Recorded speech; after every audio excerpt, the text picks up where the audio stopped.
Welcome to Fiction Audiobooks. If you enjoy the content, like and subscribing would be greatly appreciated. If you have any recommendations for novels, comment below. Chapter 101, Resurrection. What is this place? Who am I? The young man with a handsome face and pale skin held his forehead with one hand, his face looking painful.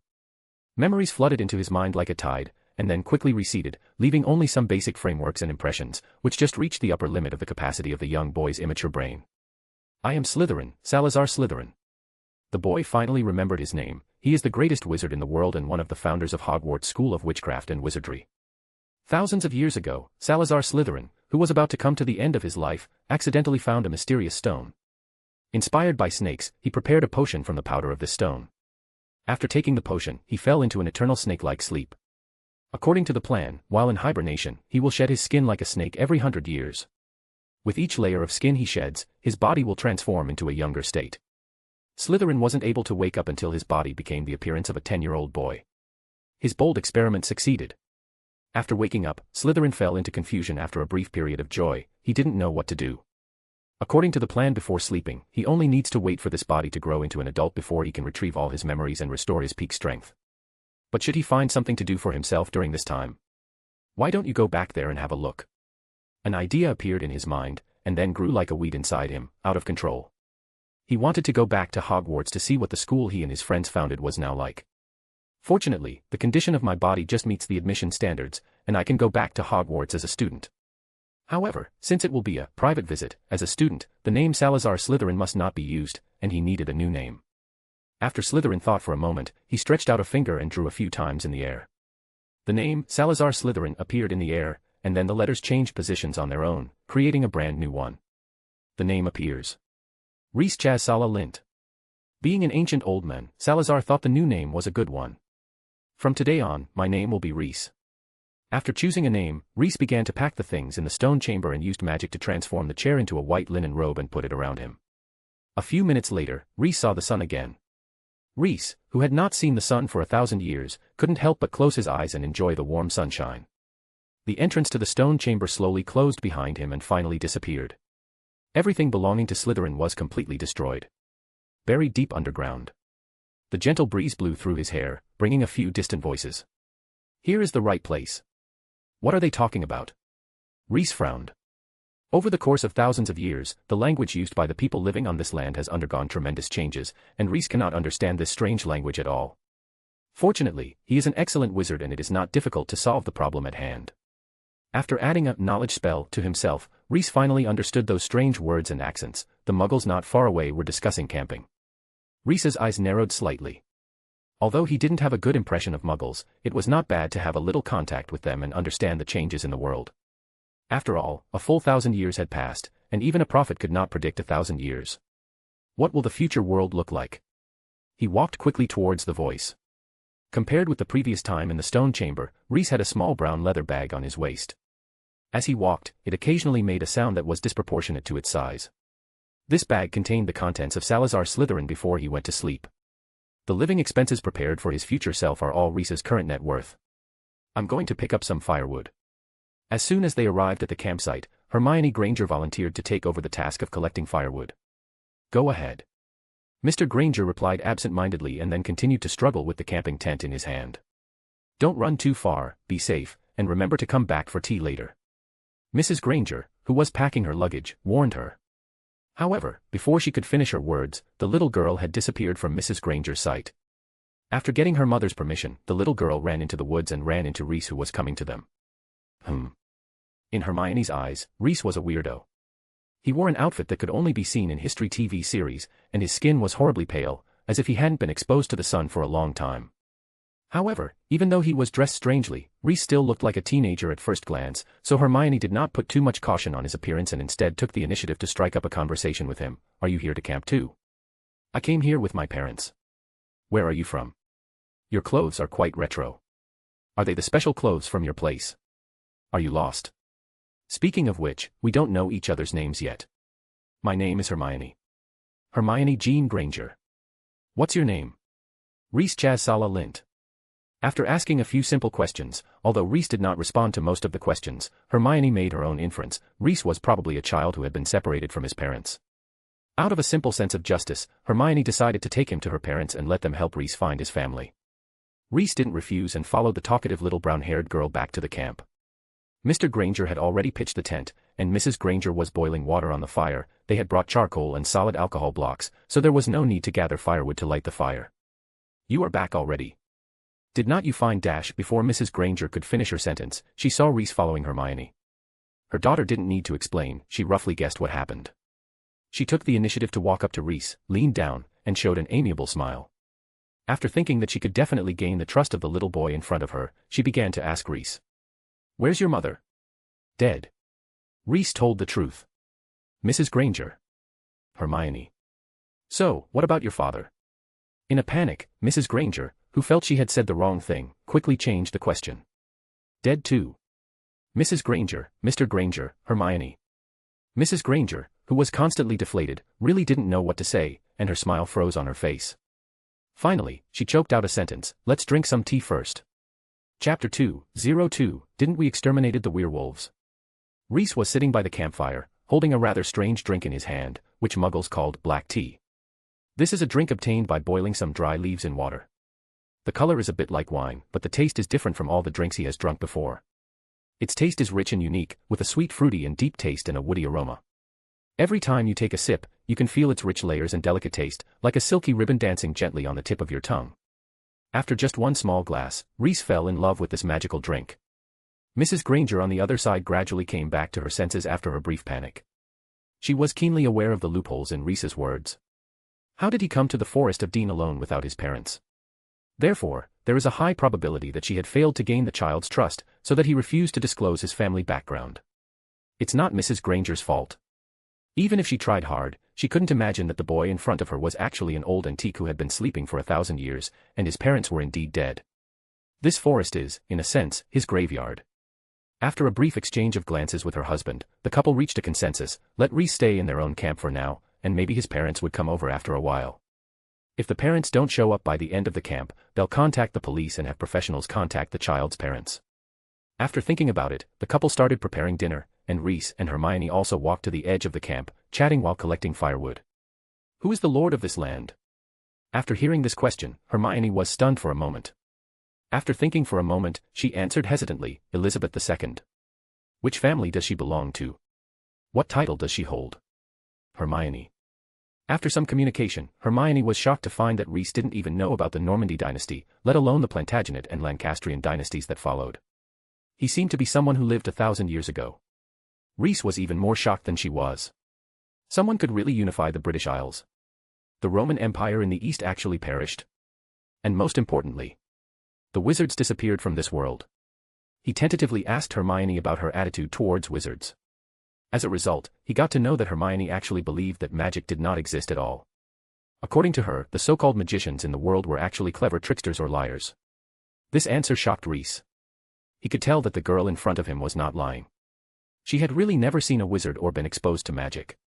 This even gave Reese a little fear, and he worried that he would become the last wizard in the world. But then he thought about it, as this possibility was very slim. Wizards can be born from the Muggle community with a very small probability. In other words, as long as humans are not extinct, wizards will not become extinct.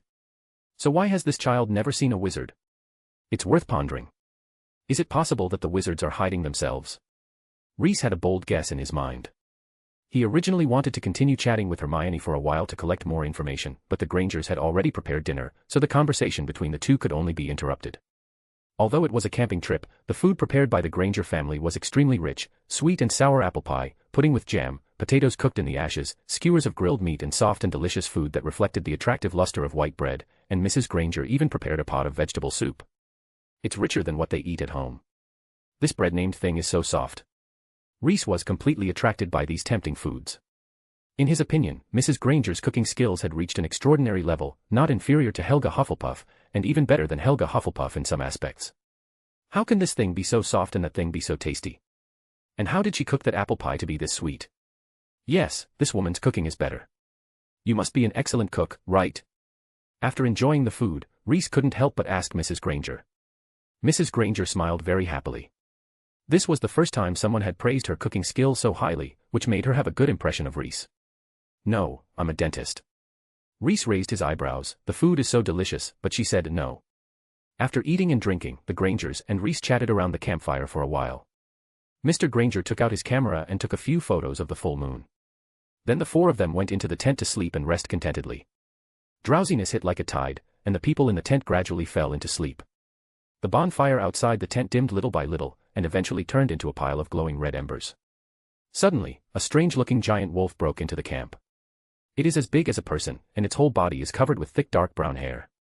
Compared with common wolves, its muzzle is slightly shorter. If you look closely, you can actually find a bit of human charm. Saliva dripped from its lower jaw like threads, and its deep green eyes were full of murderous intent and madness. The giant wolf twitched its nose a few times, and the human smell from the tent not far away filled its nasal cavity, making it salivate. Driven by desire, it rushed towards the tent. In just 1 second, it can rip a hole in the tent like a bag of potato chips and rush inside for a feast.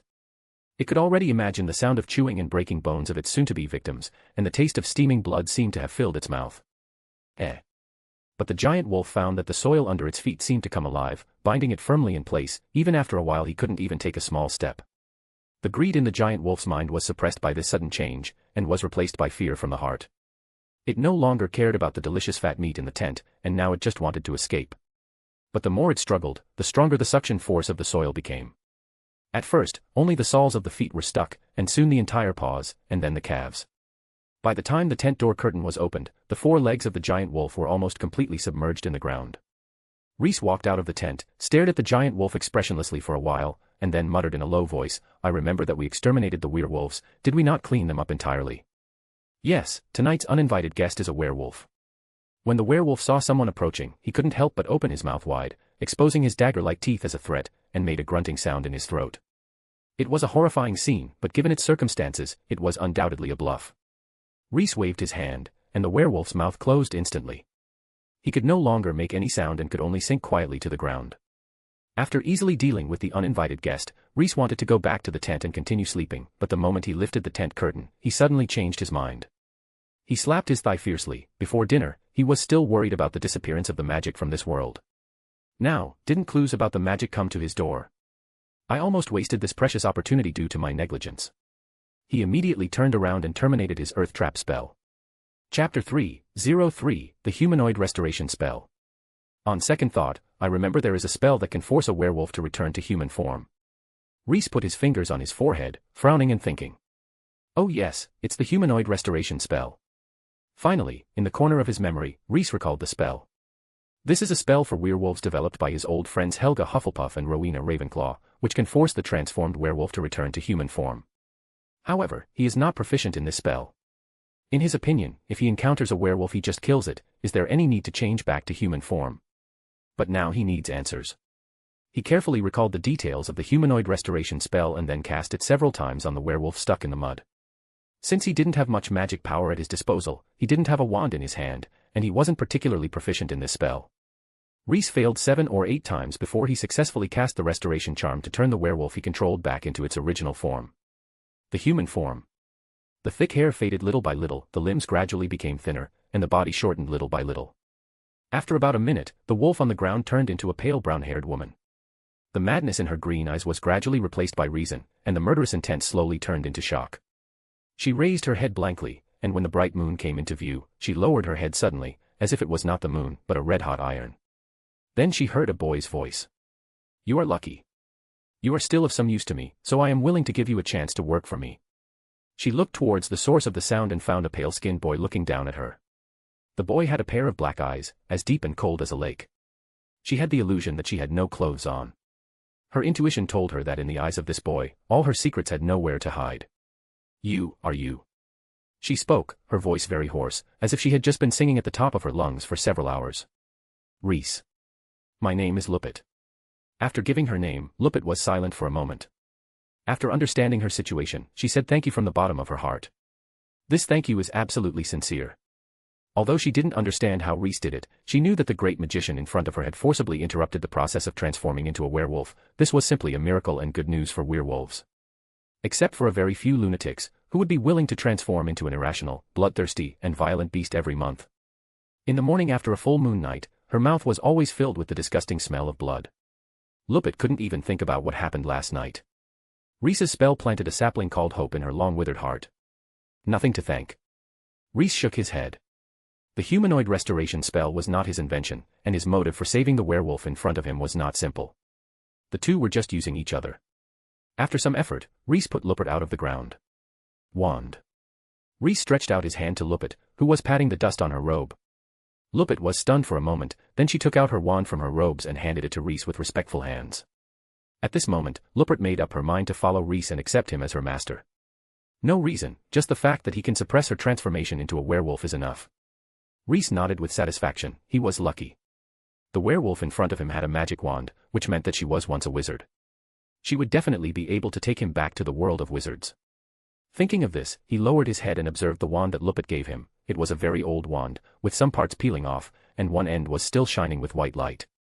Reese. The wand looked so pathetic even if it was used to light a fire. A blush flashed across Lupit's face. It's hard for a werewolf to find a stable job. I've been wandering in recent years and don't have much money on hand.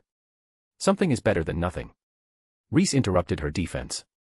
Although he can cast most of the spells with his bare hands, having a wand to assist can always save some trouble. When he just cast the humanoid restoration spell, if he had a wand in his hand, he wouldn't have failed so many times. As for whether using a wand to cast spells would lower his proficiency, he wouldn't consider that. He no longer needs to show off his magical skills by casting spells without a wand. Only those half-baked wizards would think that they don't need a wand. Feeling smug about being able to cast spells. If there is a vessel to place a camphor, why would you burn your hand, right? Take me to the settlement of wizards. After taking Lupit away from the camp and arriving at a secluded and uninhabited open space, Reese gave his order. He wanted to understand the general trend of the world before receiving the admission notice to Hogwarts. Lupit blinked, unable to answer this question for a moment. Not because this question is too tricky, but because there are so many places in the UK that can be called wizarding settlements. She tentatively mentioned the name of Diagon Alley, but Reese actually told her to tell him what it was. Lupit was stunned. She really didn't expect that there would be a wizard who didn't know where Diagon Alley was. After confirming their destination, Lupit and Reese stood there, staring at each other. Reese, ? Lupit. Please raise your wand, high above your head. After realizing that her master seemed to lack common sense, Lupit hurriedly told him how to summon the night bus. What's the use? Reese frowned. He couldn't remember any teleportation spells that could be cast just by raising the wand. If there were, it could only mean that the magic level of wizards had changed qualitatively in the past 1,000 years. But he didn't think Lupit would do anything silly, so he raised the wand above his head as she said. The next second, a dazzling light suddenly lit up in the dark campsite, followed by a deafening bang sound, and then a huge and terrifying beast with a pair of big eyes as dazzling as the sun rushed into Reese's field of vision. Reese. What kind of monster is this? He was really shocked by the sudden appearance of this giant monster. With such a huge size and terrifying power, it looked not much worse than a fire dragon. Reese subconsciously mobilized the magic power in his body and used all his strength to send a wind blade to the thing. Master, stop. Lupit realized her mistake the moment the night bus appeared. She threw herself at Reese with all her strength, causing the wind blade he released to miss. The wind blade summoned by Reese swept past the body of the night bus, leaving a ravine half a meter deep and more than 10 meters long on the ground. Lupit. Reese turned his head suddenly and stared at Lupit, who dared to hinder him. It's not an enemy, it's a vehicle that takes us to Diagon Alley. Lupit explained to him in the simplest terms what the night bus was. Although he didn't know what a car or vehicle was, Reese understood what Lupit meant. The big guy in front of him was not a monster, but a means of transportation similar to a public carriage. Merlin. A voice like a drake interrupted the conversation between the two with a trembling tone. Reese looked over and saw a pale young man sitting on the steps extending from the car door. You scared the conductor. Lupit spread her hands and said helplessly. Chapter 4:04, Rowena Ravenclaw who can't drive. Night bus conductor Stan Shunpike's first day on the job was a disaster. Being unable to sleep on the night shift was already very unpleasant. He was almost cut in half when he opened the door. After he came to his senses, Shunpike was already considering revising his resume and running away with a bucket. Looking at the two people walking in front of him, Shunpike wanted to grab them by their collars and ask them, what are they so mad about that they attacked the bus? But after seeing the scale of the ravine on the ground, he decided to pretend that nothing had happened. Shunpike cleared his throat. Welcome to the night bus, which is an emergency passenger transport for witches or wizards in distress. Are guys like you really in trouble? Thank you, Merlin. As long as you hold out your magic wand and get in the bus and we'll take you wherever you want to go. I'd love to refuse you a ride if possible. People call me Stan Shunpike and I'm your tonight's conductor. I'm so unlucky, so where do you want to go? While rumbling in his mind, he completed the opening remark specified in the work manual, and then Shunpike looked at the two of them and asked about their destination. Rhys gave him a meaningful look and told Stan that he and Lupit were going to Diagon Alley. Shunpike immediately began to calculate the fare for the two of them based on their destinations. Since he was not very proficient in business and was not very good at mathematics, it took him a while to calculate the total fare that the two of them needed to pay 1 galleon and a sickle. But if you pay an extra 6 canute, you can get 2 chocolates, and if you pay an extra 8 canute, you can get a hot water bottle and a toothbrush in any color. Stan vigorously promoted the small commodities on the bus. Galleons. Sickle. It seemed to be the currency used by wizards today. He was very interested in this because, in the era when he was active, the currencies used by wizards were extremely confusing. Some used precious metals directly, and some used Muggle coins. There were also those who made money from the leaves of the sniffing fantasy grass. Galleons and sickles sound much more reliable than these things. Similarly, Rhys was also very interested in these chocolates, toothbrushes, and hot water bottles that Sten mentioned, but Lupit directly said that only 2 tickets would be enough. There was no other way. The werewolf was so scared of poverty that she didn't dare to spend more than a canute. Lupit glanced at Rhys quietly, and after seeing him standing there motionless, she sighed secretly. Sure enough, it was unrealistic to expect him to pay for the ticket. She took out a shriveled money bag and poured out the nuts one after another and after another. Stan Shunpike and the curious glances from deep inside the carriage made Rhys's face feel hot. He quickly reached into his waist bag and took out 2 big gold coins. Take it, it's definitely enough. Throwing the gold coin into Stan's hand, Rhys and Lupit walked into the night bus together. Stan looked at the gold coins in his hand and was stunned for a moment. There were tourists paying with foreign currencies, but why didn't he recognize the money at all? It's neither the US trout nor the French galleons. Could it be the currency from Central Asia or Africa? But after all, it was 2 real big gold circles, enough to pay their fare.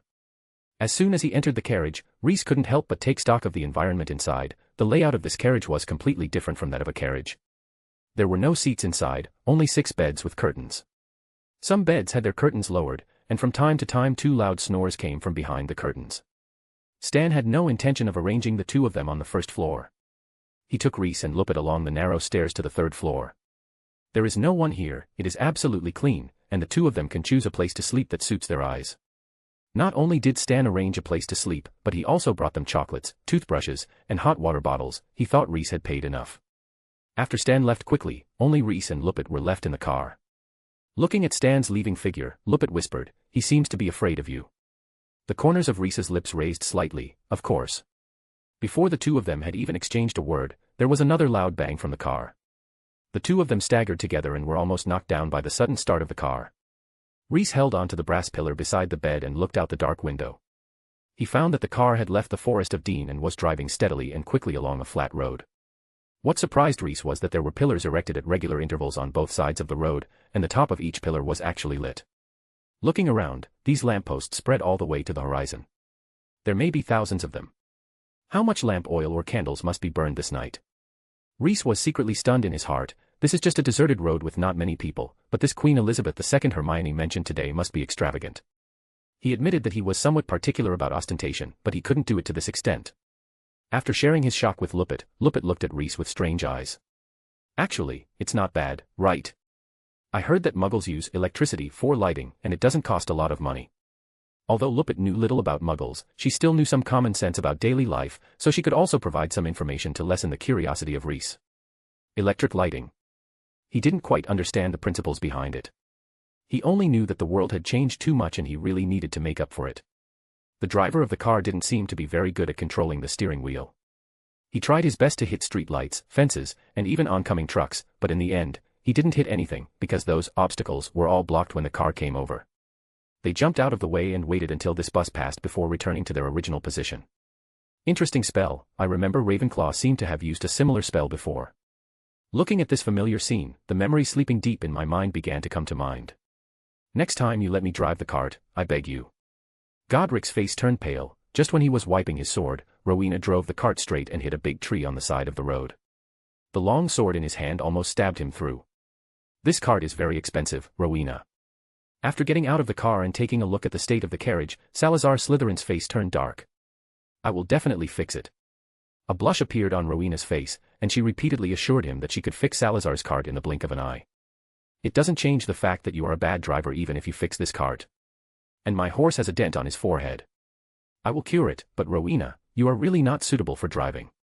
Ravenclaw's good friend, Helga Hufflepuff, stood up to smooth things over and began to give the injured horse in the accident the necessary treatment provided for children. After being deprived of the right to drive for 2 days, Rowena suddenly started to shake again. After some days, casting a spell on the carriage, she forcefully grabbed the reins from Gryffindor and started racing as usual. But this time when the cart was about to hit the tree jumped away on its own as if it had legs. Rowena smiled proudly. I can't hide from the tree, so why don't I just let the tree hide from me? I think there seems to be room for improvement in your spell. Looking at the tree that ran into the middle of the road, Salazar couldn't help but complain.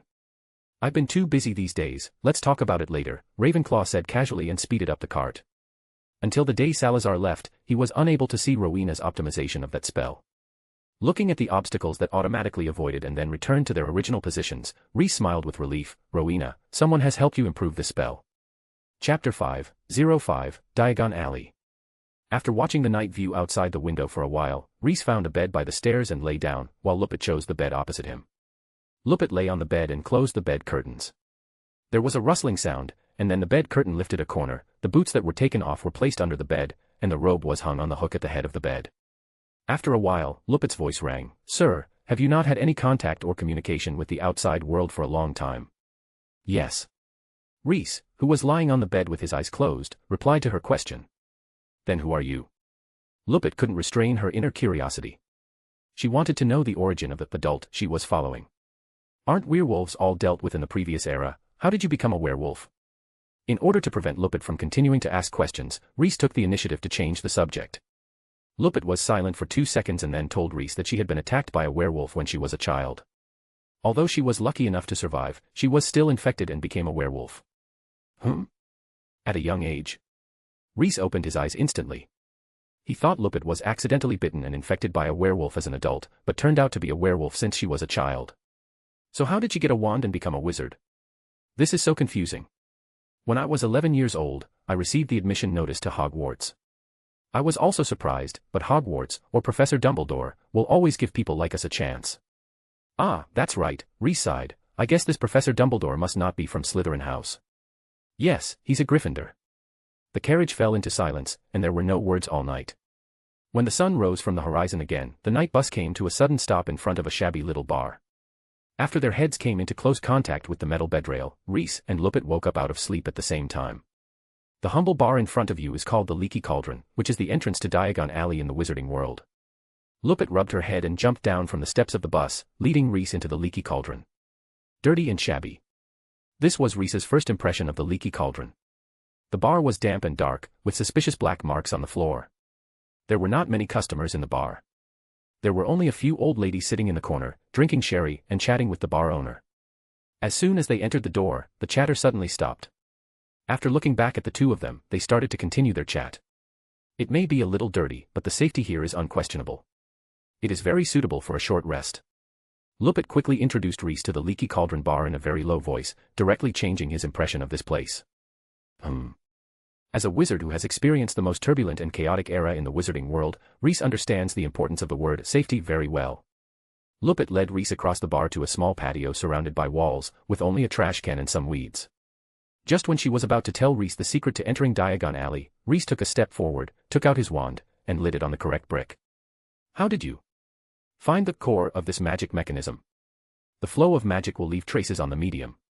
All the magic web meets on this brick. You can tell it at a glance. Reese glanced at Lupin with curiosity. Since you went to Hogwarts, how come you don't even know this? This is a very basic course. Professors have never taught us that.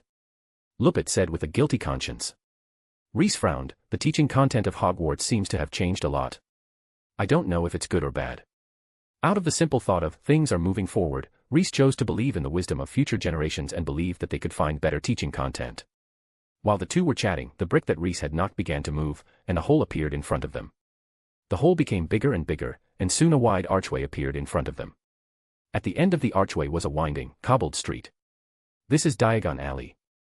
After setting foot on the land of Diagon Alley, Reese took a look at this bustling alley and was convinced that this was the busiest gathering place for wizards he had ever seen. Shops stacked with a dazzling array of goods stretch as far as the eye can see. The alleys are crowded with people, and the sounds of vendors and customers bargaining are endless. Next to the entrance of the alley is a shop selling crucibles. The sign at the door of the shop reads, automatic stirring, copper, brass, tin plating, silver cauldron, complete models, foldable. Rhys suddenly felt a little moved. He really needed a crucible that could stir automatically. However, considering the two people's difficult financial situation, Rhys felt that he should change some money first. He also knew that the currency from thousands of years ago must be unable to circulate now, and he had to first exchange it for the galleons used by wizards today. After telling Lupit that he wanted to exchange items for galleons, Lupit suggested that he should go to Gringotts' Wizarding Bank. Gringotts, Wizarding, Bank. Rhys could understand these words, but when combined together, it was a bit confusing. Goblin, wizard, bench or river bank. What the hell is all this? Gringotts is the only wizarding bank here. It is operated by goblins. You can save money and keep valuables. You can also exchange Muggle money for magical currency. You can also sell any valuables you have to them, but once you sell it, you basically can't get it back. And, if you want to sell that kinds of items also, I suggest you go to Nocturn Alley. After all, Gringotts is under the jurisdiction of the Ministry of Magic and cannot openly acquire magic items related to black magic. Lupit considered the owner's background was added. Oh, it's like a bench merchant. After Lupit's explanation, Rhys immediately understood what the so-called bank did. The bench merchant mentioned by Rhys was an institution specializing in money business that appeared in Italy in the early 11th century. At that time, Italian business was increasingly prosperous, and Venice and Genoa became the trade centers of Europe. Stimulated by trade, many merchants specialized in currency exchange, and small loans were introduced. These merchants would sit on benches in the market center to conduct transactions, so they were called bench traders, and the word bench traders became the etymology of the word bank. As for what Lupit added later, Rhys could understand it. As early as the era when he lived, black magic was a symbol of evil. Even his three friends had deep prejudices against it.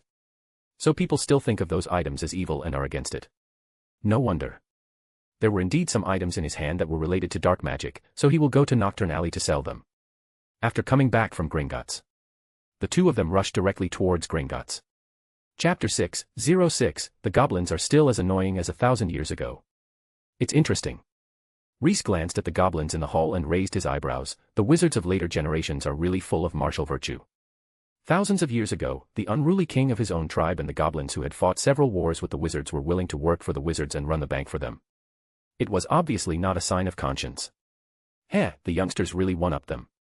After secretly giving a thumbs up to his successors, he walked to the bank counter and explained his purpose to the goblin behind the counter. The goblin behind the counter was wearing glasses to examine gems. When he saw a girl in shabby clothes and a child with no hair on her face, she couldn't help but feel a little cold. It didn't bother to take off the eyepiece, and while observing the gems in its hands, it just asked Rhys and Lupit to put the items for sale on the counter, and then it heard a crackling sound. The goblin raised his head in annoyance and wanted to scold the two of them for not scattering biscuits and other sundries on the counter, but a pile of colorful gems came into view, choking all its dissatisfaction and complaints in its throat. Let's estimate it, Rhys said calmly. The little expression of the goblin in front of him naturally cannot escape his eyes, but he can completely understand it. Greedy and despicable, snobbish and stubborn, this is the nature of the goblins. It is better to say that it is this attitude that makes people understand that the one sitting in front of them was a greedy goblin, not a house elf. Distant memories surfaced in his mind, and he recalled a past incident between Gryffindor and the goblin king Ragnarok I. Gryffindor once found Ragnarok, the king of goblins, and commissioned him to forge a sterling silver sword decorated with rubies for him. However, the greedy goblin changed his mind after making the sword and wanted to take it for himself. He had to give it to Gryffindor at the moment, but his heart was still greedy for that sword. Ragnarok had sleepless nights and finally came up with the bold idea of stealing the sword back from Gryffindor. Ragnarok claimed that Gryffindor had stolen the sword from him, and used this lame lie to drive his subjects to go to Gryffindor to ask for the sword. Gryffindor fought off all the goblins and enchanted them, asking them to go back and tell Ragnarok that if he dared to do such a thing again, Gryffindor would kill him and that too with this sword made by him. Ragnarok was coward and never mentioned the sword, but the legend that Gryffindor had stolen the sword began to spread in the goblin society. Thinking of this, Rhys couldn't help but snort. What a ridiculous race and a ridiculous king. He wanted to take away goods purchased by others through those shitty means based on rumors. Does he really think that the world revolves around their race? In Slytherin's opinion, all these goblins, male and female, old and young, should be killed, their heads used as decorations, their bones and meat fed to snakes, and their fat made into candles. This was also the reason why Ragnarok did not dare to send people to find trouble with Slytherin, even though he also bought something from the goblin, because Slytherin would really do that. Goblins have despicable blood flowing in their bodies, and they are born despicable. Judging from his observations today, these bad qualities have not dissipated in 1,000 years. It's a pity that some of my friends thought that I was a bit extreme and were unwilling to cooperate with me, so these disasters have been allowed to go unchecked until now. 57 galleons, sir, this is the highest price I can offer. The goblin's voice floated into his ears, pulling him out of his memories and back to reality. Boom. Before Reese could say anything, Lupit couldn't bear it anymore. She rushed to the counter and negotiated the price with the goblin. In her opinion, 57 galleons was a lot, but compared with the pile of gems, it seemed too little. Gemstones, unlike precious metals such as gold, do not have a very specific price trend curve today. The price of high and low prices depends entirely on the buyers and sellers. The goblin has long been used to the situation like Lupit's. He patiently explained to Lupit, explaining the reasons for the price he quoted in terms of color, clarity, cut, and weight. It was very well founded. How could Lupit know this? She was stunned for a moment after being told by the goblin. In the end, she only asked the goblin to increase the offer from 57 to 60. Reese also had some research on gems. Seeing that what the goblin said was pretty much the same, he didn't go into details with it. Anyway, he is just here to exchange for some money to buy clothes. He hasn't taken out the really valuable magic props yet. He really didn't want to stay here for a long time in a place crowded with goblins. After putting a large pile of gold galleons into his wallet, Reese ignored the goblin's suggestion that he open an account at Gringotts and left quickly. After wandering around Diagon Alley for a while, he came outside a clothing store called Twilfit and Tatting's Clothing Store. This is a shop that specializes in selling wizard robes. Compared with another ready-made clothing store called Madame Malkin's Robe Shop, the clothes here are made of higher quality materials, are more popular among wizard nobles, and are more expensive. Let's just call it TT Clothing Store. The TT Clothing Store is very large, with smooth and flat marble floors inside. Even during the day, hundreds of candles are still lit in the crystal chandeliers, adding a soft golden light to the clothes in the store. Different from other stores in Diagon Alley, the shelves in this TT garment store are arranged very neatly and are widely spaced. They are not cramped at all, giving people a feeling of openness and grandeur. After just a cursory glance at the decoration of the store, Reese decided to buy clothes here. The pursuit of decency and pomp was almost imprinted in his soul. Even when he traveled and adventured with his friends, he tried his best to be perfect in all aspects: clean accommodation, delicious and hygienic food, decent clothes, these are what he insists on. Pushing open the door, accompanied by a pleasant ringing, a beautiful woman wearing a gray silk robe and a gold brooch walked out from behind the counter quickly, and enthusiastically and elegantly called the two to enter the store to buy. Without showing contempt for the two people's shabby clothes, the woman first introduced herself to the two. I'm Isabel, the store manager of the Diagon Alley branch of Twilfit and Tatting's Clothing. Welcome to both of you. Twilfit and Tatting's Clothing is a symbol of refinement, luxury, and elegance. Whether it's high-end custom-made fashion or handmade accessories, from classic timeless styles to the latest popular robes, they all represent our ultimate pursuit of quality and a unique understanding of fashion. Whether you are looking for daily wear or need to choose the corresponding clothes for special occasions, we can provide you with the most perfect choice. Welcome to experience the unique charm of Twilfit and Tatting's Clothing. This is your wisest choice. And we look forward to bringing you an unparalleled shopping experience. Faced with Isabel's enthusiasm, Lupit was a little at a loss. She had never seen such a scene before. Second-hand robe shops would not have such thoughtful service. Reese was not at all shy. He told Isabel that he wanted to buy a few sets of clothes for himself and Lupit. Lupit. She didn't expect that she could also benefit from the master's light and buy a set of clothes in a clothing store of this level. To Reese, Lupit was his attendant anyway. If she was dressed in rags and looked shabby, would he look very proud? Of course not. He wanted his attendants to dress more decently than the daughters of wealthy families. This was true elegance. Okay, please wait a moment. Isabel waved her wand without any hesitation and summoned a ruler. Just as she was about to ask Reese to stand on a footstool so that she could measure his height, the doorbell of the store rang again. Chapter 707, McMillan Family. What's that? A man's voice rang together with the doorbell. Isabel, hurry up and make me a dress. I'm in a hurry. A man with curly brown hair pushed open the door and strode to the counter. The man was tall, wearing a silver silk robe with gold trim, and a golden chain hanging around his neck. He seems to like wearing all kinds of jewelry very much, because he wears a total of 7 rings on his 10 fingers. Seeing Reese already standing in front of the footstool, he was stunned for a moment. After briefly observing the two people's clothes, a look of contempt flashed in his eyes, and then he made an action that was completely unexpected by Reese. He put his hands on Reese's shoulders, moved him aside, and stood on the footstool. Reese. Looking at the man standing calmly in front of him, Reese had a thought: was he being jumped in line? Who gave him the courage? Seeing that Reese seemed very unconvinced, he directly stated his identity. He is a member of the McMillan family. His time is much more precious than that of other guys who don't know how to behave in front of a pureblood, so he should enjoy the service first. When Isabel saw this, she felt a pain in her temples. These descendants of the pureblood family didn't know what was going on. They were just as troublemaking as if they had brain problems. Just as she was about to call out the other waiters in the store to smooth things over and resolve the conflict, Reese spoke. I've never heard of the McMillan family, but didn't your family elders teach you the principle of first come, first served? Obediently come down and line up. Reese shook his head and ordered McMillan in a disciplinary tone. McMillan's face had turned the color of pig liver, and he felt like his lungs were going to explode. Isabel, who had witnessed the whole process in front of her, was very worried. She knew the virtues of these pureblood wizards very well. That kid would definitely be severely punished for speaking like that. Unable to bear to see the ignorant young man suffer, Isabel decided to risk offending McMillan to stop the conflict between the two. However, the situation changed far faster than she could react.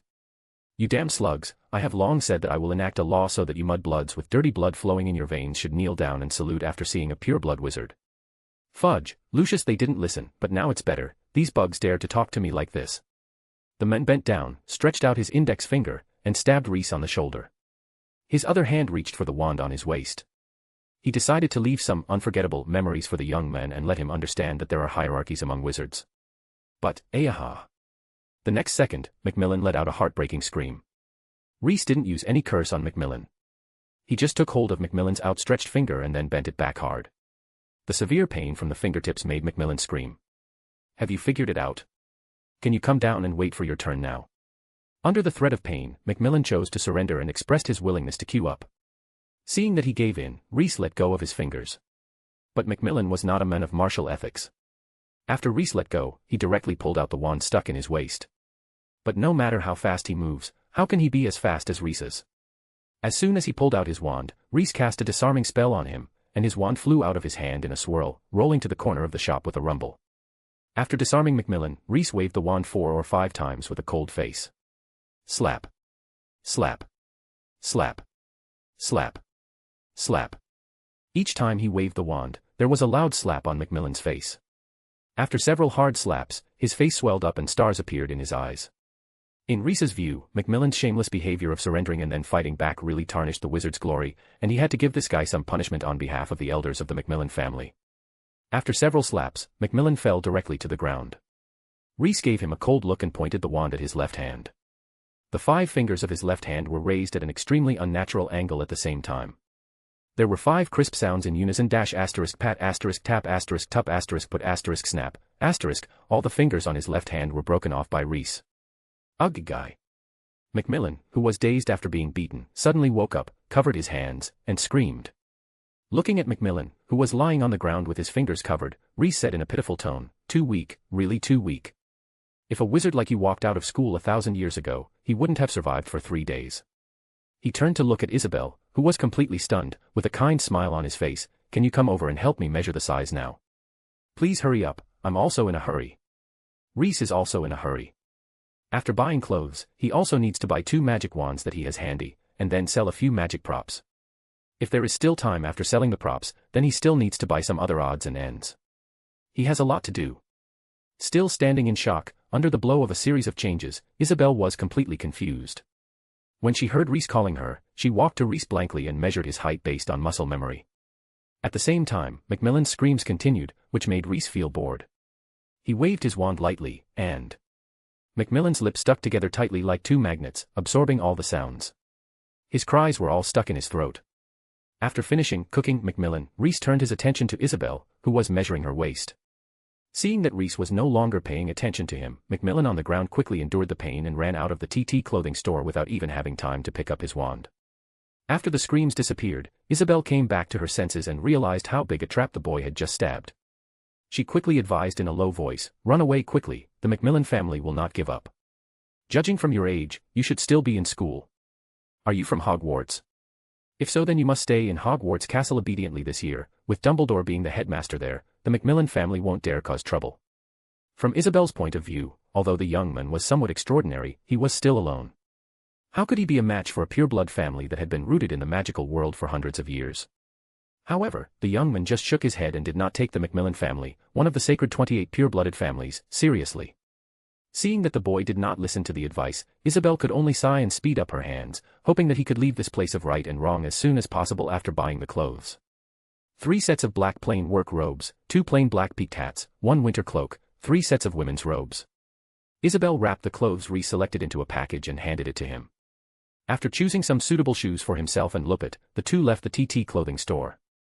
Most of the galleons exchanged at Gringotts have been used up. Let's go buy a wand first. Reese decided. Naturally, Lupit will also get a new wand. Chapter 8:08, Goods Overdue for 1,000 Years. After walking out of the Twilfit and Tatting's clothing store, Reese couldn't help but complain to Lupit about what he had just experienced. In his opinion, the McMillan just now was like a giant baby, with a completely immature mind. He really didn't know how he grew up to be so big without being beaten to death. What's going on with today's wizards? They are weak and have no sense of honor. They only brag about their family when they open their mouths, as if this is all they have to talk about. They are just as virtuous as Muggle nobles. There's no way. Pureblood wizards are like this. There are many people who fanatically support pureblood theory and are not very clear-headed. There is something wrong with them at the root. If you want to blame them, blame Slytherin. Slytherin? Me. How does it still have anything to do with me? Faced with the sudden accusation, Reese looked confused. What does this have to do with Slytherin? Slytherin is the founder of pureblood theory. If he hadn't promoted pureblood supremacy at Hogwarts, how could those pureblood wizards be so rampant? Reese, huh? Lupit's words shocked him. When selecting students for his house, he would select students with characteristics just like Ravenclaw and Gryffindor. Slytherin values students who are resourceful, strong-willed, defy secular laws, shrewd, ambitious, and pure-blooded. Knowing Parseltongue is a plus. He does prefer students from wizarding families, but in his admissions criteria, this is only one of the conditions. How could he become the ancestor of pureblood supremacy? Later generations seem to have some misunderstandings about themselves. To put it bluntly, what kind of pure-blooded family is the McMillan family? He remembered very clearly that his old friend Hufflepuff had accepted a Muggle-born student named McMillan. Your understanding of Slytherin is too superficial. After saying this in a muffled voice, Reese closed his mouth and walked silently towards the wand shop. After a conversation with Lupit, Reese was determined to visit Hogwarts. He really wants to know what image he has in the minds of future generations, and also wants to know what the current state of Slytherin house is. If the room is full of junk, Reese narrowed his eyes, sweep it out. The small shop selling wands is located in an inconspicuous corner of Diagon Alley. Ollivanders, makers of fine wands since 382 BC. Reese read out the slogan written on the sign, then closed his mouth again. He was seriously recalling whether he had seen the wand maker named Ollivander before, and then the figure of a thin old man wrapped in a linen robe gradually emerged from the depths of his mind. These memories were usually like remembering a dream, hidden deep in his brain. They will only wake up when external stimuli shine on them like the morning sun. In the era when Slytherin was active, few wizards purchased finished wands from others. Everyone tended to choose the materials that suited them to make a living. Wand makers mostly took on the task of making wands on behalf of others. Hufflepuff had a custom-made wand from a wand maker named Ollivander. Don't you have a wand? Why do you want to order one? If you have too much money to spend, why not lend it to me and I can buy the alchemist's code? Rowena listened to Helga's thoughts finally. She couldn't help but frown. In her opinion, spending money on custom-made wands is a waste of money. Except for Godric, everyone in the group of 4 has the ability to make their own wands. You always need a spare. Helga blinked and made an excuse. Just let her go. Salazar watched coldly for a moment, then for the first time stood on Helga's side. Seeing that even Slytherin, who always liked to raise objections, supported her, Helga was extremely happy. The girl quickly ran towards a street stall. There was a sign in front of the stall, with golden characters written on it, Ollivander, please come and try our service. We make sophisticated wands since 382 BC. We'll give you a discount also. The stall was not big, with several tools neatly placed on the floor. A thin old man, wearing a starched white robe, huddled behind the stall, waiting for business to come to him. This stall was the reason why Salazar supported Helga. He wanted to see the staff-making skills from 382 BC. However, his reason told him that there was a high probability that this guy was a liar, so he decided to encourage Hufflepuff to go ahead and be a guinea pig for his curiosity. The mission bounty given by the Duke was wasted on these unnecessary expenses. She wouldn't really believe what the liar has written in the board, right? The wands used by ancient wizards are different from the ones we use. I think this stall's brand looks like it was just made yesterday. Rowena sighed. Aren't people allowed to reform technology? As for money, the worst is to hunt a fire dragon. Godric appeared out of nowhere, carrying a leather bag filled with wine. Gryffindor's share of the bounty was all turned into sweet wine and sizzling grilled meat. The conversation of his friends flowed in and out of Salazar's ears, and his mind was entirely on Helga. He watched the girl stop in front of a roadside stall. After talking to the stall owner, she handed him a piece of wood and a thin yellow thread. The wood came from an apple tree. The fruit of that tree was large and sweet. The thin threads were the dragon's brain nerves that they had obtained from hunting the fire dragon a few days ago. The stall owner accepted the deposit and asked Helga to pick up the wand in 3 days. Helga has great expectations for her applewood wand. She thinks that with its help, her food magic will be even better. I just saw a wand shop when I was buying wine. It is said that the craftsmanship was passed down from Egypt. Why don't you go there to customize a wand? Gryffindor pointed to a large shop not far away where people were coming and going. Said. Helga blinked, but that store is not lacking in business. After hearing her words, Rowena Ravenclaw couldn't help but sigh. This girl is good at everything, but she is too soft-hearted. In the end, Hufflepuff didn't get the applewood wand she so desired. The day after paying the deposit, the four received news: a crazy dragon attacked Southport and turned it into a sea of fire. They hurriedly left the small town where they had stayed for 2 days and rushed to Southport. Unexpectedly, this trip caused so much trouble, and the four of them did not return to this small town to take away Helga's custom-made wand. Mr. Ollivander is the best wand maker in Britain and even the world. My wand and the wands of all the little wizards studying at Hogwarts were bought from him. Lupit's words brought Reese back to reality. His eyes wandered to the dusty display window, where a wand lay alone on a faded purple cushion. Chapter 9:09, It's the wizard who chooses the wand. This wand is not for sale. An old man walked out of the shop and came to them. His steps were light and almost silent, but his big, light-colored eyes were very bright, like 2 moons. Reese glanced at the old man. His old face was almost 70% similar to the staff maker from thousands of years ago. It was as if he had stepped out of Reese's memory. You must be Mr. Ollivander. No need to tell his name, Reese was convinced that the person in front of him was a descendant of the Ollivander family. From this point of view, their family has at least 1,000 years of wand-making history, and the words on the sign may not be an exaggeration now. Of course. Garrick Ollivander was not surprised. After all, this was the entrance to Ollivander's wand shop, so it was not difficult to guess his identity. He reiterated to Reese that the wands in the window were not for sale. If Reese wanted to buy a wand, he had thousands of ready-made wands in his store for him to choose from, except this one. Reese pointed to the wand in the window and asked, Applewood, dragon's brain nerve. Yes, 12¼ inches, applewood with dragon brain nerves, a rare choice. Ollivander's tone was full of surprise and admiration. How did he know? Mr. Ollivander was really surprised. The young man in front of him could actually see the material and core of the wand through the display window. This was really an enviable talent. Which wand maker was he the descendant of? For the sake of Reese's superb wand-learning talent, Mr. Ollivander explained to him the ins and outs of this wand. This wand was customized by a customer in the shop of Mr. Ollivander's ancestor thousands of years ago, but on the day of delivery, the girl did not come to pick up the wand. His ancestor had been waiting for her as she was one of the kind customers who believed him that day, but she did not show up until her ancestor passed away. The ancestor made a rule before his death that this wand could only be sold to those who took the initiative to report the remaining balance of the wand and pay in the correct currency at the time he died. In Mr. Ollivander's opinion, this is an impossible condition. It is extremely difficult to ask for payment using currency from 1,000 years ago. What's more, no one except the Ollivander family knows about this currency. Not to mention the remaining balance after the down payment of the wand. This wand will remain in the Ollivander's wand shop window as always, becoming a symbol of their family's history. The final payment is 37 Athelstan silver pennies. Please keep it. I've taken this wand. Reese took out a small bag full of silver coins from the small bag on his waist and put it in Ollivander's hands. Contrary to the stereotype, 1 Athelstan silver penny weighs less than 2 grams, and the 37 silver pennies together with the bag containing them weigh less than 3 ounces. Mr. Ollivander can naturally carry the bag. When it was placed in his hand, his arm didn't even tremble. Ollivander was stunned on the spot. He couldn't figure out why this boy knew the remaining price of the wand and even prepared silver pennies that were only circulated 1,000 years ago. Could it be that he is the descendant of the girl from before? But if their family knew this, why did they wait 1,000 years to get this wand? Garrick Ollivander was confused. Why, he asked subconsciously. Because I have a fate with this wand. A faint smile appeared on Reese's face.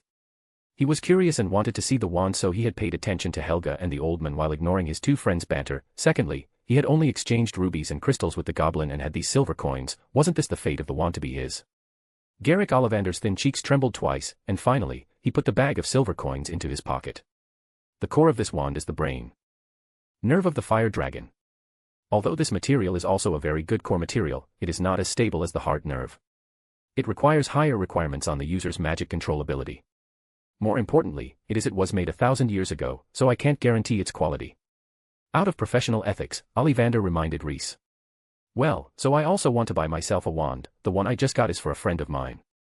Rhys bought this wand just for a thought, but he still wanted to buy a more suitable wand. The wand that will be his own wand from now. Oh, that's great. Mr. Ollivander suddenly became happy when he saw this, and he quickly invited Rhys and Lupit into the shop. Ollivander's wand shop is a small store, with only one bench and thousands of long, narrow cardboard boxes that stretch almost to the ceiling. After stepping here, Rhys felt a throbbing in his heart and the hairs on his arms stood up. He knew that this was the magical resonance produced by the gathering of many super-powerful magical substances. In this small room, the flow of magic power becomes chaotic under the influence of thousands of wands. Driven by them, even the invisible dust will be accompanied by the rhythm of magic power. He glanced at Lupit and found that she looked as normal as if she hadn't noticed anything. Sometimes being a little slow doesn't seem like a bad thing, an idea crossed Rhys' mind. Putting these distracting thoughts behind, Rhys looked at Mr. Ollivander, preparing to buy his favorite wand from him. Do the wands you have here have snake horn as the core? If given a choice, Rhys would definitely choose a wand made of snake horn as the core and snacky wood as the body, as he did back then, but the old man in front of him said something that shocked him. Snake horn, you mean the species of snake king? This evil magical animal has not appeared in the world for hundreds of years. The so-called basilisk horns on the market are all fake horns of other animals. Due to its scarcity, no one uses this kind of wand core to make wands anymore. Basilisk, evil animal. Rhys's brows knitted together. Imagine having a cute dog as your pet and when you wake up in the future, people tell you, dogs are evil animals. Rhys is feeling something like this in this situation. You have a serious misunderstanding about the Snake King. The history of wizards cultivating the Snake King can be traced back to the ancient Greek period. This creature has nothing to do with evil. It is like a weapon. There is no distinction between justice and evil. Rhys's defense was ignored by Ollivander. He was an extremely stubborn craftsman, and the words of a child could not shake his heart. He took a tape measure and measured the dimensions of every part of Rhys's body, including shoulders, fingertips, wrists, elbows, and even the circumference of his head. While measuring the size, he promoted his concept to Rhys. I only use powerful magical substances such as unicorn hair, phoenix tail feathers, and dragon nerves to make wands. Every Ollivander wand is made unique. My job is to help you find the wand that recognizes and chooses you. Oh. Rhys raised his eyebrows. The wand chooses the wizard. Of course. Ollivander replied without thinking. Rhys couldn't suppress the urge to raise the corners of his mouth. He turned around and faced the wall of wands and said, in my opinion, it is the wizard who chooses the wands. If you don't believe it, you can take a look. Mr. Ollivander had an unpleasant premonition in his heart for no reason, and he quickly asked, what are you going to do? No wand can deny a great wizard. It is I who chooses the wand, not the wand that chooses me. Rhys spread his hands. Along with his movements, the wall of wands trembled, and each wand trembled in the box as if it had come alive. During this process, Rhys could clearly sense the emotions of the wands: fear, surrender, unyielding, anger, and joy. He could choose any wand from among the thousands, and as he said, no wand would refuse him. After he noticed the movement, he stretched out his hand. A wooden box flew out from the wand wall and landed firmly in his hand. 13 inches, elderberry, fire dragon's heart nerve. After seeing the appearance of the box clearly, Ollivander subconsciously reported the properties of the wand. A pretty good wand. How much does it cost? Rhys took a fancy to this wand. 7 galleons. One more. Rhys waved again and summoned a 12-inch long wand with laurel wood as the body and unicorn tail hair as the core. This one is for Lupit. When Rhys paid and was about to leave, Mr. Ollivander spoke, and there was even a vibrato in his tone. Sir, who are you? The young man left Ollivander's wand shop with Lupit, who was already dumbfounded by surprise, without looking back, leaving only his voice echoing in the small shop. I am the greatest wizard in this age and time.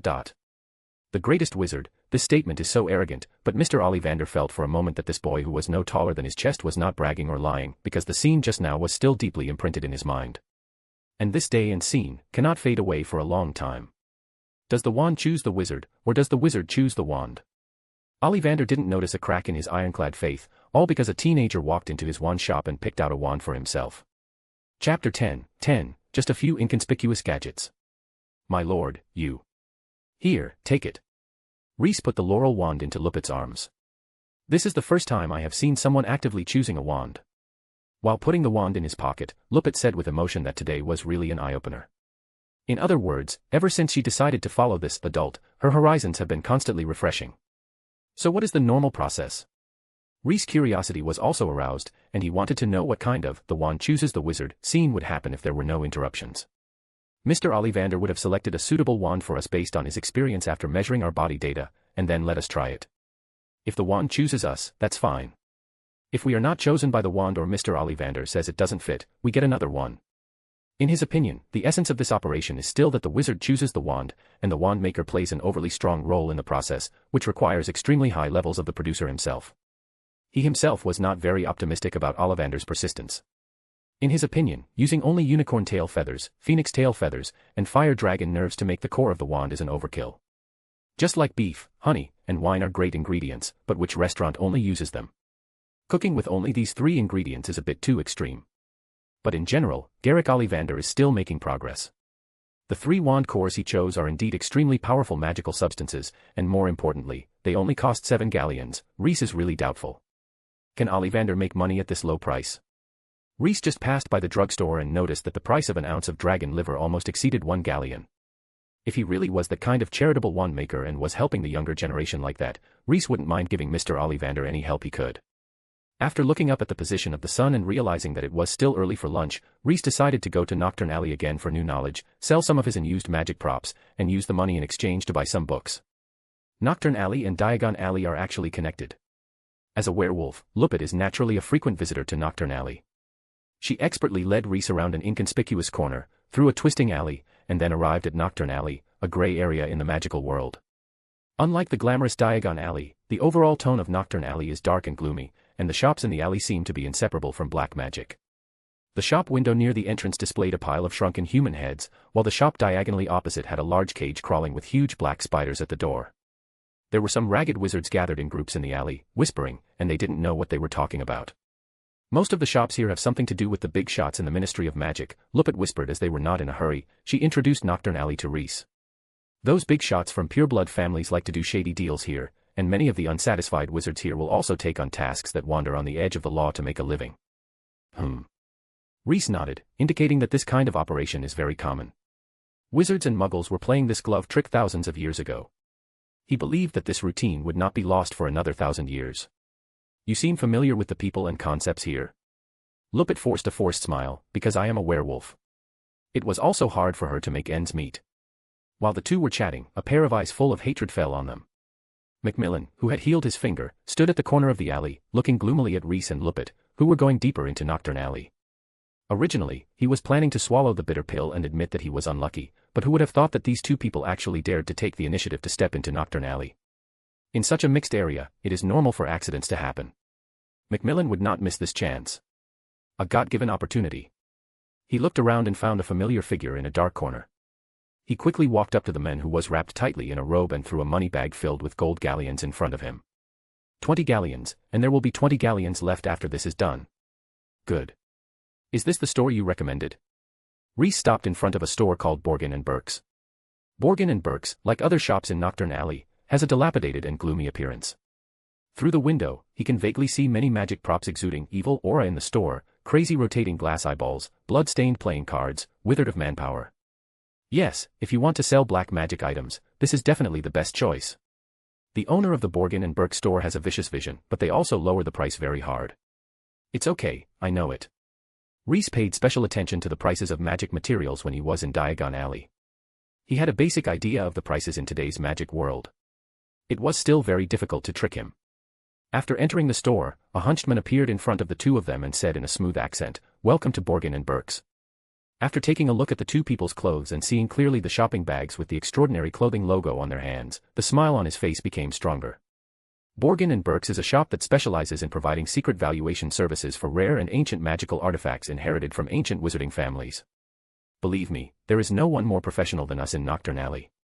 Welcome, I can help. What do you two do? I'm here to sell something, a few inconspicuous gadgets. Reese took out 3 boxes and placed them on the counter. Oh. Seeing that the two of them were here to sell things, Mr. Borgin's smile faded slightly and his expression became more serious. If the two of them came to the store to buy something, Mr. Borgin would have the initiative, but if it was the other way around, the initiative would not be with him. He may be able to buy a precious collection at a low price through his own deception, or he may make a mistake and accidentally receive a fake. Mr. Borgin became serious and put on a pair of pince-nez glasses, spread a piece of black velvet on the counter, and finally took out a pair of dragon leather gloves and put them on his hands. He opened 3 boxes in turn. The first box contained a bracelet strung with white beads, the second box contained a light yellow candle, and the third box contained a brown peach pit-sized seed. There was a strange look in Mr. Borgin's eyes. He looked up at Reese, hoping that he could introduce these 3 magic items. Naturally, Reese would not refuse. He picked up the bracelet in the first box and flicked the yellowed beads on it. The beads on this bracelet are taken from the skull of the goblin.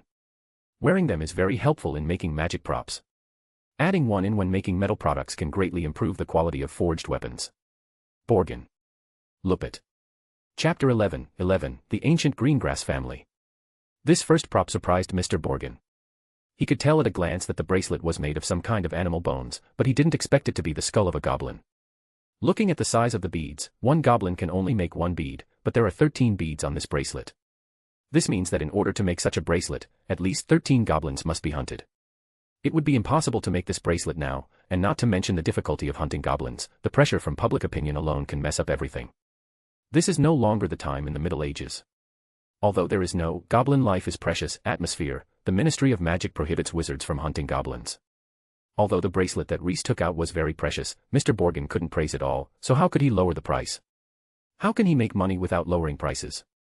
He runs a black store after all. After a moment of silence, he conceived the reason for lowering the price. To acquire this bracelet, I have to take a high risk. After all, it took 13 goblins to make it. I don't have the confidence to buy it and then sell it to another. Not many people have collections these days. In the current magical world, there are only a few people who engage in forging. Fairies often forge, but this thing obviously cannot be sold to them, so its special effects can only be said to be better than nothing, not to mention that this type of item comes with the people's prejudice like, your resentment towards those creatures is also very strong, right? How about 10 galleons?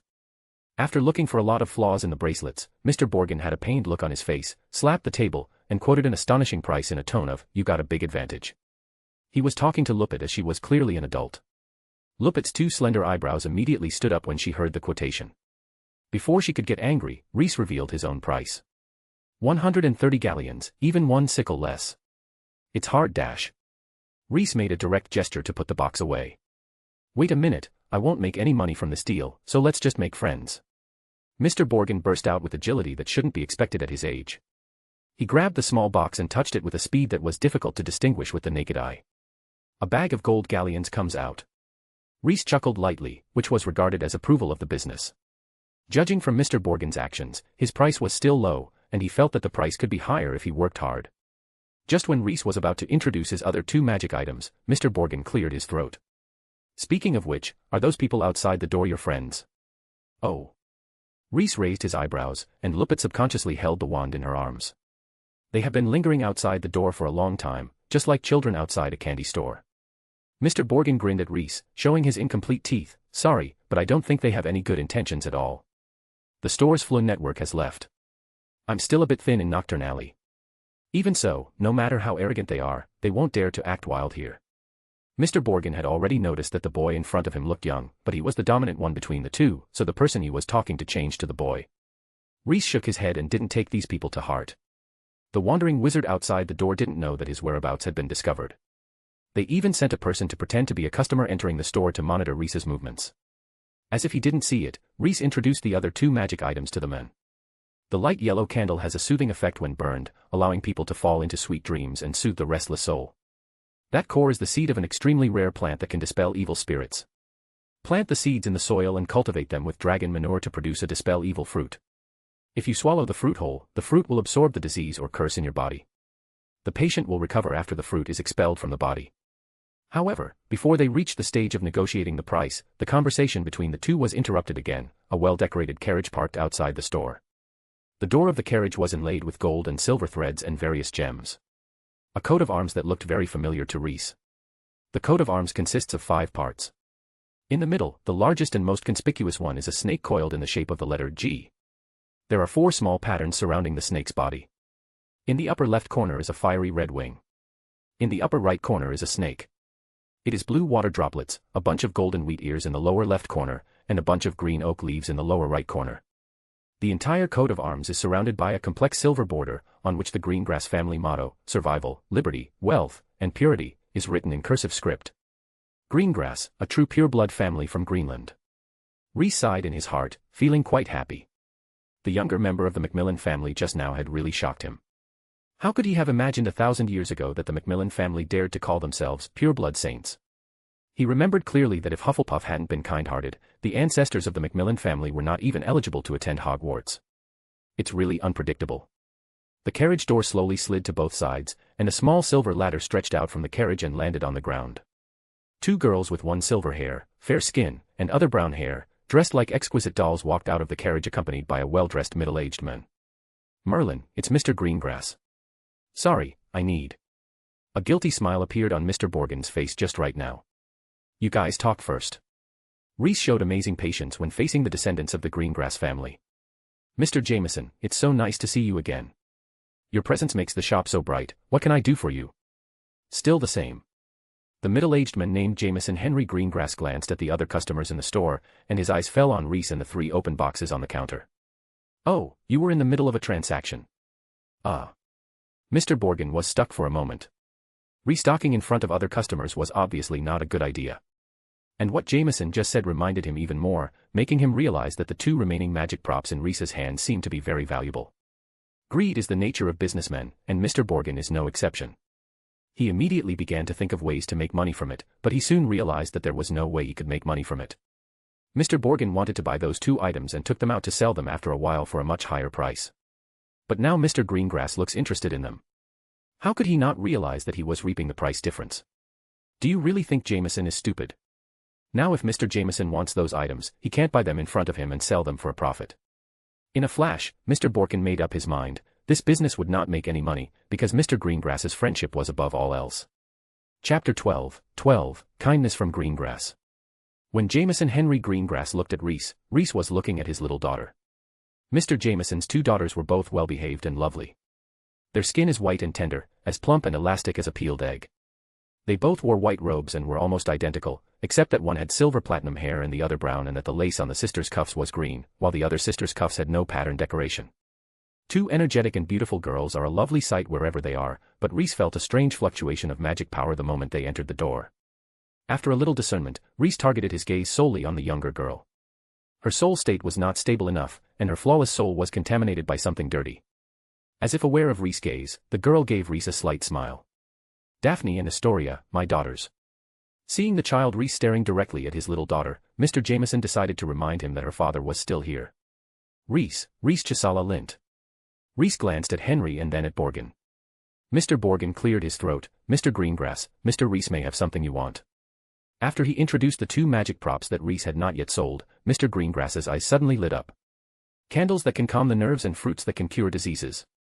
This description sounded very suitable for his daughter's illness, and Mr. Greengrass was immediately moved. It may seem unbelievable, but Astoria Greengrass, the legitimate daughter of the Greengrass family and beloved by her family, was a miserable person. When she was born, she was found to be carrying a curse called the blood curse. This is a curse attached to the soul. It gives Astoria the ability to transform into an animal. The price is that she will eventually become an animal irreversibly and permanently, and will even lose all memories of her life as a human, becoming a complete beast.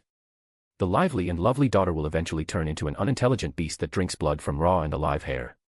This kind of thing is completely unacceptable to Mr. Jameson. Naturally, the Greengrass family cannot tolerate this kind of thing happening, so Mr. Jameson has been fighting for his daughter. He sought medical advice and even came to Mr. Borgin for some shady means. Now it seems that sometimes trying to take the wrong way will yield unexpected gains. "How much?" "I want these 2 items." Mr. Jameson inquired without hesitation, not hiding his desire for these 2 props. 300 galleons, you can take both of these."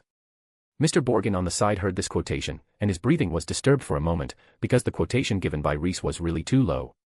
If it were him, it would at least be doubled, because Mr. Greengrass didn't lack the money, and these 2 props were exactly what he needed. Alas, young people just have no experience. If I had not argued with this kid and bought these 3 things earlier, I would have made at least 300 gold galleons today. When he thought of such a large sum of money flying away from his wallet, Mr. Borgin felt so distressed that he could hardly breathe. By the time Mr. Borgin was rude, Rhys had made a deal with Jameson Henry Greengrass. Seeing the heartfelt joy on Mr. Greengrass's face, Rhys reminded him, candles can only calm the mind, and they are not a panacea for eliminating evil. Don't place high expectations. It's okay, as long as it works. Holding the 2 boxes in his arms, Jameson waved his hands nonchalantly. Since his family knew his own affairs, Mr. Greengrass naturally knew how difficult the curse on his daughter was. He never expected that a measly 300 galleons collected from a black shop in Nocturn Alley would heal her. As long as it could relieve her pain, the 300 galleons spent would not be unfair. After paying the money and picking up the goods, Jameson's purpose for the trip was finally achieved. Before leaving Borgin and Burke's, he suddenly turned around and asked Reese, "Hey, do you want me to take you for a ride?" As he spoke, Mr. Greengrass pointed to the carriage parked outside the store. He had already noticed that there were a few sneaky guys watching them from both the inside and outside the store.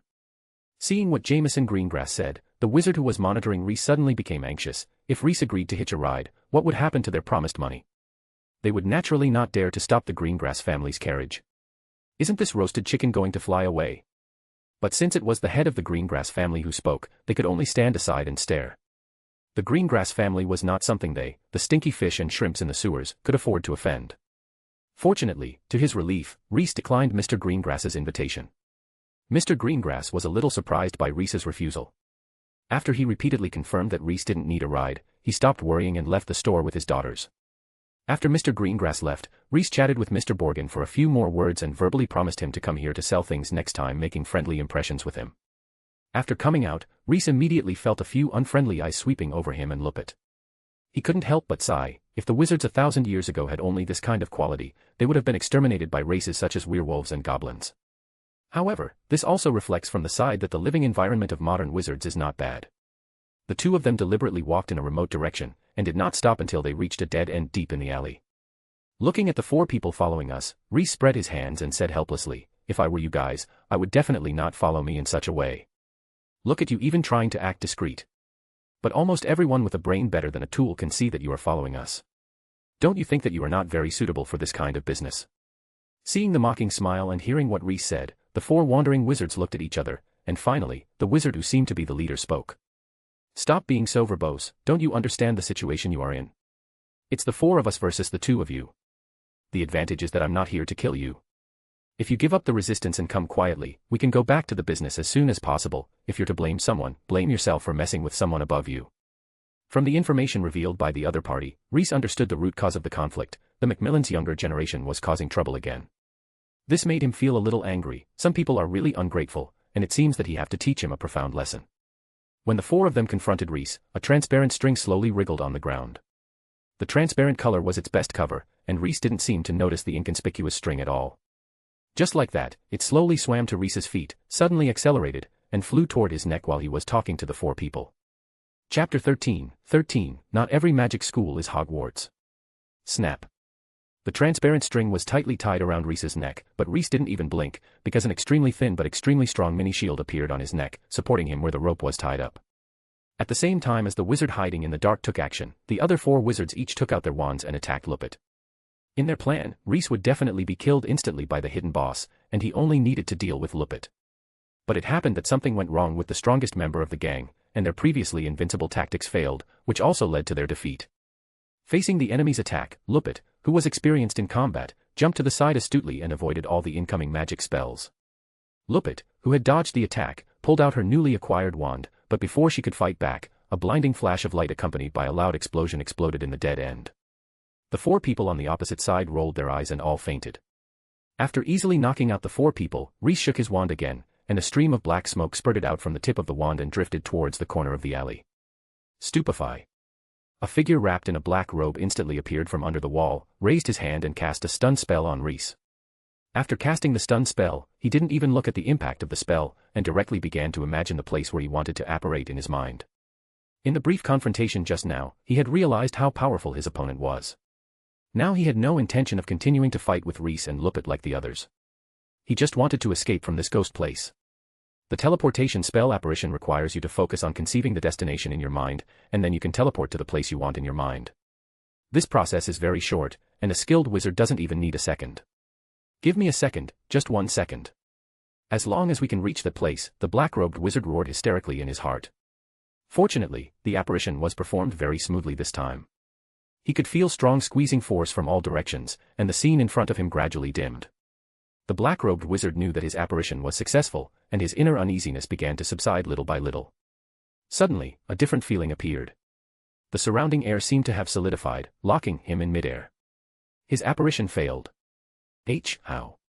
The black-robed wizard raised his head at a loss, and then met the young man's deep, cold eyes. The young man looked at him without any emotion in his eyes, just like a tourist looking at a fish stranded on the beach generally.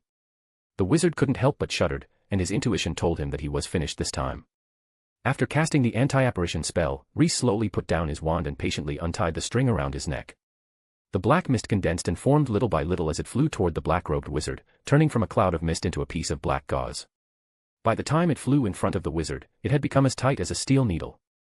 Soon, the black mist bound him tightly, making him unable to move. Lupit ran to the place where he had been hiding and found a transparent cloak there. The cloak is transparent and almost blends into the ground. It can't be noticed without bending down and taking a closer look. This guy actually has an invisibility cloak.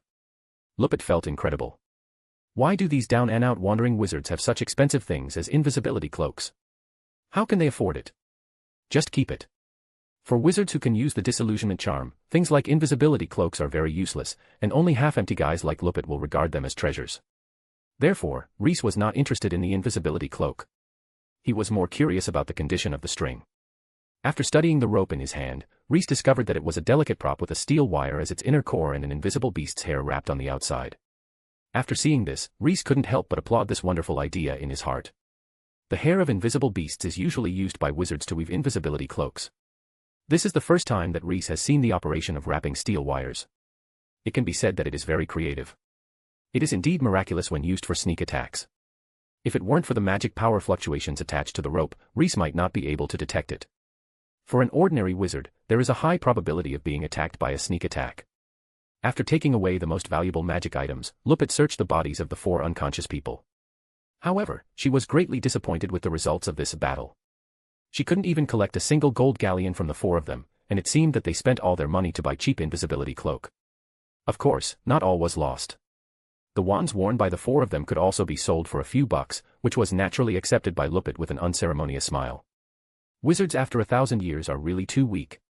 Rhys walked up to the black-robed wizard unhurriedly, stretched out his hand, and pinched the other party's cheek. In his opinion, there was no need to interrogate the remaining 4 soldiers. The core leader of this group was only the guy in front of him, and all the intelligence was focused on him. After hearing what Rhys said, the black-robed wizard was startled at first, and then realized, how can anyone live for 1,000 years? Nicholas Flamel, the oldest wizard in the magical world, only lived for more than 600 years. The guy in front of him was just bluffing and talking nonsense. However, even if the other party is talking nonsense, it does not prevent him from having the upper hand, so the black-robed wizard thought for a moment and decided to surrender for the time being. I believe this is just a misunderstanding. The black-robed wizard's voice was muffled because his face was pinched. Rhys had no desire to talk to him. He forced the other person to look into his eyes until the other person's eyes became distracted. Rhys is proficient in legilimency. Although many of the magic spells cannot be used to their full strength because of his current weak body, legilimency, a magic that relies on the strength of the soul, has not been greatly restricted. He still can easily read the memories of a wizard under his control. Who ordered you to do such a thing? Anthony McMillan. He offered us 40 galleons to teach you a lesson. If you succeed in capturing Lupit and I, what will you do to us? Play with the girl for a while, and then get rid of you. John said you have a lot of money with you, we can divide the money, and then pass the blame to Anthony. Anyway, he asked us to teach you a lesson. The black-robed wizard confessed his feelings frankly, which made Lupit resentful and she kicked him several times. During the questioning and answering, Rhys had already made it clear about the intentions and origins of this group of people. McMillan hired thugs to attack people, and the hired thugs became interested in making money and fleshy desires and wanted to simply use the McMillan family's tiger skin to kill them afterwards. The situation is not complicated. Are you or were you a student of Hogwarts? After struggling for 2 seconds, Rhys asked a question that he was very concerned about. He was afraid that the other party would say that he was a student of Slytherin House. No, it was the magic taught to me by the monks of the Secret Order. The Secret Order. It was the name of a magical organization that Rhys had never heard of. There are many Muggle organizations with this name, but Rhys thinks that it is most likely just the same name as what the black-robed wizard said. Have you heard of it? Rhys looked at Lupit and asked her. Lupit frowned and said with some uncertainty, it seems to be a magic organization active in Europe that teaches magic to those young wizards who have not learned. I have met a wizard from Montenegro before. He said he is a member of the secret order, I just don't know if it's the secret order he's talking about. Like Hogwarts. That's incomparable. Lupit shook his head. Hogwarts is the best magic school in the UK and even the world. It has a complete monopoly on the wizarding students in the British Isles. How can the secret order compare with others? Can it compare with Hogwarts? There are only a few magic schools that can compare to Hogwarts. Rhys was very excited when she said this. If the situation wasn't right, he would have asked Lupit to give a good introduction to today's magic school. In fact, it is very rare for a magic school to admit all young wizards born in the British Isles as Hogwarts is. Other magic schools will draw a general sphere of influence and then recruit young wizards with sufficiently outstanding talents. Different schools have different preferences. Students in Durmstrang must be able to accept black magic, students in Wagata cannot rely too much on magic wands, students who do not know French will never be able to enter Beauxbatons, etc. Hogwarts is what it is now thanks to Helga Hufflepuff, one of the Big Four. It was her insistence on accepting all the students that made Hogwarts unique. Without Hufflepuff's efforts, some young wizards might have faced a very tragic situation, receiving the admission notice, rushing to Hogwarts excitedly, and then being informed that they had failed. How hopeless it is for a child. There is no concept of repetition in magic schools, so their lives will undoubtedly be ruined. After learning from Lupit that the secret order was actually similar to a magic school, most of Rhys's interest in this organization disappeared. Out of habit, he asked casually, "So are you still in contact with the secret order?" "Well, we have an alumni directory. If there is anything someone needs my help with, a message will automatically appear on the alumni directory, and you will be rewarded when things are done well." Oh. Now Rhys became interested. Even when Hogwarts was founded, it would not control the students after graduation like the secret order. This alumni record sounds like the bulletin board used to publish bounty missions in the Mercenary Guild. After asking for a while, Rhys learned that the invisibility cloak of the guy in front of him was earned through helping and saving points. And what he does is very simple, intelligence gathering. He wanted all kinds of information about the secret order, so he subscribed to several newspapers and submitted them every day after refining the news in the newspapers and the news he heard in Nocturn Alley. The rewards given by the secret order are not bad either. In addition to magic props such as invisibility cloaks, there are also rewards of varying value such as potion materials, potion formulas, and magic spells. After prying everything out from the black-robed wizard, Rhys's understanding of the secret order has undergone earth-shaking changes. His experience told him that this organization was anything but simple. So he decided to strengthen his connection with this organization, and it would be best to break into this organization and figure out their purpose. And the key to joining the organization is right in front of me. Rhys easily obtained a book from the black-robed wizard. It was a small booklet with a black leather cover. The name of the black-robed wizard was written on the title page, Surge. The booklet looked inconspicuous, no different from the 10 diaries in the stationery shop in Diagon Alley. As for how to use it, Surge's authority was surprisingly low. He didn't even have the means to actively contact the secret order, and could only passively wait for contact from his superiors. This made Rhys a little speechless, but he soon felt relieved. It was precisely because Surge was insignificant that he could easily extract information from him. After squeezing out the last drop of information, Surge lost all use value. Rhys took away his wand and belongings, loosened his restraints, and let him leave. "Are you too lenient with them?" After all, Lupit was about to persuade Rhys to be more cruel and not to be too lenient, but Rhys' next move blocked her mouth. The transparent rope was tied around the necks of the 4 people one after another, and then tied to the bulges on the walls on both sides of the alley, one on the left and one on the right, just like a clothesline. Have you ever killed a mouse? After dealing with the 4 wandering mages like hanging a few pieces of laundry, Rhys asked Lupit a question. "I should have caught it when I transformed." Rhys. He almost forgot her identity as a werewolf, but that didn't matter. Swatting the rats to death directly is not the most effective method of eradicating rats. Experienced Muggles will seal the back door of the captured rat with thread and then put it back. The rats that return to the nest will eventually fall into the trap because they are unable to defecate. That rat will go crazy and kill all the rats in his nest. Rhys said meaningfully. McMillan met Surge again. "How's it going? Is everything done?" As soon as he saw Surge, he couldn't wait to ask. "Yeah, it's done." Surge responded with a dull expression. "That's great, ugh." Before McMillan could finish speaking, Surge slapped him in the face. Miraculously, this slap did not make any crisp sound. Surge's palm seemed to have melted and stuck to McMillan's face. The next moment, his whole body except that hand turned into a piece of fresh mud. The mud on the beach merged with the dirt on the ground in Nocturn Alley, and no one could tell that a living person had ever stood there. The hand he left behind also quickly softened, sealing McMillan's eyes and ears like dough, taking away his hearing and vision. What happened in the corner of Nocturn Alley had nothing to do with Rhys and Lupit. The two had returned to Diagon Alley and bought books worth some galleons from Flourish and Blott's bookstore and the second-hand bookstore next door. According to Reese's original plan, he had to spend at least 200 galleons to buy other books, but he gave up after Lupit told him that most of the books could be borrowed from the Hogwarts library. Next, he and Lupit opened 2 rooms in the Leaky Cauldron and lived in Diagon Alley for a long time. Chapter 14.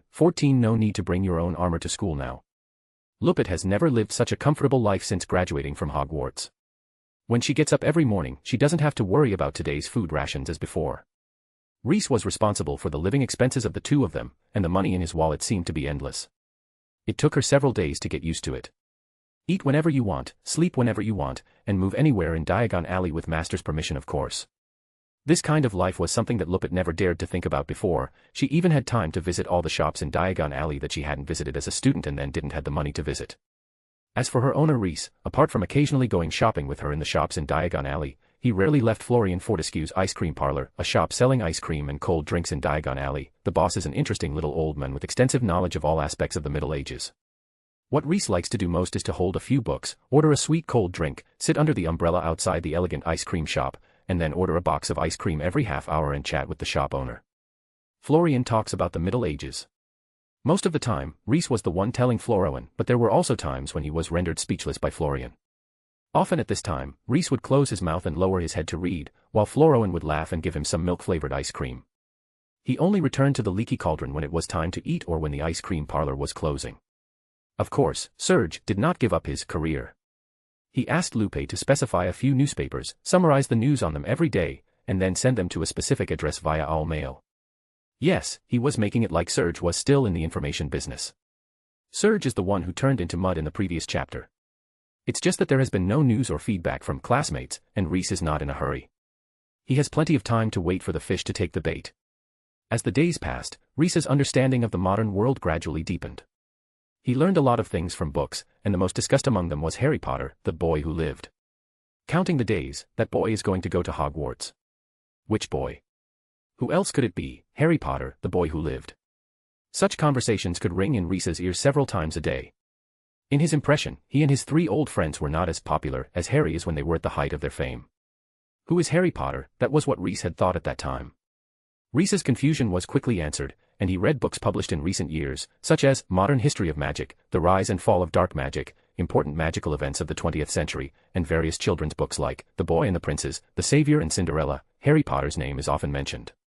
From these books, not including the children's stories, Reese learned what the Savior did. He defeated a Dark Lord. Dark Lord meant Demon King in Reese's mind. Reese was still a little surprised by this. It was common for brave men to defeat a devil, and the 4 of them were one of them back then. But it was the first time in 1,000 years that a baby who had not yet left his infancy defeated the Demon King who was in full swing. Given the opportunity to meet the boy who lived, Reese made up his mind. Here comes the vanilla ice cream. Florian placed a large box of ice cream on Reese's table. Thank you. Reese opened the book in front of him and enjoyed the ice cream that exuded a hint of white air. While eating ice cream, the pages in front of him slowly turned over on their own. You should try other flavors. Strawberry and mango-flavored ice cream are selling very well recently. Seeing that Reese was eating deliciously, Florian couldn't help but recommend other flavors of his own ice cream to him. Reese shook his head. He had tasted all the flavors of Florian's ice cream, and only fresh milk, yogurt, and vanilla suited his taste the most. Suddenly, a shadow fell in front of Reese, knocking over the book that was floating in front of him. The uninvited guest is a barn owl, carrying a letter under its sharp beak. After delivering the letter, the owl fluttered its wings and flew away as if it had completed its mission. Reese knew without even looking that the envelope contained an acceptance letter to Hogwarts. He broke open the paint and took out 2 pieces of parchment from the envelope. The first was the admission notice written by Vice Headmistress Professor Minerva McGonagall, and the second was a list of required textbooks and essential supplies. Looking at the letter in his hand, long-standing memories gradually came to mind. Is it necessary to be so formal? Godric Gryffindor looked at Hufflepuff, who was busy writing at her desk with a look of astonishment on his face. Of course. They are my students. Hufflepuff replied matter-of-factly. But they are already going to school in the castle. Rowena, Salazar, tell me, is it necessary to do this? Gryffindor couldn't understand Hufflepuff's behavior at all. Why should she give students a letter like this who have already enrolled in school? A sense of ceremony, a sense of ceremony. Ravenclaw waved her hand and said, Gryffindor, we need to look formal in front of kids. Helga, please make it more formal. The four of us are going to build the best magic school in Britain. Don't make it like those grassroots teams. After encountering disappointment from Ravenclaw and Hufflepuff, Gryffindor couldn't help but look at his good friend Slytherin, hoping to hear a few good words from him. Salazar Slytherin stroked his beard. This is indeed a bit stupid. Right.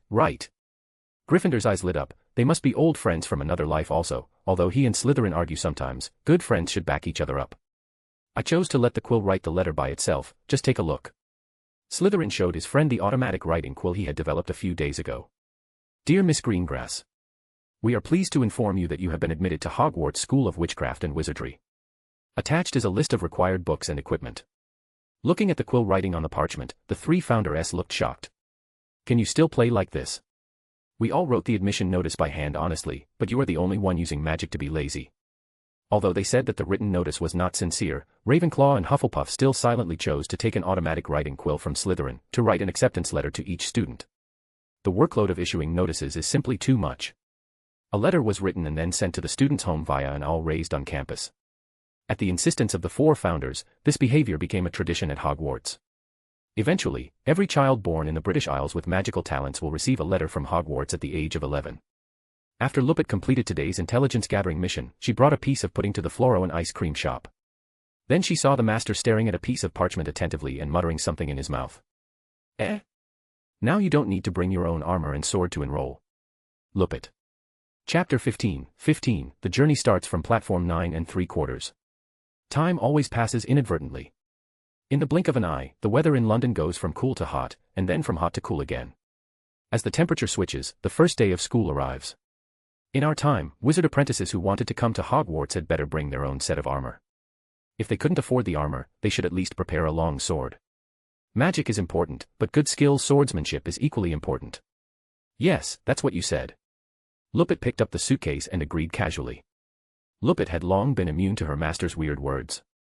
In her eyes, the master should be a wizard who has lived for a very long time, but for some reason, he has become as young as he is now. Immortality or rejuvenation. It doesn't matter, anyway, it doesn't affect the master who is a very powerful wizard.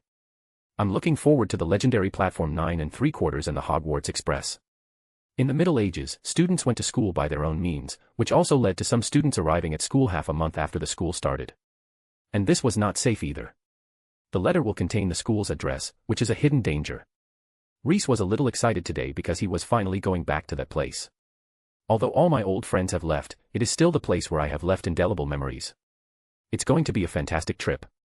After a lot of trouble, Hermione Granger and her family finally found platform 9 3/4 between 9 and 10 mentioned in the admission notice. Just as she was looking at the red steam train with surprise on her face, a familiar figure broke into her eyes. Reese. The little girl still remembered the boy she picked up at the campsite. At this time, he, like himself, looked longingly at the steam-belching train not far away. A fashionable and beautiful woman stood next to him, holding a small suitcase in her hand. The woman wore a peaked cap and a silk scarf tied around her neck. She wore a brown coat on her upper body, and tight-fitting pantyhose stretched on her round thighs. Together with the mid-calf boots on her feet, her legs were beautiful and slender. Reese's mother is so beautiful. This was the first thought that came to Hermione's little head. I don't know what Lupit will think after learning that comment of being a mother of her master. The creations of Muggles cannot be underestimated. This behemoth brought quite a shock to Reese. He knows that there are many trains like this train in the Muggle world, he knows that this kind of train is about to be eliminated in the Muggle world, and he knows that Muggles have many creations of the same level or even far beyond the limits of his imagination. Reese now understood why wizards came up with a law of secrecy. Only by hiding can wizards have their own living space, just like hiding a drop of water in the ocean. Once the magical world is exposed, wizards will inevitably have a fate beyond their control, just like the goblins and house elves they conquered. Just when Reese was worried about the gap between the magical world and the non-magical world, he heard Hermione's voice. Turning around, he saw that the little girl he had seen in Dean Forest was waving to him. I didn't expect us to meet here. Why did you leave that night without saying goodbye? My parents have been worried about you for a long time. Reese wanted to tell her that without him, you and your family would have been Lupit's extras that night. But then I thought about it, who can say for sure about what has never happened? Maybe by some mistake, the Granger family wouldn't encounter a werewolf.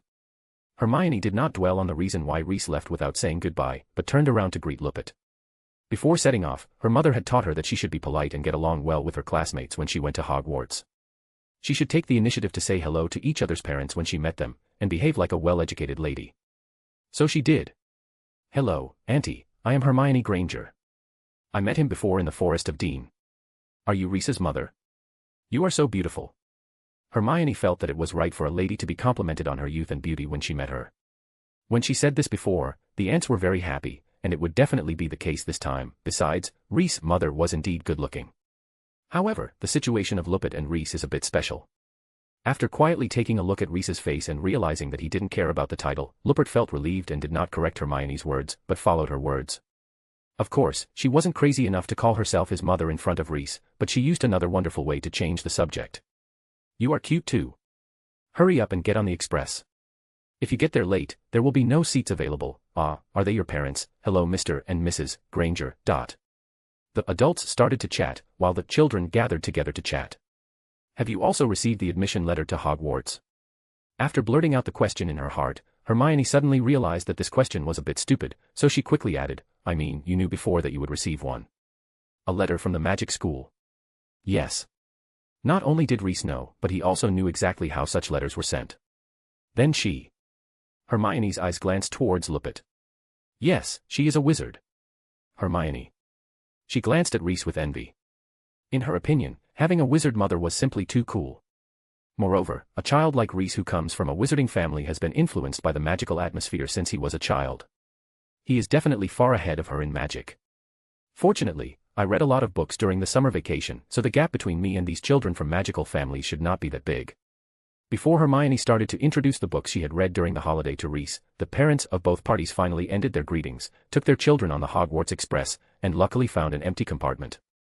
Okay, now we leave. Hermione, you have to. While Mrs. Granger warned Hermione in a lengthy manner, Reese was also arranging Lupin's tasks. Find a place to live in Diagon Alley, collect intelligence as usual every day, and send me in mail from all directly if you have anything. Reese took out a bulging money bag from his arms. You can use the money for those tasks. If you don't have enough, just ask for more by sending me a letter. The effect of the humanoid restoration spell is still there. If it fails, you must contact me as soon as possible. Both parties are explaining matters to each other, but the roles of parents and children on Reese's side have been reversed. The shrill whistle sounded, and the train was about to start.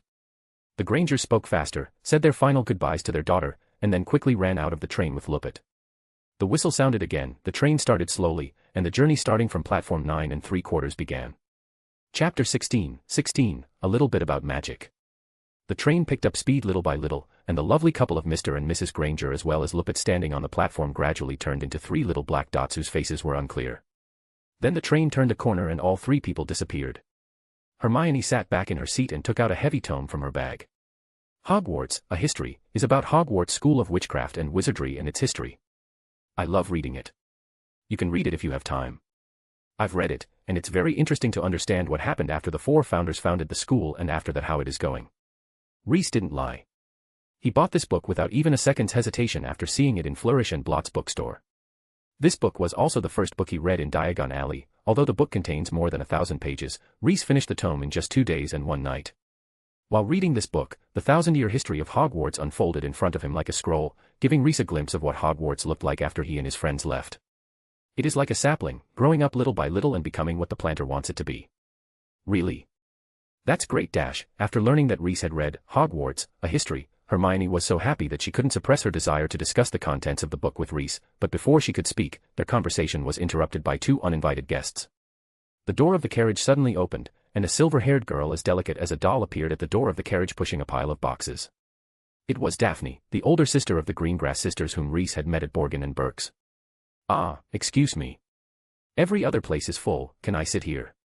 Although it was a question, Daphne didn't think she would be rejected at all. She pushed the pile of boxes into the cabin without waiting for Reese and Hermione to agree. It wasn't until she walked in that she noticed that the person sitting in the cabin was the man she had met in Nocturn Alley before. It's you. She was extremely surprised. In Daphne's opinion, there are only shady people in Nocturn Alley, and the same is most likely true for Reese and Lupin, but who would have thought that Reese was actually a student at Hogwarts? What's even more outrageous is that he is still a freshman. How ridiculous is it that a man who was chatting with her father in a shop that specializes in selling dark magic items in Nocturn Alley has not even reached the age of going to school? Her mouth was open enough to fit a baguette into it. The world is such a small place, isn't it? Reese welcomed Daphne's arrival. It is better to have a cabin full of acquaintances than a large group of strangers with strange origins. Yes, the world is such a small place. Daphne sighed from the bottom of her heart. She decided to write a letter to her father as soon as she arrived at school, telling him what she had experienced on the train today. She could bet that her father would not be able to guess who she met today. She grabbed the top piece of luggage with both hands, stood on tiptoes, and lifted it to the luggage rack with great difficulty. Reese silently took out his wand and pointed at the pile of luggage that was half a person high. The luggage floated into the air and landed steadily on the luggage rack, neatly arranged in a row. Hermione! Exclamation point. Did you just use the levitating spell? She asked immediately after Reese had packed up the luggage and sat back in his seat. Of course. But I didn't hear the spell being recited. Hermione said with some uncertainty. What just happened too fast, and she couldn't be sure whether Reese was chanting a spell, but she was sure that Reese used the levitation spell they would learn this semester. Oh, really? Maybe you didn't notice. Daphne, where is your sister? Why didn't Mr. Greengrass come to see you off? Reese tried to blur the subject. Silent casting and wandless casting have almost become his instinct, but considering his age and the difficulty of these two kinds of casting, this operation is a bit too amazing for others. For Reese, who does not want to attract too much attention, it's not a good thing. Hope no one notices. Reese glanced at Daphne without any trace, and saw that she didn't seem to pay attention to what he had just done. He couldn't help but feel relieved. At the same time, he secretly decided that he would still have to pretend in front of others in the future, even if he said something casually. My sister is not yet in school. She is 2 years younger than me. My father took my sister to the hospital today, so I came here alone. My house elf was with me, so it's not that bad. She said it wasn't that bad, but Reese could still catch a hint of regret on Daphne's face. She was silent for a moment and then said, "Thank you for the candle. It works very well. My sister has slept very soundly these past few nights and has never had nightmares. It's not easy for the girl Daphne either." Hermione could hardly sympathize with Daphne's experience, and now all she could think about was the spell Reese had just used. After Daphne finished speaking, she couldn't wait to ask, "Have you previewed the spells you will use this semester? I feel like you know all kinds of spells very well." "No, I just know a little bit." This sentence is completely unconvincing. Seeing Reese admit that he understands magic spells, Hermione suddenly became interested. "I also tried to learn a lot of magic spells during the holidays. Is there any magic that you are particularly good at?" Reese blinked. "You ask me what I am best at, and my answer is that I am best at the magic of preserving ice cream." Ah. Hermione thought there was something wrong with her hearing for a while, but when Reese took out 3 large boxes of ice cream with a hint of white steam from somewhere, she suddenly felt that she had heard correctly. "Wanna give it a try?" Reese picked up a box of yogurt ice cream and pushed the other 2 boxes towards Hermione and Daphne. "How did you do it?" "I remember it was clearly mentioned in Gamp's 5 basic laws of elemental transformation that food cannot be transformed out of thin air." Faced with Reese's operation, Hermione exclaimed, feeling that she was well informed. Daphne's eyes widened as well. She had never seen such magic before. The basic principles of the wizarding world were overturned in front of them. It's not conjured out of thin air. I simply combined a few not-so-complex spells to achieve this effect. I said I know a little bit about magic, had I not? The freezing spell is just a simple application of the traceless expansion spell. A series of shocks made Hermione and Daphne numb. They carefully picked up the ice cream from the table and each tasted a little. The cold sweetness told them that all this was true. Most importantly, this ice cream is really delicious. Hermione and Daphne, curly logical end. Chapter 17, The Malfoy Family. I remember they liked doing it with Muggles. For a moment, the only sounds in the carriage were the sound of ice cream tasting and the roar of the train. After all 3 portions of ice cream were swept away, Reese conjured up a pile of puffs, puddings, and cream cakes. Hermione and Daphne, Sigma, degree winky face. How many desserts did you bring? Which dessert shop did you rob? At this, Reese smiled a little sheepishly. The desserts of this era were so good that he simply couldn't resist their temptation. Chefs 1,000 years ago could only use honey and lead sugar for flavoring, and the types of sweets were much more monotonous than modern ones. Any kind of modern dessert would have been a dimensionality reduction attack 1,000 years ago. It's no wonder that Reese is addicted to all kinds of desserts and can't extricate himself. Although it is said that eating too much sweets will lead to dental disease and body weight, how can any little girl resist the temptation of sweet desserts? So after a while, everyone in the carriage had an extra dessert in their hands. Did you know that The Boy Who Lived is coming to Hogwarts this year? When tasting dessert, if there is no chat to accompany it, the taste of the dessert will be greatly reduced. Daphne knew this well, so she took the initiative to stir up the conversation and open up the topic. "Oh, it's that Harry Potter. He has been mentioned in many books." Hermione took stock of the books that mentioned the name Harry Potter and had been read by her. Just as the conversation among several people was gradually getting more exciting, there was a knock on the door of the carriage. After opening the door, a round-faced boy with red eyes stood timidly outside the door and said in a crying tone, "I'm sorry, I want to ask, have any of you seen my toad?" Daphne and Hermione shook their heads at the same time. Hermione stood up from the stool and said that she could accompany the round-faced boy to find his toad. Toad? Reese raised his head and glanced at the round-faced boy. He learned from the Hogwarts admission letter that Hogwarts now has strict restrictions on the pets that students can bring to school. Choose one among owl, toad, and cat. Maybe they were scared by those students who kept magical animals like fire dragons, hippogriffs, and acromantula as pets. However, even in that era when there were no taboos, there were very few students who chose toads as pets. This thing is ugly, the slimy look on it makes people feel sick, and it doesn't have the magic of other magical animals, it's not as functional as an owl, and it's far less cute than a cat. If students can choose between an owl and a cat, why would they choose a toad? However, toads have an advantage that the other two pets do not have: drug resistance. Many potion masters will raise a toad to test their new medicines. The mucus secreted by the toad itself is also a common raw material for magic potions. Depending on the feeding ingredients, the mucus will also show different effects. So potion masters really love toads. Maybe he's a boy who loves potions. With this thought in mind, Reese took out his wand. The fact that he loves potions is a plus here, so he is willing to help the round-faced boy. Okay, no need to search for it. Here. An ugly toad flew out of nowhere towards Reese. Even though he was very aware of the benefits of toads, there was still a flash of disgust in Reese's eyes when he saw the toad flying towards him blankly. He tapped his wand, and the fat and big toad fell into the boy's hand relatively steadily. Now put it away and don't lose it again. Looking at the chubby and energetic toad, Reese praised him. This toad is really well raised. Thank you. The boy's eyes widened, he held the fat toad in his hands and left with great gratitude. After the round-faced boy left, Daphne curled her lips, showing a trace of disdain. I know that guy. His name is Neville Longbottom. He's not very smart. Longbottom. Another familiar last name. That's right, that guy is actually a pureblood. It's hard to believe. After Daphne finished saying this, she added after some thought, but it's normal. Not many pureblood wizards these days have normal minds. This sounds like a map cannon, but soon some well-meaning people jumped out to support Daphne's remarks. Not long after Neville left, a boy with light blonde hair, accompanied by two other tall and sturdy little chubby boys, passed by Reese's box talking and laughing. Their voices were quite loud, and their conversation could be vaguely heard through the box door. The boy who lived is on the train too. Yes, I met him in Diagon Alley before. He was ordinary, but he actually hung out with that Hagrid. Did you know? It's that Rubius Hagrid, eh? The voice stopped outside the box where the three of them were staying. The next moment, the door of the box was opened. Daphne, you are actually here. Do you want to come with me to see the savior of the magical world? Not interested. Daphne rejected him flatly. She actually wanted to see the legendary Harry Potter, but she didn't want to go with these three people. But Malfoy's suggestion is good. She will hear Reese's tone later. If he is interested, then she can go to find Potter with him. Okay, Malfoy said angrily, having hit a soft spot. He turned his attention to Reese and Hermione, who were in the same carriage. Who are these two? Hermione Jean Granger. Reese Chisala Lint. Two unfamiliar last names. Seeing that they were not from a pureblood family, Malfoy didn't even bother to say hello to these two people. He did not conceal the look of contempt in his eyes, and said condescendingly to Daphne, for the sake of the family friendship between the two families, I will give you a piece of advice: avoid dealing with bad people, so as to avoid the Greengrass family's downfall in the future to the extent of families like Weasley and Longbottom. Shut up, Draco Malfoy. Get out of here, your voice makes me sick to my stomach. An angry flush flashed across Daphne's face.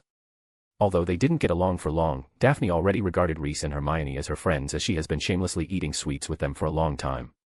She couldn't accept Malfoy humiliating her friends in front of her. She screamed at Malfoy with the worst words she could think of. Malfoy. Reese heard a last name he was familiar with. However, unlike the Greengrass family, the reason why he was so impressed by the Malfoy family was that the ancestors of the Malfoy family once hired him as a witness at their wedding. As for the marriage partner, it may be a bit embarrassing to say it. She was a wealthy French lady and a Muggle. That's right. Seeing that Reese seemed to have heard of the reputation of the Malfoy family, Draco immediately started to tremble with excitement. Since you have heard of the family name Malfoy, then you must not be a mudblood. Are you referring to the Malfoy family who used to marry Muggle nobles in the ancient times? Malfoy. Chapter 18, Reese, you have too much misunderstanding about Slytherin. Draco Malfoy was convinced that there was something wrong with his hearing, otherwise, he couldn't explain why someone dared to say such a thing in front of him. The impact of Reese's words on him was so strong that he froze on the spot and his thinking came to a standstill. After Reese spoke, the entire box fell into silence, and Daphne looked at Reese as if he was a madman. As a core member of a magical family that has been inherited for thousands of years, Daphne certainly knows the details of the Malfoy family.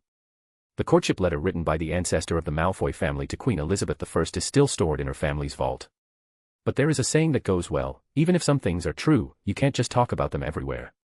Reese's words perfectly fit this principle. As one of the most powerful families in the wizarding world today, not everyone can speak of the history of the Malfoy family. If Reese's words were spread, he might cause a big disturbance and be wildly retaliated against by the Malfoy family. Thinking of this, Daphne couldn't help but sweat for Reese. The definition of a pureblood wizard can be divided into two categories: a broad sense and a narrow sense. In the broad sense, as long as the family has a long history and are all wizards, they can call themselves pureblood wizards. In the narrow sense, pureblood wizards abide by a drop of blood principle. If there are Muggles in the family genealogy, and the family that has intermarried with Muggles and the person has not been expelled from the family in time, then the next generation should not be a pureblood family. The Malfoy family has always prided itself on being a pureblood family, and certainly cannot accept the fact that its ancestors married Muggles. When Reese said this, he immediately broke Draco Malfoy's defense. After a few seconds, his consciousness gradually returned to his mind, and with it returned endless anger. Malfoy, overwhelmed with rage, roared and threw himself at Reese, who was sitting in his seat. He swore on the name of his surname that he would teach this guy who had slandered the Malfoy family an unforgettable lesson. Reese had never seen anything like that. Faced with the angry Malfoy, he sat in his seat and calmly knocked on the table with his wand. Several colorful ribbons flew up into the air, tying Malfoy's hands and feet tightly. "You mongrel!" Crabbe, Goyle-Malfoy, who had lost the ability to move freely, did not shut up. He directly ordered his two followers to attack and reverse the situation. However, although Crabbe and Goyle look dumb, they are actually not stupid. The two of them just moved back subconsciously, and then stood still. After witnessing Malfoy being apprehended instantly, they lost the courage to confront Reese. Seeing that Crabbe and Goyle did not obey his orders, Malfoy became even more angry, but before he could continue to speak, a small cake floated up from the table and went into his mouth with a swishing sound. His mouth was tightly blocked. "Calm down first." Reese sighed, looking at Draco Malfoy lying on the ground speechless, with pity in his eyes. These guys are really crazy. Does he don't even know his history? Reese was a little regretful that he did not carry those letters with him from back then, otherwise he would definitely show Draco how the Malfoy ancestor invited him to officiate at his wedding to a Muggle noble. "Why are you still standing there? It's time for you to go back to your box. Do you also want me to treat you two to a dessert like him before you leave?" Looking at Malfoy, who was tasting the cake, Crabbe and Goyle put Malfoy on their shoulders without saying a word, and carried him out of the carriage. "If you have any doubts about what I said, then write a letter to your father or grandfather, or look through your own family tree and family history, and everything will come to light." Before Malfoy was carried out, Reese did not forget to shout something at his back, which made Malfoy shake with anger. "Hermione." After easily dismissing the three troublemakers, Reese was greeted by Hermione's admiring gaze and Daphne's concerned questioning. "Are you crazy? I'm afraid you've offended the Malfoy family to death now." Daphne's eyes were full of anxiety. "Draco's father is Lucius Malfoy, a popular figure. According to my father, Mr. Malfoy is also close to Minister Fudge, not to mention one of the board of directors of Hogwarts. If he wants to take revenge on you." "He won't," Reese said very firmly. Daphne was shocked. She didn't understand why Lucius Malfoy, the contemporary head of the Malfoy family, would ignore Reese's words that challenged the Malfoy family's bottom line. "It's very simple. What I'm saying here is what only the three of us and Malfoy and his minions heard. But if Lucius pursues the matter in a big way, then it won't be just the six of us who know about it. Judging from your appearance, you should know that I am telling the truth, right?" "Of course, but isn't that enough? Does Lucius not know what the Malfoy family is like?" For Lucius, the best way to deal with this matter is to ignore it as a child's joke, otherwise, it will only lead to disgrace because the Malfoy family was really close to many Muggle nobles getting dowries from the royal families and getting married to Muggle princesses. After listening to Reese's explanation, Daphne suddenly felt that what he said seemed quite reasonable. She felt a little at ease, but still told Reese to be vigilant and be careful of retaliation from Malfoy. Reese nodded repeatedly, thanked her for her kindness, then picked up the dessert and continued to enjoy it. Cold and delicious ice cream, soft and sweet cakes, puffs filled with delicate cream. Reese enjoys delicious desserts unscrupulously. As for Malfoy, perhaps because Draco calmed down on the way back to the box, he did not come back here to cause trouble for Reese. Around 12 o'clock, accompanied by a loud noise from the aisle, a woman with a nice smile and dimples opened the stall door and asked, "Honey, do you want to buy some snacks?" Although he had eaten a lot of desserts, firstly, as the saying goes, desserts are in another stomach, and secondly, Reese also wanted to see the food in today's wizarding world, so he jumped up. Merlin's milky eyes, Bertie Bott's every flavor beans, Dribble's best blowing gum, chocolate frogs, pumpkin pasties, cauldron cakes, licorice wands. There were a wide variety of snacks on the train, and Reese took a little of everything, but in the end, it was Daphne who paid the bill. She insisted on a treat because she had just enjoyed Reese's ice cream and desserts. Hermione took out several boxes of washed fruits from her backpack to repay Daphne and Reese. After putting the snacks on the table, a simple but rich lunch begins. The first pack of snacks that Reese opened was called Bertie Bott's Every Flavor Beans. This snack was very interesting.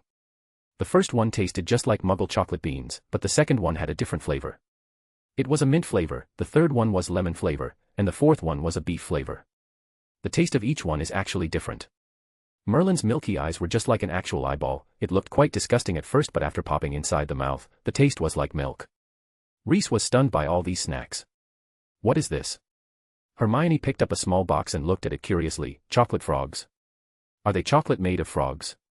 She was worried about opening the box and finding a chocolate-flavored dried frog. "What are you thinking about?"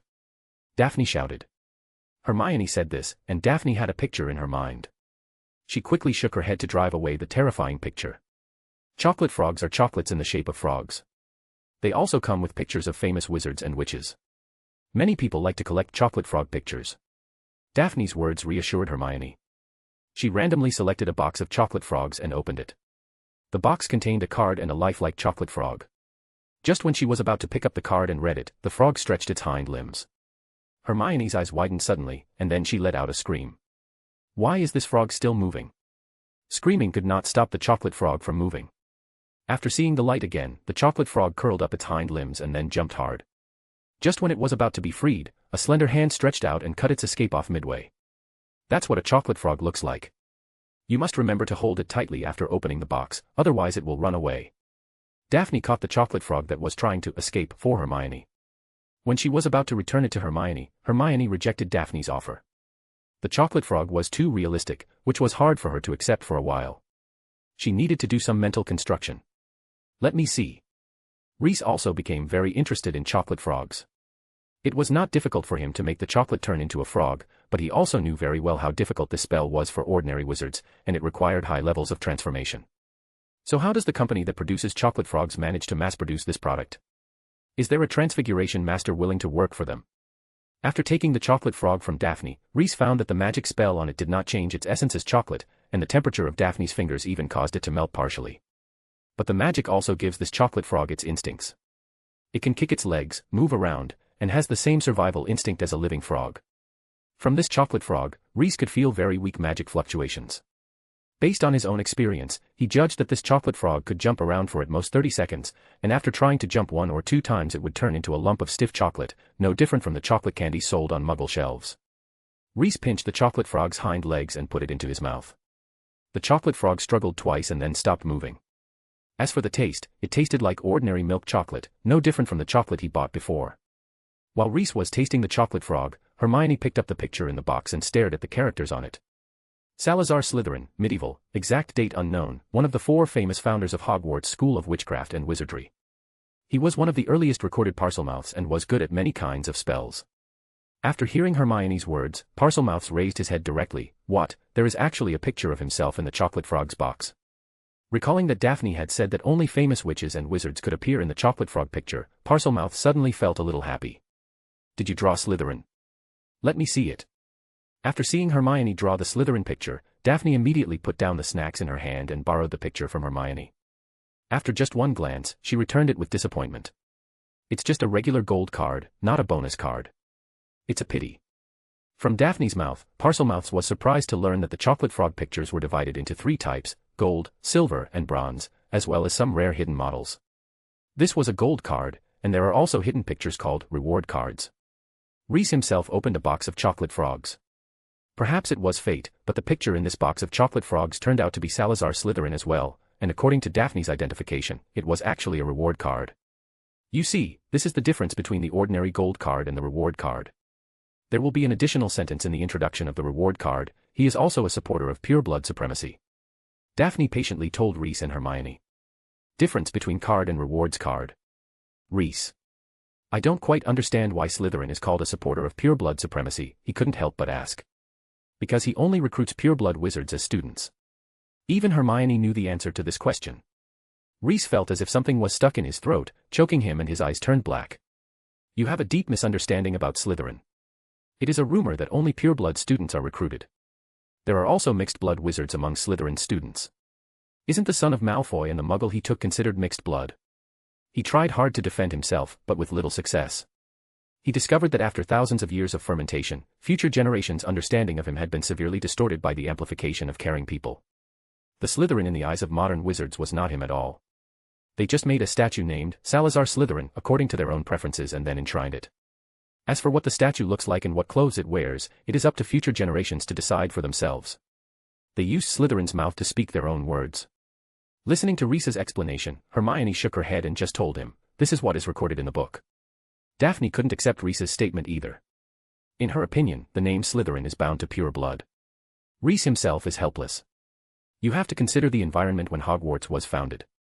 Isn't it possible that Slytherin wanted to recruit pure blood students because they were more reliable? This statement was very novel and successfully aroused the interest of Hermione and Daphne. They asked Reese to expand on it in detail because it was the first time they had heard this kind of statement. Chapter 19, Revisiting the Old Place. Under the expectant gazes of the two girls, Reese began to try to whitewash his image. He took this matter very seriously. In his opinion, if he couldn't convince even the two little girls, then he wouldn't be able to convince others, and he would probably have to bear the infamy imposed on him by future generations. This is too bad. Why do those guys who have nothing but their bloodline insist on using my own name to talk things out? Can't they find someone else to pick up the wool? First of all, I must explain one thing to you. The definition of pure blood from 1,000 years ago is different from the definition of pure blood now.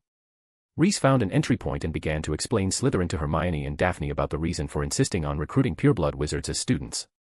In the era when he was active, a family with 3 consecutive generations of wizards could be called a pure blood family, which was very different from today's strict certification conditions.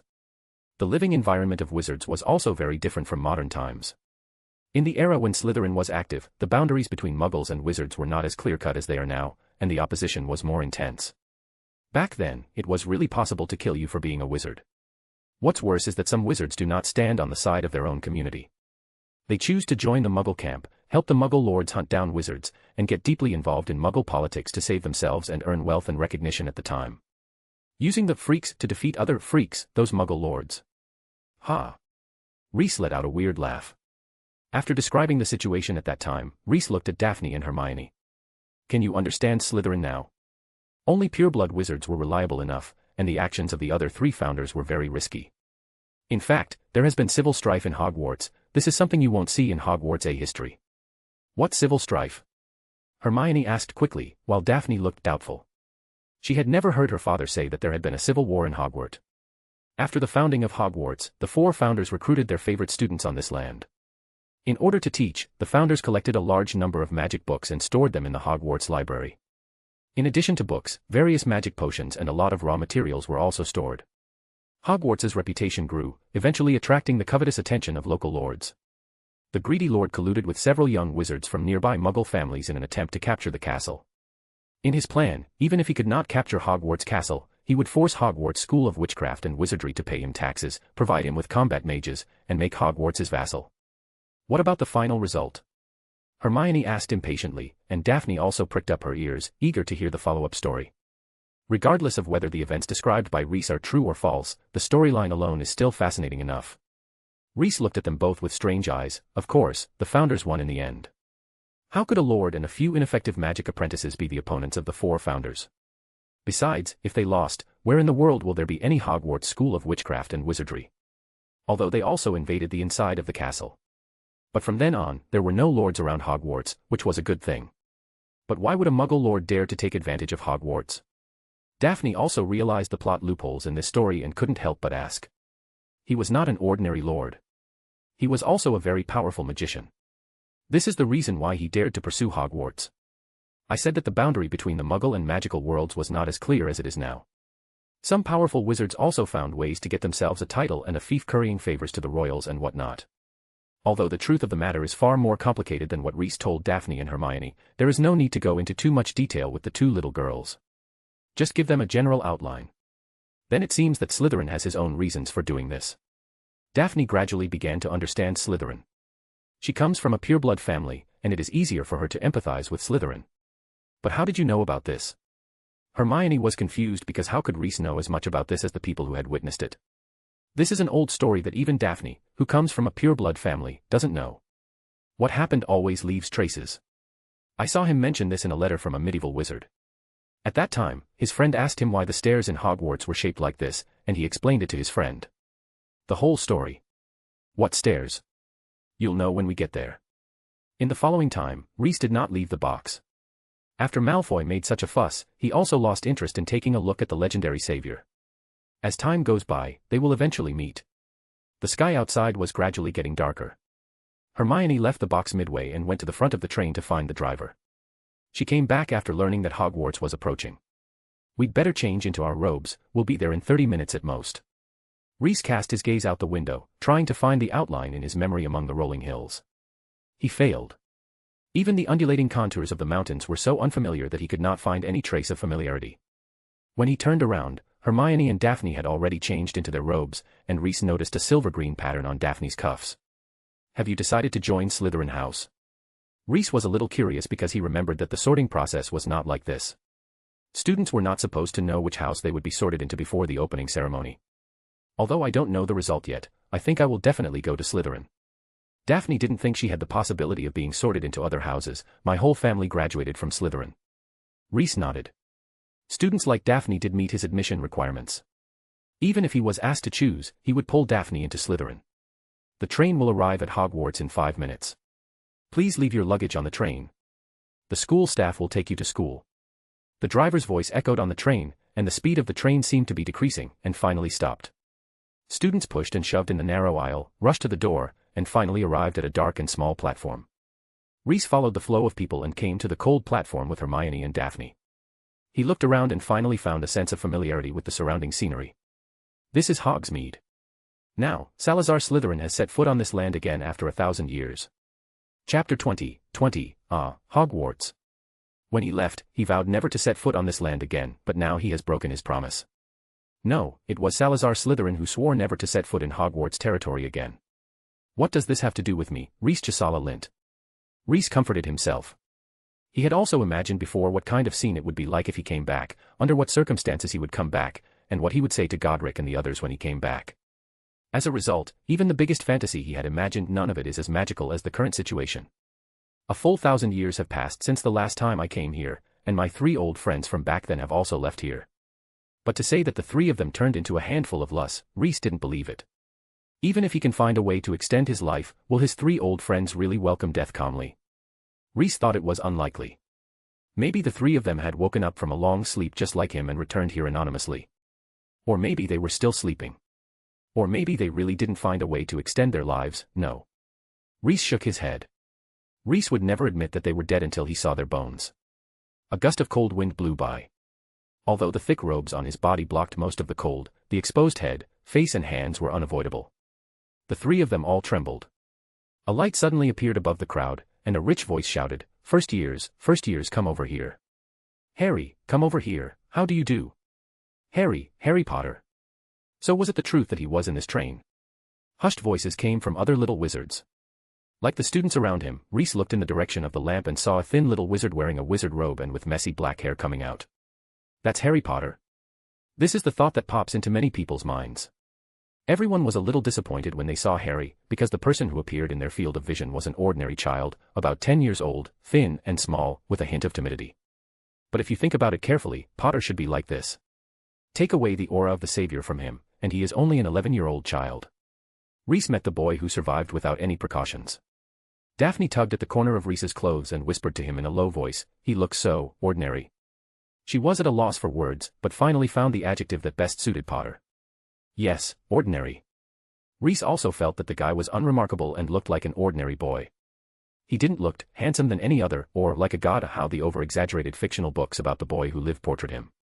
Reese in the ice cream shop had even read a fictional book where Harry Potter kills the dark dragon and saves the princes. Well, that was a children's book. A hee-hee.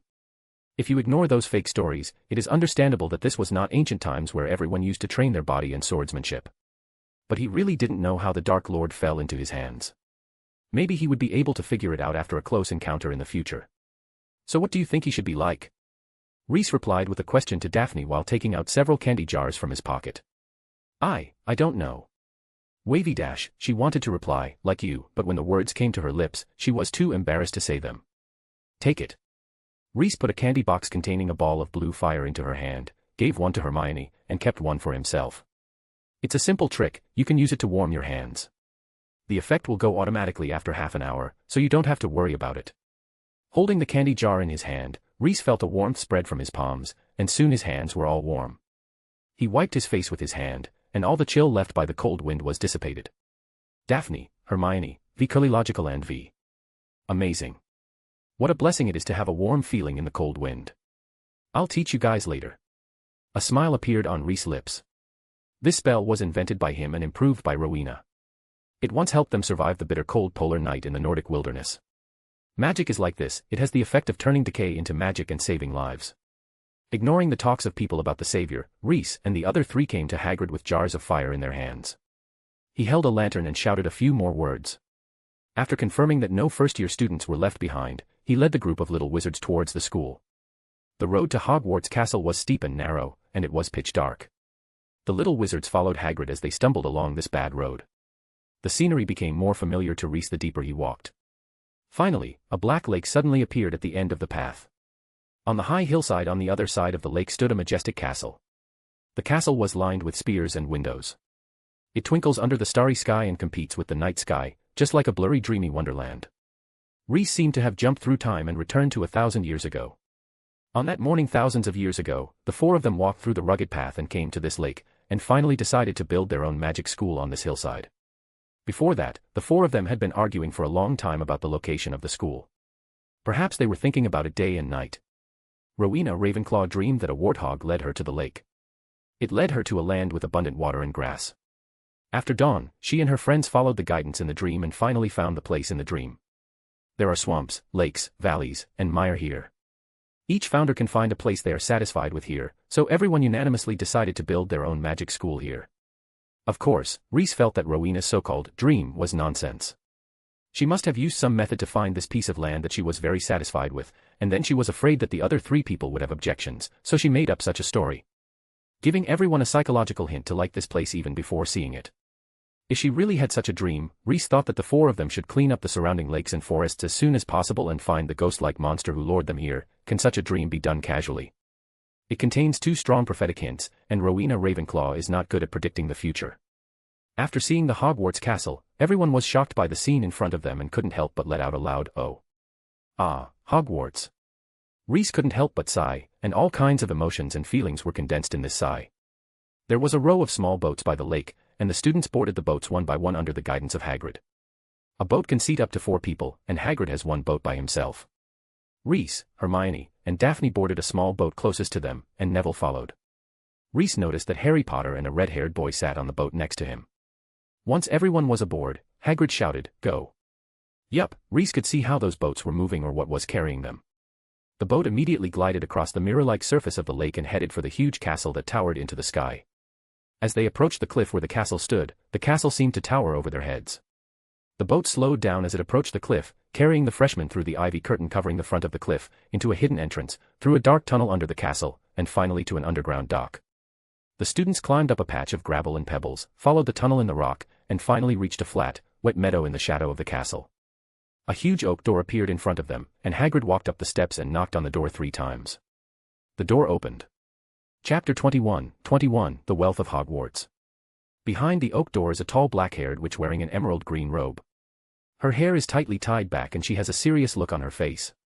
She gives the little wizards a feeling that she is not easy to deal with at first glance. First-year freshman, Professor McGonagall, Hagrid said. "Thank you, Hagrid, leave it to me." After completing the handover, Hagrid left in a flash, while Professor McGonagall opened the door wide, revealing the foyer at the back that could accommodate a 3-story villa. As the facade of the castle, the foyer is grand and majestic, like the main building of a cathedral. Facing the door is a luxurious marble staircase, and the ceiling is so high that you can barely see the top. Just like the Muggle castle, the walls of the foyer are made of huge stones. The stone walls are filled with blazing torches, illuminating the hall as if it were daytime. After looking at the furnishings in the hall, Rhys smacked his lips and his eyes were full of admiration. The successors have taken care of the castle very well, and judging from the decoration of the hall and the number of torches, the school should not be short of money. That reassured him. When he thought about the number of torches, Rhys couldn't help but blush. The little wizards around them had no life experience. They only knew how to look at the tall entrance hall and make exclamations of unknown meanings such as "oh" and "ah." In fact, the most luxurious thing was the inconspicuous torches inserted on the stone wall. It didn't cost much to build the magnificent castle, because the four of them built it all with magic. The cutting spell cut out the boulders from the surrounding mountains, and then used the teleportation magic to teleport them to the hillside, and finally, they were like building blocks. Putting them together doesn't cost anything at all, just a bit of Gryffindor, heh. If you don't know how expensive the firewood and oil were at that time, these little guys have no idea how much fuel so many torches would burn in one night. As one of the four founders who once held the financial power of the school, Rhys said that this is really an astronomical figure. Even with the financial resources of the four of them, looking at the expense bills at the end of each month would give them a headache. The cost of torch fuel, food and drink for teachers and students, the cost of heating the castle, the cost of potion materials, the salaries of professors and staff. Each consumption made everyone's wallets deflate at a speed visible to the naked eye.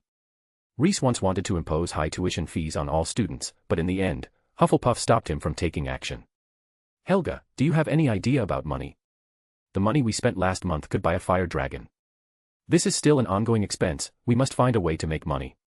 So you want to levy tuition fees on students? Are you crazy or am I crazy? Helga blushed with rare anger. She slapped Slytherin's desk and said fiercely, many students can't even afford the money. How will they pay fees? Then we can lend them money first and they can pay them back slowly after they graduate. Ha, I didn't see it. Salazar, you actually have goblin blood. Hufflepuff, don't go too far. Seeing Hufflepuff humiliating himself like this, Salazar was furious like a cat whose tail had been stepped on. Isn't it? Let the children take out loans to go to school, and then work for you for half their lives after graduation.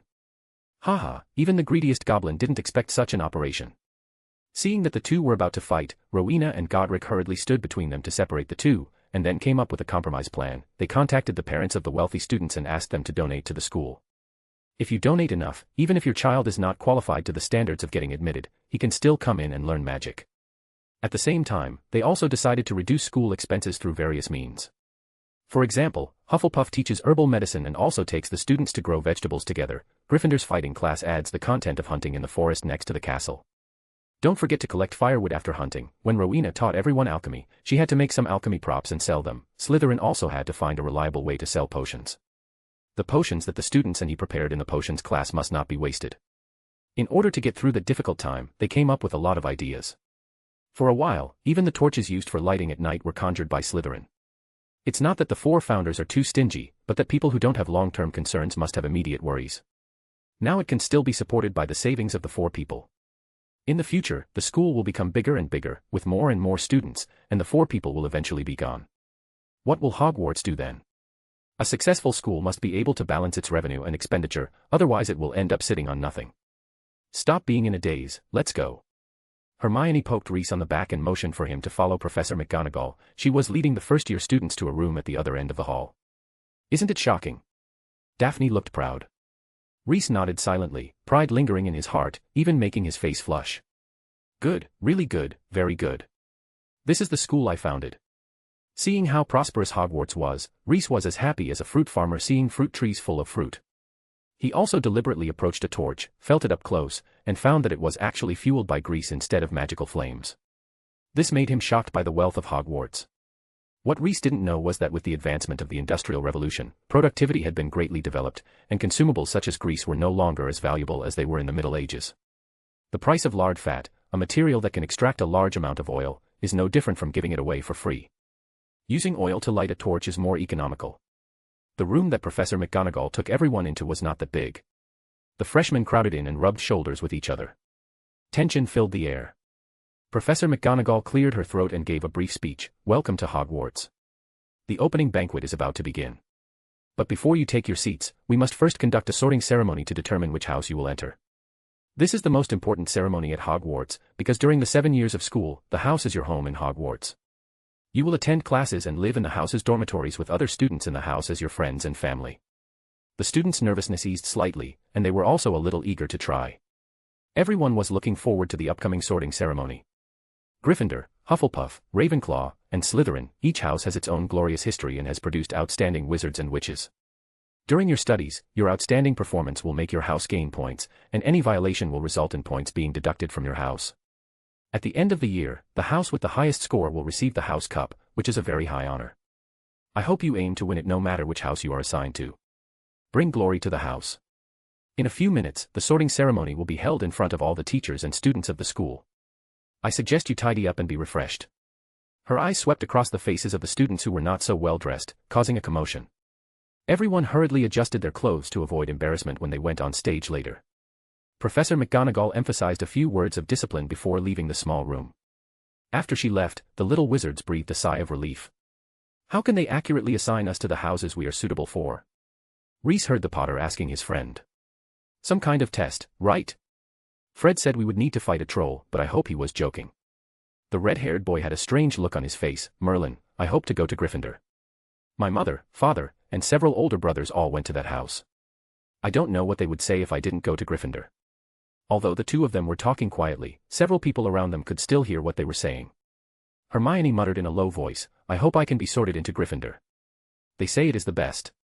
I heard that Dumbledore graduated from there, but I think Ravenclaw is also not bad, better not be Hufflepuff. Reese, exclamation point. Vulgar language. He forced down his inner unhappiness, turned to glare at Hermione, and squeezed out a sentence from between his teeth. There is no distinction between high and low among the four major houses. Where does the saying, Gryffindor is the best, come from? Huh. As one of the founders of Hogwarts, he felt it was necessary to convey to the new students the reasons why they were taught in four separate houses. They want to teach students in accordance with their aptitude so that each young wizard can get the education that is most suitable for him, instead of creating a competitive relationship between the four major houses and distinguishing between superior and inferior. He suddenly had a realization. The house cup thing that Professor McGonagall just mentioned seemed to be one of the main culprits in the spread of this wrong idea. This thing makes students from the four major houses compete with each other, destroys the unity of the school, and intensifies the conflicts between the houses. Various stereotypes are probably inseparable from it. For example, Hufflepuff is the type of house that doesn't like competition, so it must have a harder time winning the house cup. It is inevitable that some narrow-minded people will think that Hufflepuff is just a loser. Another example is students of Slytherin. Houses that are all very ambitious may be too eager for the house cup and put too much emphasis on the competition process, hurting the feelings between other houses.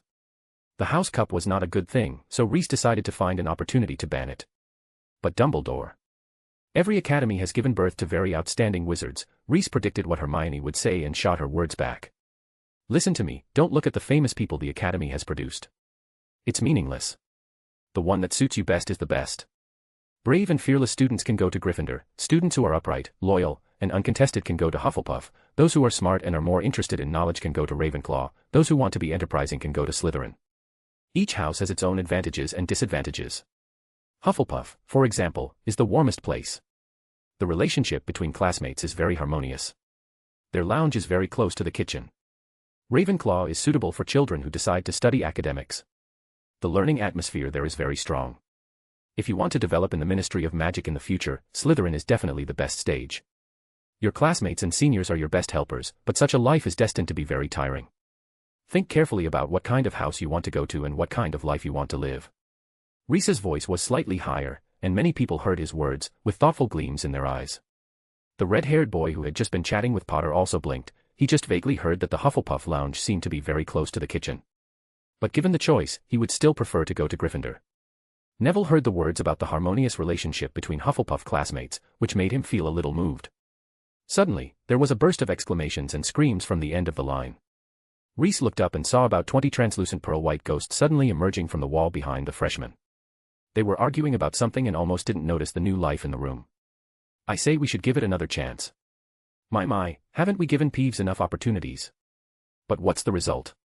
Reese's eyes suddenly widened because he saw someone familiar to him in the ghost. He saw his student, Waldo. He was a very talented young man with a good background. His only shortcoming was that he had a somewhat impatient temper. After graduating from Hogwarts, he refused a well-paid job and stayed at the school. Almost everyone thought he was Slytherin's successor. After Slytherin left, he took over the management of Slytherin House. Who would have thought that the two of them would meet again in this way? Old and young, life and death, The two people who were originally closely related are now completely opposite sides. It is an unexpected reunion.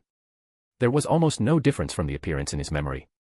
He still looked as thin as before, but he looked haggard and no longer had the high-spirited feeling he had when he was alive. He had wide-open black eyes, and his body was covered with silvery blood stains. Reese noticed that the other ghosts kept their distance from him, seeming to be afraid of him.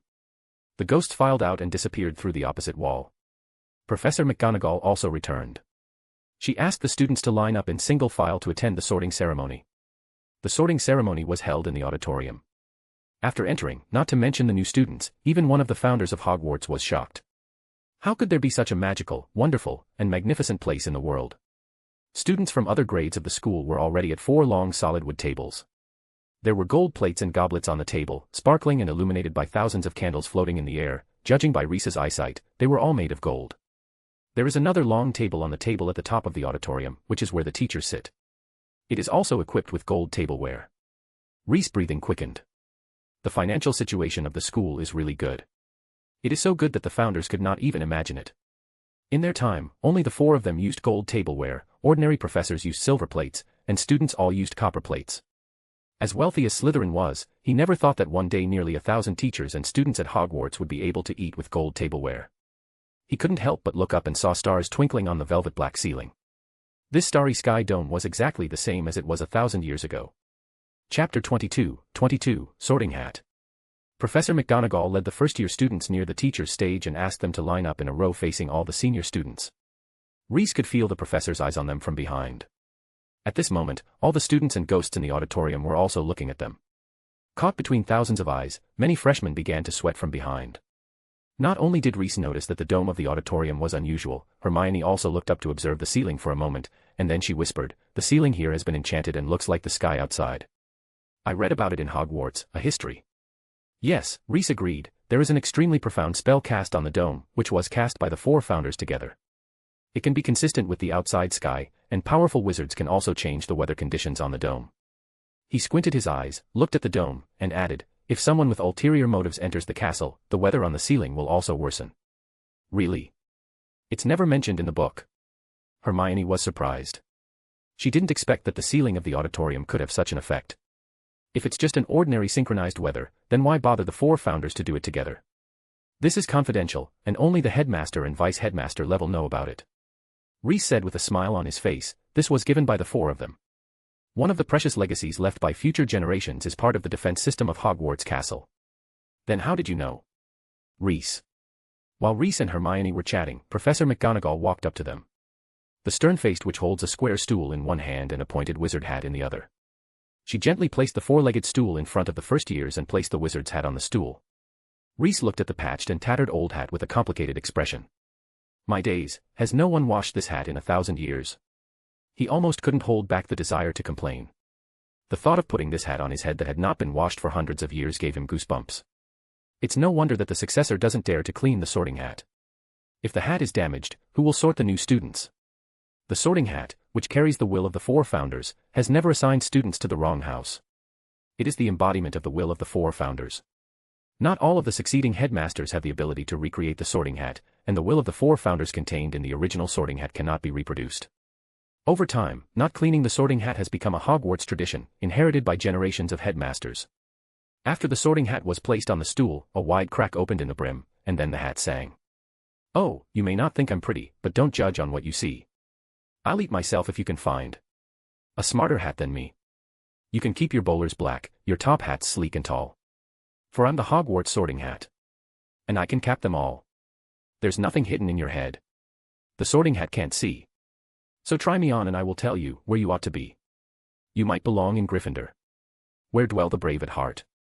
Their daring, nerve, and chivalry set Gryffindors apart." Reese listened patiently to the sorting hat's song. Not to mention, the lyrics rhyme quite a bit. You might belong in Hufflepuff, where they are just and loyal. Those patient Hufflepuffies are true and unafraid of toil. Or yet in wise old Ravenclaw, if you've a ready mind, where those of wit and learning will always find their kind. I don't know which old friend's handiwork actually allowed Hat to compose such a great song on his own. Or perhaps in Slytherin, you'll make your real friends. Those cunning folk use any means to achieve their ends, ! Reese. Cunning folk use any means. Well, it's somewhat true, but isn't the vocabulary indicating a bad impression, not on the wise people but on the young little children who had a prejudice of those kinds of words? If things continue like this. His eyes were full of disbelief, and he turned his head and spoke to Daphne, who was standing next to him. Will the Sorting Hat arrange Slytherin House like this and no one will care about it? What does it mean to use any means? Shouldn't it say by glorious means? The other 3 houses all have good things to say. Is the house has become like this? Are we going to talk about cunning seams here in Slytherin House? So put me on. Don't be afraid. And don't get in a flap. You're in safe hands, though I have none, for I'm a thinking cap. He finally understood that since he left early with minor bad terms with his friends, the other 3 people must have tampered with the hat after he left. Can you be more neutral and objective? This is a sorting ceremony, can't you say something nice? Daphne thought about it and felt that there was something wrong with the lyrics of the Sorting Hat, but it seemed to be true. It didn't lie either. Slytherin House has indeed given birth to many insidious and cunning people over the years. Ever since the mysterious man was introduced, the house's reputation has become even worse. Seeing that even a die-hard Slytherin like Daphne felt that the Sorting Hat was not lying, Reese couldn't help but sigh. Why is the house's reputation so bad?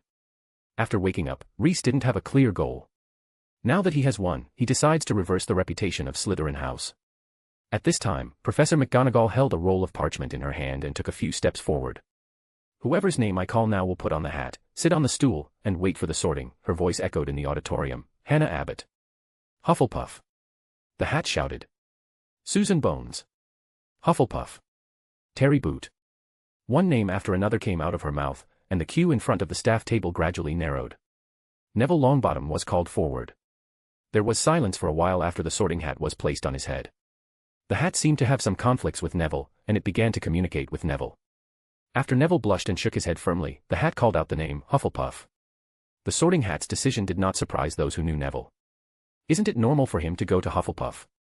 If the conversation between the Sorting Hat and him was exposed, many people would be shocked. The Sorting Hat actually thought he could choose between Gryffindor and Hufflepuff, and it was Neville who insisted on going to Hufflepuff House, so the Sorting Hat sorted him into Hufflepuff. Hermione Granger and Daphne Greengrass are in front and behind each other. The Sorting Hat made the decision to sort Daphne into Slytherin almost as soon as it touched her head, but it was slower to decide on Hermione. About 3 minutes later, the Sorting Hat sorted her into Ravenclaw House. Perhaps it was an illusion, but Reese felt that the little girl winked at him before walking to the long table in Ravenclaw House. Reese could tell that Hermione initially felt that Gryffindor was the best because of Dumbledore. She wanted to enter Gryffindor, perhaps because it was the best house. Now she can face her own heart and choose the house that suits her best, which makes Reese very happy. Gradually, the student's last name transitioned from Granger's G to Lint's L. Reese Lint. Seeing Professor McGonagall calling out his name, Reese walked over to the four-legged stool and sat down. Professor McGonagall walked towards him, and just as she was about to put the hat on his head, Reese stretched out his hand to her, took the sorting hat from her hand, and put the hat on himself. Hat, I don't know if you still remember me. I even rubbed your body when you were a kid. Before putting on his hat, a nasty thought suddenly flashed through Reese's mind. Chapter 23, Slytherin in the House of Slytherin. Although in ancient times, founders didn't discriminate on the basis of age. But most of the little wizards joined first year after their coming-of-age ceremony, i.e. 14 years old, which was considered a good age for Muggle noble kids to go for their academies also. The size of the sorting hat was a bit too big for Reese, who was not yet an adult, not to mention the kids in ancient times were much taller and bulkier, so the hat was designed like that. After putting on the sorting hat, the hat slid down and covered his eyes. Darkness came over, cutting him off from eye contact with the outside world. After putting on the hat, Reese found that it was not as dirty as it looked and was even quite comfortable. He even faintly sensed the residual scent of Godric from it, which almost made him fall into old memories again. A weak voice sounded in his ear, A familiar feeling, very familiar, huh? Even if it was a whisper, it didn't prevent Reese from hearing the shocked tone in the sorting hat's voice. It's good to be familiar with it. Reese thought silently. Oh my gosh. The hat became a little stiff, and the originally soft brim became as tight as a headband, which made Reese's head hurt. Unbelievable, unbelievable. The sorting hat seemed to have become a repeater, only repeating one sentence. Reese noticed something strange about the sorting hat. It seemed to have changed a lot from when he was one of the professors. Reese did not hide his thoughts, so this idea was naturally known to the sorting hat, and it quickly responded, several other adults gave me some training. Train you how to speak ill of Slytherin House? Sorting hat. Please forgive my ignorance. It began to apologize without hesitation. It doesn't matter. The reputation of Slytherin is the fault of future generations. Everything will end here because I'm here. Reese did not blame all the blame on the Sorting Hat. After all, it was just a talking hat. That's all. Slytherin's reputation will definitely change. The Sorting Hat immediately agreed. As long as you are here, Slytherin House will be great again. Do you still want to look at my memories to decide which house I want to go to? It would be easy for Reese to seal his heart with magic, but he chose not to do so and instead opened his heart to the Sorting Hat. You can look at it as you like, I don't mind. But how could the Sorting Hat have the courage? The memory of the big men in front of him was beyond his own ability to pry into. When it first came into contact with Reese, it just felt that the soul in front of it was a bit familiar.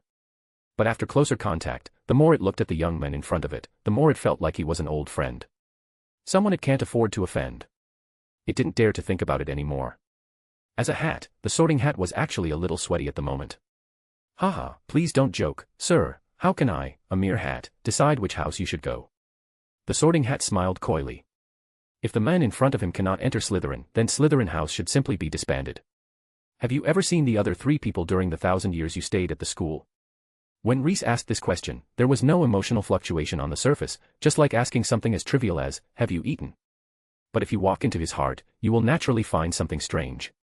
The Sorting Hat was silent. All right. Rather than dwell on the issue, Reese let the Sorting Hat keep it a secret. Of course, of course. In other words, there are no hands and chest, otherwise the Sorting Hat would have patted its chest as a guarantee. They talked about the 3 people. Fortunately, the conversation between the Sorting Hat and Reese was a private chat, otherwise all the teachers and students in the school would have been shocked by Reese's attitude and the Sorting Hat's tone. Before him, who would dare to shout about this, treasure of the school? After briefly chatting with the Sorting Hat, Reese ended the conversation, and the Sorting Hat was finally freed and shouted in the firm and loudest voice, Slytherin. The moment the word Slytherin was shouted out, the Sorting Hat went limp as if all its strength had been drained from its body. When Professor McGonagall took it back into her hands, she was surprised to find that the hat had become wet. Although Reese was an unfamiliar face, thunderous cheers erupted from the Slytherin house table.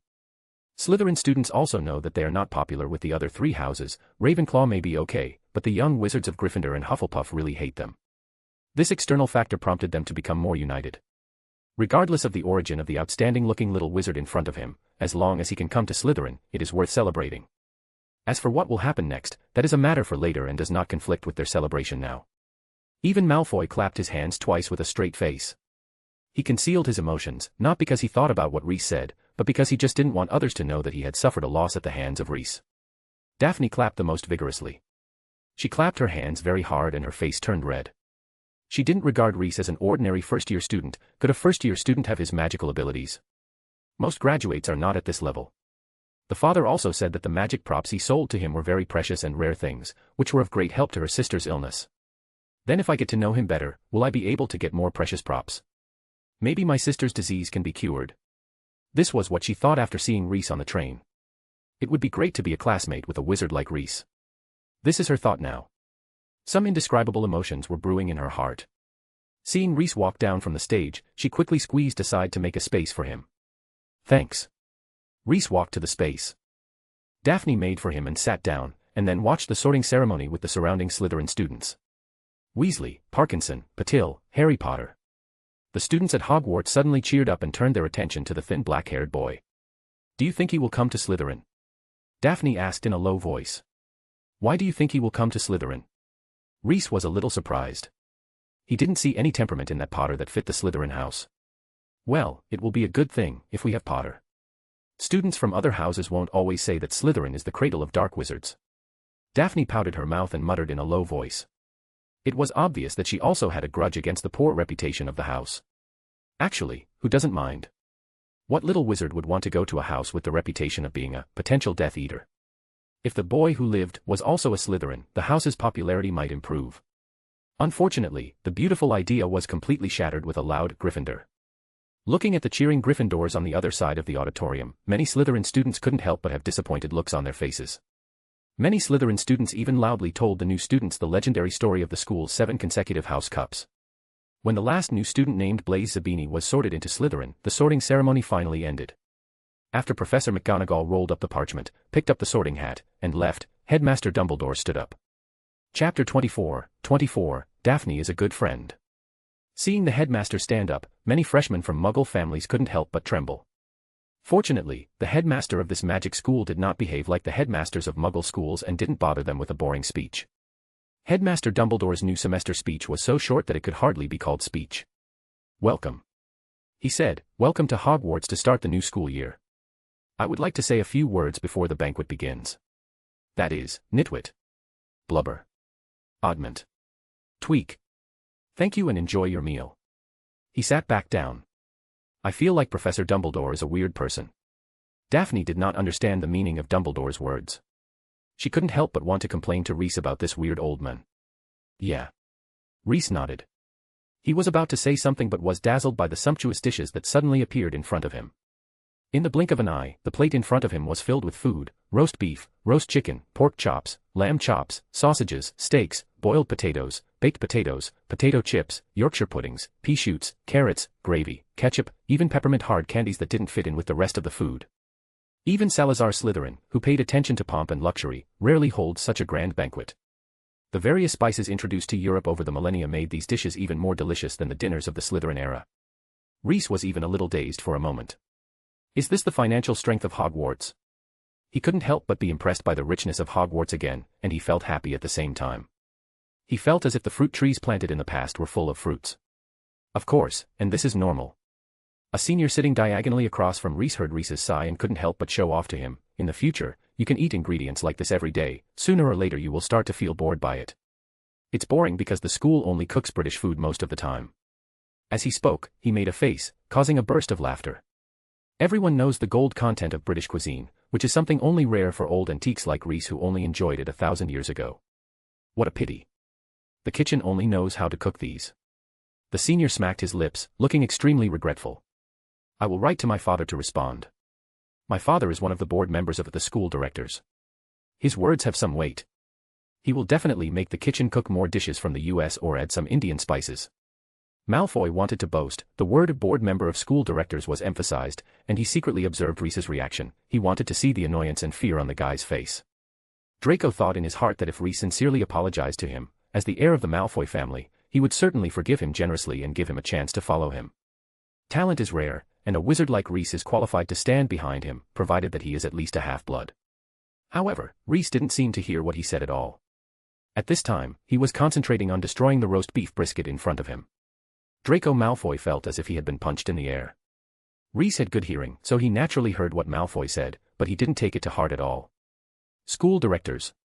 What's the work of the school directors? This position was originally established to raise operating funds for the school. What's the point of being proud of a position like taking advantage of others? Little guy, you don't really think that a talking wallet can interfere with the running of Hogwarts, do you? What Reese doesn't know is that with the development of the school, the interference of the school directors in the operation of the school is indeed increasing day by day. The current school board is not the human flesh and blood bag of 1,000 years ago. Today's school's board of directors theoretically has the power to suspend the headmaster, but no one has ever tried this. By the time everyone had stuffed their stomachs with a large pile of potatoes, roast meat, and sausages, the rest of the food on the plates disappeared, and the plates, cutlery, and forks were once again as shiny as ever. After a while, various flavors of ice cream, pudding, pie, chocolate sponge cake, fried jam donuts, and other desserts filled the table. Reese took a little of each, and the conversation naturally turned to their families. "My name is Daphne Greengrass, and my father is Jameson Henry Greengrass." Daphne introduced herself to the people around her while cutting the pudding in front of her in an elegant manner. At this moment, she is as graceful as a swan and as proud as a peacock. Greengrass. As soon as this family name came out, the eyes directed toward this place instantly became a little more awe-inspiring. This is one of the oldest families in the wizarding world. It has been prosperous for thousands of years, longer than the history of Hogwarts. Even in Slytherin House, where there are many purebloods, the Greengrass family's bloodline is superior, and they are pureblood among purebloods. After all, the fortune histories of many pureblood families don't stand up to scrutiny. Freshman, you. The senior who complained about the kitchen before looked at Reese, who was sitting next to Daphne and was concentrating on destroying desserts. A/N, mofo, he is the one and only Salazar Slytherin. After knowing that it was the daughter of the Greengrass family, Reese sitting next to Daphne was a bit of an eyesore. Me. Reese raised his head, slightly confused. The reason for his confusion is simple. He is indeed a pureblood, but his real last name is Slytherin, which makes him a black-blooded existence. Reese is also a pureblood wizard. He sold 2 very rare magic items to my father before. My father said that they can only be found in wizard families that have been passed down for a long time. Daphne knew the secrets of the Slytherin house's tradition, so she took the initiative to save Reese. Is that so? The surrounding Slytherins were quite surprised. They thought about it in their minds for a long time, but could not find any trace of the family named Lint. But with Daphne's endorsement, they could only believe that the Lint family was a low-key, reclusive family, maybe from some remote place. What props? I'll go back and ask my dad. Maybe I have one at home. Malfoy, who was sitting not far away, poked his head out. He was determined to do something. He didn't believe that Reese could take out any precious magic props. Since Daphne mentioned it, he would break the casserole and ask to see what kind of treasure it was that could make the head of the Greengrass family praise it so much. However, the words, "It can only be found in wizard families that have been passed down for a long time," really aroused his vanity. If his own treasure house happened to have it, wouldn't it be a huge gain in the face? Removing evil spirits and calming candles. Seeing that everyone seemed to be very interested in this topic, Daphne briefly described the names and functions of the two props.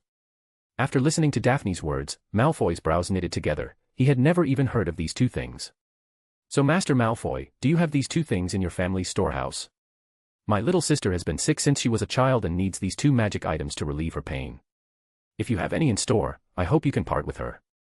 Malfoy's face gradually turned red like a crab on a steamer. He took a deep breath, and in the end, he could only hold out one sentence: "I'll write and ask my father." After that, he concentrated on his dessert. He didn't finish the piece of cake on his plate until the dessert was removed.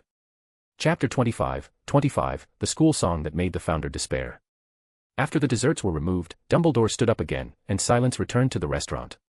Headmaster Dumbledore briefly talked about some precautions in the school, and emphasized that, this year, the third-floor corridor on the right-hand side is out of bounds to everyone who does not wish to die a very painful death. Some students thought Headmaster Dumbledore was joking, but judging from the serious expressions on most students' faces, they took what Dumbledore said seriously. While Professor Dumbledore was speaking, Reese carefully looked at the professors on the faculty bench. In his opinion, the teaching staff at Hogwarts this year is quite good.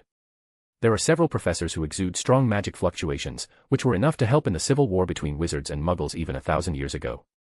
Professor McGonagall, who led them to the sorting, another short professor who looked part goblin blood, a middle-aged witch who looked very Hufflepuff-like at first glance, and a man with greasy black hair and a hooked nose, a middle-aged wizard with sallow skin wearing a turban. Apart from Dumbledore, these four people are the wizards with the most powerful magic circulating around them inside the hall. As for Dumbledore, when Reese looked at him with his naked eyes, he could only see a smiling and amiable old man with a white beard. Once you use magic detection, you will have a stinging feeling like looking directly at the sun. He is the strongest wizard he has met since his recovery. Even if he faces the Gryffindor of the past, he may not be at a disadvantage, in the sense of magic power of course, but considering his age and physical condition, there is almost no need to worry about who will be the winner. Reese had eye contact with Dumbledore once during the banquet. At that time, he saw a pair of blue eyes as deep as a lake. They seemed to have some kind of magic, attracting people to fall deep into the eyes. This contact only lasted for a moment before it was interrupted. Professor Dumbledore tapped the goblet in front of him with a golden spoon as a toast to Reese. Among the professors, except for Dumbledore, the hook-nosed teacher and the professor sitting next to him wearing a purple turban impressed Reese the most. The magic power exuded by the hook-nosed professor had a cold and indifferent feeling. However, after careful tasting, Reese found that his magic power could give people the illusion of burning fire. The professor with the purple turban surprised Reese the most. He gave Reese a vague sense of discomfort, but he couldn't tell what the problem was. He decided to look for an opportunity to observe him closely in the future. While Dumbledore was telling the school rules, there were also enthusiastic busybodies at the long tables in each house introducing the school's professors to the new students. Due to her noble surname, Daphne received a very warm reception, and Reese, who was sitting next to her, also benefited from the privilege and heard a lot of information. That's Professor Severus Snape, the head of our house. Although he seems difficult to get along with, he is the best to the students in his house. As long as you don't contradict him face to face and do the work he gives, you will be fine. And even if you make a mistake, being a Slytherin, you won't be punished too harshly. Also, don't underestimate Professor Flitwick. It is said that he once won the duel competition when he was young. That's Professor Quirrell. He used to teach Muggle studies in school. According to reliable information, he is going to teach defense against the dark arts this year. Ah. He looks quite timid for being a dark arts professor, and you said he used to teach Mug. Ahem. Dumbledore cleared his throat, and the voices in the audience subsided. Now, before everyone goes to bed, let us sing the school song together. Dumbledore said loudly. School song. Hogwarts actually has a school song now. They originally wanted to create a song, but later gave up because they couldn't find a suitable song. Unexpectedly, later generations actually took over their will. This is really great. Reese's whole body became excited. He adjusted his posture, straightened his robes, and sat upright, preparing to listen to the Hogwarts school song. What Reese didn't notice was that the smiles of other professors seemed to freeze after hearing Dumbledore's words. Dumbledore flicked his wand, and a long golden ribbon flew out of the wand, twisting and coiling like a snake above the high dining table, forming lines of text. Each one chooses a tune he likes, said Dumbledore, get ready and sing. Reese, let's hear the school song. 0. Reese, huh? Underscore. He was stunned by the school song, chorus by the teachers and students of Hogwarts. Everyone had their own tune, and when combined together, it formed a scalp-numbing sound, as if his head was soaked in a pile of heaps. Like a barrel full of live octopus. What was a school song, sung by Hogwarts professors and students, seemed like some kind of spiritual forbidden spell. This really is the Hogwarts school song. Reese's heart was shaken. However, seeing Dumbledore's serious conduct and other students singing along seriously, he had to accept the reality that this was the Hogwarts school song. Reese felt that his knowledge of Dumbledore was still too lacking. When the last note faded, applause rang out in the auditorium. Reese tried to comfort himself. It was better to have a school song than not. The lyrics of the song were not bad, but the singing was not very consistent. After such self-deception, I finally stabilized my emotions. Dumbledore also announced that it was bedtime and everyone could return to the dorms to rest. Students from each house stood up from the table unsteadily and headed towards the common room of their houses under the leadership of their respective prefects. A girl with fashionable curly hair and delicate light makeup stood up from the end of the long table in Slytherin House and said loudly in a clear voice, "First-year Slytherin students, please follow me." After all the freshmen gathered behind her, she led them out of the auditorium. The Slytherin's common room is tucked away in the castle dungeons, and I hope you will remember the way to it. Dear Merlin, if one day I meet a Slytherin student wandering around the dungeons looking for the entrance to the lounge, I will definitely suggest Professor Snape to expedite the transfer procedures for you. The first-year students of Slytherin followed the prefect named Gemma Farley out of the auditorium hall, and along the marble stairs into the underground space of the castle. The underground space of the castle is extremely complex, giving people a sense of familiarity like a maze, but in Reese's eyes, the road here is so familiar to him that he can walk with his eyes closed. As for the infrastructure here being like this, it is certainly not because the four founders were idle and bored. When Hogwarts was first built, along with being a school, it also served a military role for a period of time. It was just that as the days gradually settled down, the military purpose of the dungeon was gradually abandoned and forgotten. But until now, the depths of the castle dungeon were still forbidden areas, truly forbidden areas, the kind of forbidden areas with magical barriers to prevent naughty little wizards from entering. Gemma led the freshmen to a plain stone wall. Pure blood. As the password was spoken, the stone wall of the dungeon suddenly cracked in the middle and trembled apart to both sides, revealing two large snakes entwined together. After the stone wall was completely separated, the big snakes also loosened their entangled bodies, forming an arch. The Slytherin House common room appeared in front of the new students. Chapter 26, the real reason why the lounge was built at the bottom of the lake. Behind the snake door is a long, narrow dungeon. The walls and ceiling were made of rough stone, and a round, glowing green lamp hung from the ceiling on a chain. There are dozens of carved chairs in the common room, as well as many sofas and coffee tables for students to rest on, decorated with skulls of various unknown creatures. The dungeon extends all the way down to the bottom of the Black Lake. As a common room located in the dungeon, the Slytherin common room has a view of the Black Lake from the window. Reflected by the lake, the room takes on a green hue. Despite the roaring fire beneath an ornately carved mantel, the common room seemed dark and cold. The layout of the lounge has not changed much from 1,000 years ago, except that the light is a little dimmer because it is night now. To be honest, Reese finds it a little too humid every time he comes here. It's okay to come in with a young body now, but it will be really painful to come to such a humid place when you are older. But there is nothing I can do about it. Who told me to have bad luck in drawing lots in the first place? This tower is nice, with a wide view and good lighting. The common room of Gryffindor House should be here. My students have a need to observe the stars, it is only natural that the Ravenclaw lounge should be placed in the tower. So you two decided to go for the tower, so the front and underground of the school have been abandoned. Slytherin glared at Gryffindor and Ravenclaw, his beard standing on end with anger. Look. The floor pattern really looks nice.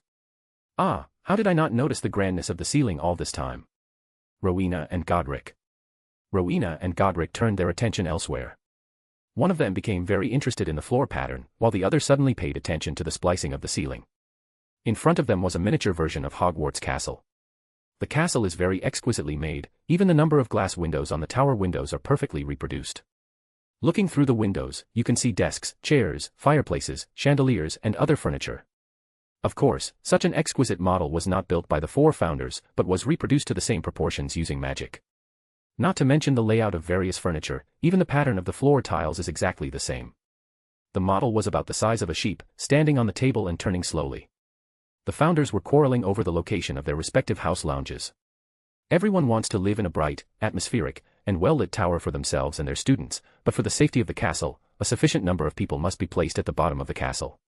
If the common rooms of the four houses were all built on towers, Hogwarts would be extremely passive in case of invasion by foreign enemies. The best plan is for some people to live on the tower. When they climb up and look out, they can immediately detect abnormalities in the distance. Some people live near the first floor, responsible for guarding the castle gate and responding quickly when intruders invade. So the question is, who will guard the gate? It's okay for the founders to suffer a little, but this decision will obviously require their students to make great sacrifices, and they cannot be generous to others. The friends discussed it and finally decided to draw lots. The result of the draw was that Slytherin and his students were responsible for suppressing the dungeons, Hufflepuff guarded the main entrance hall of the castle, and Gryffindor and Ravenclaw moved into the tower as they wished. Actually, there is nothing wrong with living in a dungeon. My students can see the beautiful scenery under the Black Lake. This is the only wonder in Britain. Slytherin, who won the lottery, said. As a wizard, Salazar Slytherin was obviously not a qualified architect. The concept of the common room below the lake is indeed good, but it is a pity that it was only after the students moved in that they discovered that the place was extremely humid, to the point where magic was needed to dehumidify it. But what else can be done? The result of the lottery has been settled, and Slytherin is too embarrassed to argue with his old friends anymore, so he can only show his cool and maintain dignity by saying that the lake view is super cool, and use magic to change the air in the common room every day to keep the overall humidity under control within an acceptable range. Bringing his mind back to the present, Reese noticed that the ventilation system he designed thousands of years ago was still functioning normally, and he couldn't help but feel a burst of joy, running an immortal magic system for thousands of years. Was it something the other three founders could do? I admit that I have bad luck in drawing lots, but my level of magic is obviously higher. After all the freshmen walked into the common room, the door closed automatically and returned to its stone wall appearance. While Reese was distracted, Prefect Gemma began to give a speech to the freshmen. When he came back to his senses, the speech was almost over. There are some things you may need to know. Bloody Baron is the ghost of our house. He is a good man, or a good ghost but please remember not to ask about the origin of the blood on him. Reese, I definitely want to ask. The password for the common room changes every 2 weeks, so please keep an eye on the notice board. Bringing anyone from other houses into the common room is a no-no. It has not been broken for over 7 centuries. Hearing this, Reese couldn't help being extremely shocked. He remembered clearly that this was not the case when Hogwarts was first founded. It was extremely common for students from the 4 houses to hang out in each other's common rooms. Some young men and women who had reached their age would even visit each other. They did things they should do at that age. Godric even cast a spell to prevent boys from entering the girls' dormitory at night, but they were spared to join in the mornings. But based on the feedback given to him by his students, Reese found that Gryffindor's spell seemed to be of little use. Would any boy really go to the girls' dormitory to date his girlfriend? Most of the time, there are a few enthusiastic little wizards who volunteer to guard the vacant rooms of the castle at night while the couples meet. Reese had never thought that unexpectedly, 1,000 years later, the gap between the various houses would be so great that no one has visited the common room for 700 years, and it would be regarded as something worthy of showing off. Although it's good for the little kids to not go dating and focus on studying, but seriously. No one has visited the Slytherin common room for the past 700 years. Isn't this really being isolated? What Reese didn't know was that Slytherin's situation was not an isolated case. Hufflepuff next door was even more outrageous. They claimed that no outsider had ever visited their common room in thousands of years. They really didn't know that Helga invited other grown-up students over for a drink to their common room. Rowena Ravenclaw also invited other houses for a tea party and was classified as a tea goddess by them. Okay, that's all I want to say. I believe you will like our common room. Good night everyone, and I wish you a good sleep. The rumored drama of a duel between freshmen to separate shadow prefects or leaders for the first-year class was not carried out. Prefect Gemma ended her speech calmly and began to lead the freshmen to their dormitories.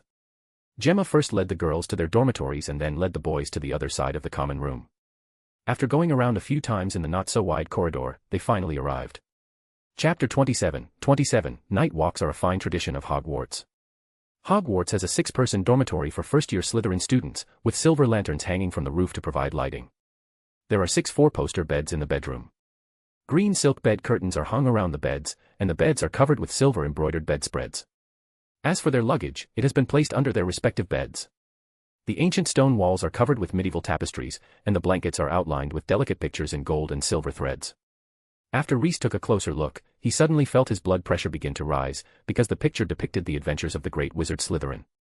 Looking at the story on the tapestry, Reese's face gradually became a little hot, because the story above can be summarized as The Bizarre Adventures of Slytherin and His 3 Automatic Casting Wands.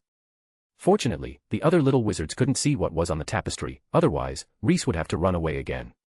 After finding his own bunk, Reese took off his robe and hung it on the bedside. Then he saw Malfoy and his 2 followers, Crabbe and Goyle, staring at him.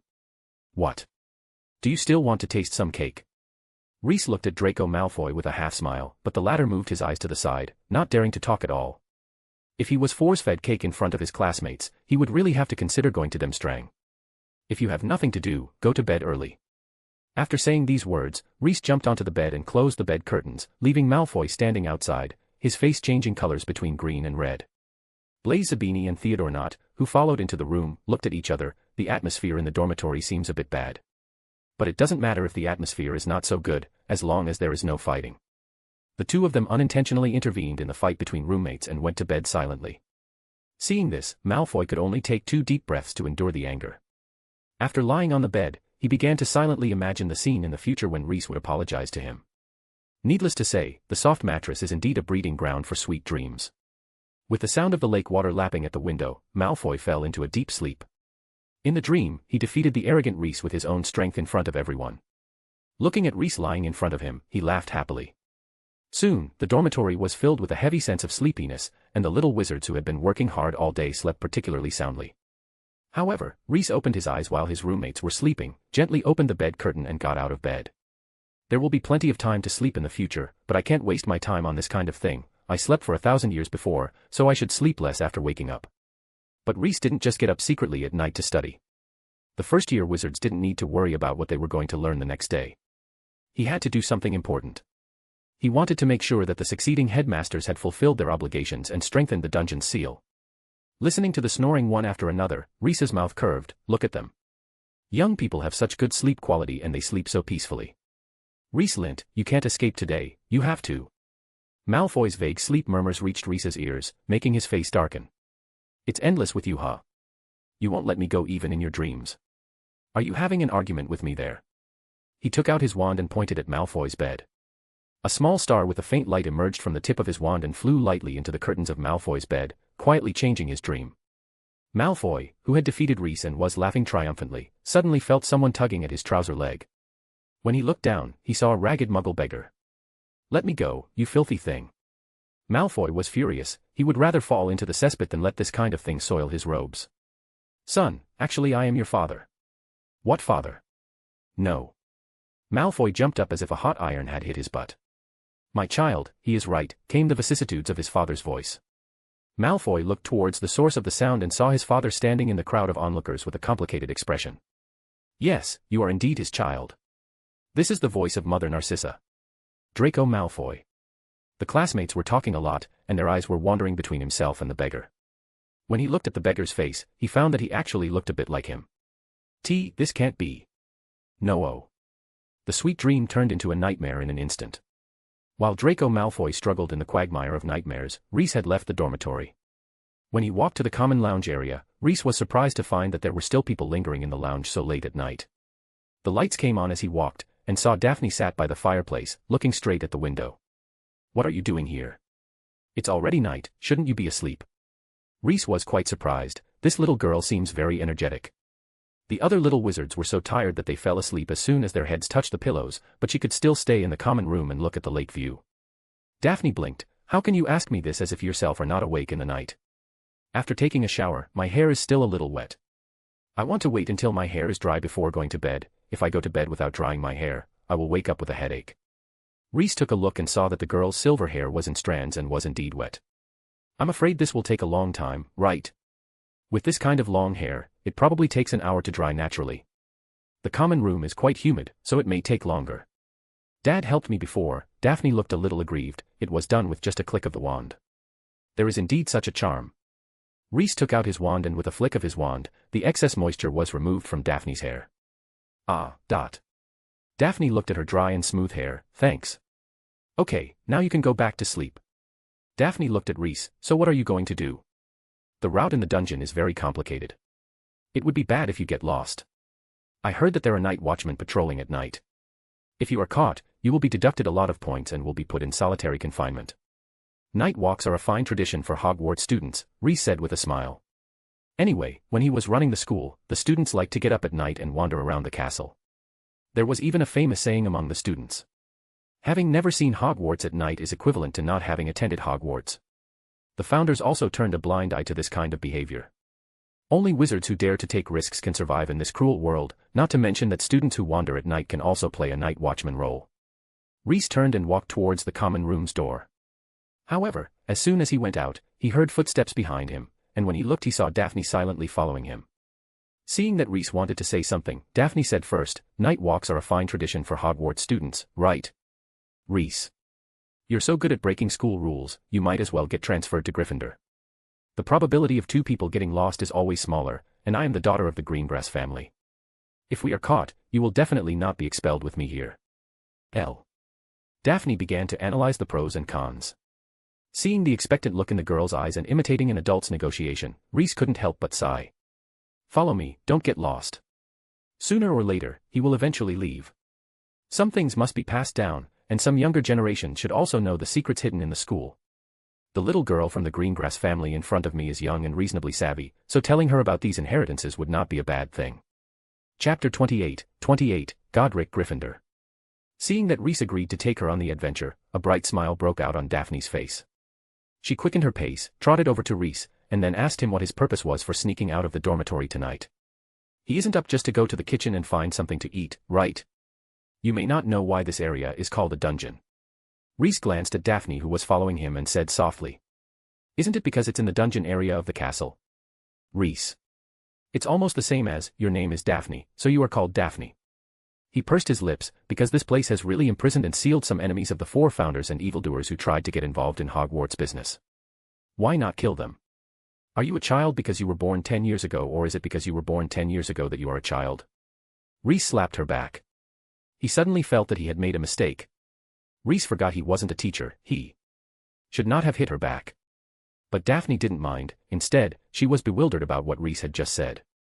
She needs to observe more and not make any hasty conclusions. Daphne obediently closed her mouth. Reese continued, they didn't kill them because many creatures cannot be killed, we can only seal them.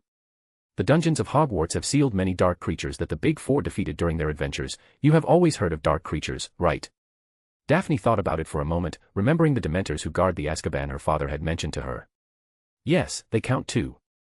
Then we are going to check the seals of these bad guys to prevent them from escaping. That's right. Without wasting time, Reese explained the purpose of the trip to Daphne and led her deeper into the dungeon. Daphne wondered why Reese knew this, but she knew there was no way Reese could or rather would answer the question. She felt more and more that the young man in front of her was extraordinary. He might really be the heir to an ancient magic family that she had made up while eating. It stands to reason that every generation of headmasters has the obligation to strengthen the seal. Reese looked at the surrounding environment. The area close to the Slytherin common room was fine, but after going down dozens of meters, the tunnel began to deteriorate. Going further down, the torches on the wall also disappeared, which showed that the maintenance of Hogwarts staff had ended there. From here on, the danger level of the dungeon will gradually increase, and accidents can happen at any time. Reese noticed a rusty sign on the wall that read, "Extremely dangerous, no entry allowed. Follow me." Reese used magic and to Daphne's astonished gaze, conjured a fireball, lighting up the surrounding area. Daphne ducked behind him obediently, but her eyes were not idle for a moment, taking in everything around her. After continuing dozens of steps deeper into the dungeon, cracks even began to appear on the floor tiles and walls. Reese's heart sank to the bottom. How could he believe that the seal was properly maintained? For the next quarter of an hour, Reese kept walking around in the dilapidated and dark dungeon. It was damp and cold inside the dungeon. If Reese hadn't conjured a fire, the two of them would have caught a cold. After passing the fourth fork in the road, Daphne had completely swerved, and she firmly believed that if she were alone, she would be lost by now. Fortunately, Reese still seemed to be at ease, which reassured her a lot. Only one of the two could remember the way. Reese suddenly stopped. He raised the flame high and illuminated the way forward. There was a dead end ahead, and a wall lay across the corridor, blocking the way forward. Just as Daphne was about to turn around, she heard Reese's voice, "We're here." Reese stretched out his left palm and pressed it against the wall, and then the wall quickly melted and disappeared like dry ice exposed to the air. I opened the surface seal of the dungeon. Although the roads I just walked through had no torches and looked shabby, they were not very dangerous. But it will be different next. You must not run and be sure to follow me closely. Reese warned Daphne seriously. After 1,000 years, no one knew the state of the dungeon, so it was better to be cautious. The moment she stepped into the area behind the stone wall, Daphne felt the difference. It was more depressing than outside, making people breathless.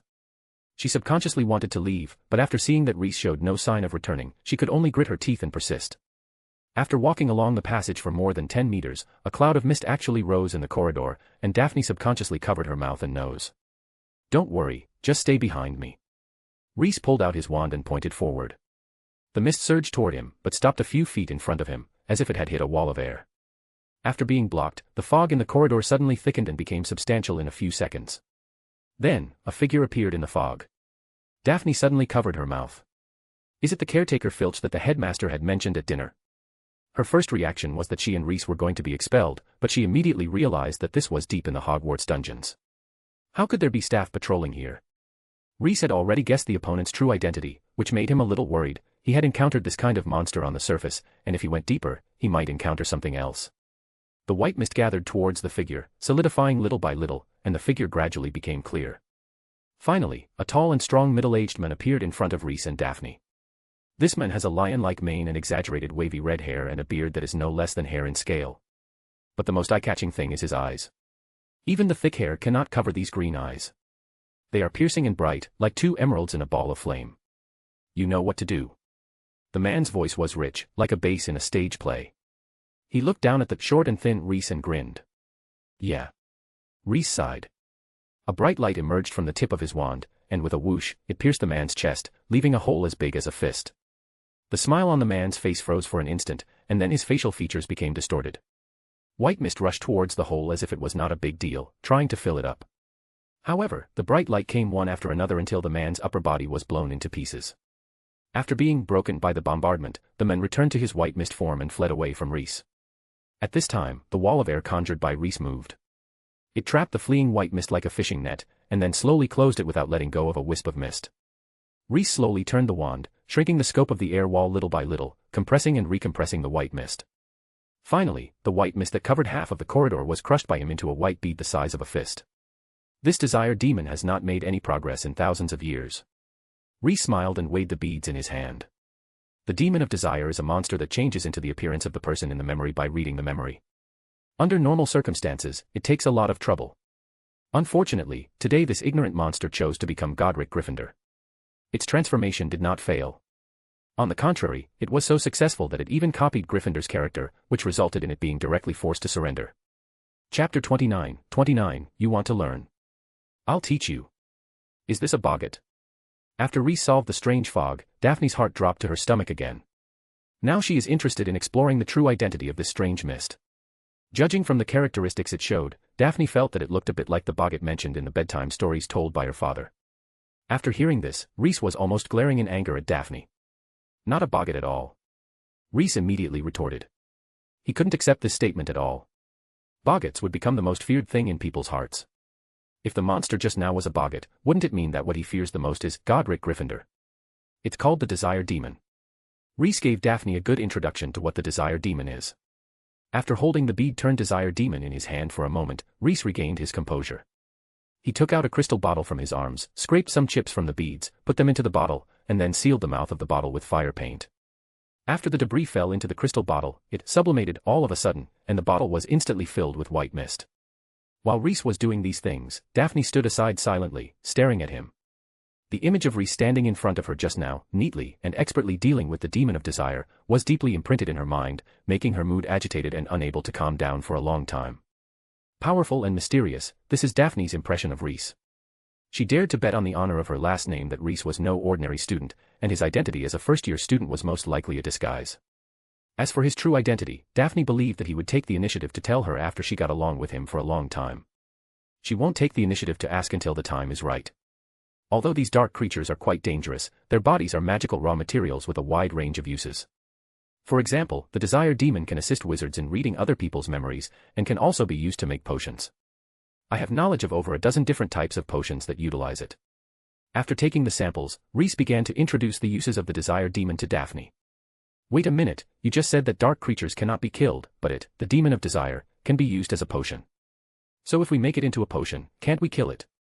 Daphne's eyes sparkled, as if she had discovered a new world. From Daphne's overjoyed look, Rhys saw the innocence and purity of a child. He laughed. It's the right idea to have, but this creature can only be killed in theory, but can't be done in practice. Before Daphne could ask why, Rhys shook the crystal bottle in front of her face. It's only this big now because I used magic to compress it tens of thousands of times. You see, it began to restore its original shape as soon as it was in the bottle. If you let it expand, I'm afraid it won't be able to fit in the entire corridor. So, Miss Daphne, how many pots of potion do you think it would take to consume this desire demon? Daphne froze. But fortunately, we just need to lock it up so it won't get out and harm others. After taking a few steps forward, Rhys stopped in front of a stone wall. He touched the wall with his left palm, and a small windowless room appeared out of thin air. Daphne. I said this is a dungeon. Rhys shrugged, isn't it normal to have cells in a dungeon? He placed the bead transformed into the demon of desire into the room, waved his hand again, and the walls closed, leaving no trace behind. If she hadn't seen it with her own eyes, Daphne wouldn't have believed that there was a small, dark cell here. The roadblock has been resolved, is it time to continue further? Daphne looked into the dark corridor, looking forward to it. The monster called the desire demon just now opened her eyes. Before tonight, she had never even heard of the legend of this monster, but now she saw the real thing.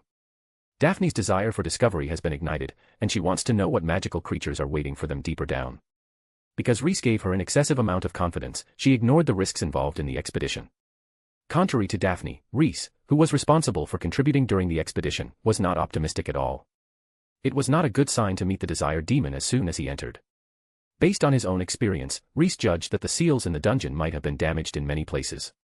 Some out-of-control monsters also destroyed the seals of other monsters. The desire demon was like this. It is still a bit difficult to actively break away from the seal. In his current state, it would be risky to go in rashly, not to mention that he had a child with him.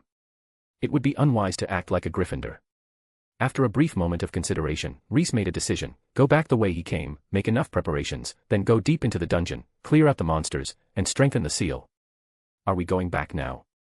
After hearing Rhys's decision, Daphne couldn't help but feel a little disappointed. It's getting late, we have classes tomorrow. It was okay if Rhys didn't say it. Once he mentioned this, Daphne felt tiredness pouring out of every corner of her body. Now she just wanted to go back to the soft bed in the dormitory to rest. Before leaving, Rhys pulled out his wand, pointed at the wall, and recited a spell. All protection, detection of obstacles, early warning of obstacle breaking. After casting 6 or 7 magic spells in a row, Rhys stopped. The seal against the demon of desire here was completed. Wait, is this the seal you are talking about? Daphne found that the seal imposed by Rhys was different from the seal in her mind. Yes, otherwise what do you think the seal looks like? A magic circle with blue light. I just want to trap this dark creature in this cell. To deal with the demon of desire, a few spells are enough. Compared to when they came, the way back seemed quite long. Daphne was so tired halfway through the walk that she could only lean on the wall to recover her strength. Rhys sighed and turned towards Daphne. You don't need to worry, I'm just a little sleepy, just wait a second. I can do this. I won't tell you to carry me or something. Daphne had a determined look in her eyes. Rhys, huh? What are you thinking about? He chuckled and cast a featherlight charm on Daphne. This spell is a derivative of the levitation charm Wingardium Leviosa that first-year students at Hogwarts must learn. It can create a buoyant force under the person, making it easier for people to walk, especially when climbing hills. He could also use a spell to forcibly restore Daphne's physical strength, but this would lead to an overdraft, which would be like destroying one wall to make up for the other. Rhys is not inclined to adopt this method. Daphne suddenly felt light under her feet, the lead filled in her legs disappeared, and she no longer struggled to climb up the slope. It's amazing. She praised from the bottom of her heart. The two of them walked back to the common room under the leadership of Rhys. Perhaps because today was the opening ceremony, they did not encounter professors or the castle's caretaker patrolling at night along the way. In the common room, Rhys bids farewell to Daphne and wishes her a good night and sweet dreams. Please wait. Looking at Rhys, who was walking towards the boys' dormitory, Daphne couldn't help but call him. What's wrong? Rhys turned back and looked at her calmly. Today, those spells you used. Daphne was a little embarrassed to say it. These spells seemed very profound, and she had never heard of most of them. They were probably the secret magic of other families, and she wanted to learn them as soon as she opened her mouth. She wanted to learn the magic spells of some mysterious family, which they must have guarded from generation to generation. Isn't that too presumptuous? You want to learn? Daphne took a deep breath and nodded. Okay, I'll teach you. Rhys agreed immediately. Daphne met his requirements for being a disciple and was a student of the Slytherin house. As the founder of Slytherin House, Rhys believed that it was only natural for him to teach her some practical spells. When she succeeds in her studies, she can help him with chores such as strengthening seals. So why not? Chapter 30, the ever-popular Professor Binns. Yeah, right, you wouldn't. Sorry, I was too presumptuous, eh? Daphne was ready to apologize for her recklessness, but she heard that Rhys agreed to teach her these spells. The good news that fell from the sky stunned her. When she woke up from the joy, Rhys had already returned to the dormitory to rest.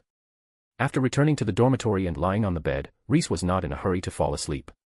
He made a plan for the next dungeon adventure. Everything was done in advance, and failure to do so was applicable to everyone. The little wizards of Gryffindor and Slytherin houses are happy because they have no classes on Monday morning and can sleep leisurely until they wake up naturally. The first years of Hufflepuff and Ravenclaw are miserable. They have 2 potions classes in a row on Monday morning. On the first day of school, the first class is potions taught by Professor Snape. The person who arranges the timetable knows how to put the bitterness first and then the sweetness. However, not everyone wakes up naturally. Daphne was woken up by her roommate. What's wrong? I remember there were no classes in the morning. The sleepy Daphne yawned and looked at her roommate Tracy Davis with confused eyes. Can you accompany me to go see Potter? I was so nervous during the sorting yesterday that I didn't even look at him. Daphne was speechless. What's so good about Potter? You can see it every day from now on. Hey, do you think I should wear this butterfly hairpin or this winter jasmine headband? Pansy Parkinson was quite concerned about Tracy's behavior. Ah. I slept so late last night and now I'm awake. I'm going to eat. Daphne couldn't sleep after being woken up. She got up from the bed and prepared to go to the auditorium to have breakfast. Wait for me. Pansy shouted quickly. She didn't want to have breakfast alone. After dressing up, the little girls walked out of the dormitory together. As soon as she entered the auditorium, Daphne's eyes locked on a figure at the long table of Slytherin House. Rhys was sitting in the corner enjoying a hearty breakfast: stewed beans, bacon, sausages, fried eggs, delicious pudding, and paper cups cake. Rhys seemed to be trying to make up for all the calories he had burned on last night's night out. There's only one class today. It's great. Daphne came towards Rhys. I don't know what the history of magic will be like. Have you heard that the one who teaches us the history of magic is a ghost named Binns? Daphne sat next to Rhys and talked about it, initiating a chat. When he heard the professor's name, Rhys was stunned for a moment and his hand holding the knife and fork paused in the air. Binns? As if, Cuthbert Binns. He couldn't help but confirm the professor's name to Daphne. After receiving a positive nod, Rhys smacked his lips. He knew this professor. Cuthbert Binns was the history of magic professor that Rowena hired when Hogwarts was founded. When Salazar left, Binns still was the professor at the school teaching civics and history at the time. What he never expected was that when he came back, he would still be around in the history of magic professor. Rhys also guessed the reason why Binns could be a professor for more than 1,000 years. He probably died on the job, and then turned into a ghost and wandered around Hogwarts, continuing to fulfill his obligations during his lifetime. I wonder if Hogwarts pays a salary to Professor Binns in ghost form. A strange idea suddenly came to Rhys' mind. However, the ghosts can't use the currency of the living. They have their own trading methods. If they are still paying wages, Hogwarts will have to work hard to find a way to get the coins of the ghosts. I wonder what the class of the legendary ghost professor will be like. It will be great, right? Daphne's eyes shone with anticipation, and the faces of the surrounding senior students became strange after hearing her question. No one stood up to break the little girl's fantasy. They felt that people should be allowed to witness the teaching quality of Professor Binns. After taking one class, the little wizards will understand everything. I feel it should be very exciting, and I am looking forward to it. Rhys's mind recalled the grand scene when Professor Binns taught the youngsters about the hardships of the civil war between Muggle lords, traitors, magical creatures, and wizards that year. When lunch was approaching, the students reluctantly left Professor Binns' classroom, and every day everyone seemed very excited. The courses taught by the 4 founders allowed them to experience the possibilities of magic for the first time, and Professor Binns' classes filled the children with endless reveries about magic. Professor Binns was one of the most popular professors at Hogwarts back then, and students loved taking his classes. Hearing the freshmen's excited cheer, the senior students around him suddenly lowered their heads in unison. History of magic classes are held on the first floor of Hogwarts Castle, not far from the Great Hall. When class time approached, the first-year students of Slytherin House walked out of the auditorium and dormitories and gathered in the History of Magic classroom 4F. When Reese came outside the History of Magic classroom, first-year Ravenclaw students were already waiting there. Reese saw Hermione. She was carrying a brown leather shoulder bag that seemed to contain several books. Reese. Seeing Reese approaching, the little girl took the initiative to say hello to him. "Good afternoon, how was the potions class in the morning?" Reese had already learned from the chat at breakfast that the new students in Ravenclaw had already attended Professor Snape's potions class. He was curious about the quality of the course. After all, this was a potions class, which was Slytherin's specialty. Slytherin House itself was also rich in potions masters. If the head of Slytherin House is not good at making potions, then he must not be a pure Slytherin. Hermione's expression was a little complicated. She glanced at the Slytherin students around her, and finally chose to be tactful. "The things taught there are very interesting, but the professor is a little stricter on the students. More than harsh." If Hufflepuff freshmen were asked to evaluate Snape, they would definitely receive a flood of negative reviews. If Hogwarts had a professor rating network, Snape would surely top the list of negative reviews all year round. In the morning class, Snape almost deducted Hufflepuff House's score into negative points. Neville Longbottom was almost frightened to tears by him. Even Hermione from Ravenclaw was shocked because she was sitting so close. She failed to stop Longbottom's stupid operation and was deducted 5 points. Reese sensed something strange in Hermione's words. He raised his eyebrows and no longer struggled with this topic. Instead, he entered the History of Magic classroom and found a seat to sit down. Hermione wanted to sit next to him, but a little silver-haired girl suddenly appeared and sat in the empty seat next to Reese as if there was no one around. Then she raised her head and greeted her with a bright smile. "Ah, Hermione, good afternoon." Reese is still looking forward to Ben's class. He has already read History of Magic, but the words in the book can only show the tip of the iceberg. If there is a teacher who can explain it, then he must pay attention as there will be more gains to his limited knowledge after going to seclusion. What's even better is that this professor has lived from the Middle Ages to the present. He can be called a walking history book. Reese believes that he will definitely benefit a lot from this afternoon's class. Half an hour later, Reese shuddered suddenly and came out of the edge of the dream, looking confused. Chapter 31, Looking Forward to Professor Quirrell. What's the situation? Why is this class so hypnotic? After Reese pushed the sleepiness out of his mind, he was confused. He really couldn't understand how someone could make the lectures so bland, boring, and hypnotic. Professor Binns sound like a ventilator, paired with the afternoon sunshine, has a hypnotic effect that exceeds the hypnotic spell. Reese raised his head and looked around. Daphne's head was lowered as if she had fallen asleep. Malfoy, Crabbe, and Goyle were sitting in the corner of the classroom, looking very awake, but the three of them were not looking at the professor but the chessboard on their table. Seeing them playing chess, Reese understood why they had stayed awake. At Ravenclaw's table row, which is known for its intelligent students with a love for learning, almost no one is listening carefully. Even I can't understand what everyone writes in their notes after half an hour. Hermione was the only one who successfully withstood Professor Binns' hypnotic sound waves and took notes carefully and was amazed by Reese. Reese decided to borrow some notes from Hermione after class. Although he didn't think Professor Binns had anything valuable to say, he still wanted to take a look. What if he could find gold? Thinking of this, Reese couldn't help but sigh. How did Binns become what he is now?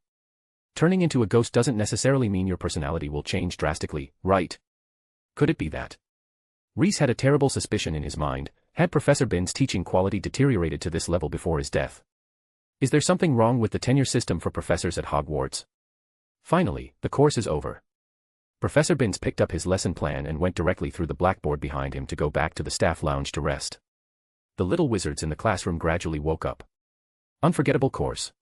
After borrowing the notes from Hermione and looking through them, Reese determined that today's History of Magic did not contain anything of value. He couldn't hold himself any longer. With such a History of Magic professor, can the young wizards at Hogwarts really learn the history of magic well? It's better to read the book, History of Magic, by yourself in the dormitory.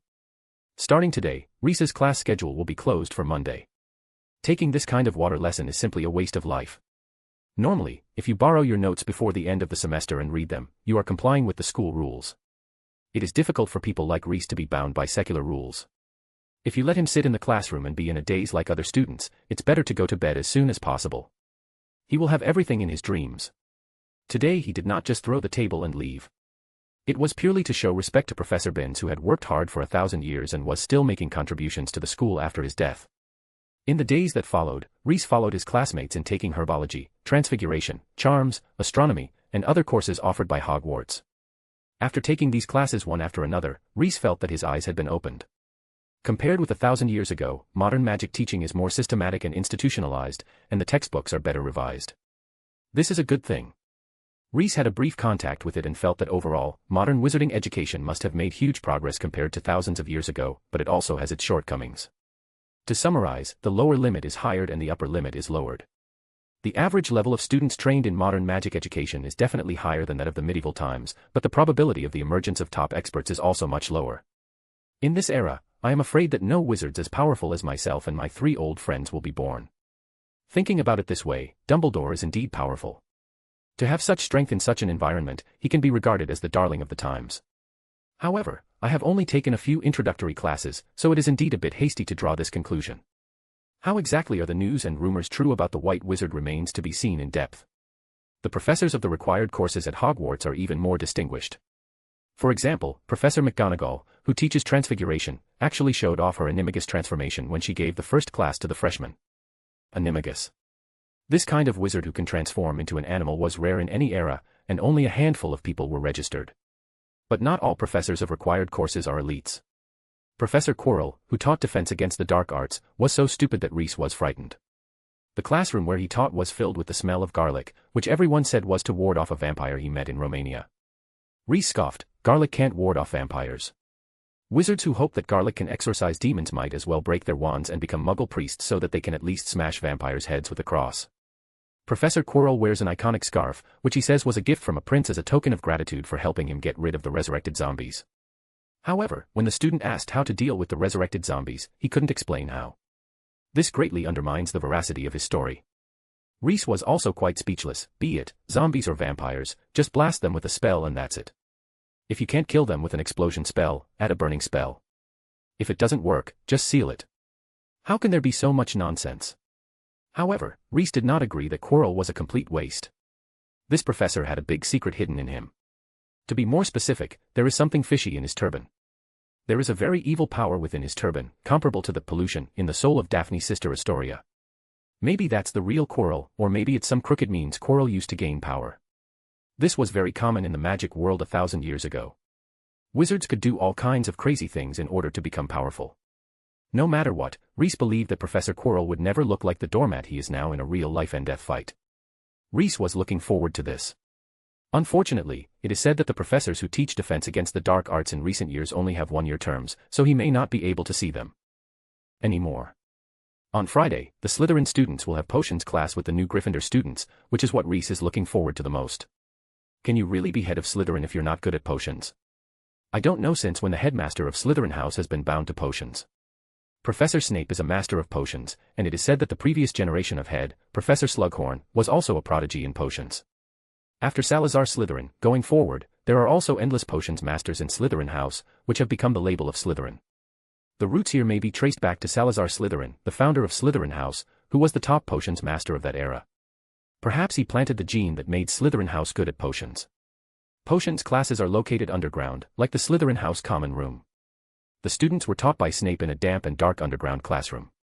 Not only is it colder than the main castle building on the ground, but there are also many glass jars placed on the walls of the classroom, with many ferocious-looking specimens soaked in them. Even students from Slytherin House couldn't help but get goosebumps when they walked in here. After the bell rang, Snape picked up the roster at hand. He started calling names one by one. He paused when Harry's name was called. Underscore.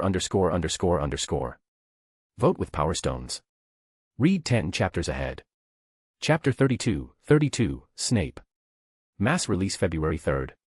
Underscore. Harry Potter, the boy who lived, a famous figure. Snape stopped in front of Harry's desk and stared at him. Malfoy, Crabbe, and Goyle, who were sitting next to him, covered their mouths and chuckled with a wink. However, Snape did not immediately attack, but continued to name names. After calling the names, he scanned the whole class with his cold, empty black eyes, forcing everyone to focus on him. The classroom was in order, and then he began his pre-class speech. You're here to learn the precise science and craft of potion making. Since there is no stupid waving of a wand here, many of you will not believe in the magic of potions. I don't expect you to really grasp the beauty of the smoky and fragrant cauldron that simmers, and you don't really understand the magic of the liquid that flows into people's veins, the magic of the mind, and the will that is blurring. I can teach you how to increase your prestige, brew glory, and even stop death, but one thing has to be, and that is that you should not be fools, and fools I often encounter. This is a master who knows magic potions. Reese wholeheartedly approved of what Snape said. Potions is a delicate, precise, and exquisite subject. It is impossible for someone who is distracted and careless to learn this subject well. Potion science is quite similar to Muggle chemistry. In fact, in the Middle Ages, the three disciplines of potions, chemistry, and alchemy were almost indistinguishable. They are all disciplines that mix a variety of processed materials through a series of processes to obtain a final product with specific properties. After Snape finished his short opening remarks, the whole class fell silent. Potter. Snape said suddenly, "Tell me, what would I get if I added powdered root of asphodel to an infusion of wormwood?" "I don't know, Professor," Harry said. Snape pursed his lips disdainfully. "Tisk, tsk, it seems that fame doesn't mean everything." No one else raised their hands. "Let's try again. Potter, if I asked you to find me a bezoar, where would you find it?" Snape asked another question, but Harry had no idea what a bezoar was. "I don't know, sir." "Potter, what is the difference between monkshood and wolfsbane?" "I don't know," Harry whispered and then looked at Draco's mocking face, but I suppose Draco knows and that's why he is laughing. "Enough, Potter. For your information, asphodel and wormwood make a sleeping potion so powerful it is known as the draught of living death. A bezoar is a stone taken from the stomach of a goat that has a strong detoxifying effect and will save you from most poisons. As for monkshood and wolfsbane, they are the same plant, which also goes by the name of aconite." "Well, why aren't you all copying that down?" Snape's anger had a tendency to spread to all the students in the classroom. The freshman quickly took out pen and paper and wrote down these 3 questions and answers. Reese couldn't help but yawn. Snape taught the class well, but it was bad that he forced students to take notes. Having to copy down something that has already been written down in my mind is like a punishment to myself. Everyone was immersed in taking notes, but Reese remained motionless and even yawned. Such arrogant behavior was intolerable even if Snape had a high tolerance for students in his own house. Snape's eyes locked on Reese's for a moment. "Ah, Mr. Lint. Are you sleepy? Or is this terrible question and answer boring to you? Where are your parchments and quills?" Snape's anger aroused by Potter's incomprehensible questions was transferred to Reese, and he asked him rudely a series of questions. Seeing that Reese was being targeted by Snape, Malfoy raised his head suddenly, his eyes bursting with dazzling light. "Dare you provoke Professor Snape?" "Reese, you're screwed." He put down the quill in his hand and watched the drama in the classroom with great interest. At this time, Reese should have taken out the parchment and taken notes obediently to calm the matter. However, he was not such a person.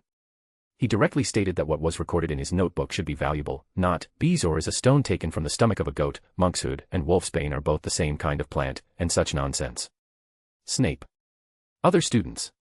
So brave. So brave. How dare he? After hearing monkshood and wolfsbane's reply, the little wizards suddenly had this panicking thought in their minds. Snape narrowed his eyes. He was now beginning to wonder if he had been too gentle with the little wizards of Slytherin House before so that a new student dared to answer his question with such rebellious remarks. Very good, very good." Snape's tone became extremely calm. "Since Mr. Lint is pursuing valuable knowledge, then I will provide you with valuable enough knowledge in the form of questions." There were no mood swings in his tone, but people who knew him well like Malfoy knew very well that Snape in this state was extremely dangerous, and it was just the calm before the storm. All the other students present lowered their heads, not even daring to take a breath, for fear that they would accidentally be spotted by Professor Snape. "I just said that asphodel and wormwood make a sleeping potion so powerful it is known as the draught of living death. Taking a small amount of draught of living death potion can play a sleeping and analgesic role, but taking too much of draught of living death potion will cause the user to become drowsy. This symptom will not disappear with the passage of time. Now I ask you, how to rescue patients who overdose on the draught of living death potion?" Reese put himself in his shoes and thought about how he would respond if he encountered this situation, and then he had the answer. Feed erosion fruit to remove the dark effect. The essence of the water of draught of living death is a poison that reduces brain activity. After taking it, people will fall into a state of poisoning. The erosion fruit can be used to detoxify. Snape frowned upon hearing Reese's answer. The correct way to deal with it is to give the patient an emetic and a stimulant. The former expels the unabsorbed water of the potion from the body, and the latter forces the patient's brain to become active, thus breaking the dormant state. But Reese's answer cannot be said to be wrong, because removing dark effect can indeed cure this disease. The only disadvantage of this plan is that the erosion fruit is very rare and difficult to find. Even the mainstream view in the wizarding world believes that the erosion fruit is extinct, and even Snape himself does not have a collection of it in his storage room. Okay. Snape nodded, considering Reese passed the test. He asked another question. "Let's try again, Lint. If you see a person's skin turning blue for unknown reasons, his hands and feet twitching uncontrollably, and foaming at the mouth, what should you do?" After Reese said the term, dispelling dark effects, Snape gave up the idea of making things difficult for Reese. The second question he asked seemed to him to be a scoring question, and the answer was very simple. It was the bezoar he just mentioned, which has a strong detoxifying effect. As long as your brain is a little more flexible, you can answer correctly. Take the erosion fruit. Reese was also very surprised. Is there any difference between these two questions? It's all about detoxification, so why not eliminate bad effects? Snape. That's the extinct erosion fruit. Not a common apple we are talking about. Why do you think modern pharmacists don't use the all-purpose antidote, which is the erosion fruit? Don't you want to study seriously? Underscore. Bareface snowflake. Read 10 chapters ahead. Chapter 33, Why is he so skilled? Mass release March 3rd. Lint, it's not that easy to find that fruit. Snape decided to help Reese change his bad habits and stop using the elixir fruit all day long. It's unrealistic to use this thing's name to prescribe medicine. It's not that it can't be used to remove evil effects, but bezoar is more cost-effective. It's just like when someone is sick and the doctor prescribes medicine, take one small elixir fruit after meals. If you can get the flat peach in the palace of heaven, it can indeed cure the disease, but the question is, can you get it? It can't be done. Professor Snape, Reese also sold an anti-evil fruit to my father during the summer vacation, so I can still find it. Daphne raised her hand and said loudly. Snape's body became slightly stiff. He believed that Daphne was not telling lies because he had also heard about the situation of the Greengrass family. Her father, Mr. Greengrass, had also approached him, hoping that he would prepare an extremely complex potion for his daughter. So this boy Reese really has the ability to eliminate dark effects. The moment he heard the news, Snape was a little moved. This is an extremely rare evil-repelling fruit. If he could get one and study it, he might be able to develop several new potions. Unfortunately, he couldn't bear to ask Reese if he had any left shamelessly. Okay, it's time for class now. Snape walked to the blackboard expressionlessly and started writing on it. Malfoy almost had the word disappointment written on his face. That guy Reese even withstood Professor Snape's attacks, what else could he do? Today's tutorial is about preparing a simple potion to treat boils. Snape wrote down the materials and steps needed to prepare the potion on the blackboard, and after explaining the key points of the operation, he divided the students into pairs and asked them to start the experiment.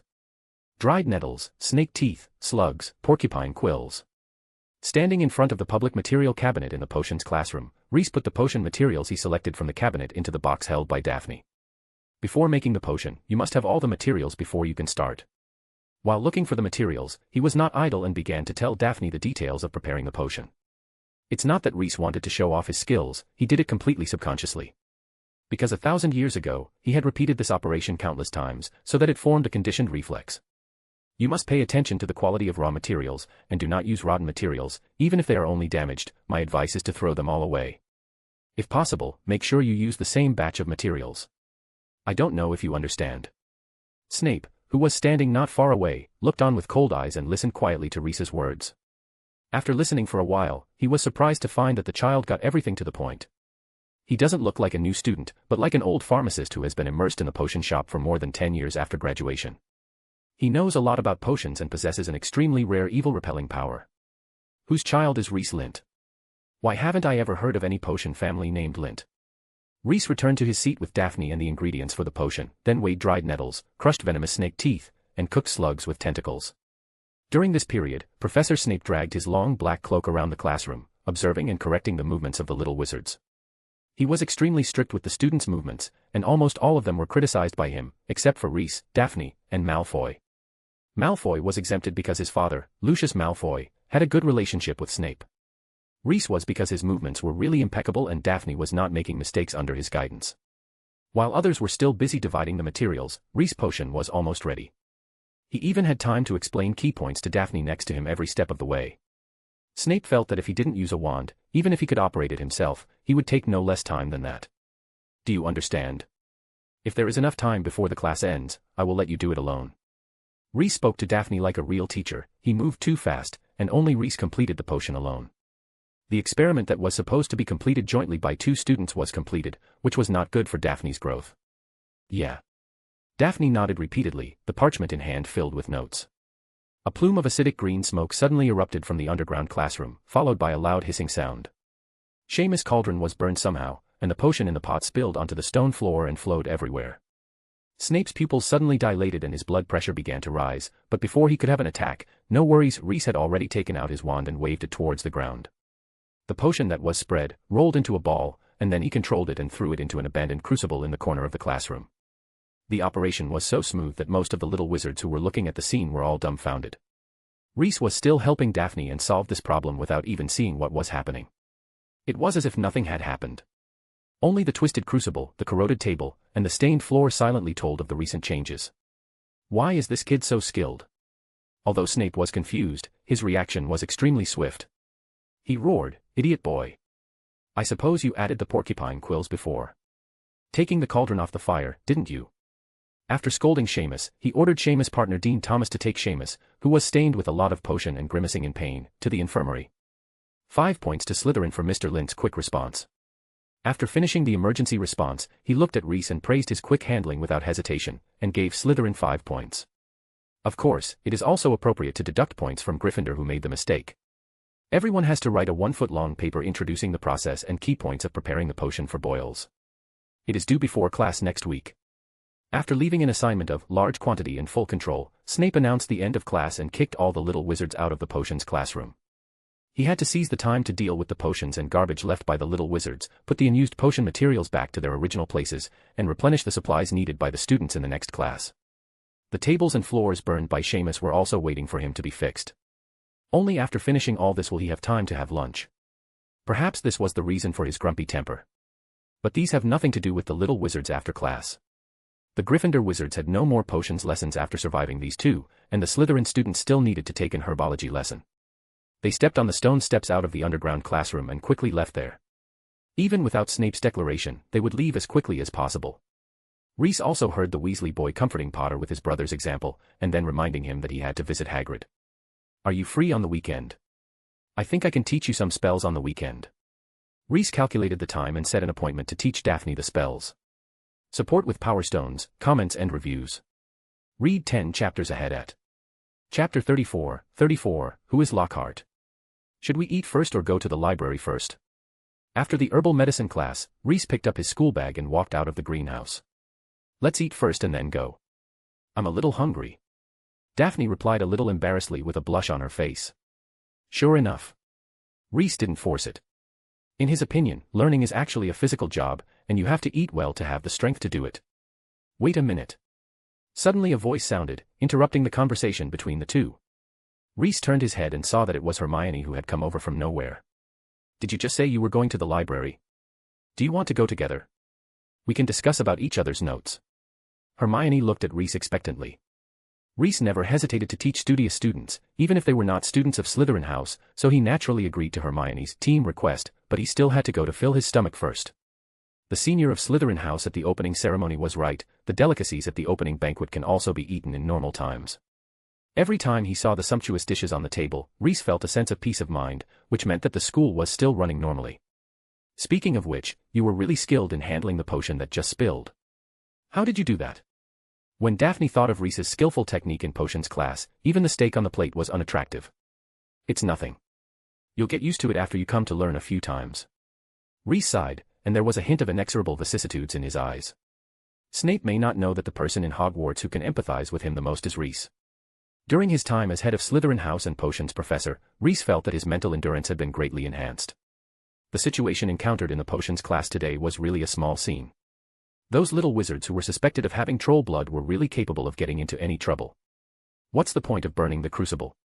In his times as a teacher, after witnessing the entire underground classroom being filled with the poisonous potion vapor that could bring you to the god of death in one puff, Reese had felt that there was no difficulty that he could not overcome. Reese was able to rescue all the students in the class, and he thought it was a miracle afterwards. After the incident, Reese and the other 3 founders got into a heated argument. The other 3 people couldn't figure out why Slytherin wanted to abolish the anti-disapparation spell on the Hogwarts campus, until he showed the other 3 people the grand occasion of the underground classroom. But in the end, everyone still retained this spell, making it impossible to use the apparition spell inside Hogwarts Castle. In contrast, the 4 of them revised the potion textbook together and eliminated some potion formulas that were too dangerous.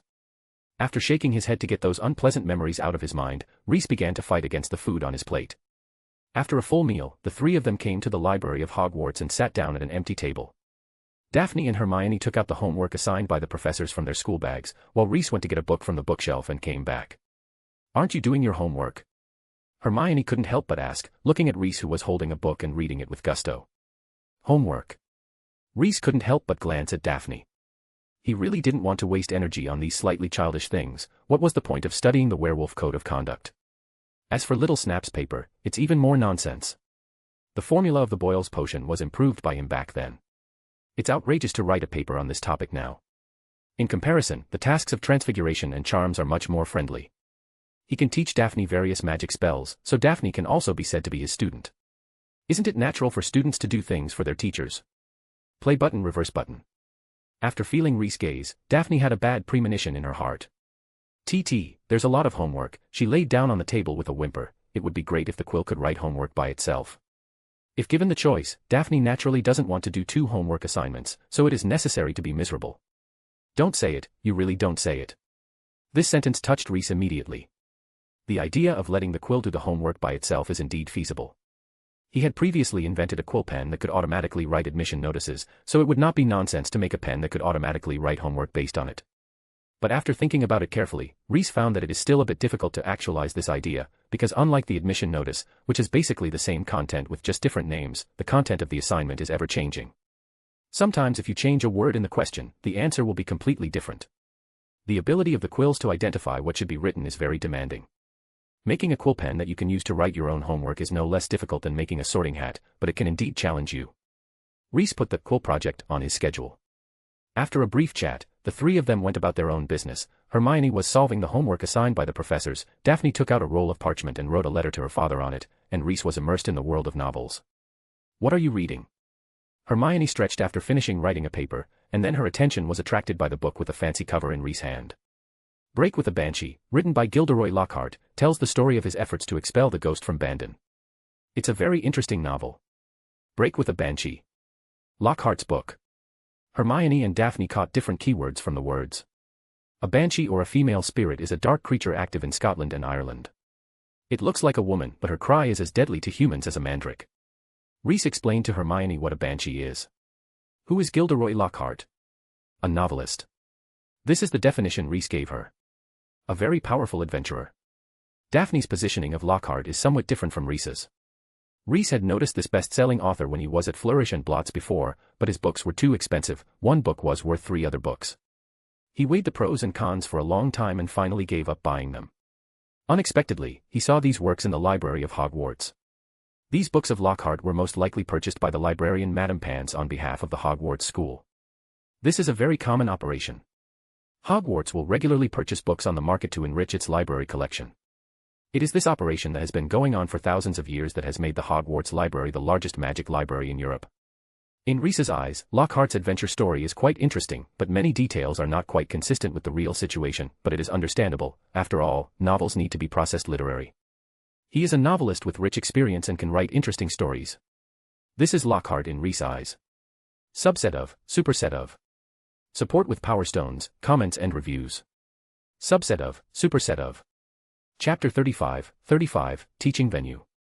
After hearing what Reese and Daphne said, Hermione also became interested in the writer Lockhart. She decided to go back and look for a few of his works. After a brief rest, the 3 of them started doing their own business again.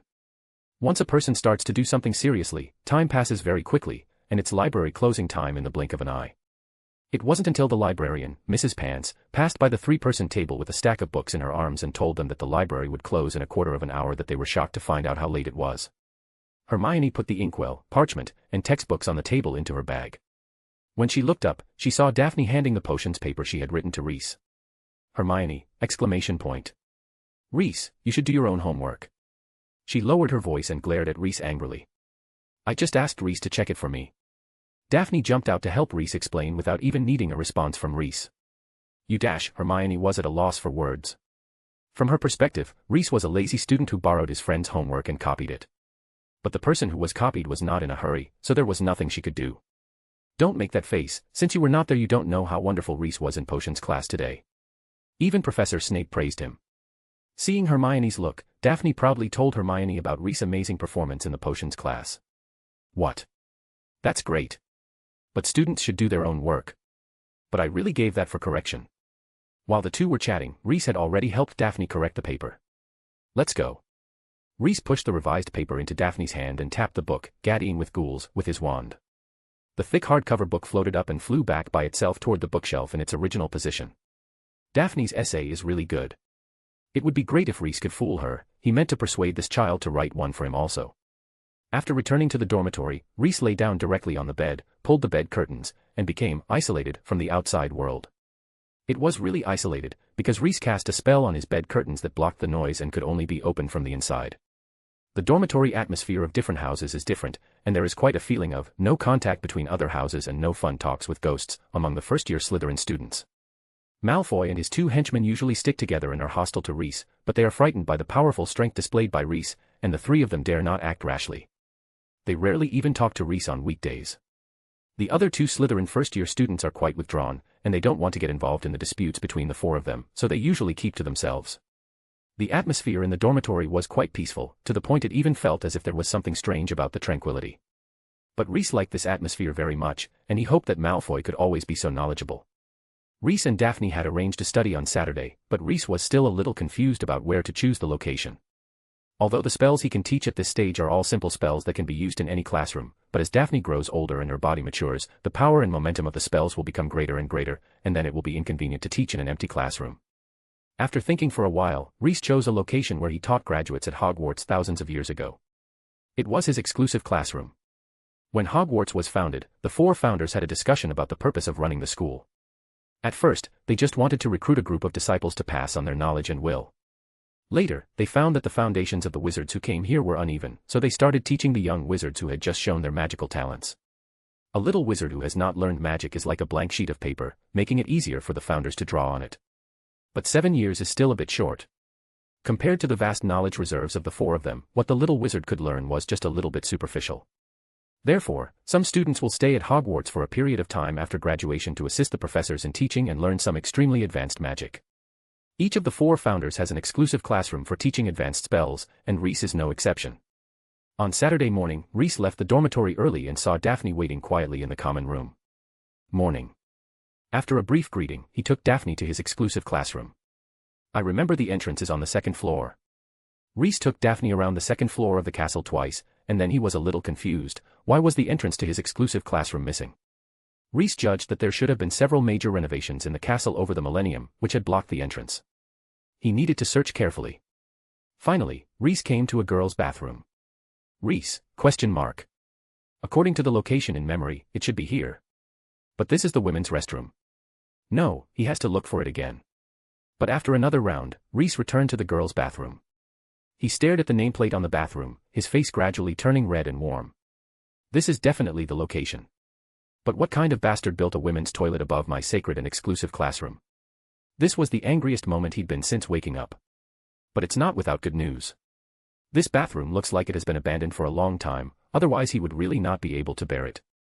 Daphne looked at Reese, with a strong feeling of doubt in her heart. Reese said he would take her to a secret base to teach her magic but ended up wandering around on the second floor of the castle. Why is that? Her confusion reached its peak when Reese twice led her to an abandoned girls' washroom. Is he going to teach me magic in an abandoned women's bathroom? Daphne was startled by the thoughts that came to her mind. This is really a bit.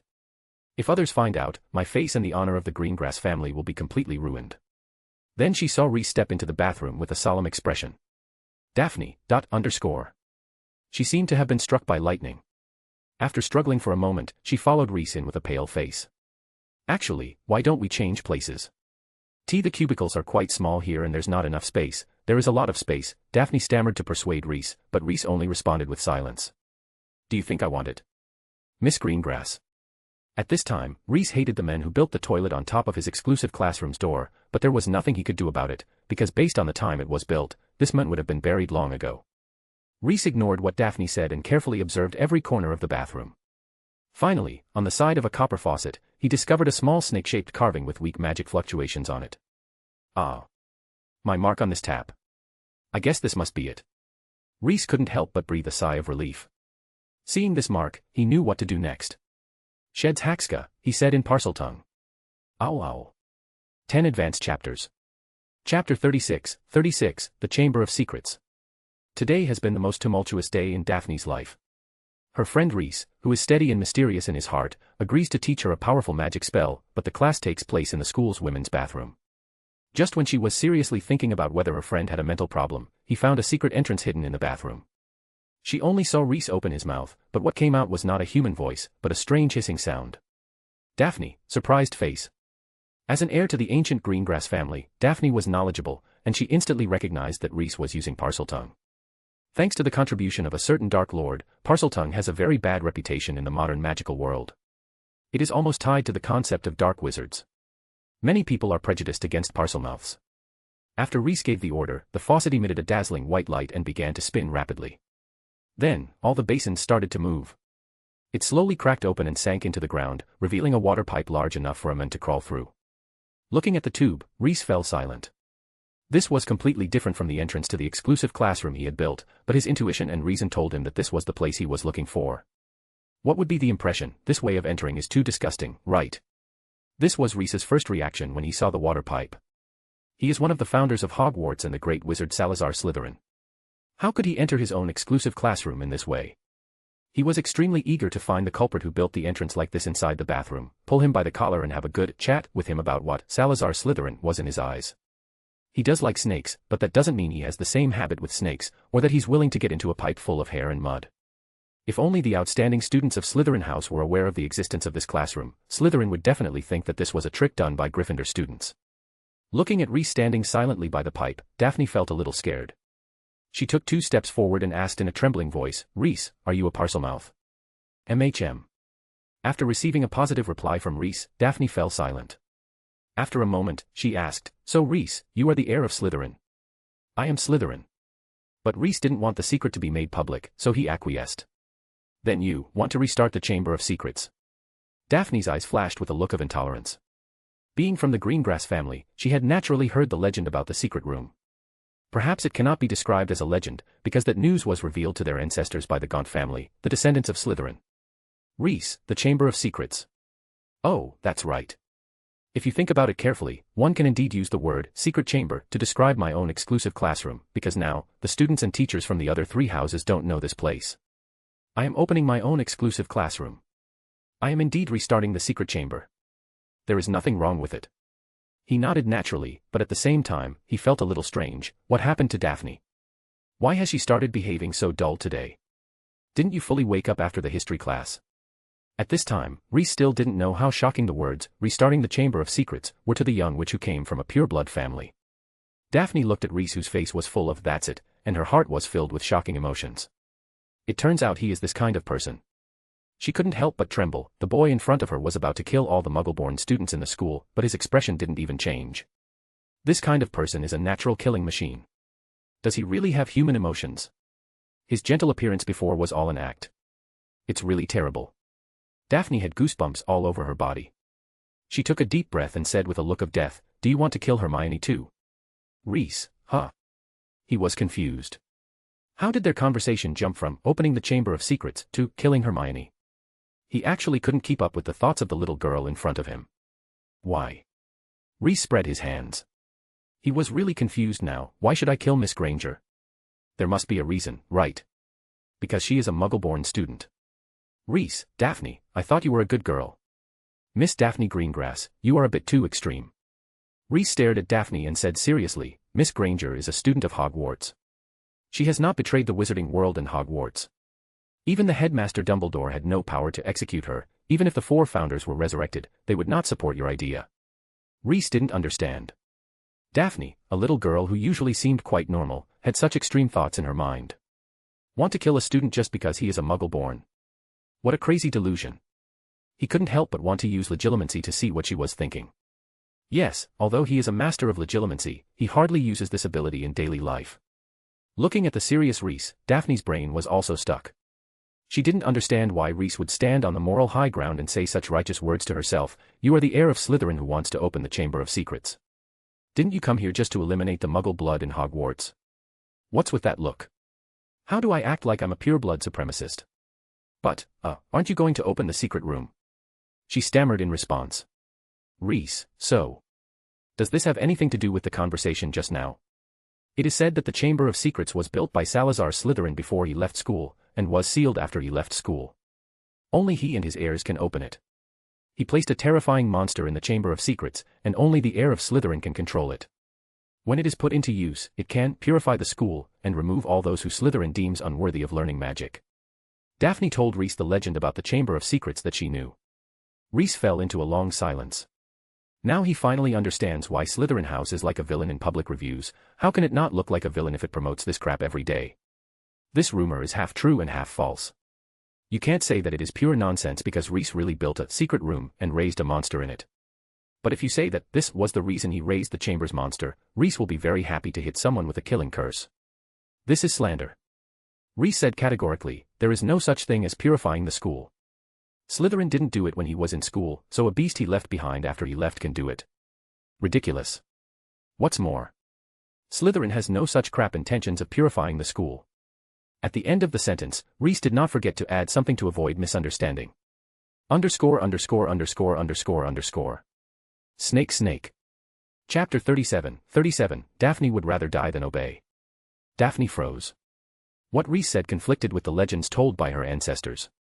One side believes that after the Chamber of Secrets is opened, the heir of Slytherin will purge the school of those who are not worthy of learning magic, while the other side says that this is not the case at all. The new perspectives impacted her old cognition, leaving her speechless for a moment. Daphne, listen to what I'm telling you. Rhys wanted to break the whole thing apart and analyze it with Daphne. You are also a member of the Greengrass family. The quality of the so-called pureblood families in the modern magical world. I believe you also understand. According to that statement, how many people must be killed to purify the school? Does Draco Malfoy qualify to not be purged?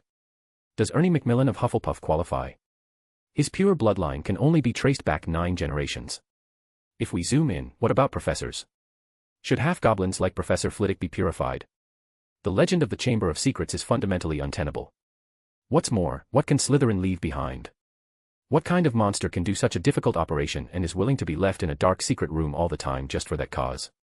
Rhys said sincerely, this legend is completely false. Daphne nodded silently, she felt that what Rhys said made sense. Don't think so much. Even if the news left by your ancestors is true, I am the descendant of Slytherin now. Rhys almost wanted to break the pot. He was really speechless. He was obviously one of the founders of Hogwarts, but how could he become the villain behind the scenes in the eyes of future generations? It was as if he had done all the bad things. You shouldn't have left back then. God knows how those people reconstructed your image after you left. Rhys reprimanded himself. It's over, I've become a villain. Rhys had to accept this cruel reality. Under Rhys's earnest persuasion, Daphne gradually believed what he said. In her opinion, this was a good thing. No one would be harmed by the opening of the secret room. Compared with other pureblood saints, the Greengrass family is much more Buddhist. They don't have the common problems of pureblood families, and they don't discriminate against wizards from Muggle families. Perhaps this is the confidence that true pure blood brings to them. In Rhys's opinion, the legend of the secret room was most likely made up by a certain family to intimidate others and benefit their own family. While pretending to be a descendant of Slytherin, he said that his ancestors left a secret weapon for him in school, so as to gain the respect of others. Rhys looked down upon such people and hated them for damaging his reputation. The confusion and doubts in Daphne's mind were dispelled, but she had one last question left. Since you are the heir of Slytherin, why is your surname Lint and not Gaunt? Gaunt. Yes, the last descendant of Slytherin. Are you a distant relative of their family? Speaking of the heir of Slytherin, the first thing Daphne thought of was the Gaunt family, but this family has reached the edge of extinction. Rhys. Regarding Daphne's remarks, he could only say that there were too many truths buried in the sands of history. Gaunt was a child he picked up after leaving Hogwarts who could speak Parseltongue. Because he could speak Parseltongue, he adopted him as his adopted son and gave him some of his real estate to take care of before going to sleep. As a result, Gaunt actually became his descendant 1,000 years later. What kind of thing is this? Gaunt's ancestors were children adopted by Slytherin. I don't think the Gunter family can be called a descendant of Slytherin. Okay. Daphne shrugged. It was common for various families to expose each other's shortcomings and throw dirty water on each other in order to compete for legitimacy. Unless Slytherin himself is pulled out, there is no way to prove the truth of this matter. However, it is also true that the surnames of the founders of the 4 major colleges have not been handed down. From this perspective, no one is considered a true heir. Rhys sighed and said, "It took me so long. Let's go to the classroom first. I have to teach you magic today." As he spoke, he pulled out his wand, and a large blue bubble appeared on the tip of the wand. This spell is not a defensive spell. It can only serve as a separation. It is not much different from putting a plastic bag on the body. Rhys's only purpose in doing this was to prevent the sludge from the pipe from rubbing on his robes. After putting bubbles on both himself and Daphne, Rhys motioned for Daphne to follow him. Are we going to jump down? Looking at the deep and bottomless tube, Daphne felt her throat was dry. Of course not. The next second, Daphne had an unprecedented novel experience. Her feet were in the air and she slowly floated to an inch above the ground. A simple application of the levitating spell. Rhys's voice came from the tube, and he had already entered the tube first. Daphne was a bit at a loss as she didn't know how to control her floating body. Fortunately, Rhys knew her situation, and while he was flying down, he also controlled Daphne to fly down with him. Inside the tube is a dark, slimy, endless slide. Rhys controlled himself not to think about the composition of the sludge on the pipe wall, and at the same time was glad that he had used 2 bubble spells first. The pipe he was in now was the main pipe. The pipe was twisted and almost vertical all the way down. After falling for a long time, Rhys and the 2 finally emerged from the mouth of the pipe and landed on the ground. The moment he landed, Rhys transformed into a ball of flame, lighting up the underground space. The feeling of being grounded was reassuring, and Daphne had the energy to observe her surroundings. She was now standing in a dark, wide stone tunnel. There is no external light source in the tunnel, so even with the flames conjured by Rhys, the view is not very clear. There was a crisp snap, and Daphne looked down and found that she had stepped on a mouse skull. A closer look revealed that there were bones of small animals scattered everywhere on the ground. Daphne felt like her scalp was exploding, and Rhys had a similar reaction to her. Before Daphne could scream, Rhys waved his wand and cleaned up all the remains within his field of vision. As for the bones being out of sight, Rhys thinks it's better not to think too much about it, as it's good for your physical and mental health. Rhys tried to comfort himself. This was just the corridor outside the secret room, and he hadn't really entered the room yet. It would definitely be better inside, he thought optimistically. I can teach you this cleaning spell, so I would rather die than obey. Daphne was very smart, and she understood Rhys' intention as soon as he opened his mouth. He wants to teach her the cleaning spell and then will order her to clean this hallway all by herself. She flatly rejected Rhys. _________. Raccoon. Read 10 chapters ahead on Chapter 38, The Ultimate Magic. I can teach you about the bubble magic. Daphne, who didn't want to learn the cleaning spell, was quite interested in the bubble spell that could put a protective cover on her body. If there wasn't this layer of bubbles, she would reach McMillan while cleaning this horrifying place. Daphne couldn't help but shudder as she recalled the scene she just saw. Yes, teach me. Rhys gave her a meaningful look and said no problem. If she learns the bubble spell, she can also clean the corridor outside the secret room with him. This is also your exclusive classroom from now on. You can't just keep it so dirty, right? And cleaning it by myself is a bit too. After walking a few steps forward, Rhys suddenly stopped and extinguished the flame for lighting in front of him. What happened? Daphne asked. I think you need to be mentally prepared. There is a remnant slough left by a basilisk in front of us. Rhys told Daphne that he would clean up the slough if she was afraid. With just one glance, Rhys recognized the snakeskin. It was the Snake King he had left in the secret room before. Naturally, leaving a basilisk in Hogwarts is not to purify the school. According to Rhys's conception, this basilisk is one of the heritage he left for Hogwarts. The basilisk lives long enough to protect Hogwarts for thousands of years. If one day, Hogwarts is invaded by a foreign enemy and reaches a critical moment of life and death, the heir of Slytherin who can speak Parseltongue will open the secret room, summon the basilisk inside, and purify the intruders. As a result, his intentions were twisted into this so-called slanderous rumor. Purifying the school from the intruders became purifying the school from the Muggle-born wizards. However, although the Snake King is the ultimate weapon of Hogwarts, Rhys still felt that if Daphne suddenly saw the Snake King's remains, she would be frightened and faint. Entering Slytherin House did not mean that she was not afraid of snakes, so he warned her in advance. As soon as she heard that there was a snake slough in front of her, Daphne subconsciously wanted to follow Rhys's suggestion, but when she thought that it was the Snake King Basilisk slough, her heart suddenly shook. Basilisk. That's the legendary Snake King. A magical animal that can kill just by looking at someone. If she missed seeing the skin here, she may regret it for the rest of her life. With this view in mind, Daphne asked Rhys to leave the snake slough in place. After walking a few steps forward behind Rhys, Daphne vaguely saw the outline of a coiled giant. Raising the reignited fireball, Rhys got a full view of the giant thing. Under the firelight, a huge snake skin emerged from the darkness. The bright green color clearly told Daphne that it was the skin of a poisonous snake. This is a bit counterintuitive, because in most cases, large snakes are not venomous, but this thing coiled on the tunnel floor is a counterexample. It is at least 20 feet long. Merlin. Daphne couldn't help but gasp. This kind of monster actually exists in the world. After letting Daphne take a good look at the remains of the Snake King, Reese led her over the huge snakeskin and continued deeper along the tunnel. The tunnel turned round, and finally, a wall with 2 intertwined snakes carved on it appeared in front of him. The snake's eye sockets are set with huge, sparkling emeralds. The secret room has arrived. Reese couldn't help but sigh. He didn't have to put in so much effort to get here before. It's time to repair the previous mechanism. He approached the stone wall and spoke in Parseltongue to the snake statues above, X's ACH Sunties. The 2 snakes separated, and the stone wall cracked in the middle, slowly sliding to both sides and disappearing. Reese and Daphne walked into the space behind the stone wall. Behind the wall is a dimly lit room with many serpentine stone pillars erected on both sides of the room. The room was so high that the stone pillars supporting the ceiling melted into the shadows at the height, casting long and strange black shadows on the entire room that was filled with green and mysterious light. On the other side of the room, there stands a statue as tall as the room itself. The statue clings to the dark wall behind. People who enter the room have to raise their necks high to see the huge face of the statue.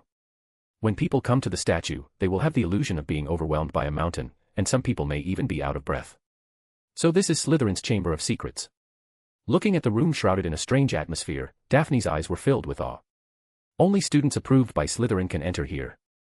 Reese stood in front of the statue and whispered softly. When he was old, this statue looked majestic in his eyes, but there is one thing to say, and now when he looks back at it again, he admits that the statue is a bit ugly. Ah, it's probably because of the dust and lighting. Please wait a moment. Reese snapped his fingers, and the secret chamber that had been dusty for thousands of years started to operate again. Illuminating spells, astrology spells, weather spells, exhaust spells. Reese snapped his fingers, and a series of spells in the secret room began to run. The originally dark ceiling changed and turned into the sky outside the castle. The bright sunshine outside poured into the secret room, directly replacing the green mist. The fluorescent swept away the eerie atmosphere in the secret room. The stale air was also driven away, and fresh air from outside poured in, even with the smell of flowers, grass, and earth. The spell mechanism here hasn't expired yet. Daphne was stunned by the completely new secret room in front of her. A glint of pride flashed in Reese's eyes. This was the spell mechanism he had personally arranged back then. Okay, just don't worry about some small details. Reese said, pretending to be modest. We have to hurry up and start today's teaching, but before teaching you the magic spells, I have to ask you a question. Have you heard of the ultimate spells? The ultimate spells? Daphne's voice was full of confusion. What is the ultimate spell? A powerful spell. But what kind of spell is considered powerful? My father said that Grindelwald almost burned down half of Paris with a spell. This should be considered powerful, right? It seems that you don't know. Reese nodded, thinking that this was normal. The magic world today is very different from 1,000 years ago. Wizards don't have many opportunities for actual combat, and naturally, there is no chance to see the best wizards of an era go all out. But it doesn't matter. It's good that I brought you here to teach. Reese showed a slightly mysterious smile. In the past, for better teaching results, Reese worked hard on this secret room. Here, according to his memory, the scenes in the memory can be restored as realistically as possible, giving people an immersive feeling. The whole secret room can be used as a meditation basin. Reese waved his wand gently, like a conductor of a band. He tapped the tip of his wand, and ripples began to appear in the air. The face of the Slytherin stone sculpture also moved, and white smoke poured out of his eyes, ears, mouth, and nose, gradually filling the entire secret room. In an instant, Daphne was shrouded in a white mist, but the smoke soon dissipated. And when the white mist dissipated, she found herself on a rough sea. ________. Otter Otter. Read 10 chapters ahead at Chapter 39, Slytherin and the World-Eating Serpent. Oh, Merlin. The cold seawater surged, and the waves jumped up from the obscure and dark sea surface. With a hint of chill, they slapped on the edge of the wooden boat and broke into thousands of small sprays, soaking the hem of Daphne's robe. Daphne was stunned. She leaned down and touched the slightly damp robe. Combined with the fishy smell of the sea that she could smell at the tip of her nose, a trace of confusion flashed in the girl's eyes. Wasn't she just in Slytherin's secret room with Reese? Why was she suddenly teleported to the sea? The feeling was so realistic that Daphne couldn't distinguish between illusion and reality. She didn't calm down until Reese patted her on the shoulder. Everything is all right. Reese's voice seemed to have magic power, soothing Daphne's anxious heart like the sea. She observed the surrounding environment, and then a person standing on the bow of the ship attracted her attention. It was a middle-aged wizard wearing a green robe with silver trim, holding a stick, no, a snake staff that was about as high as his body in his hand. The face of the middle-aged wizard has a bit of Reese's shadow and is somewhat similar to the statue in the Slytherin Chamber of Secrets. The ship was driven forward slowly by the waves. Boom. A piece of blood-red lightning flashed across the horizon in the distance, followed by a burst of dense thunder-like raindrops. The light of lightning briefly illuminated the dark sea, and Daphne noticed a small island not far ahead. The island is not big, with a diameter of only more than 100 meters. The entire island is covered by dark rocks, with no grass growing on it except for some mottled green moss. The thunder and lightning in the distance heralded the coming storm. In this case, driving a small boat on the endless sea is undoubtedly a bad idea, so it is good to encounter a small island. As the only living person on board besides Rhys and Daphne, the middle-aged wizard was naturally the helmsman of the boat. After seeing the small island in the sea, the corners of his mouth curled up slightly, looking quite relieved. He did not sail to the small island and stop on it to take shelter from the rain. Instead, he knocked on the deck of the ship with the staff in his hand. The boat under him immediately stopped moving.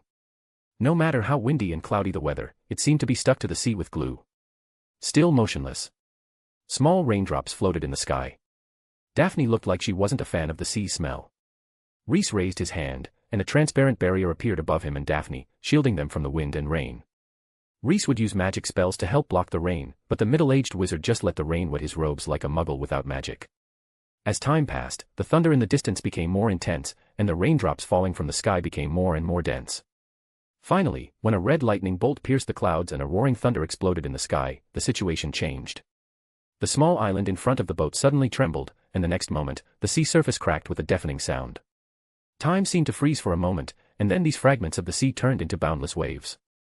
In front of such huge waves, even a 10,000-ton giant ship would capsize. However, under the feet of Daphne, Rhys, and the middle-aged man, this small wooden boat, which was only 2 to 3 meters wide and 10 meters long, was as stable as a rock, placed steady within the huge waves like it was stuck to the point. That island. Daphne suddenly screamed in fear, without any ladylike demeanor. No one could blame her, because the scene in front of her was too terrifying. The island was rising, and as it emerged from the sea little by little, its true appearance was revealed. It was not a small island in the sea, but it wasn't an island in the first place. Thunder. But the head of a giant snake that reaches the limits of human imagination. After being dormant for a long time, it finally stretched out its body, and the seawater slid down like a waterfall. The majestic body like a mountain was exposed from under the sea, like a mountain range suddenly appearing in the sea. Its movement, which looked like stretching, stirred up turbulent waves, and the sky and the earth changed color because of it. After witnessing this scene, it was extremely courageous for Daphne to still be able to stand. Ahahaha. Xatatka Rusen Uno X. The middle-aged wizard laughed, said something in a language that Daphne couldn't understand, and then floated up into the air, and the giant snake opened its eyes. The boat beneath the two of them was not even as big as the snake's eyeball. Those orange-red eyes were filled with cold animality, as if everything in the world was just its food. However, facing such a giant beast, the middle-aged wizard took the initiative. He raised the staff flat and pointed it at the giant snake's eye, and then a green light as thick as a fist emerged from the tip of the staff. The green light flew towards the giant snake's eyes. Faced with the attack of the ants in front of it, the giant snake didn't even bother to dodge. It just closed its eyes. Just like people are not afraid of mosquito attacks, the giant snake did not attack the small things in front of it. The giant snake wasn't afraid of the green light. Even if it blocked from just its eyelids, it was not something that the person in front of it could break through. The giant snake paid the price for its arrogance. The light penetrated its eyelids and exploded in its eyeballs. Cry-thai-ike. Transparent colloidal liquid splashed everywhere, and the giant snake twisted in pain. In an instant, as if the end of the world had come, the entire North Sea roared, and violent winds were born out of thin air on the sea, sweeping everything around it into the sky. Cry-thai-ike, cry-thai-ike, cry-thai-ike. Thunder. The giant snake was so angry that the sky and the earth changed color. The lightning and thunder in the sky were drowned out by its momentum. A storm descended on the sea area, and the sky and the sea were connected by rain. At this moment, the giant snake turned into a moving natural disaster. In front of it, the middle-aged wizard was so small. But just because he injured the giant snake and damaged its eyesight, even if he was buried under the sea the next moment, he was proud enough. The wizard then frowned on his thought just now. It was clear that the wizard was not satisfied. He didn't come all the way to the east just to give acupuncture to the world-devouring snake. He waved the wand in his hand, and some of the rainwater around him suddenly began to defy gravity and hover around him. The raindrops that betrayed gravity became more and more, and finally formed an area of 100 meters in diameter around the wizard. In this area, the rain seemed to have become a part of the wizard's body, and the shocking momentum of the giant snake could no longer affect him in the slightest. After floating and then standing on the air itself, the tip of the wizard's staff lit up with a little green light. He waved the staff in his hand, using the staff as a pen and the sky as a scroll, and quickly sketched out the prototype of a magic circle. As if it felt threatened, the giant snake began to attack the wizard, but the wizard was more flexible than it. As it moved around, several powerful attacks fell into the air, one tail flick even split the seawater, leaving the seafloor exposed to the air. The magic circle finally took shape, and the space between the sky and the sea began to twist. A green light like thunder passed through, dyeing half of the sky green. The giant snake twisted its body, trying to avoid the blow. But, asterisk roar. Thunder. The storm gradually dissipated, and the sea returned to calm, but the color of the water was dyed red. The middle-aged wizard found his boat and continued to drift on the sea as if nothing had happened, but in his hands, there was a white rope. __________. Snake vote with power stones, snake. Read 10 chapters ahead on. Chapter 40, Mana Control. Ha. The mist rolled in again, bringing Daphne, who was still in shock, back into the secret chamber. After her feet landed on the solid marble floor, Daphne's legs softened and she collapsed directly onto the ground. After taking a breath, she touched the hem of her robe and found that it was very dry and showed no sign of being wet by the seawater. She gradually regained her composure. The scene just now was actually Slytherin's memory. What kind of monster was he fighting back then? At this moment, Daphne's respect for Slytherin, the founder of her house, reached its peak. According to the last fragment in the memory, Slytherin won the battle, which is outrageous. Anyway, Daphne felt that if she were in such a condition, she would be able to boast about it for the rest of her life if she could escape alive. What are the other three founders doing at the time? Was it because Slytherin hadn't met them yet? A small doubt flashed through her mind, and then was thrown away by Daphne, because Rhys asked her what she thought after reading/watching that memory. Of course, it was extremely shocking. For the first time, Daphne saw what the ultimate magic is. A wizard who can practice magic to the extreme can be called a moving natural disaster. He changed my understanding of magic. Daphne said, before this, I never knew that magic could be so powerful. Rhys nodded with satisfaction. This is the purpose of what he did, to open Daphne's eyes and let her understand where the upper limit of magic is. Before teaching students, you have to let them know what this industry is really like, right? Especially students like Daphne who can choose their own major. So what type of spell do you want to learn? After laying the groundwork, Rhys asked Daphne what type of spell she wanted to learn. You can teach me anything. Yes, there are almost no spells I can't teach. I want to learn how to refine the Philosopher's Stone. If I can refine that magic stone, my sister's illness may be cured. Rhys. The little girl slapped him in the face and silenced him with just one reply. If he could refine the magic stone, why would he need to use the time-consuming and laborious method of sleeping and molting to rejuvenate his youth? I don't know either. Rhys was thick-skinned and said, without blushing, that he didn't know how to make the magic stone. Daphne looked a little disappointed, but she also understood that what she had just requested was unreasonable. If Rhys hadn't shown such amazing abilities, she would definitely not have asked such a question. The curse on your sister is quite special. It needs to be adjusted slowly. You can take a bad luck removing fruit first and see how it goes. If it doesn't work, I will mix some magic potions for her to suppress the curse. Rhys felt that the blood curse on Daphne's sister Astoria was quite troublesome, and even he was not sure of curing it through simple means. If he wants to heal her, Rhys needs to purify the curse attached to Astoria's soul or cut off the contaminated soul, which is extremely difficult. It would be nice if Helga was here. She is the better healer among the four of us, but it's a pity that she's not here. Rhys couldn't help but think this way. Daphne didn't answer, she just pursed her lips, and after a while, she took the initiative to change the topic. I want to learn how to fly. Lord Slytherin was floating in the air when fighting the big snake. Daphne carefully recalled the scene in her memory and then realized that there were too many things she wanted to learn: the magic to defeat the big snake, formations, powerful attack magic, the power to control seawater, etc. She wanted to learn, so why not start with the most basic and inconspicuous ones? Rhys raised his eyebrows. Of course, you can learn how to fly, but this requires high control of magic power. No problem. In fact, the way we get in here is by flying. The principle is not difficult. Control the mana, gather the magic power on your feet and generate upward thrust to float. Then you can change the direction of the magic power and fly as you like. How about it? It's very simple. You just need to practice hard. A confused look flashed across Daphne's face. Control my mana around me. This was the first time she had heard of the concept. Rhys suddenly realized something was wrong. It was as if a Muggle teacher was talking about the changes in chemical bonds in redox reactions on the podium, and then the students from the audience asked what oxidation reactions were. Have you never heard of mana control? He asked cautiously. After receiving the affirmative answer, Reese's eyes darkened. He finally understood the problem of the modern magic world. In the course of the previous week, the professors had never mentioned this concept. He thought it was basic common sense, so the professors were too lazy to talk about it. It turned out that there was no such concept at all. Compared with 1,000 years ago, the modern magic world has made great progress in wand making and magic spells, so much so that some seemingly outdated concepts have been eliminated. Such as mana control. Just as the emergence of calculators in the non-magical world has swept calculations and abacus into the garbage heap of history, the improvement of wands and spells has also made mana control no longer a required course for wizards. Wizards hadn't even heard of the concept. Why use your brain when you can simply follow a formula? You only need to follow specific gestures, intonations, and sentence fragments to cast a charm or curse. And after a long time, no one will think deeply about why after she waves and shakes her hands and chants, Wingardium Leviosa, it makes the feathers float. Knowing what to chant and how to move, but not knowing why such movements and chants are done is a common problem in the modern magic world.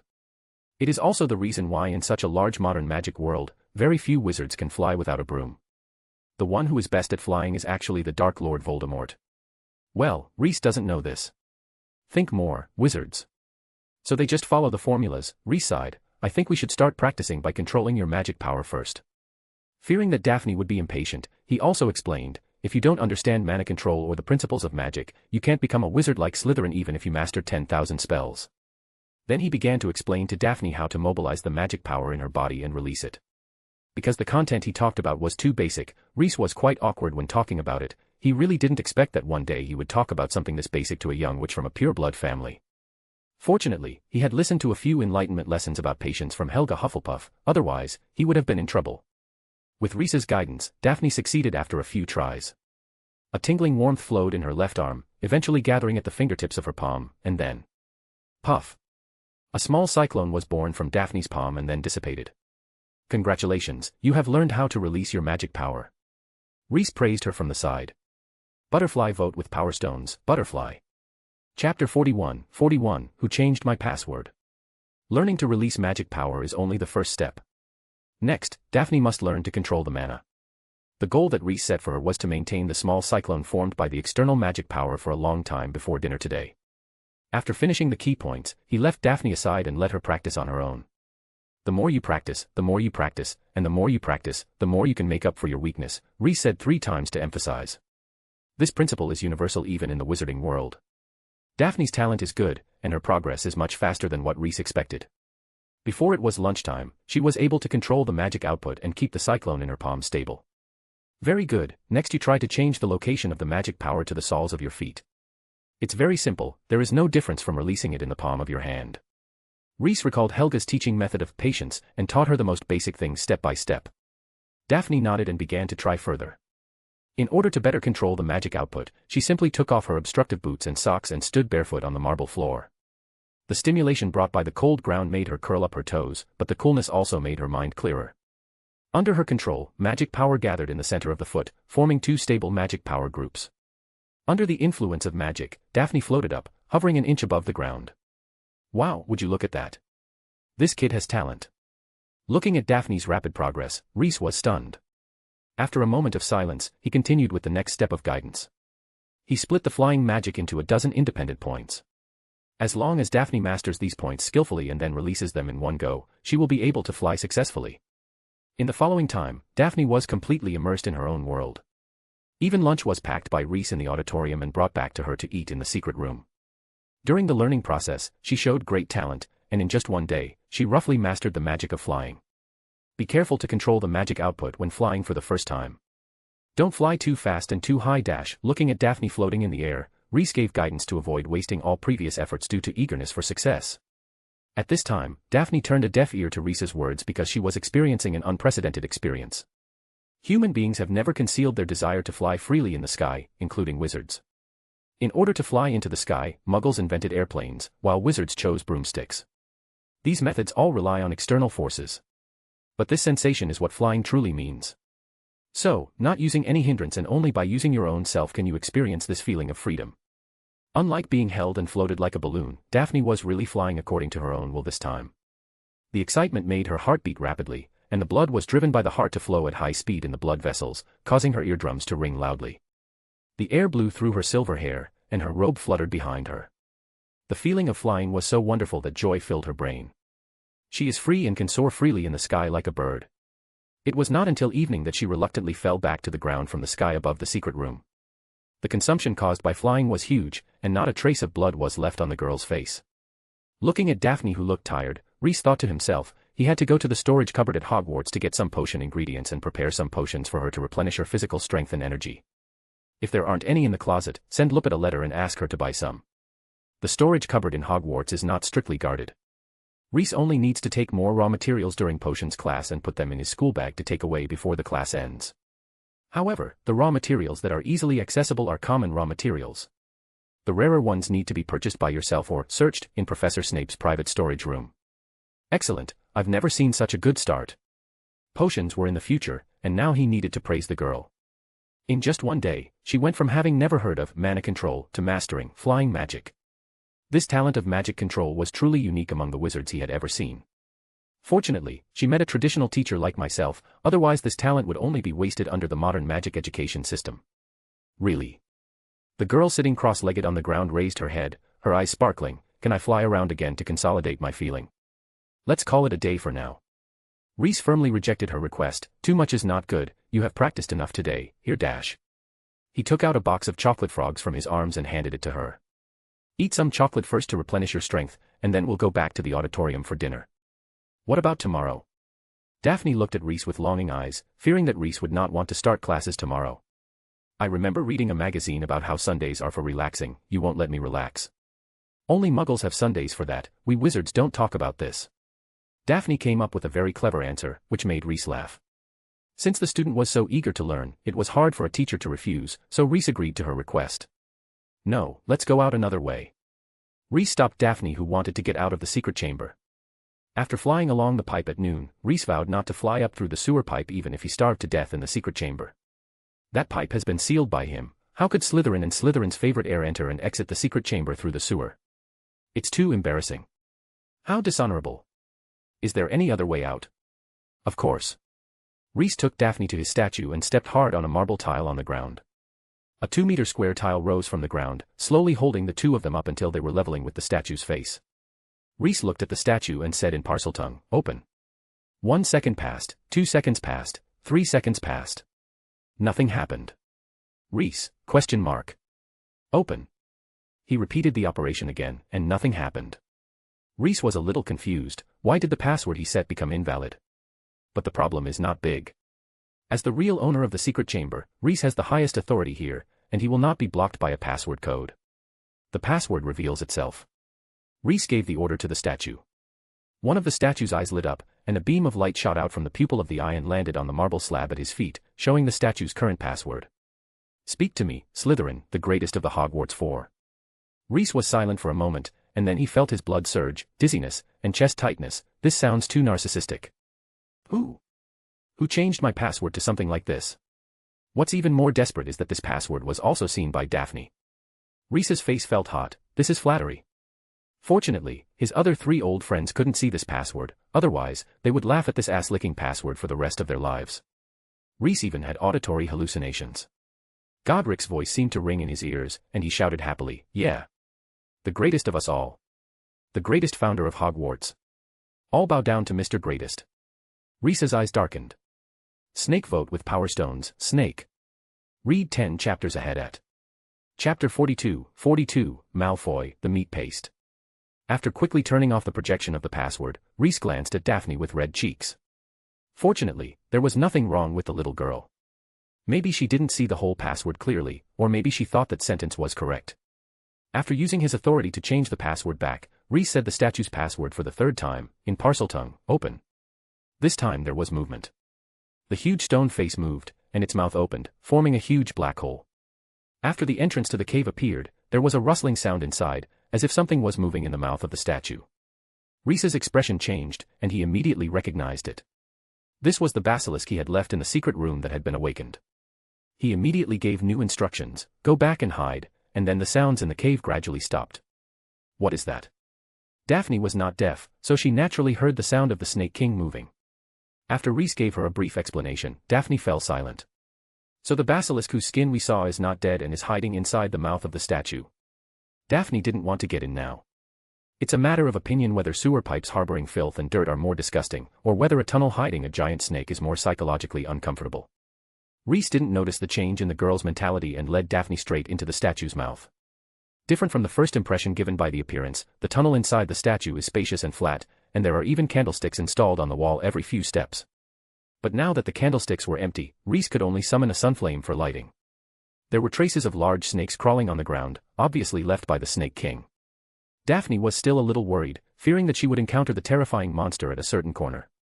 Fortunately, the basilisk hid very thoroughly, and she could not find any trace of the basilisk until she reached the end of the tunnel. Actually, the spell here is similar to the spell on the wall in the backyard of the Leaky Cauldron. In the future, you will be able to detect it when you master the magic more deeply. Rhys stood in front of a thick stone wall and talked to Daphne. After he said this, Daphne became curious about what the world looked like in Rhys' eyes. From my eyes. Just like ordinary people, but my perception of magic power is more acute. Of course, if I notice something strange and focus the mana on my eyes, what I see will indeed change, and I can see the flow of magic around me. For example, now, in the eyes of ordinary people, this is an ordinary wall, but in my eyes, the whole wall is shimmering with magic. Daphne opened her eyes wide and stared at the wall seriously, but her eyes were sore from looking at it and she could not sense the flow of magic in the wall. You're still a little underheated now, but you'll be fine in the future. After a little comfort to the little girl, Rhys pressed the wand against a stone brick. Just count 7 blocks down and 7 blocks horizontally. And with a poke of the wand, the stone brick sank in and then disappeared. Then, like a chain reaction, the entire stone wall disappeared, exposing the exit. A passage will open like this. Coming out of the tunnel, Daphne recognized where they were, next to the underground dock where they had arrived by boat on the day of the opening ceremony. On the way back to the common room, Daphne couldn't help but ask about the content of tomorrow's teaching. Rhys told her that he planned to let her brush up on today's flying magic, and then teach her a practical protective spell. This spell has a simplified version in the modern magic world, called the Shield Charm. It is a relatively advanced spell that many Hogwarts graduates cannot use. In Rhys' opinion, this spell is far less effective than the defensive magic he taught Daphne. It is too rigid and cannot be used by beginners due to its high requirements on spellcasters. However, this spell has the upper limit. It's not tall enough and feels a bit flashy. So, unlike the Shield Charm, Rhys' defensive shield does not have any upper limit. Beginners can use it after a period of practice. Alas, the defense is relatively weak for them, but as the caster's strength increases, the spell's defense can be stacked up almost infinitely. As expected by Rhys, Daphne learned the spell in just one day. She can mobilize her magic power to form a thin protective shield in front of herself. Although it may not be able to stop the bricks thrown at her, it is still a breakthrough from 0 to 1, and the rest is only left to time. This can't help but surprise Rhys. He has found a treasure, a really talented individual, and his skills have been inherited. After taking the class seriously for a week, Rhys began to adjust his life rhythm to a state he was satisfied with.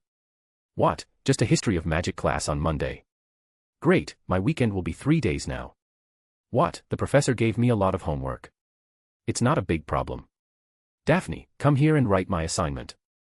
After returning to Hogwarts, Rhys' life has become much more nourishing. He no longer has to fight world-ending magical animals, no longer needs to prepare lessons every day, worry about stupid and crazy medieval semi-literate little wizards, and no longer has to deal with the mess caused by energetic students.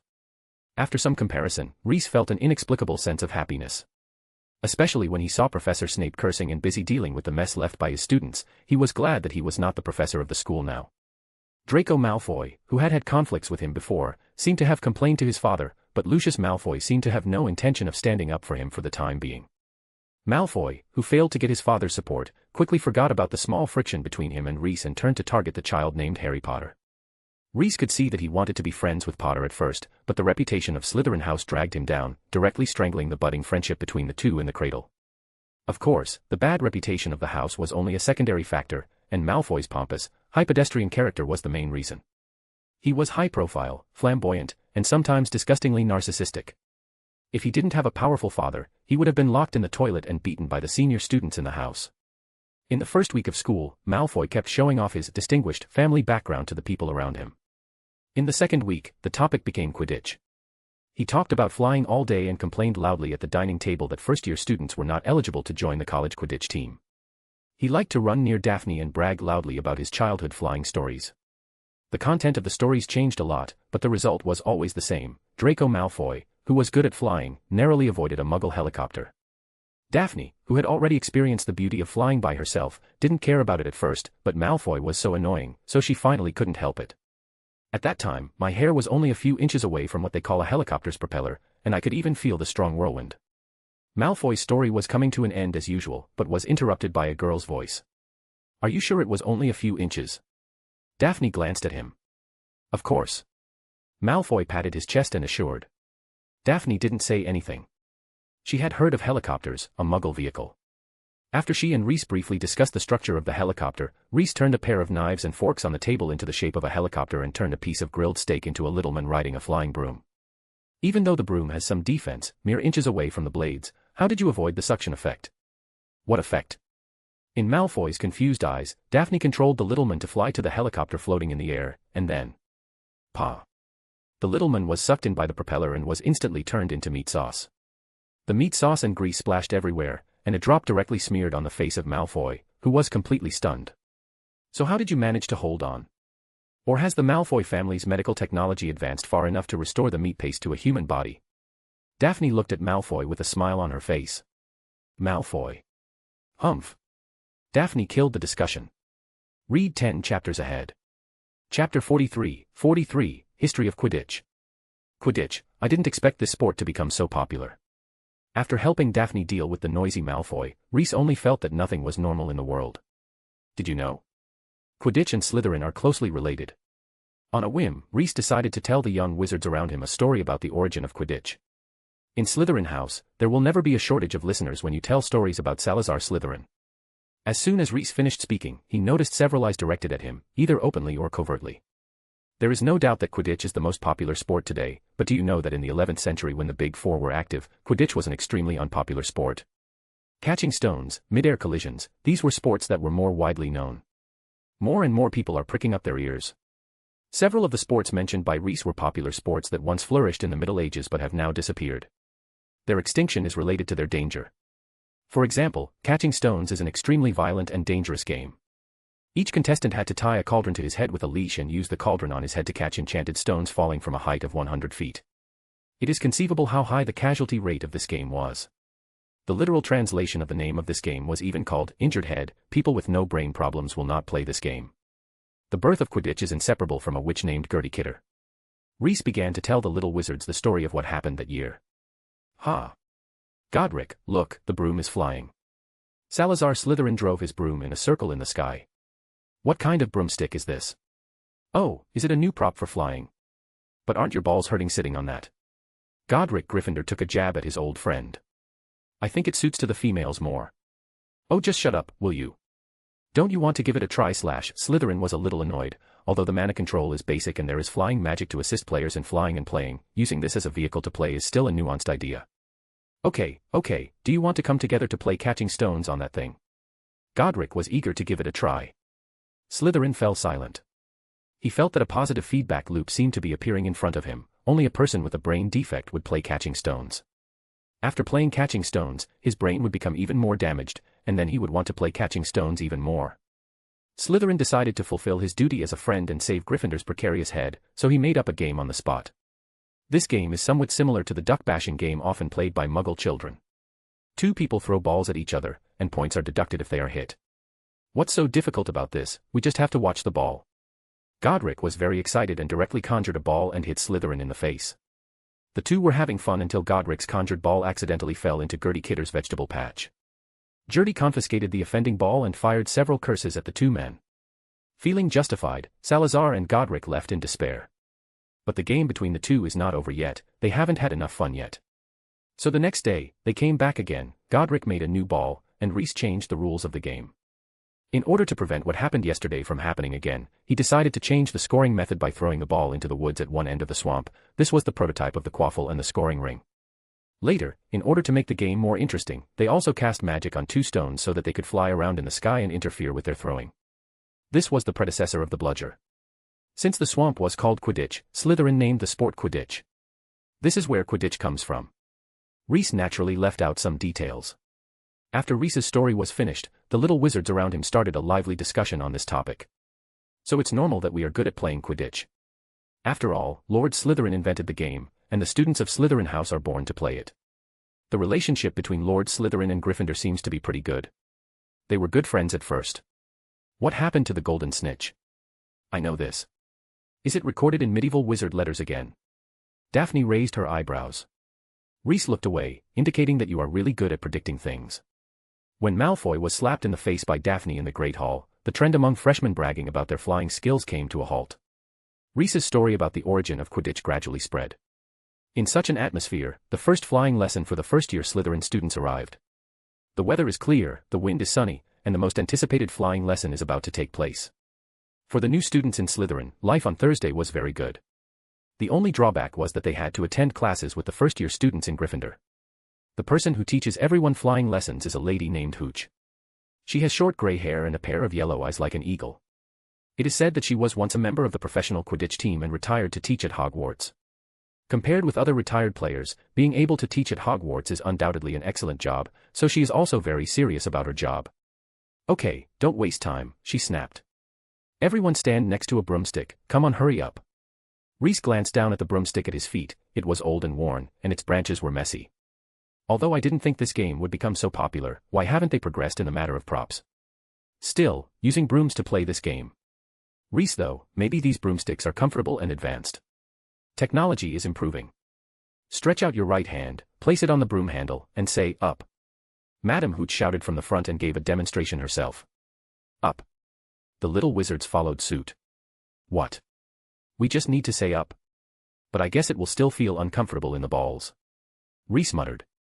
Malfoy, who was standing next to him, laughed out loud. He finally found Reese's weakness. Reese seems like he has never used a broom before. Hey, Reese, are you okay? Do you need me to share my experience with you? Master Malfoy asked with a grin. Said up, and Malfoy's broom immediately jumped into his hand at the command. But there are only a few such obedient brooms.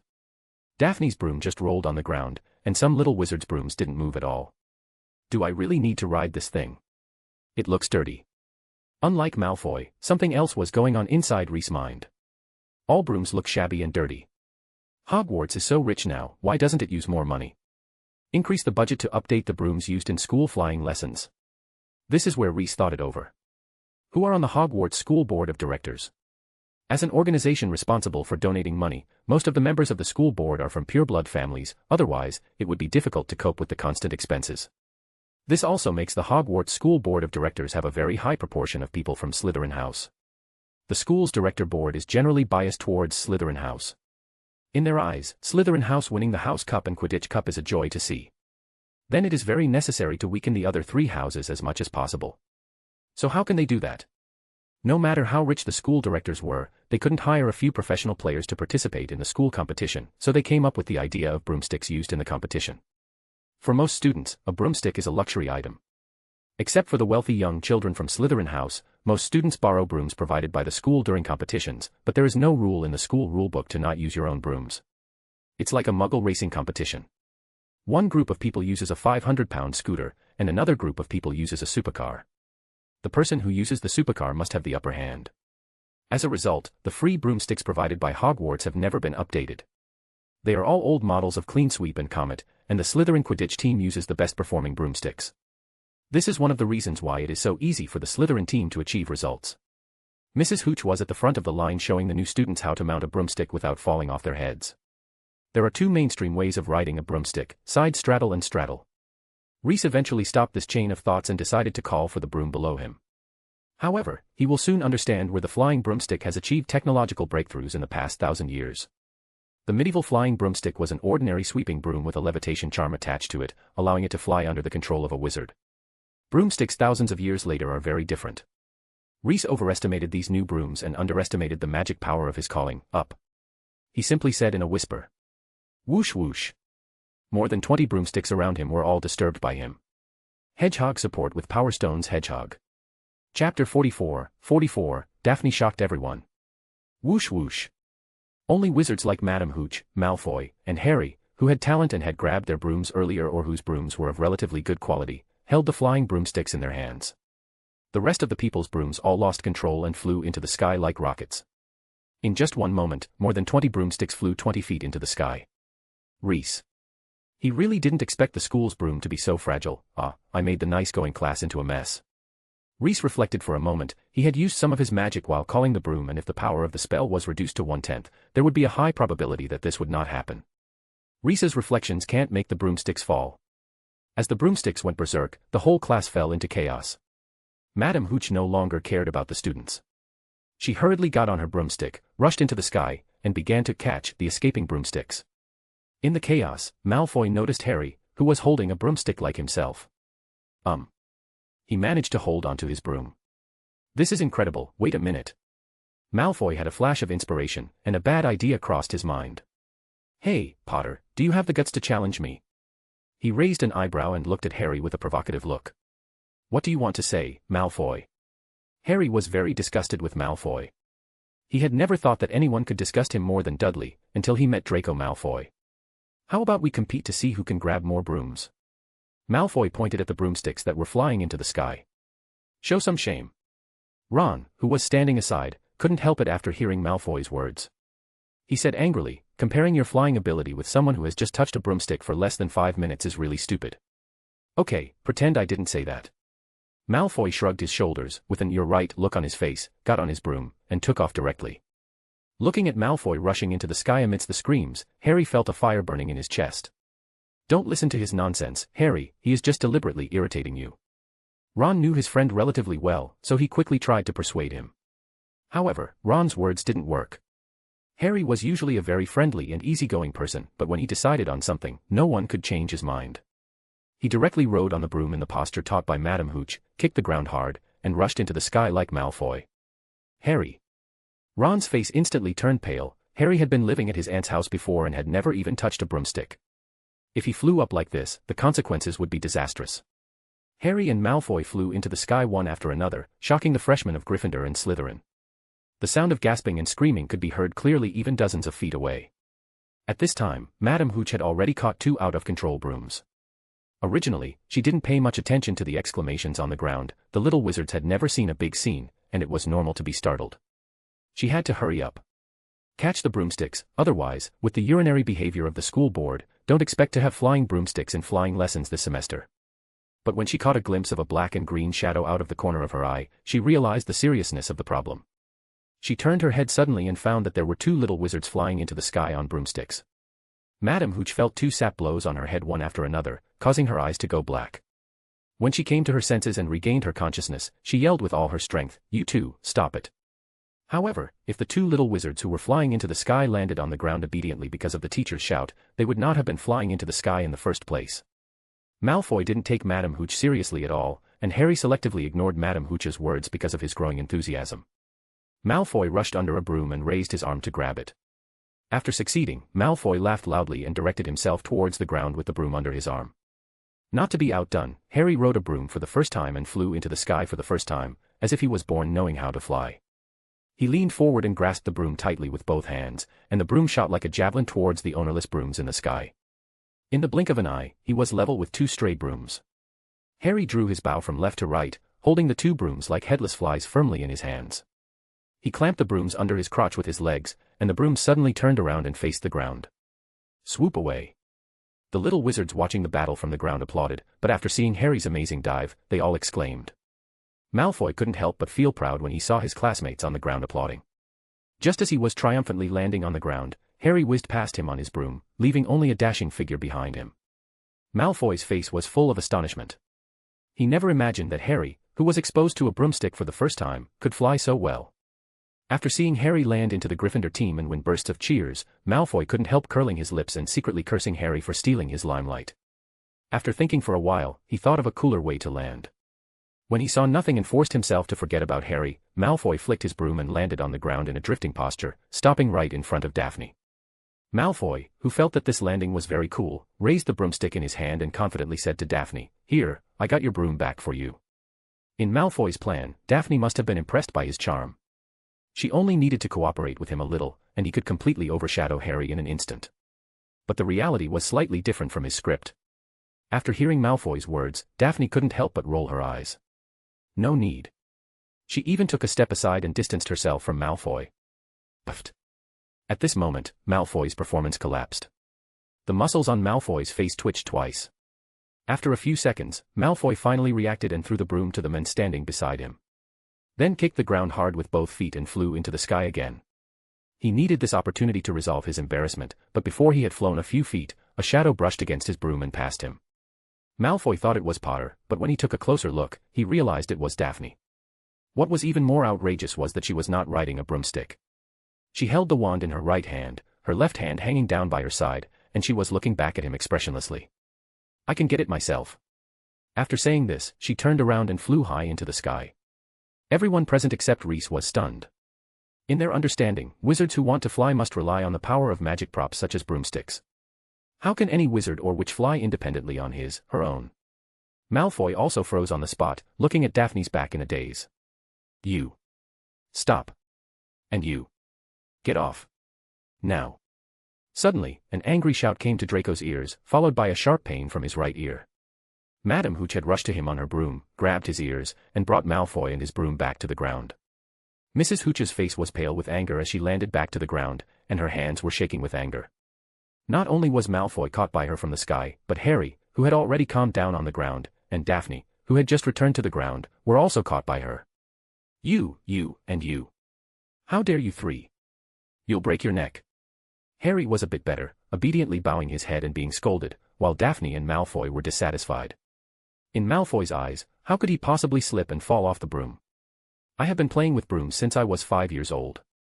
Daphne was even more confident in herself, because the other two still relied on the external force of their brooms to fly, while she relied entirely on the flying magic she had learned by her hard work. However, no matter what they did, the two of them did not dare to contradict the teacher face to face, so they both closed their mouths and stood there silently. "Harry Potter." Professor McGonagall's voice interrupted Mrs. Hooch's scolding. Harry looked up and his heart suddenly sank. Professor McGonagall was running towards him with long strides. 10 points from Gryffindor. "Potter, follow me." "Professor, Harry, he dash." "Stop it, Mr. Weasley." Seeing that Harry had been deducted points by Professor McGonagall and had to be taken away, Malfoy almost laughed out loud, but he couldn't laugh any more the next second. 20 points from Slytherin. "Miss Greengrass, Mr. Malfoy, you two also come with me." 10 advanced chapters at Chapter 45, Detention. After hearing Professor McGonagall's punishment for him, the look on Malfoy's face became ugly. Professor McGonagall was famous, and of course, he had heard how unkind this professor was. She will never favor students, she always treats her house equally with other houses, and will not consider their family background when punishing students. In other words, it is useless to think of fewer consequences because of his father's name, he can only accept the punishment obediently. Malfoy was simply depressed, but Harry's face was pale. He felt like he was going to be expelled. He had been at Hogwarts for less than 2 weeks, and he would be packing up and leaving in 10 minutes. He didn't know what the Dursleys would say when they saw him appear at the gate, but it certainly will not be anything cheery. Daphne was also a little uneasy, but after thinking that Malfoy and Harry had made much more serious mistakes than herself, she immediately regained her composure. "Mr. Malfoy, Mr. Potter, since you seriously violated the teaching rules during the flying lesson, I will punish you with detention at Mrs. Hooch's place. Do you have anything to say?" After hearing that he had only been detained and not expelled from school, Harry nodded repeatedly and expressed that he had no objection. Malfoy wanted to defend himself, but he knew that it was useless and he could only admit that he was unlucky. After dealing with Harry and Malfoy, Professor McGonagall looked at Daphne. "Miss Greengrass, can you explain how you did it just now?" Malfoy and Harry also pricked up their ears. They were also curious about how Daphne could fly. "That's flying magic." Daphne's answer had a sense of déjà vu in nonsense literature. Although Reese never told her to keep his secret, Daphne still consciously covered up for him. This may be due to her selfishness, she wants to monopolize the knowledge in Reese's mind, or she does not want to cause trouble to Reese. "Where did you learn it from?" Professor McGonagall couldn't help but ask. Her instinct told her that Daphne would not tell her the truth, but flying magic was too rare, and she wanted to find out the source as much as possible. After hearing the word flying magic, Malfoy's expression suddenly changed. He had heard from his father that the Dark Lord had a unique secret method called flying magic. He was an extremely rare wizard in the magic world who could fly without a broomstick. Today Daphne suddenly said that she can do fly magic.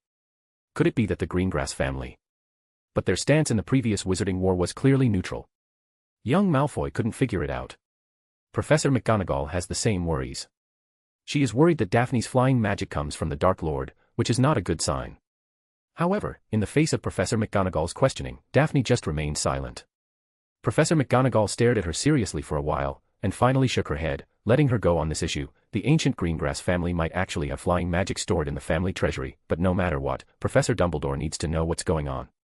Okay, you two can go.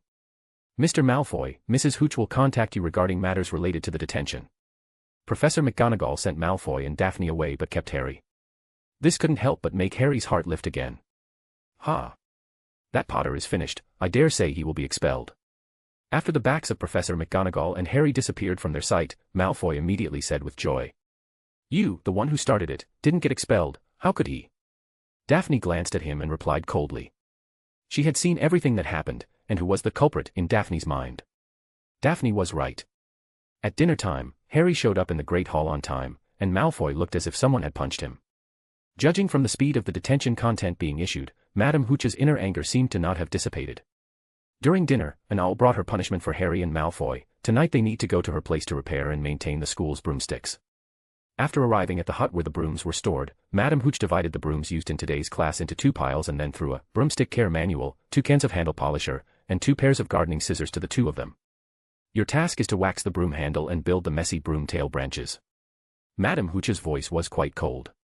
After briefly explaining the task, she left the broom hut and warned the 2 of them before leaving. If the maintenance work fails, she will apply for additional detention hours, so the 2 of them had better not do any funny business. Harry and Malfoy sat in opposite corners of the room, as far away from each other as possible. It can be seen that Malfoy did not ask the house elves to maintain his broom for him when he was a child. His movements were so skillful that by the time Harry finished 1 broom, Malfoy had already maintained 3.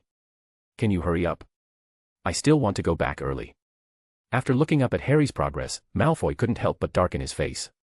If Malfoy took the initiative to take a few brooms from Harry to repair them and try to apologize to him, then the bad relationship between the 2 might be repaired. It's a pity that Malfoy is not such a person. Right now, he only cares about whether he can return to the common room early. Repair part of Harry's broom. Not even if he is his father's illegitimate son. Don't worry, you can leave straight away after you finish your work and go back to have fun with your animal-looking friends. Harry rolled his eyes and sped up the speed of pruning the broom branches. I'm not leaving. What if I leave and someone stains my broom again? Do you think I can't see your thoughts? Stop it, Malfoy. Harry slammed the broom in his hand on the ground. Do you think everyone is the same as you? You. Malfoy shut his mouth and went to maintain the broom in silence. But with his mouth closed, his thoughts became more and more active. Potter, have you ever heard of wizard duels? After getting the last broom fixed, Malfoy started the conversation again. Harry lowered his head and silently applied polish to the broom. He had never heard of wizard duels, but it was not difficult to understand literally. He just simply didn't want to deal with Malfoy. It doesn't matter if you haven't heard of it. You can go back and ask that Weasley, and he will tell you what a wizard's duel is. In short, if you 2 are brave, then come to the trophy room at 12 o'clock tomorrow night. We can have a fair duel to decide the winner. Today's game has not yet been decided. 4-leaf clover vote with Power Stone's 4-leaf clover. Read 10 chapters ahead at my Patreon. Chapter 46, I Want You. Everyone's destiny is different. When Harry and Malfoy accepted Mrs. Hooch's judgment with depressed expressions, Daphne was in the spotlight. The story of her flying directly into the sky has spread throughout the academy, and everyone wants to know how she did it. Ask around from the little girl, maybe you might have a chance to learn this spell too. You can fly up to the sky with a broomstick, but after all, it is a broom that is almost as tall as your height, so it is not suitable for carrying around.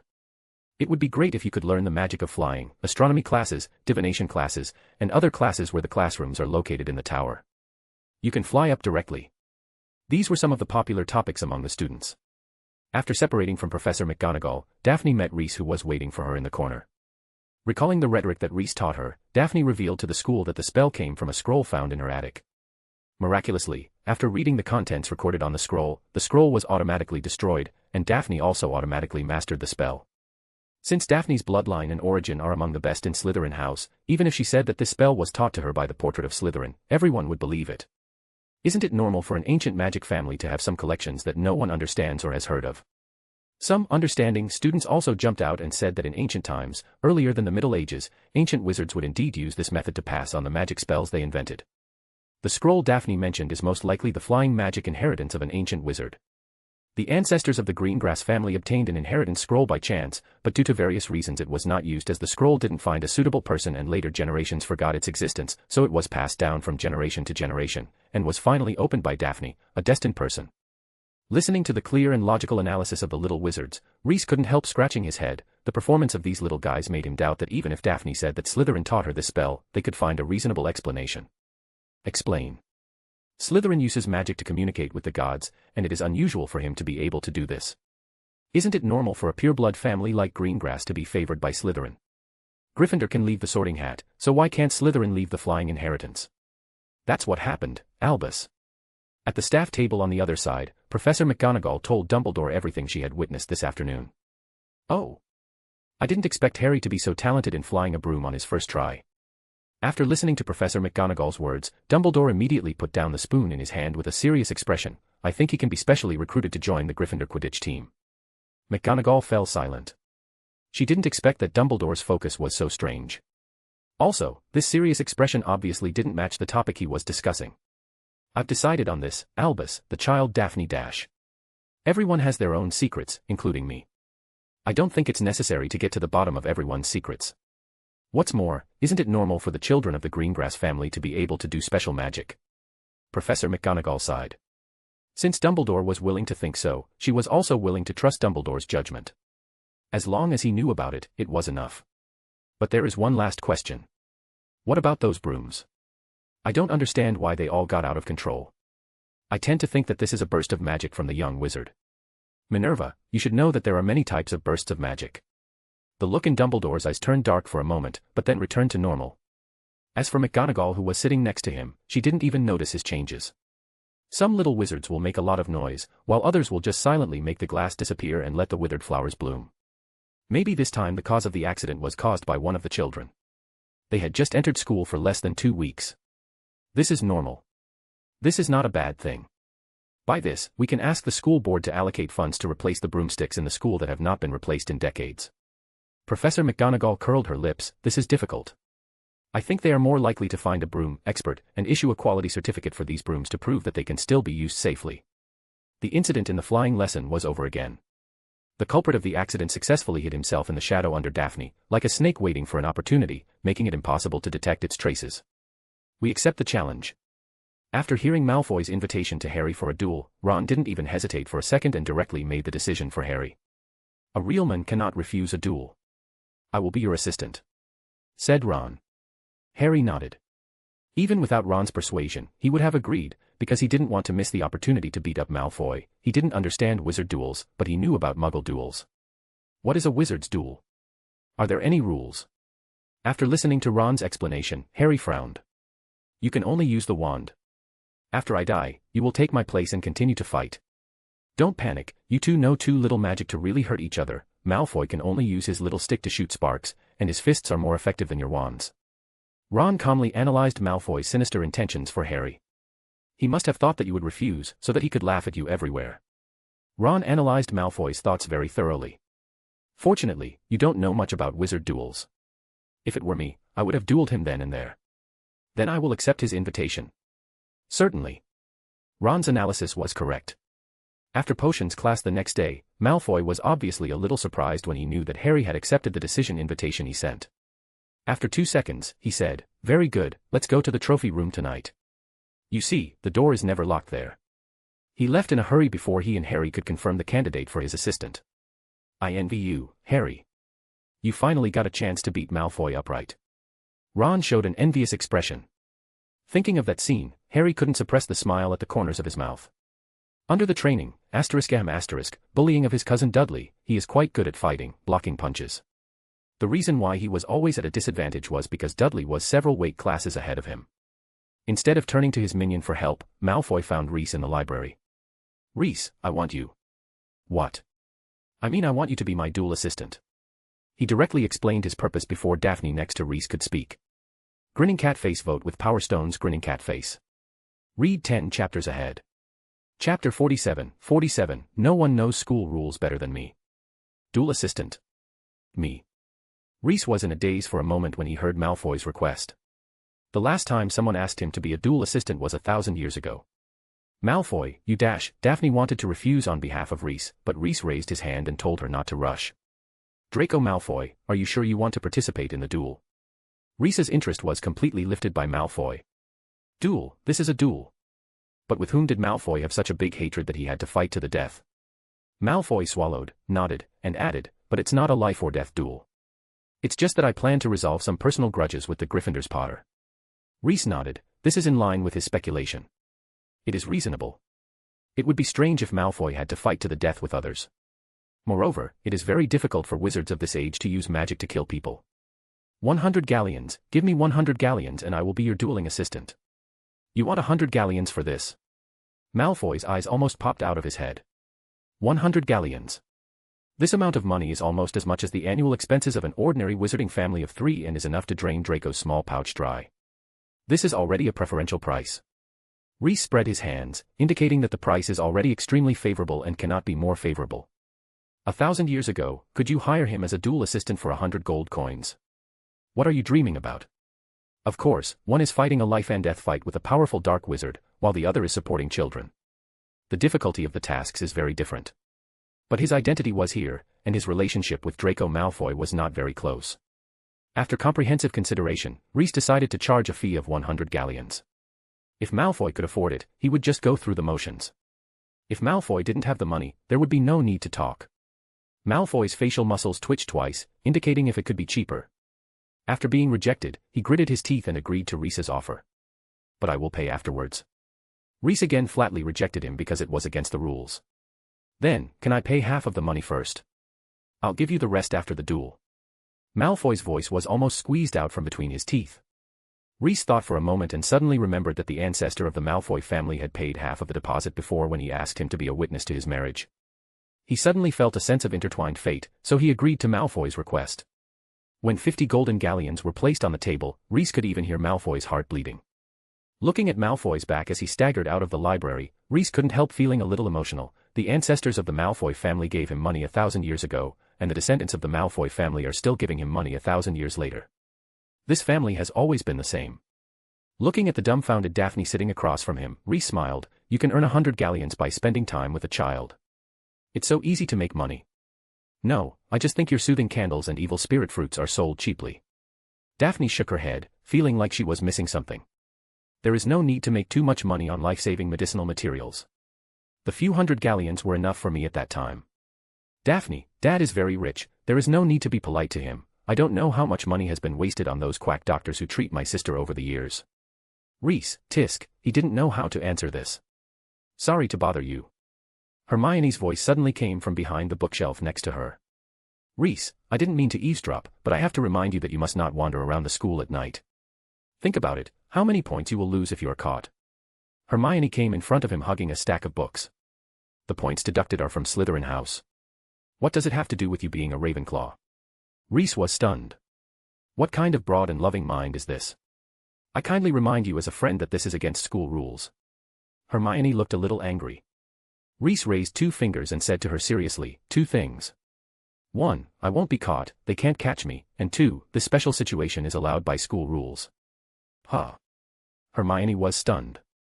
She subconsciously ignored the first point of Reese and put all her energy into the second point. Hogwarts School Rules Article 479.3, Supplementary Regulations stipulate that the school protects students' rights to participate in duel invitations. If the duel time coincides with the curfew time, the duelist can ignore the curfew. This is the rule made by Godric Gryffindor himself. Reese is very familiar with the school rules.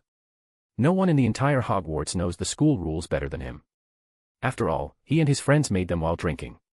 After Hermione heard this, everyone was stunned. A few seconds later, she hurriedly left, and after a while, she ran back with a very thick book in her arms. Judging from the dust on the book, no one had borrowed the book for a long time. This book is called Hogwarts School Rules Detailed, which records the school rules in detail. Hermione flipped through the pages of the book quickly, and then she really found the one that Reese said. Look, I didn't lie to you. Reese shrugged. Yes. You didn't lie. He is really lying. He was relying on his knowledge of school rules to fool Hermione. The prerequisite for using a duel as an excuse to break the curfew was that the headmaster or the head of the student's house must know about the duel, and Snape would not be so corporative if he knew about such a duel. Reese's truth, which concealed some of the facts, deceived Hermione, and she left with the feeling, I don't understand, but I was shocked. At 11:30 in the evening, Reese rolled over and sat up in bed. Draco had already set off. He said he wanted to go to the duel location in advance to familiarize himself with the terrain. Reese put on his robes, picked up his wand, and quietly walked out of the common room. He climbed the stairs and walked through a corridor that shielded the trophy room. Malfoy isn't here. There was a sound of footsteps behind Reese. He looked back and saw that it was Harry and Ron. Reese's face darkened instantly, and he probably guessed what happened. Is it you, Reese? Why isn't Malfoy here? Seeing Reese standing alone in the trophy display room, Harry and Ron also looked shocked. The two of them didn't have a deep impression of Reese. They only remembered that he was good at potions and had a good level of studies. Let's wait for a while, I think Mr. Malfoy has diarrhea. Reese took a deep breath to calm Harry and Ron. Time passed by, and Malfoy did not appear, but the voice of the castle's caretaker Filch rang next door. Badger support with Power Stones Badger. Read 12 chapters ahead at Chapter 48, 48, no one is allowed to tarnish the glory of wizards. Sniff around, dear, where they might be hiding. It was Filch talking to his cat, Mrs. Norris. Harry and Ron were frightened, but before they could react, Reese walked up to them and tapped their heads with his wand. Harry felt as if someone had cracked an egg on his head, and he couldn't help but shudder. Shoo. Reese said softly, I have cast a disillusionment spell on you too, keep quiet. As he spoke, he suppressed his inner emotions and pulled the two of them to stand in the corner of the trophy room. Harry looked down at his hands and saw that they had become transparent. This is an extremely mysterious experience. I am clearly standing here, but I can't see my body. They're here somewhere, probably hiding. Filch's mutter became clearer. Soon a light came at the door and Filch came in with his cat. Harry's heart began to beat faster, but Reese's disillusionment charm worked very well. Filch's eyes passed through him several times, but he didn't notice his existence at all. Filch carefully checked every hiding place in the trophy display room, but the result disappointed him. It was empty, not even a ghost. Unlike people with dull senses, Mrs. Norris noticed something unusual. She wandered near the corner, where Reese and the two little wizards were hiding, looking a little confused. Harry's heart was already in his throat. If Mrs. Norris continues to look this way, her unusual behavior will attract Filch's attention to this corner sooner or later. Even if they had the disillusionment charm cast on them, they would probably accidentally bump into Filch. And got caught. Just as Harry was sweating profusely, Reese took action. He stretched out his wand and turned a medal in the corner into a big rat. The rat swooped out of the corner, startling Filch. Damn rat, damn it. Mrs. Norris, please wait a minute. Filch shouted because as soon as she saw the black figure of the rat running, Mrs. Norris rushed out after it. Filch, who loved his cat eagerly, ran out without hesitation and stopped searching the trophy room. In fact, based on his many years of night patrol experience, he had already seen that there was no one in the small room. He insisted on searching just to find psychological comfort for himself. After the voices of Filch and Mrs. Norris faded away, Harry and Ron breathed a sigh of relief, and then Reese's voice rang out from beside them. Arranging a duel, then breaking the appointment, and leaking the matter to the castle's caretaker. This is really what a member of the Malfoy family can do. Reese's voice turned cold, the child from the Weasley family and the Potter family. Everyone came as promised. But only the son of the Malfoy family broke the sacred agreement. It is indeed a fundamentally impure family. Someone really dares to treat dueling as a child's play. At this moment, Reese was filled with shock and anger. Draco Malfoy's stereotype of the Malfoy family was reinforced through his efforts. I'm really sorry for letting you see such a shameful side. But Malfoy is a Slytherin after all, so I have to give him a chance to correct his mistakes. Reese said to Ron and Harry very seriously, so can you guys wait here for a moment? I'll call him, the duel must go on tonight. Harry and Ron hesitated. Malfoy had already revealed this place to Filch. Although Filch had left here, who could guarantee that he wouldn't come back to expel them? It's no longer safe here. Reese could see the concerns in the two people's hearts, and he couldn't help but sigh. Then you go back first, and I will try my best to persuade Draco Malfoy to complete the duel agreed with you. By the way, this disillusionment charm can still last for a quarter of an hour. You can go back to the lounge while it is still in effect, no one will find out. After saying these two words, Reese hurriedly left the prize display room and returned to the Slytherin common room. Reese's anger was ignited when he returned to his dormitory. He saw Malfoy sleeping comfortably in the bed. If he were still the head of Slytherin, he would definitely expel such people from the house. Students of Slytherin House can be shrewd, cunning, and lustful for power, but they cannot be unscrupulous and despicable. In Reese's view, Malfoy's behavior had exceeded the wizard's bottom line. In the name of a sacred duel, he deceived his opponent and then reported it to the caretaker. Not just that, he also deceived his dueling assistant. Draco Malfoy really refreshed Reese's understanding. Medieval wizards, even dark wizards, demons, magical lifeforms, and cunning goblins, would honestly duel with their opponents. He walked to Malfoy's bed, waved his wand twice to isolate this space from the outside world, then lifted Malfoy's blanket and pulled him up from the bed. Who? Malfoy suddenly woke up and saw Reese's face. Ah. Reese, it's you. After seeing Reese appear in the dormitory safe and sound, Malfoy immediately knew that something was wrong. While he was yelling at Filch for his incompetence in his heart, he forced an ugly smile on his face. Thank you for your hard work. I will settle the remaining 50 galleons for your hard work now. It's not necessary, you don't have to give it. Reese interrupted him directly. He put a hand on Malfoy's shoulder, which made Malfoy tremble. A wizard's duel is an extremely sacred matter. Since you initiated the duel, you must complete it. Now, immediately, write a letter to Potter and Weasley to reschedule the duel time. Malfoy avoided Reese's cold and piercing eyes and did not dare to look directly at him. But as time passed, he gradually realized, Reese and I are both first-year Slytherin students. Why should I be afraid of him? After figuring this out, Malfoy instantly became more courageous, and he confidently stated that he had not arranged a duel with Harry at all. Duel? With that Potter? Heh. Did you see me arrange a duel with him? Are there any witnesses? Don't talk nonsense without evidence. Malfoy's voice returned to its original sloppy and glib tone. Reese was quite emotional. Some people are really good at spouting nonsense with their eyes open, but Draco seemed to have overlooked one issue. This is the magical world. Reese could find 5 or 6 ways to make people tell the truth. He originally wanted to extract Malfoy's memory from his mind, but then he changed his mind. ****, you don't deserve to be a student at Hogwarts. Reese took out his wand and said softly. 2 balls of light emerged from the tip of his staff one after another and flew into Malfoy's body. Reflect carefully, and you can become a wizard only after I think you can become a wizard. After leaving such a strange sentence, Reese left Malfoy's bed. _______. Ram vote with Power Stones, Ram. 10 advanced chapters. Chapter 49, Squib Malfoy. Malfoy was startled when a ball of light drifted into his chest. But after he recovered, he found that nothing had happened. He touched his body and found nothing unusual. Malfoy instantly judged that Reese was bluffing. What? Isn't he just a little talented in potions?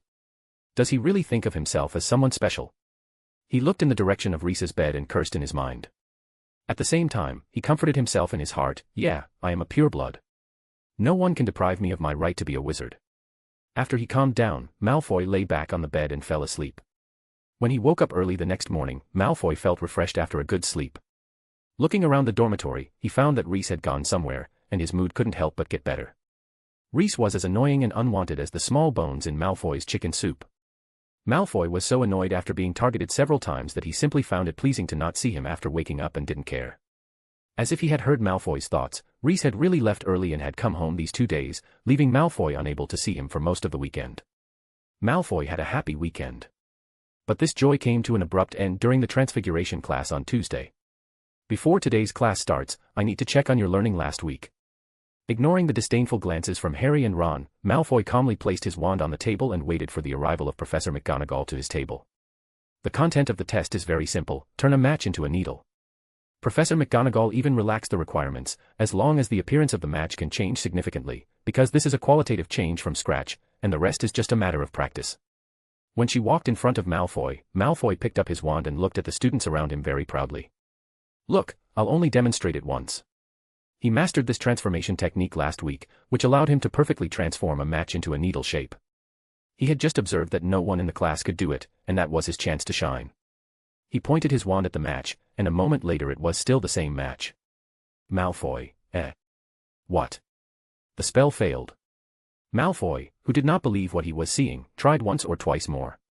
The match on the desk still looked like a match, without even a trace of metallic luster. Cold sweat broke out on Malfoy's forehead, and he said in a trembling voice, Professor, that's not the case, I. Malfoy, who had always been smooth-talking, was at a loss for words. How could he explain to Professor McGonagall that he could transform before, but now he couldn't do anything? Mr. Malfoy, you should work more on transfiguration. There will be another section on transfiguration this Thursday. If your transfiguration spell has not improved by then, I will take further measures. Naturally, Professor McGonagall didn't have time to waste on Malfoy today. She is taking a test. If she lectured each student for a minute, she wouldn't do anything else in this class. After Professor McGonagall left, Malfoy's face turned pale, and large drops of sweat emerged from his forehead and dripped on the table. Reese's voice suddenly sounded in his heart. You are not worthy of being a student at Hogwarts. He looked up suddenly, just in time to see Reese turning the matches on the table into needles perfectly. After the transformation was successful, Reese even yawned, as if he was not interested in what was happening in front of him. Malfoy's breathing suddenly became heavy. Then he forced himself to calm down and said to himself over and over again, Reese was just bluffing. How could he deprive me of the ability to cast spells? How could such magic exist? But what made Malfoy feel like he was in an ice cellar was that during the entire transfiguration class that followed, he could not make the slightest change in the props in front of him. Mr. Malfoy, I think you should learn from those classmates who have made rapid progress, such as Miss Greengrass and Mr. Lint. They both completed today's transfiguration teaching perfectly. Professor McGonagall noticed that Malfoy looked constipated and distracted in her class and he was very bad at transfiguration, so she went to him after class and gave him some advice. Malfoy opened his mouth but didn't know how to respond. Draco Malfoy's nightmare was not over, for transfiguration was followed immediately by charms. In the charms class, he desperately discovered that he could not cast any magic. No matter how hard he tried, he could only produce a few sparks from the tip of the wand. Malfoy, who was filled with fear, blocked Reese who was explaining the secret of the severing charm to Neville Longbottom after class. What's the matter?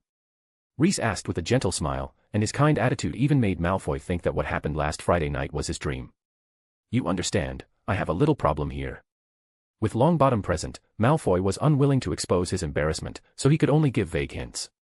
Reese chuckled to himself and told Malfoy that he should keep his appointment. Maybe after the appointment, the magic power will come back with a whoosh. After hearing what Reese said, Malfoy's face turned as red as pig's liver, and he left the charms classroom angrily. Duel. In his current state, he couldn't participate in a wizard's duel. He couldn't even produce sparks. If he went to duel with Harry, wouldn't he be beaten one-sidedly?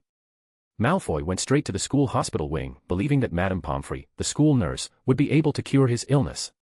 So you said you suddenly couldn't perform magic. Have you encountered any changes recently? Madame Pomfrey looked at Malfoy with suspicion. The wizard's ability to cast spells is innate. This is the first time Madame Pomfrey has heard of the situation where a kid after undergoing his magic riot and being declared to be a wizard loses his magical ability and becomes a squib. Malfoy opened his mouth, wanting to tell what Reese had done to him that night, but he was horrified to find that his tongue seemed to be stuck in his mouth with glue and he couldn't make any sound at all. It's unprecedented for wizards to suddenly become squibs. I'm not a squib. After hearing the word squib, Malfoy protested angrily as if someone had whipped him. Okay, you're not a squib. Madame Pomfrey's patience was finally exhausted when she was interrupted while speaking, and Malfoy was misunderstood by her as a prankster or a little wizard who wanted to fake a sick note. This is really not the first time she has seen this situation. Compared with the symptoms of other magical diseases, pretending to have lost all mana is obviously easier for a childish brain as it does not cost anything. You can go now and attend your classes, don't think about what you have and what you don't have. Madame Pomfrey began to drive Malfoy out. I'm really sick. Malfoy shouted anxiously. Okay, then I'll give you some medicine. Madame Pomfrey took a bottle of potion to promote digestion and restore strength and energy directly from the cabinet and stuffed it into his hand, and then pushed him out of the infirmary. Snake vote with Power Stones, Snake. Read 10 chapters ahead on. Chapter 50, Harry vs. Malfoy. So what did you do to Malfoy? After Neville left with a notebook full of writing, Daphne couldn't help asking Reese about Malfoy's situation. The way Malfoy looked just now, even a fool could tell that he had something to do with Reese. He became a squib. Daphne! Exclamation point. Her eyes widened in shock. How is this possible? She couldn't believe her ears. How is it impossible? Do you want to try it? A small light appeared from the tip of Reese's wand. Daphne thought about it for a moment and agreed to Reese's proposal. She felt that this might be her only chance to experience being a squib.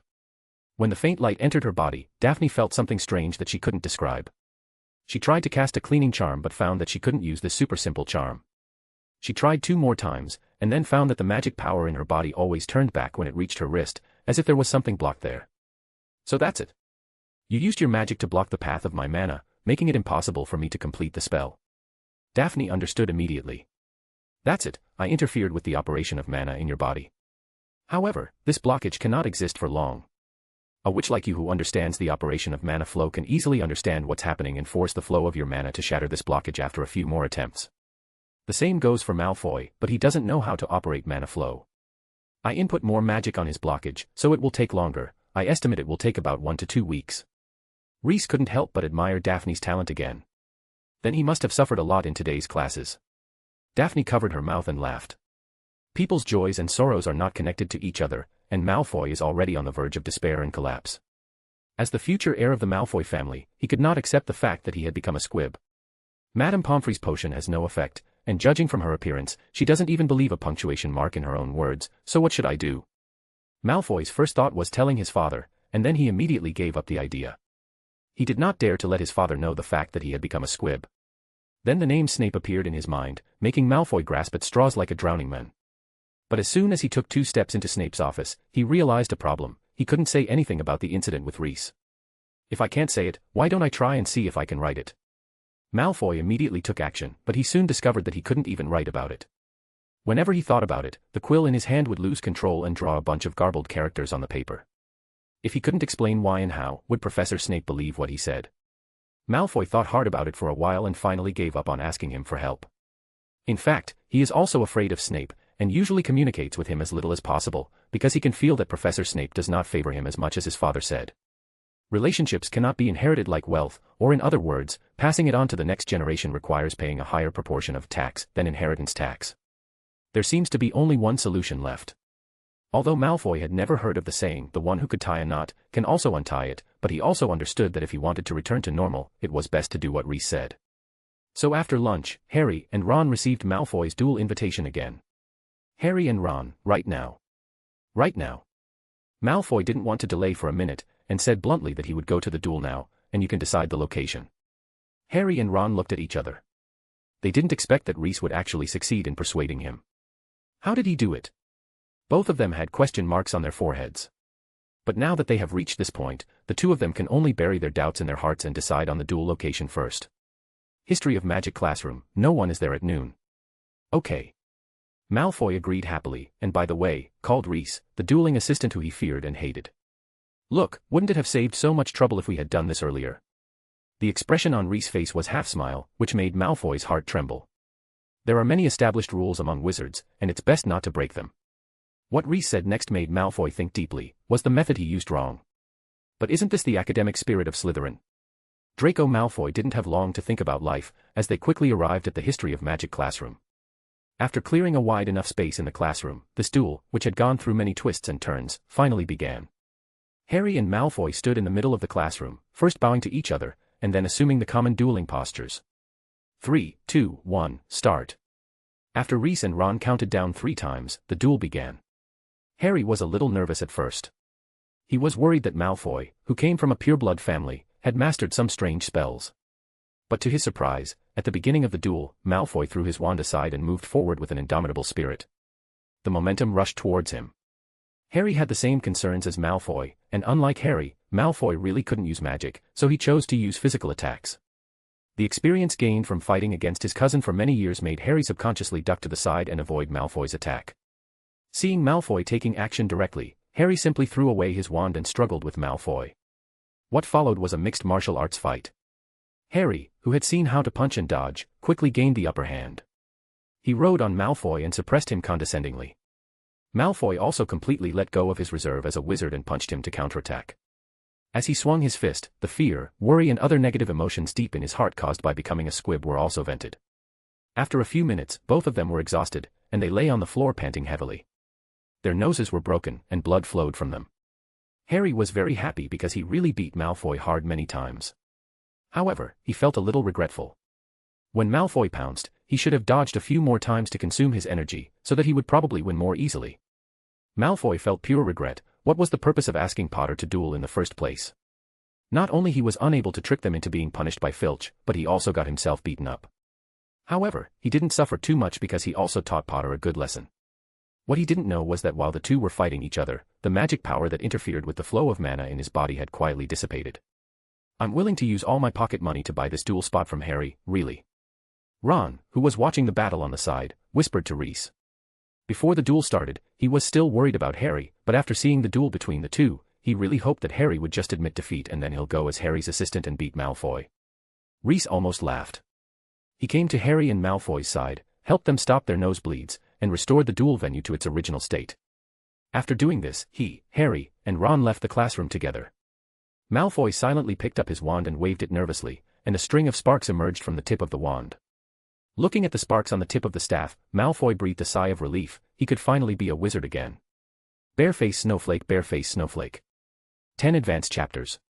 Chapter 51, Practical Training. After encountering the first setback in his life, Malfoy's arrogance became much more restrained. He even spoke less frequently in the auditorium, let alone took the initiative to trouble Harry and Reese. He didn't take the initiative to provoke Reese and didn't look for trouble with Ron either, and the campus life at Hogwarts suddenly became calm and harmonious. Taking classes, reading, and teaching while enjoying delicious food and desserts became Reese's daily life at Hogwarts.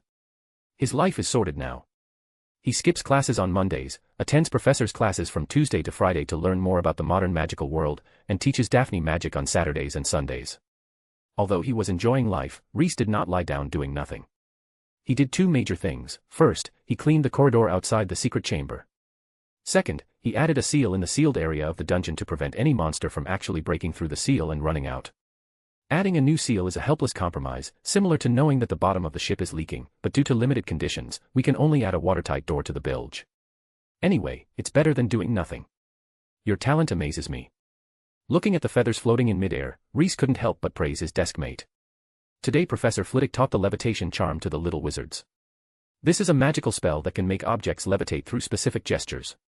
The spell can drive everything from feathers to human bodies to float. But Reese dared to bet with all his honor that Daphne did not rely on this spell to make the feather in front of her float. You didn't even listen to the incantation, did you? That's not it. I know the incantation, Wind Garden Sophosa. Daphne muttered a spell while playing with the feathers in the air. Reese. I'm begging you, please keep your voice down. Even if you can't remember the pronunciation, at least remember the spells correctly. He said in a dumbfounded voice, it's Wingardium Leviosa. Daphne, just tell me whether the feathers are floating or not. Reese felt that Daphne seemed to have been led astray by him. She had stronger shadows of ancient wizards than modern wizards.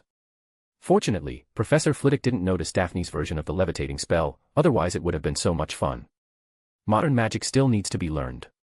Only by reflecting each other can we gain more. Reese advised her. Oh. Daphne nodded, not sure if she heard it. By the way, after getting tired of playing with feathers with her mana control, Daphne changed the subject. I've almost mastered the attack magic you taught me. What are you going to teach me next? After learning flying magic and defensive magic, Daphne learned a powerful attack spell from Reese. In the Middle Ages, a wizard of her level could already be used as cannon fodder on the battlefield. You have learned a lot. Reese rubbed his chin twice. It seems it's time to arrange a practical examination for you. A wizard who has not experienced actual combat is just a potted plant in a flower pot. During the teaching process, Reese once made the snake-shaped sculpture in the secret room move and act as a target for Daphne, but this obviously did not belong to the category of actual combat. Should this child go to the Forbidden Forest or go to the dungeon to experience it? Reese was a little confused. Going to the Forbidden Forest is a waste of time because as long as you don't go deep into the Forbidden Forest, the risk is not high. On the other hand, the sealed area of the dungeon is too uncertain. If you are not lucky, you may encounter dark creatures that are too powerful as soon as you enter. When she heard that she was going to participate in actual combat, Daphne showed an expression of eagerness to try. She also wanted to know what her current strength was. Don't worry, let me think about it carefully. This consideration started from Tuesday to Halloween. After the flying lesson, Reese sniffed his nose when he returned to the castle. He smelled the sweet and tempting smell of roasted pumpkin. What a tempting aroma. He sighed from the bottom of his heart. The aroma of roasted pumpkins reminded him that Halloween was coming. Do you know the origin of Halloween? Reese asked a question without thinking much. Daphne, who was following him, was stunned for a moment. She really hadn't thought about this issue deeply. She only knew that Halloween was a holiday for wizards and witches.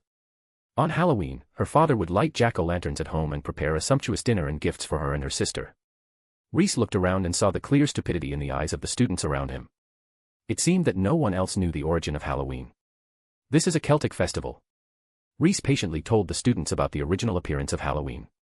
In the beginning, the Celts celebrated the harvest with celebrations on New Year's Eve, both for the living and the dead. On New Year's Eve, under the influence of celestial phenomena, the boundaries between the underworld and the human world will become blurred, and the souls of the deceased will return to the human world. Therefore, the Celts would light bonfires and lights and celebrate all night to drive away evil spirits and spend time with their loved ones. After being reunited with their relatives for the night, the souls would return to the underworld at dawn. This festival did not disappear with the demise of the Celts. The Roman Empire and the Christian Church later inherited this tradition. It was not until the boundaries between the human world and the underworld were artificially drawn that Halloween gradually changed beyond recognition and became a trick-or-treat entertainment festival. The underworld mentioned by Reese aroused the interest of the students. They chattered about whether the underworld existed, but Reese, the instigator of the topic, returned to silence, huddled aside, and smiled. Halloween became what it is now due to various hardships, and the four of them also made a small and insignificant contribution back then. The Halloween dinner at Hogwarts did not disappoint Reese. The entire auditorium was decorated with a very atmospheric feel. Thousands of bats were flapping their wings on the walls and ceilings. Thousands of dark clouds were hovering above the dining table. The wind brought pumpkins into the air. The flames of the candles in the lamps flickered, giving the auditorium a somewhat less scary and gloomy atmosphere. As for the food, it was as good as ever, and Reese was desensitized to it. Just as Reese picked up a bowl of sweet coconut milk corn, Professor Quirrell suddenly rushed into the hall with a look of horror on his face. He stumbled to Professor Dumbledore's chair, leaned on the table, and gasped, "Troll in the dungeons, thought you ought to know." After yelling that loudly, he fell to the floor and passed out. Troll. Everyone heard it, and the hall suddenly became a mess. Professor Dumbledore had to use a spell to make several piercing fireworks explosions before everyone fell silent. "Prefects," he said in a low voice, "lead the students from your houses to their respective dormitories immediately." Well-trained prefects immediately organized the evacuation of students from the hall to their common rooms. Listening to the noisy sounds, Reese raised his eyebrows. What a great timing. Regardless of how the giant monster came in, he smelled a great scent of experience. 10 Advanced Chapters. Chapter 52, Hunting a Troll. After sharing his thoughts with Daphne, a complicated emotion flashed in Daphne's eyes. Naturally, she had heard of magical animals like trolls. It has a huge body, rough skin and thick flesh, and extremely low intelligence. To say it is as stupid as a pig is an insult to a pig. The worst score in the wizard exam is even represented by its name. To fight a monster that's 12 feet tall and weighs over a ton, you'd be lying if you said you weren't afraid. But isn't it that I learned such useful and magical spells from Reese just to come in handy at this moment? Daphne took a deep breath, nodded vigorously, and was ready to participate in the actual combat trial. The two of them followed Prefect Gemma silently, but gradually slowed down their pace, falling to the end of the crowd little by little. Then they found an opportunity to break away from the crowd and hid in an uninhabited corner. The question is, how do we find the giant monster? Daphne was mentally prepared and realized that Hogwarts Castle is so big, where would they find the giant monster that broke in? If you blindly walk in circles in the castle, the probability of encountering a professor is much greater than the probability of running into a troll, and you will be caught by the professors as a little troll. This is simple. Reese took out his wand, and in the next second dozens of small snakes as long as his index finger emerged from the tip of the wand, fell to the ground, and started twisting around. Looking at the scene in front of her, even though she was a student of Slytherin House, Daphne couldn't help but get goosebumps all over her body. A very practical spell. If you want to learn it, I will teach you later. No need. Faced with Reese's kindness, Daphne frantically shook her head. Reese was silent for a second and then defended his magic. The spell has much more to offer. The conjured creature doesn't have to be a snake, you can also turn it into a sparrow, a crow, etc. Daphne reluctantly accepted Reese's spell. Moments later, Reese found the troll that had broken into the castle. However, while searching for the troll, he also made some interesting discoveries, such as what he saw at the entrance of the corridor on the right side of the third floor of the castle. It seemed that there was something unusual hidden behind that corridor, otherwise, his head of the house would not have rushed to guard it. Reese narrowed his eyes slightly. He originally thought that the corridor was closed because something had happened inside, and he thought about repairing it one day in the future. Unexpectedly, Headmaster Dumbledore actually used it for some other purpose. Shaking his head and forgetting about the third-floor corridor, Reese took Daphne and headed straight towards the troll. After arriving on the first floor, a foul smell penetrated their nostrils, and then they heard heavy footsteps and low grunts. Reese looked toward the source of the sound and saw a huge creature holding a thick wooden stick and walking at the end of the passage on the left-hand side. The monster was more than 12 feet tall, and Reese recognized it as a mountain troll by its granite-gray skin. This kind of troll has a higher defense in a group of trolls. The first time he saw it, Reese was sure that it was a very good trial material. It was powerful and suppressive enough for Daphne, but it also had the ability to kill Daphne with one blow. This stupid guy didn't notice Reese and Daphne at the end of the corridor and got into the girls' bathroom next to the corridor. Did you know? When their weakness was not known at first, trolls were often called wizard killers. Due to their excellent defense, countless wizards suffered misfortunes after being approached by them. While the troll was wandering in the bathroom, Reese started educating Daphne in a low voice, and today's lesson was about troll characteristics. In the end, he added something that made Daphne's hair stand on end. Trolls like to eat fresh food, so after catching a living person, they will start eating from the limbs, then eat the arms and thighs, and then start eating from the stomach. This process often lasts for 10 minutes or even half an hour. During this period, the troll will be very careful and try to keep the food alive. The captured wizard will hear the sound of his bones exploding and his muscles being torn apart. After his limbs are eaten, the troll will tear open his belly, pull out the internal organs, and devour them. At that time, even if you fainted due to pain before, you will be awakened by pain again, but fortunately, after this step, the pain will slowly start to go away. Under Reese's vivid description, Daphne felt a chill on her back. Okay, please stop. She interrupted Reese, trying to get what she just heard out of her mind. By the way, I have to remind you beforehand that this is your actual combat training, so I won't take action. Even if you are caught by that troll, do you understand what I mean? Reese inadvertently said something extremely cold. The color on Daphne's face suddenly disappeared, and what Reese had just said crowded into her mind. She glanced at Reese and found that his face was expressionless. Daphne couldn't tell whether this sentence was true or false. It's not too late to fall back now. The troll, who found nothing in the bathroom, dragged its heavy steps back into the corridor, and then it saw a little silver-haired thing standing in front of it. Looking at the white and tender skin, the troll couldn't help but swallow a mouthful of saliva. This little thing looked really delicious. He must pick her up and peel off the outer skin that affected the taste and taste it slowly. It reached out its hand toward Daphne, but before it could touch her, Daphne flew away. The giant monster looked around blankly on the ground. It didn't understand why the delicacy that was here just now disappeared in the blink of an eye. Og. At this time, a condescending flash of light hit the giant monster's broad back, leaving a wound that almost ran across the back but was no more than 2 inches deep. The smelly blood oozed from the wound, accompanied by the monster's scream. The wounds looked horrifying, but to the troll, they were really just flesh wounds. The troll suddenly raised its head, and its small head the size of a cocoa bean looked at Daphne floating in the air, its small eyes shining with hatred. Roar swish. The next moment, the wooden stick in its hand swung towards her, making an explosive sound that pierced the air. Daphne narrowly avoided the blow and then left another wound on the troll's body. Unfortunately, the wound left by this attack was not as big as the first one. The giant monster was completely enraged and its attack became even more violent. Reese watched the battle between Daphne and the troll without any emotion. In his opinion, Daphne still has a long way to go. If the first shot had been aimed at the troll's head, the battle would have been over long ago. Daphne, who was fighting for the first time, still performed abnormally due to nervousness. But to be fair, Daphne has done quite well. How many young witches and wizards have the courage and ability to confront trolls at her age? Not to mention that Daphne seemed to have the upper hand. Suddenly, the battle situation changed, and Reese's hand hidden in his robe couldn't help but grasp the handle of the wand.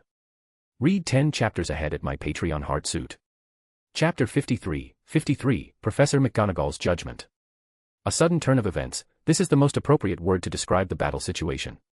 The crazy troll no longer dodges Daphne's attack and slaps Daphne with the big stick at the cost of an extra wound on his chest. If she hadn't been good at flying, she would have suffered a big loss. But even if she dodged the blow, the negative impact of this mistake was not eliminated, and she suddenly lost the initiative. The troll's attack became more and more fierce, and Daphne was struggling to survive. At this time, the disadvantages of using flying magic were exposed. In order to avoid the troll's attack, Daphne could only focus all her attention on controlling the flying magic, leaving almost no time to fight back. However, such a violent attack was naturally unsustainable. The speed of the giant's swinging stick slowly decreased. Daphne finally found a chance to distance herself from it and pointed the wand in her hand at it. Who would have thought that the slowed-down wooden stick in the troll's hand would suddenly accelerate, forcing Daphne to hastily cast defensive magic. Several hexagonal transparent shields emerged in front of her, forming a barrier in front of her. Daphne's accomplishments in defensive magic were obviously not as good as flying magic. The barrier she deployed was shattered by the giant monster, and she also hit the wall of the corridor. The next moment, the troll's free hand grasped her ankle and lifted her head down. Save me. Daphne subconsciously looked at the corner where Reese was standing, hoping to be rescued by him, but found only indifference in his eyes amidst her panic and anxiety. Reese stood there quietly, his hands wrapped in the sleeves of his robe, like a spectator. Stand by and watch, the term could not be more appropriate here. After meeting Reese's cold gaze, Daphne instantly regained her composure as if she had been splashed with ice water. Wind blade. The troll's head, the size of a cocoa bean, was directly opposite her. Daphne took advantage of the troll's success and when it was relaxed, raised her wand and cast an attack spell on its head. The wind blade formed by the spell slashed across the giant monster's face and hit the bridge of its nose. The wind blade cut off the bridge of its nose, scratched 2 eyeballs, and almost cut off half of the monster's head. The same 2-inch wound had a completely different effect on the head than on the back. Roar. The troll threw away the wooden stick from his right hand and Daphne from his left hand, held the wound on his head in vain with his hands, and let out an earth-shattering scream. Daphne, who was in shock, immediately used all her strength to maintain her balance after being thrown out and then flew back dozens of feet to distance herself from the troll. Standing in the distance, waiting for this dying giant to drain out the last bit of life in its body. Ru-or. Ro. Or. O-O-O-A-R. After seeing Daphne getting out of danger and injuring the troll, Rhys also let go of the wand hidden under his sleeve. But on the surface, he still maintained his indifferent appearance. Thud. The troll hit the floor like a collapsing hill, making a deafening noise. Congratulations, you passed this practical training. Rhys applauded Daphne. I really managed to kill the troll. Or was it Rhys who killed it? Daphne froze in place for a while, and then she realized, did Rhys really not save her just now? She really did kill the monster on her own. You really weren't going to help me. This was your actual combat exercise. I told you to complete it independently. Rhys spread his hands and said that he had already said it clearly before. Why would you ask such a question? Daphne sighed. Even though he had made it clear beforehand, she still had a bit of hope in her heart, thinking that she had a special status in Rhys's heart and that he would not really let her be eaten by the troll. Result. This truth was cruel to her. Maybe it was just a matter of convenience that Rhys taught her the spell. It's time to go. Rhys's expression changed, he took out the wand from his sleeve, cast a disillusionment spell on himself and Daphne, and then trotted away from the crime scene with her. Before leaving, Rhys also used his wand to blow out a stream of smoke, destroying the traces they left on the scene. Looking at Rhys's actions, Daphne suddenly narrowed her eyes. Where did this guy take out the wand just now? Less than a minute after the two left, Professor McGonagall and Professor Flitwick arrived. Minerva, I heard. I heard it too, look over there. The two professors easily discovered the corpse of the troll, and they both frowned as they looked at the situation at the scene. This monster was just killed, not more than 5 minutes have passed. Professor Flitwick squatted beside it and observed the state of its corpse, as if he wasn't bothered by the filthy blood, the stench of the giant monster. From the temperature of the corpse, he concluded that the giant monster was very fresh. Revelio. Professor McGonagall made a prompt decision, trying to reveal hidden objects, people, or clues that might be useful to know what happened here a few minutes ago. There was a faint phantom floating in the air, but when the phantom was about to take shape, a puff of smoke suddenly appeared in the corridor, disturbing the formation of the phantom. I was disturbed. Professor McGonagall sighed. The wizard who killed this giant monster was indeed no ordinary person. She carefully observed the corpse of the troll, hoping to analyze some useful information from it. From the size and shape of the killed troll, it is not difficult to tell that it was an adult mountain troll. It was killed by someone using a cutting curse or other spells, and the fatal wound was on the face. But the depth of the wound on its body is too shallow. Only a blow to the head can give the troll a fatal blow with such deep trauma. Hitting other parts of the body will completely irritate it. Professor McGonagall was lost in thought. She kept thinking, trying to make sense of the situation. Slowly, a blurry image of the wizard who killed the giant monster emerged in Professor McGonagall's mind. Facing the approaching giant monster step by step, the man was not nervous, but instead casually cast a few magic spells for fun, leaving several wounds on the giant monster's body. The man was playing with it. When it was enraged and rushed towards him, the man casually used a cutting spell to kill the giant monster. He is an opponent worthy of attention. After sharing her speculation with Professor Flitwick also narrowed his eyes.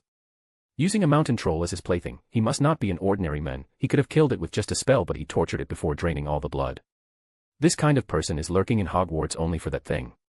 Flitwick reminded Professor McGonagall that there is still something hidden under the corridor on the 3rd floor. For the stone. Professor McGonagall's expression suddenly became solemn.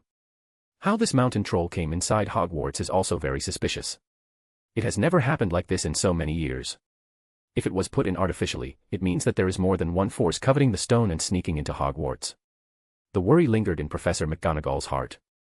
She was actually a little dissatisfied with Dumbledore's arrangements. When the Philosopher's Stone was stored in Gringotts, someone tried to break into Gringotts to steal it. But predicting that to happen, Dumbledore had already moved it to the school even though he knew that someone was concerned about the Philosopher's Stone. This act of Dumbledore was like inviting the other party to Hogwarts for the stone. This action endangered the safety of the students. Professor McGonagall decided to have a good chat with Dumbledore. Read 10 advanced chapters. Chapter 54, I swear in the name of Lint. Rhys and Daphne hurried along and finally made it back to the Slytherin common room before anyone else noticed. The common room was packed with students gathering in groups of 2s and 3s, enjoying Halloween meals from the kitchen and discussing the troll that had broken into the school. Malfoy's condition had recovered somewhat. He held a glass of iced pumpkin juice in the same manner as a champagne glass and sat by the fire in the lounge to talk. It's so depraved that a troll sneaked into the school. I'm going to write a letter to my father and ask him to strengthen the security of the castle. For the sake of Lucius Malfoy, most of the senior Slytherin students did not come to trouble this young master and even cheered him up. As soon as Reese entered the door, he heard Malfoy's words, and his eyes suddenly lit up. Huh? If you say something like this, I can't help but feel grateful. Draco Malfoy, although you are timid, despicable, and have no bottom line, and I am very sorry to say, not a good pick to be a student of Slytherin House, but if you can persuade the talking wallet, I mean your father, to make more contributions to Hogwarts, that will be considered a success. The merit has been redeemed. Malfoy suddenly felt something furry on his back. When he looked back, he found that Reese was looking at him with a strange look. He couldn't help but shudder, closed his mouth, and ate the dinner at the table. Seeing that Malfoy no longer talked about donating money to the school, Reese could only find an empty seat to sit down angrily and continue to enjoy the interrupted Halloween dinner. So, you really didn't plan to save me just now? Daphne couldn't suppress her curiosity and asked reluctantly. She could have sworn that she saw Reese pull the wand out of his sleeve with her own eyes. He would not normally put the wand in that position, right? There is only one reason for his abnormal behavior, and that is that he was actually ready to take action at any time. Daphne believes that she has discovered the truth. Of course, do you want to try this pudding? There's a lot of extra caramel in it. Reese really didn't want to dwell on this topic, so he tried his best to change the subject. Then you swear on your last name. Daphne used her trump card. Okay, I swear on the name Lint that I, Reese Chisala Lint, had no intention of intervening in your fight just now. Daphne frowned. He actually dares to swear by his family name. Could he be telling the truth? Why, you swear on the honor of Slytherin, and I will believe you. Daphne suddenly remembered that Reese opened the chamber and claimed to be the heir of Slytherin, so she added. I think I just saw vanilla ice cream. I'm going to get some. As if he didn't hear her, Reese got up from the table and ran to the big table to get the ice cream. Daphne, hey, you dash. In the same castle, more than one man was being tortured. Albus Dumbledore, the current headmaster of Hogwarts, was also blocked by Professor McGonagall. Dumbledore, I think we need to talk. Oh. Of course, I'll ask the kitchen to send some cake up. Dumbledore winked and said that Professor McGonagall could go to the headmaster's office with him to discuss this in detail. Professor McGonagall took 2 deep breaths to calm down and gave up the idea of confronting Dumbledore in front of several other professors. She felt that questioning the headmaster's decision in the presence of them would damage Dumbledore's prestige, so it was better to find a place where no one was around to talk. The two arrived at the headmaster's office one after another. After entering the office, Dumbledore moved a cushioned armchair for Professor McGonagall, and summoned a large silver plate with a stack of small cakes and a pot of honey pumpkin juice. Please sit down. Dumbledore poured a glass of pumpkin juice for Professor McGonagall. Professor McGonagall sat on the chair and summoned up the courage to speak. Albus, I don't think it is a good idea to hide the Sorcerer's Stone in the school. Dumbledore's eyes flashed with admiration, and then he asked her why. Professor McGonagall told him her speculation. It's too dangerous. There are at least 2 groups of people with malicious intentions lurking in the castle. This is unfair to the students. It's too dangerous. Professor McGonagall looked extremely serious.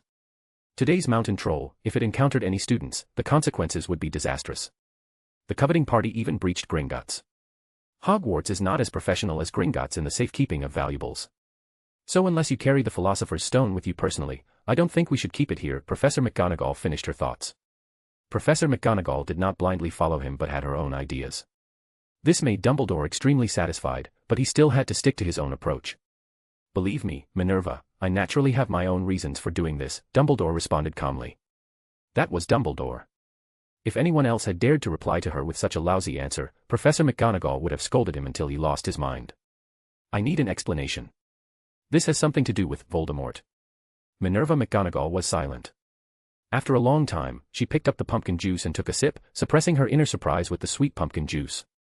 Do you think? She asked immediately after her emotions calmed down a little. He was never dead, Minerva.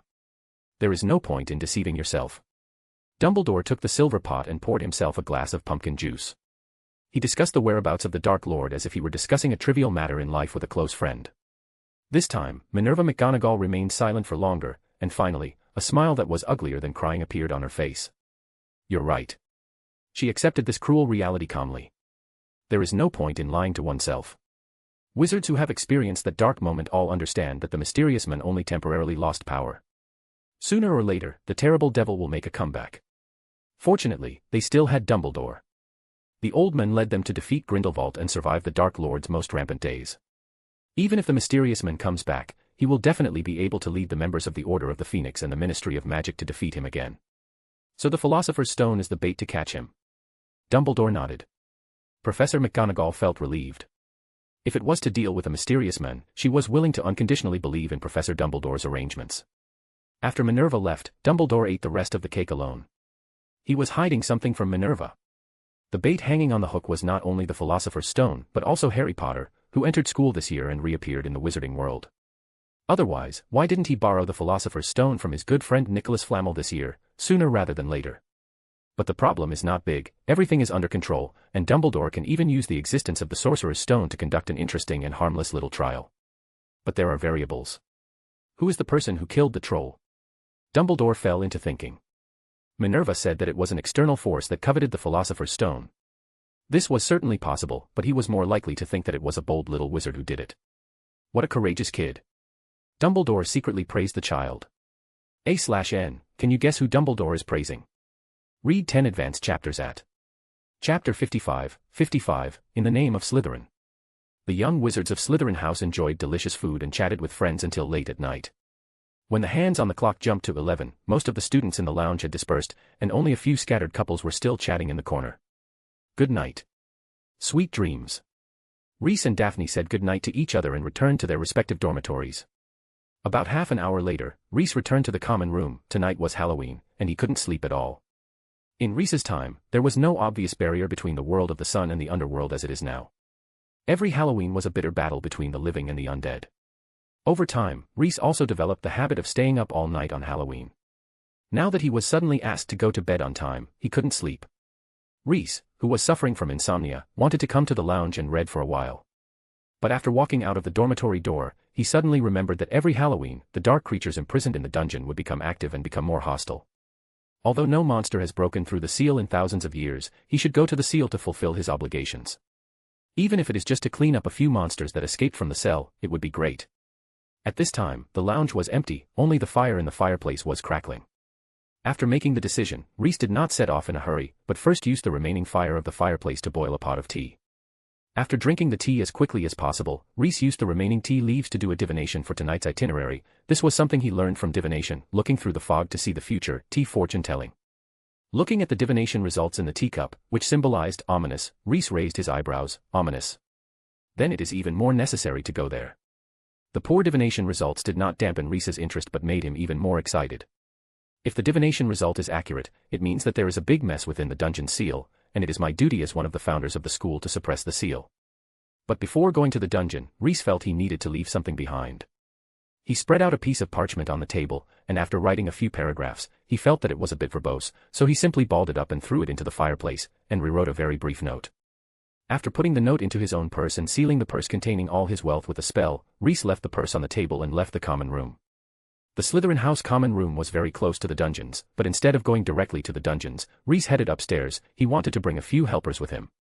The current headmaster of Hogwarts, Dumbledore, is very capable, but Reese has no intention of calling him over. The reason is simple.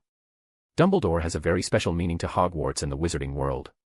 If an accident occurs in the dungeon, Dumbledore's sudden disappearance will also have a very bad impact and make the situation out of control. Hogwarts needs a headmaster, and the wizarding world also needs such a flag. The most important thing is that with himself as the founder, it is not his turn yet. My dear Basilisk, show up and obey my instructions. Standing in a hidden corner, Reese summoned the basilisk he kept in the secret room. At the same time, he pulled out his wand and pointed at several stone beasts serving as decorations in the corner of the corridor. These stone beasts are the oldest stone sculptures in Hogwarts and existed since the school was founded. They are part of the school's defense system, and only headmasters recognized by Hogwarts have the authority to command them. Of course, so can Reese as a founder. In the name of Slytherin, stone done, obey my command. Several stone sculptures came to life, walked with heavy steps to Reese, and accepted his command. At the same time, Reese heard a faint hissing sound, and he knew that the Snake King had also arrived. After gathering his assistants, Reese headed straight to the dungeon. Outside the dungeon's seal, Reese broke through the wall of the corridor and blasted a large gap in the pipe buried inside, allowing the basilisk to crawl out. The terrain within the seal is just right for it to function. After thinking that he was fully prepared, Reese opened the seal of the dungeon, used the stone beasts as the vanguard, let the basilisk behind him, and drove them in with big strides. After the basilisk's body completely stepped into the seal, the walls that formed the seal reappeared, sealing the corridor leading to the ground tightly. After walking into the seal, Reese noticed something strange. The magic power inside was much more active than the last time he came here, and it also had a cold air unique to the underworld. Sure enough, there was trouble within the seal. Without any hesitation, Reese walked directly towards the depths of the dungeon. The deeper you go, the lower the temperature becomes, and eventually white frost even appears on the walls. This is the favorite environment for dark creatures. Plop. Plop. Several grey wolf-like creatures were cut in half by Reese and quickly turned into handfuls of ashes. Behind him, traces of ashes were everywhere in the corridor. Put the stone beast in front of you as a human shield, and then use the basilisk's gaze to exert strong control on the monster. With this two-pronged approach, most of the monsters that encounter Reese were killed instantly. However, this guy in front of him is a little bit tricky. Unless the core of the ash demon is defeated, it will be useless to destroy any number of clones. At this time, the ashes on the ground are already showing signs of regrouping. Reese closed his eyes and carefully sensed the magic fluctuations in the air, trying to find clues left by the monster's core. Soon, he thought about it and caught the key clue from the chaotic magic fluctuations. He immediately drove the stone beast and the basilisk in the corresponding direction. Before taking action, he waved his magic wand violently, and a whirlwind immediately rolled up in the corridor, and the ashes that were slowly merging were scattered again. However, when tracking the core of the ash, Reese had a strange sense of familiarity in his heart. He stopped and carefully identified it, and then he really found a familiar magic rhythm. It was the feeling of wind. Specifically, Reese felt a sense of an old friend from it. A trace of surprise flashed in Reese's eyes, and he couldn't help but speed up his pace. The closer to the hiding point of the ash magic core, the more obvious this familiar magic fluctuation became. Finally, when Reese came to an underground cave, the familiar feeling reached its peak. When Reese and his 3 friends had built the dungeon, they did not use 100% artificial mining, but cleverly used part of the naturally formed underground caves and the naturally formed cracks between caves. They widened these narrow passages and reinforced the caves to build a huge dungeon. So when you really go deep into the dungeon, you will occasionally encounter a very open space, and this is one of them. Reese raised his wand and stepped into the cave in front of him with the stone beast and the basilisk, and then he felt shocked from the bottom of his heart. A/N, they weren't the big stone guardians we saw in the movie but other smaller statues. Read 10 chapters ahead at my Patreon Heartsuit. Chapter 56, Ravenclaw. Ravenclaw. Reese had a very colorful life, and the scenes that can shock this old grandpa are indeed extremely shocking. What appeared in front of him was a cavern the size of a Quidditch pitch, filled with grey mist that occasionally twisted and formed into dark creatures or magical beasts, rushing towards the center of the cave. Dragons, giants, thunderbirds, goblins. Reese initially thought the ash monster or the ashen demon was nothing extraordinary based on the intensity of their earlier battle. However, upon entering this vast space, he realized he was gravely mistaken. The ashen demon hadn't even been focusing on him before, it hadn't used even a tenth of its power. Its full attention was here, attempting to crush the monster in the center of the cavern. But things weren't going as the ashen demon wished. Those powerful creatures made of ash were torn to shreds by several wind blades before they could even get close to the center of the cave. The one who released the wind blade was a mummy standing in the middle of the cave. The mummy was covered with a tattered blue robe. From the sparse hair remaining on the top of the corpse and the accessories on the robe, it was easy to tell that this was a witch's remains. Next to the mummy, stood a haggard ghost of a witch. Unlike the other ghosts of the castle, this ghost's body was much more solid, as if she was alive. The accessories on her robe were exactly the same as those on the mummified corpse next to her. It was this ghost that had shocked Reese. Despite her ghostly state, Reese recognized her at a glance. Rowena. It was Rowena Ravenclaw. Reese's arrival caught Ravenclaw's ghost's attention. While she continued to manipulate the wind blades, forcing the ashen demon into retreat, she looked up towards where Reese was standing. As she raised her head, her crimson eyes were revealed, eyes that had once been so familiar to Reese but now seemed utterly foreign. Only the instinctive emotions of beasts remained in the once smart and gentle eyes, bloodthirsty, madness, violence. The moment Reese saw those eyes, he didn't hesitate. He turned. And ran. He knew very well that something was wrong with Ravenclaw after she turned into a ghost. She had lost her mind, but her strength was still there. If he stays here any longer, he will really be killed by her. Even if Ravenclaw loses her most powerful weapon, wisdom, and is left with only Gryffindor-like brute strength, it is not something that Reese, who is only 11 years old in physical form, can handle. Reese left decisively, but his brief appearance still caught Ravenclaw's ghost's attention. The ghost stopped her battle with the ashen demon and commanded Ravenclaw's mummified corpse to raise its wand and spin in a circle, summoning a violent tornado within the cavern. The tornado obliterated the ashen demon's protective grey mist, exposing a core that looked like a transparent glass ball. A wind blade struck the core, leaving a crack. The injured ashen demon went berserk, desperately trying to gather the remaining ashes to rebuild its defense around the core. However, the earlier storm had scattered the ashes completely. Despite its efforts, it could only form a thin layer of ash around the core. Given time, it could have regained its formidable presence, but Ravenclaw's ghost didn't give it that chance. Continuous wind blades struck the core, shattering it. With the core destroyed, the powerful ashen demon was annihilated. Its remnants might take millennia to recover. The poor creature had the misfortune of encountering Ravenclaw, who excelled in wind magic. If it had faced Reese instead, its fate might not have been so grim. Reese heard the roar of the wind behind him. He bit his lip and ran even faster. From the sounds behind him, it was clear that the gap in power between Ravenclaw's ghost and her living self wasn't significant. Reese felt a deep gratitude towards the ashen demon. Without it buying him some time, he wouldn't have escaped. Ravenclaw's ghost floated out of the cave, her crimson eyes fixed on the direction Reese had fled. Compared to the ghost, the movements of the mummy were much slower. It took several seconds after the ghost floated out for the mummy to reach her side with stiff steps. Under the ghost's control, the mummy slowly raised its wand, and in the next moment, dozens of wind blades swept down the corridor. After sending her greeting to her old friend, Ravenclaw's ghost seemed to feel that this gift was too meager for a friend she hadn't seen in 1,000 years. Just as she was about to send another wave of wind blades at Reese, the ground of the corridor heaved. The ground suddenly surged, and a huge mouth emerged from the feet of Ravenclaw's mummy, swallowing it instantly. The sudden attack by the unknown creature disrupted the ghost's plans. She shifted her target, commanding the mummy to cast spells from within the creature's stomach. By the time she dealt with the creature and emerged from its belly, Reese had already run out of her attack range. However, the gift from his old friend still gave Reese quite a surprise, making him feel Ravenclaw's passionate welcome. When the wind blades were still nearly 100 meters away, Reese sensed something was amiss. Familiar with Rowena's magic, Reese knew running was pointless. He stopped and had the stone beasts line up in front of him, quickly casting protective spells. Compared to Daphne, Reese's protective spells were much more robust. If Daphne's spell was a shield, then Reese's was a wall. Looking at the stone beasts and the seemingly thick protective spell in front of him, Reese frowned and silently brought the basilisk in front of him for additional protection. Having made these preparations, the wind blades howled toward him, leaving deep gouges on the corridor walls, floor, and ceiling. The stone beasts were swept into the storm created by the wind blades, instantly shattered into pieces. The wind blades, mixed with the debris, crashed into Reese's magical barrier like a tsunami hitting a seawall. Reese took a deep breath and channeled as much magic as he could into the barrier. After a brief stalemate, Reese's protective spell shattered. However, the wind blade storm was also exhausted, leaving only numerous small and large cuts on the basilisk. Reese himself was only lightly injured, with a few small cuts on his arms. Okay, everything is all right, ouch. The basilisk, in pain, let out a series of hisses, its tail thrashing wildly and struck Reese in the chest, making him see stars. He estimated that at least 2 of his ribs were broken.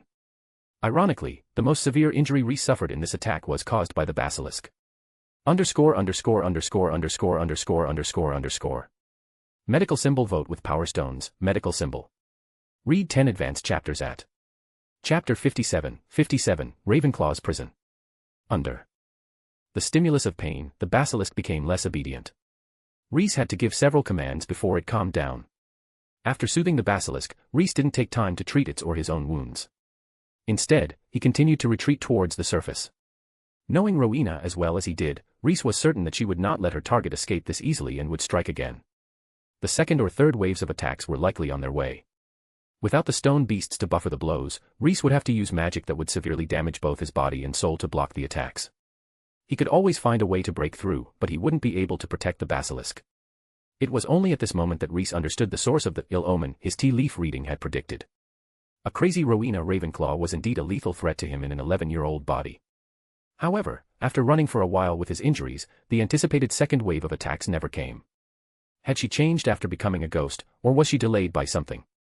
Reese leaned towards the latter. That was fortunate. He silently thanked the unknown dark creature for its sacrifice. Otherwise, facing off against Rowena Ravenclaw, who was nearly at the peak of her magical prowess, would have been a death sentence. Having shaken off Ravenclaw's ghost, Reese had time to carefully review the recent events. As he treated the basilisk's wounds, extracting the embedded stones, he analyzed the information he had gathered. Seeing Ravenclaw's ghost, Reese finally understood why the seal in the dungeon hadn't deteriorated significantly over the past 1,000 years. Rowena had been guarding it from within.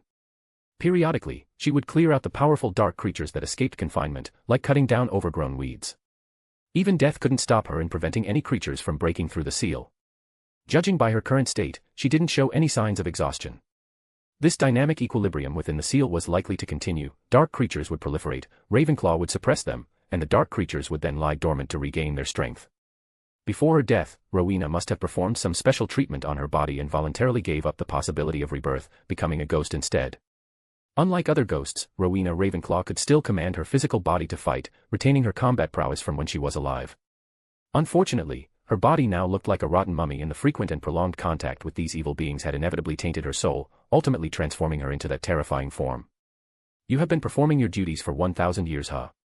Making this place your own prison. Thinking about it, Rhys felt a heavy weight settle in his heart. He hadn't expected that the one among the original four who most cherished freedom would end up choosing to stay within the seal, silently guarding it and enduring 1,000 years of confinement. Rhys felt that he should do something for Rowena. Rowena, just hold on a little longer. I will definitely find a way to help you escape this wretched state, Rhys resolved. However, before taking action, he needed to make the necessary preparations. Although not as skilled as Helga, Rhys had some knowledge of healing magic. He easily mended his own broken ribs and then started treating the basilisk. But he encountered trouble when it came to stitching up the wounds. As soon as he sewed them up, they would split open again, thanks to the remnants of Rowena's magic lingering in the wounds.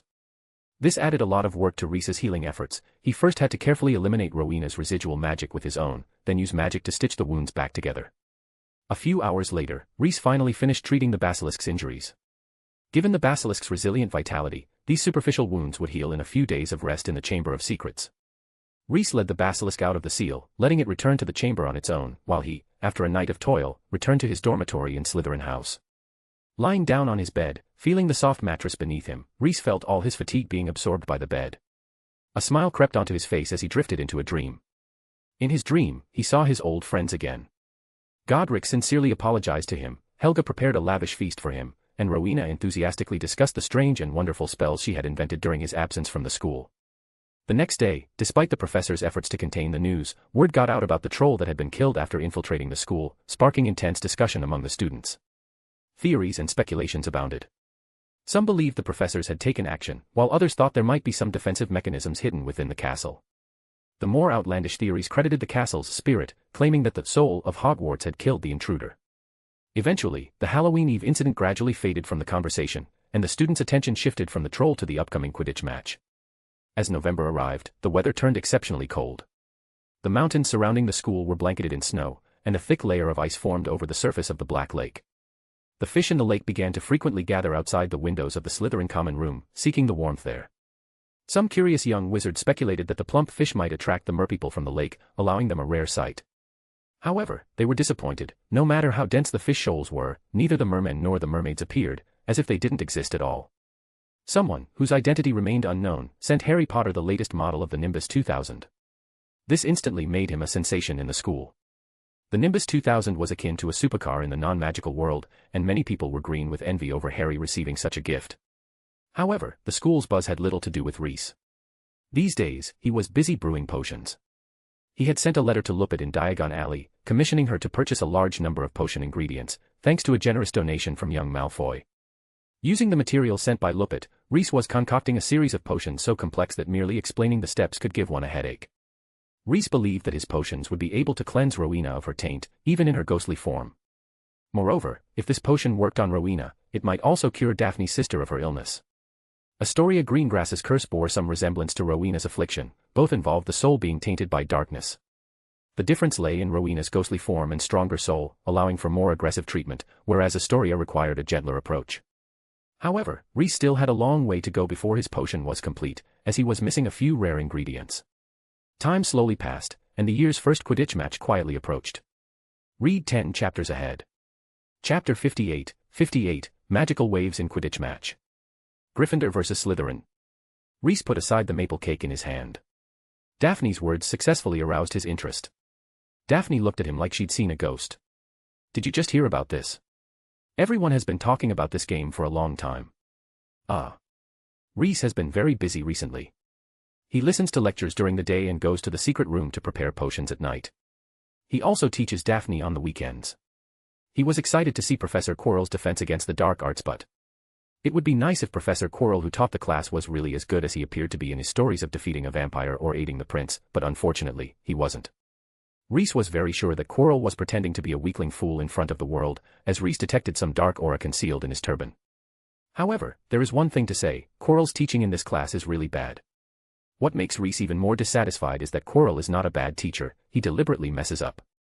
The attitude problem is more hateful than the ability problem. In Reese's view, with a teacher like Quirrell teaching defense against the dark arts, how could the young wizards be able to defend against the dark arts? However, judging from the looks of the students, it seemed that they didn't have much objection to a bastard like Professor Quirrell. This also made Reese sigh secretly: the environment was still too comfortable. 1,000 years ago, such a teacher would be kicked out of the castle by none other than the students. Because students at that time were very concerned about whether they could learn useful magic from school that could help them settle down, and their decision would be supported by the headmaster. Today's students only care about whether the professor gives a lot of homework and whether it is difficult to pass the exam. This is a sign of peace in the wizarding world and a sad fact. But it will pass if you endure it for a while. After all, a person like Quirrell who is carrying a secret will most likely not stay at Hogwarts for a long time. In addition, because of the jinx that Reese thinks is a bit outrageous, he believes that the school will replace him with a new one next year. I hope they appoint a reliable defense against the dark arts professor next year. Based on Quirrell's various abnormal behaviors, Reese determined that he should be plotting what Dumbledore had hidden in the corridor on the 3rd floor. He was also a little curious about this and decided to go find out after he was done with the things at hand. I said, "You should at least pay attention to the recent major events in the school." Daphne also wanted to complain about Reese's state of being blind to the outside world. Fortunately, she is here to share the latest gossip with Reese. Daphne, who felt that she had played a positive role, raised her chin proudly and told Reese that she had heard that Potter had become the seeker of the Gryffindor team. Gryffindor House obviously wanted to use Harry as their secret weapon. Wood decided to keep Harry's participation strictly secret, but the news that Harry was going to be the seeker still leaked out. And in the end, Slytherin House knew everything they shouldn't know. Reese, oh. Isn't this quite normal? Potter flew very well that day, and it was reasonable for him to be selected for the Quidditch team. But why wasn't Malfoy chosen for the Slytherin team? Is it because the team's current seeker is better? The point to note here is that Reese had just invented the game and it wasn't popular before he left the school. Seeing Reese, who didn't understand the essence of the news at all, Daphne felt as if she had been punched in the stomach. "This is the youngest seeker in a century," she said through gritted teeth. A century, so there were seekers like him or even younger than him 100 years ago, right? Is this something worth making a fuss about? For Reese, one appears every century, so Hogwarts has produced more than 10 in history, which is not unusual at all. Daphne froze. When most people discuss this topic, they will marvel at the fact that Harry has become the youngest seeker in a century. Only Reese is different and puts forward such a point of view. Thinking about it this way, it seems that Harry being recruited into the Gryffindor team is not a big deal. So where is Gryffindor's original seeker?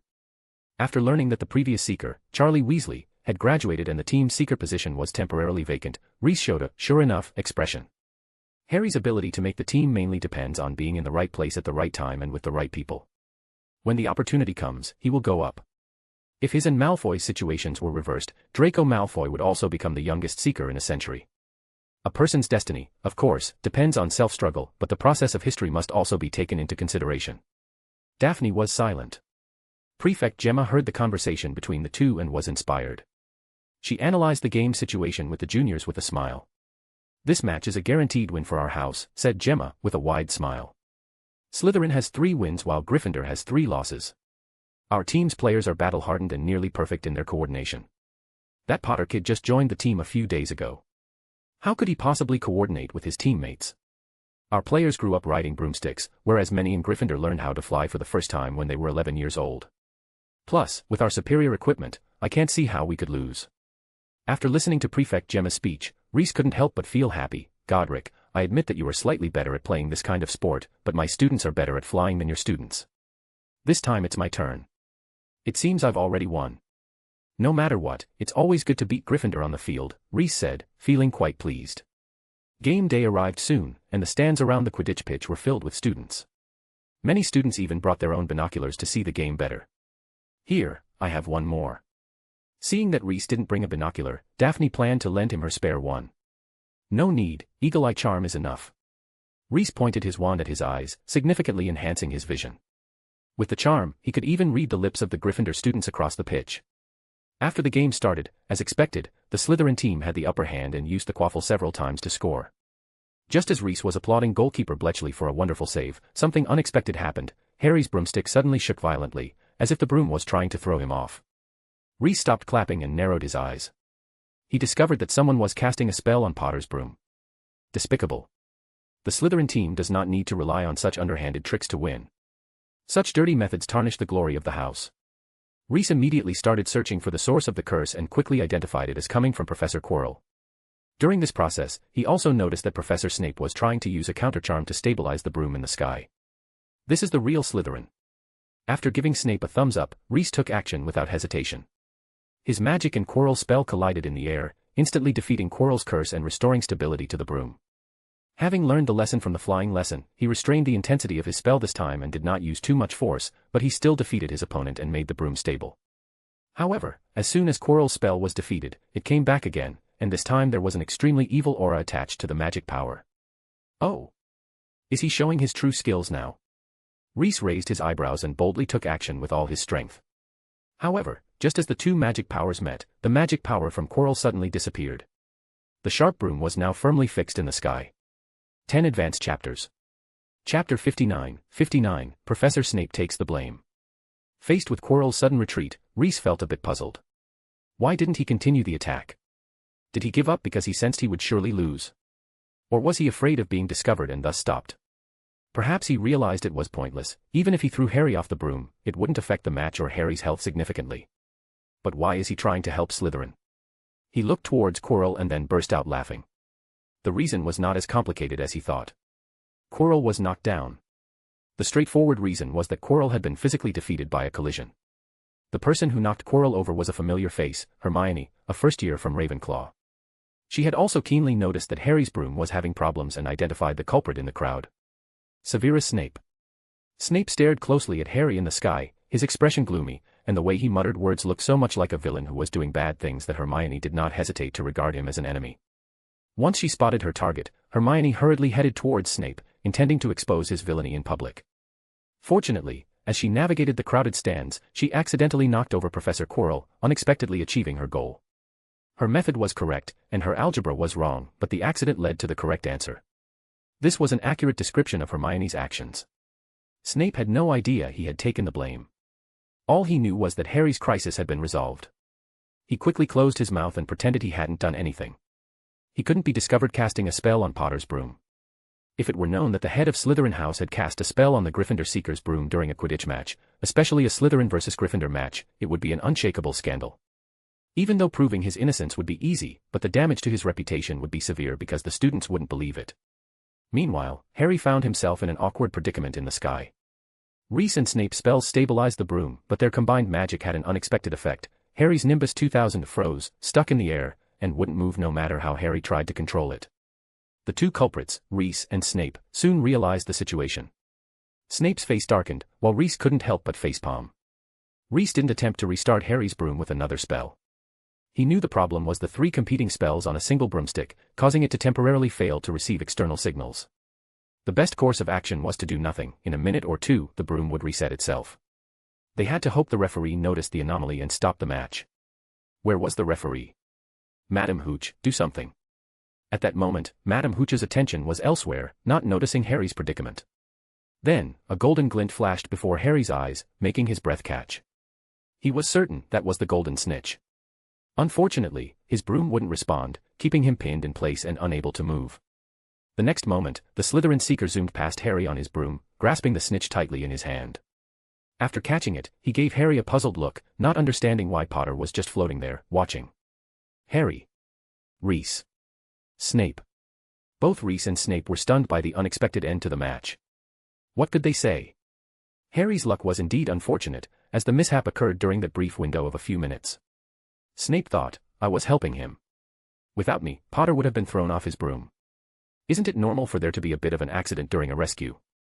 Reese thought, the reactions of magic are truly fascinating, haha. Both of them quickly rationalized the situation and comfortably basked in the victory. By the time Hermione reached Snape, the match was over, and she naturally had no evidence against him. Snape, while clapping for the Slytherin team, glanced down at her. Miss Granger, why are you here? If you want to celebrate the victory with Slytherin, you're welcome to join us.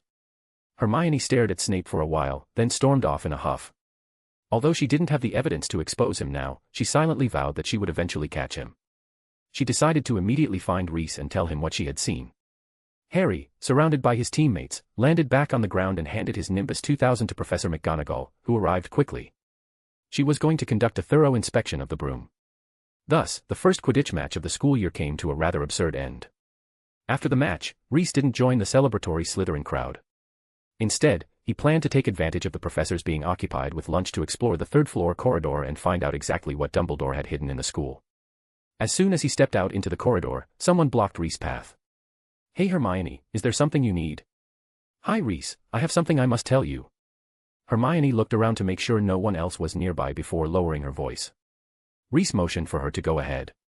Hermione recounted everything she had seen during the Quidditch match. "Reese, Snape tried to kill Harry." She looked anxious. "I need your help to gather evidence." Reese sighed. "Tisk tsk, Professor Snape, see what happens when you don't manage your image well." He could understand, if he were in her shoes and didn't know the truth, he would also think of Snape as a villain. "Hermione, it's not what you think. Professor Snape is innocent. And so am I," Reese silently added in his mind. "Reese."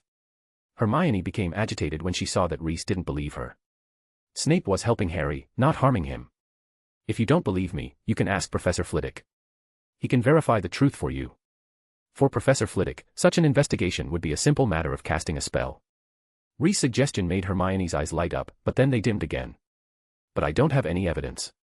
Reporting a professor without evidence was an extremely dangerous act in Hermione's mind, so she had instinctively sought out Reese, whom she considered the most reliable classmate, hoping he could help gather proof of Snape's guilt.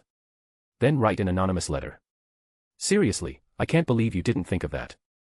Reese was genuinely concerned about the modern little witches and wizards' lack of decisiveness. He took out a piece of parchment, and with swift, fluid strokes, quickly wrote a letter detailing what Hermione had seen. After showing it to Hermione to confirm that it accurately described the events, Reese tapped the letter with his wand. The letter transformed into a small paper bird and flew off toward the staff table. "Professor Flitwick will provide an answer. Snape really is innocent. _____. Butterfly vote with Power Stones, Butterfly. 10 advanced chapters. Chapter 60, Dumbledore's game is well planned. The atmosphere at the staff table was quite tense. Professor McGonagall wore a stern expression, exuding a strong aura of unapproachability. The other heads of houses understood why. Gryffindor's loss to Slytherin due to external factors had left her very displeased. At that moment, a small paper bird flew in, landing directly in front of Professor Flitwick. He opened it, and his expression changed immediately. He handed the parchment to Professor McGonagall, then cleared his throat. "Severus, Minerva, I believe you two need to see what's written here." Professor McGonagall took the parchment, and after a quick glance, she narrowed her eyes, throwing the parchment down in front of Snape. "Severus, don't you think you owe us an explanation?" "Yes, I did cast a spell on Potter's broom." To everyone's surprise, Snape admitted it after reading the letter. In fact, if he had just denied it outright, there wasn't much the other heads could do. But if he admitted it, Professor McGonagall coldly stated that Snape owed them an explanation. "I was using a spell to protect Potter, ensuring he wouldn't fall off his broom, land on his head, and get an excuse to act like a troll in my potions class. I was battling someone who was cursing the broom. You can check the residual magical traces on the broom, they will attest to my actions." Snape spoke calmly. Hogwarts professors were different from those little wizards whose heads were full of dung. They could communicate and understand themselves. A simple check of the magical traces left on the broom would reveal the truth. Another magic trace in favor of Potter. It seems there was another person protecting him. Flitwick's focus was slightly different. "Wasn't it you, Pomona?" Professor Sprout, head of the Hufflepuff house, shook her head. "This is a bit strange." Snape frowned. Whoever saved Harry, could they be related to the one who killed the troll on Halloween? Reese had managed to send Hermione away with a random excuse. He only offered her some advice because she was hardworking and smart, hoping to correct her stereotype of Slytherin house. After this small incident, Reese made his way to the third floor of the castle alone. Pressing his ear against the door, he listened carefully for a few seconds and confirmed that there were some large creatures behind it. For this type of guard, Godric would undoubtedly throw open the door and engage in an honorable battle. But Reese saw no need for that. The noise from the fight could alert others in the castle, exposing his presence. So, Reese chose a more cunning approach. He took out a small crystal bottle from his pocket, unplugged it, and a stream of smoke with dreamy and blurred colors escaped from it, and drifted toward the crack of the door guided by Reese, and got inside through the crack beneath the door. After about a minute, the breathing behind the door became heavy and even. Whatever creatures inside had fallen asleep. They would remain in a deep, sweet slumber for the next few hours. This sleep potion, made from the essence of a dream demon's desires, was something Reese was very confident in. It could even put a dragon to sleep. Reese took out his wand and tapped on the lock of the large door. With a click, the door unlocked. The torches in the corridor illuminated the hallway beyond. Upon seeing what was behind the door, Reese couldn't help but raise an eyebrow. Dumbledore had really outdone himself by finding such a rare magical creature. Behind the wooden door was a gigantic three-headed dog. Even 1,000 years ago, this type of magical creature was extremely rare. Reese admitted his judgment had been slightly off. He had sensed 3 breaths and 3 distinct magical presences through the door, assuming there were several magical creatures guarding it. It turned out to be one creature with multiple heads.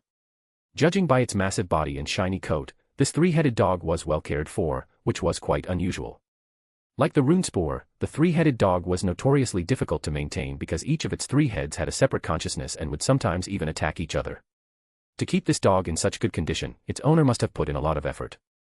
Stepping through the door, Reese closed it behind him, waving his wand to lock it automatically. He didn't proceed immediately but instead circled around the 3-headed dog. It's a bit degenerate, not as strong as the ones from before, but still quite effective as a guard. Reese conceded. Even for a wizard of the head of house caliber, encountering this creature in such a confined space without prior knowledge would be a deadly challenge. Dumbledore was right, anyone who didn't want to encounter an unexpected, painful death should indeed stay out of here. Reese easily found a trapdoor beneath the dog's paws. As he opened it, he couldn't help but remark, too easy, it should be hidden. At least put a disillusionment charm on it or something to make it less obvious. Casting a levitation charm on himself, Reese leisurely floated down through the trapdoor. Tisk. Seeing the mass of tangled vines below, Reese clicked his tongue in annoyance. Devil's snare here, really? Is this supposed to be a shock absorber? What kind of defense mechanism is this? The further he went, the deeper his frown became. He initially thought that the 3-headed dog was just the beginning, but it turned out to be the peak of all the defenses. The final obstacle, with its distinctly Snape-esque flair, amused Reese to no end. You use a fire protection potion as the antidote and a diarrhea potion as the poison. Only first-year wizards and those with a lost sense of smell would be stumped by this barrier, Severus Snape. Reese couldn't even take these obstacles seriously.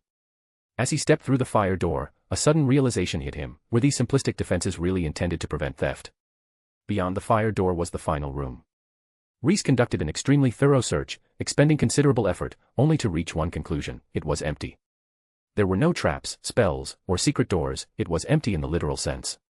Dumbledore hadn't set up any mechanisms here, nor had he hidden anything. Reese's exploration of the corridor ended there. Regarding the security measures behind the door, Reese's assessment was, Dumbledore's obstacle course was quite the fun game. Indeed, in his opinion, apart from the guard dog, the following barriers were akin to simple puzzle games. Even a regular first-year student, as long as they followed the rules, could safely reach the final stage. This was very unusual. Penguin. Read 10 chapters ahead at Chapter 61, Thank you, Dumbledore.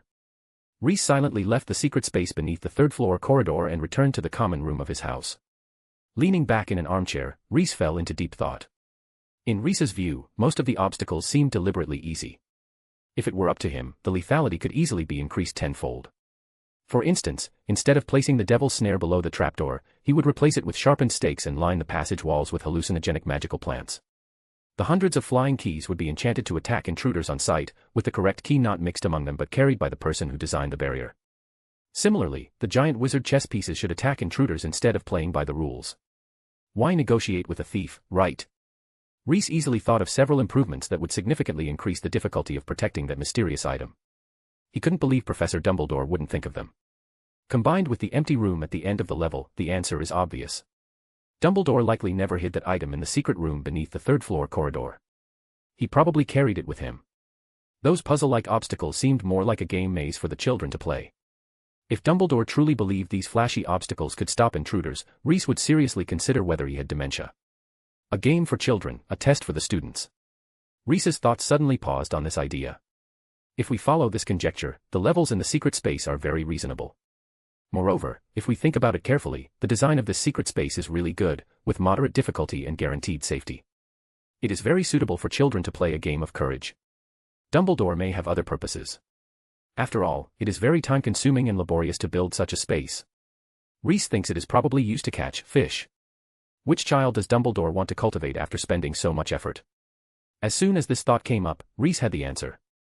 the boy who lived, the savior of the wizarding world, Gryffindor's rising star, who else could be more suitable? Reese put himself in Dumbledore's shoes and gradually dispelled the fog obscuring the truth. Dumbledore first made people with ulterior motives believe that he had hidden a treasure in the school, and then designed a bunch of puzzle levels for this treasure. The difficulty was just suitable for first-year wizards. The three-headed dog at the entrance was intended to keep the villains at bay, preventing them from seeing the mechanisms below the trapdoor prematurely, which would ruin Dumbledore's nurturing game. As for the suspicious villain, it's most likely Mr. Quirrell. Reese felt that with his current state and frequency of contact with Quirrell, he could sense something was off. How could Dumbledore, who sat at the same table with Quirrell every day, not notice? Reese didn't believe Dumbledore was in the dark. Dumbledore's next move might be to gradually guide Harry into discovering the item hidden in the school, uncover Quirrell's plot, and at the crucial moment, allow Quirrell to breach the defenses of the three-headed dog, officially beginning Harry's trial. Regarding safety, Reese speculated Dumbledore had likely already made arrangements. The information Reese had gathered painted a picture of Dumbledore's plan. Seeing through all this, Reese couldn't help but feel a bit sentimental. The old man really knew how to play the game from the shadows. It'll be like a reasoning test for Harry to develop decisiveness and confidence. Why didn't I see you in the dining hall just now? As Reese was contemplating these thoughts, Daphne appeared before him with a small bag of food. I had something to do. Reese narrowed his eyes at Daphne as she sat down opposite him. What kind of thing? Secret. Oh, then I guess I'll just eat this finger millet myself. Huh. After the two chatted and fooled around for a while, Reese gradually began to guide the topic in the direction he desired. So, what do you think is hidden behind the third-floor corridor? I don't know. It should be something dangerous. I know. Daphne's eyes sparkled with curiosity. So you went exploring just now? And you didn't take me with you? There have been plenty of explorations without you. Not every adventure is suitable for children. Reese smiled. That's right. Since you know what I just did, does that mean I can? In your dreams. Daphne quickly grabbed the remaining finger millets for herself. Tell me what you found in there first. Reese described to Daphne the three-headed dog he had seen behind the door. Behind the door is a very rare three-headed dog. Reese said, almost boasting. A three-headed dog. Daphne chewed over the news Reese brought, then frowned. Why would Dumbledore and the school professors keep a three-headed dog in a corridor room on the third floor? Following this line of thought, Daphne came to a conclusion. Professor Dumbledore must have hidden something in the corridor on the fourth floor and placed a three-headed dog to guard it. Her curiosity was piqued. Is it just the three-headed dog? I didn't really check. I just satisfied my curiosity and then left, Reese said, a statement that fits perfectly with the image Daphne had of him. Hey, wait, three-headed dogs are very dangerous magical animals. Daphne remembered something, but she closed her mouth halfway. In her opinion, even if there is a dragon behind the door, a wizard like Reese can escape unscathed. It's this, a calming potion. Reese showed her the bottle of desire potion. Just one breath of this, and even a three-headed dog would fall into a beautiful sleep. Daphne looked at the potion, thoughtful, but too embarrassed to ask directly. Can this potion be used on people? Reese looked at her. Daphne quickly added, my sister often has nightmares at night. If this potion can help her sleep. Reese shook his head. This potion is too strong. It's hard to control the dosage for humans. If you need, I can make a suitable calming potion for Astoria. Thank you. Daphne closed her mouth embarrassedly. Her sister indeed had suitable calming potions at home. Daphne, knowing she couldn't handle a three-headed dog, simply wanted to get her hands on Reese's potion. The girl wanted to find out what the three-headed dog was guarding very much. If she knew something Reese didn't, he wouldn't look down on her, right? In future adventures, she surely wouldn't be left behind. Reese saw all of Daphne's expressions clearly. He took a large gulp of pumpkin juice, using the cup to hide his slightly upturned mouth. Now he has an obstacle course for his little student. Dumbledore, thank you. Reese offered his heartfelt thanks to Dumbledore. Speak no evil monkey. Vote with power stones. Speak no evil monkey. 10 advanced chapters. Chapter 62, Meteor Shower. After mentioning the corridor on the third floor and the three-headed dog inside that day, Reese never took the initiative to bring up the topic again. Daphne didn't mention it again either, but she began paying attention to books and materials about three-headed dogs while studying in the library. Hermione was of great help in this regard. The young girl spent almost all her free time in the library, making her more familiar with it than most graduates. Fantastic Beasts and Where to Find Them. This book definitely has records on three-headed dogs, and magical creatures and plants of the Mediterranean coast also mentions them. They are magical creatures native to Greece. Thank you. Daphne said with genuine gratitude. So why are you suddenly interested in looking up information about three-headed dogs? My family wants to raise one, Daphne lied as naturally as she breathed. Hermione fell silent. In her understanding as a Muggle-born, three-headed dogs are the creatures used to guard the gates of hell. But thinking of those Middle Eastern tycoons who kept lions and leopards as pets, she found it understandable. The rich among Muggles raise lions, and the rich among wizards raise three-headed dogs. This is reasonable. The young girl wisely refrained from asking if this was against wizarding laws. Watching Hermione, who was sitting at a nearby table with a stack of books, Reese remarked, "She really is diligent. I feel like the chances of finding her in the Ravenclaw Tower are much lower than running into her in the library." This remark seemed to spur Daphne into action, and she stubbornly studied until the library closed. Watching her, Reese mused that while educational books often suggest using encouragement, occasionally praising a child's peers can also have a remarkable effect. As he stepped out of the library, a snowflake carried by the cold wind landed on Reese's hand. Feeling the chill in his palm, he realized that winter had arrived. With winter came Christmas and the eagerly anticipated Christmas holidays for the young wizards. Reese was also looking forward to Christmas. Although Christmas is not like the Halloween, it's still a holiday that, what mattered were the festive atmosphere and the break. If Hogwarts celebrated Holy, Eid, or Lunar New Year and gave holidays for them, Reese would be just as excited for their arrival. The biting cold wind arrived even before the Christmas holidays. Although the castle was filled with roaring fires, the corridors were still cold enough to chill one to the bone. Almost constantly, the wind would rattle the window panes. Surprisingly, the worst classroom environment wasn't in the dungeons where potions class was held. There, at least, the heat from the cauldrons provided some warmth. The most dreaded class during the winter was astronomy. Students had to climb the astronomy tower at night, exposed to the freezing wind, to observe the stars. This session couldn't be cancelled due to the weather because the Geminid meteor shower, one of the three major meteor showers in the northern hemisphere, occurred in mid-December. According to Professor Sinistra, the astronomy teacher, even if you have to go to Madame Pomfrey for a potion after class, you can't miss this meteor shower. I wonder what the founders were thinking, choosing to build the castle in this wretched place. Reese glanced at the Hufflepuff boy named Justin Finch Fletchley. What, you got a problem? This is already one of the best spots in the Scottish Highlands.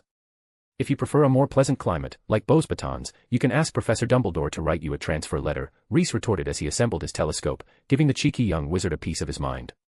The environment at Hogwarts was actually quite favorable. Further north, it was even colder.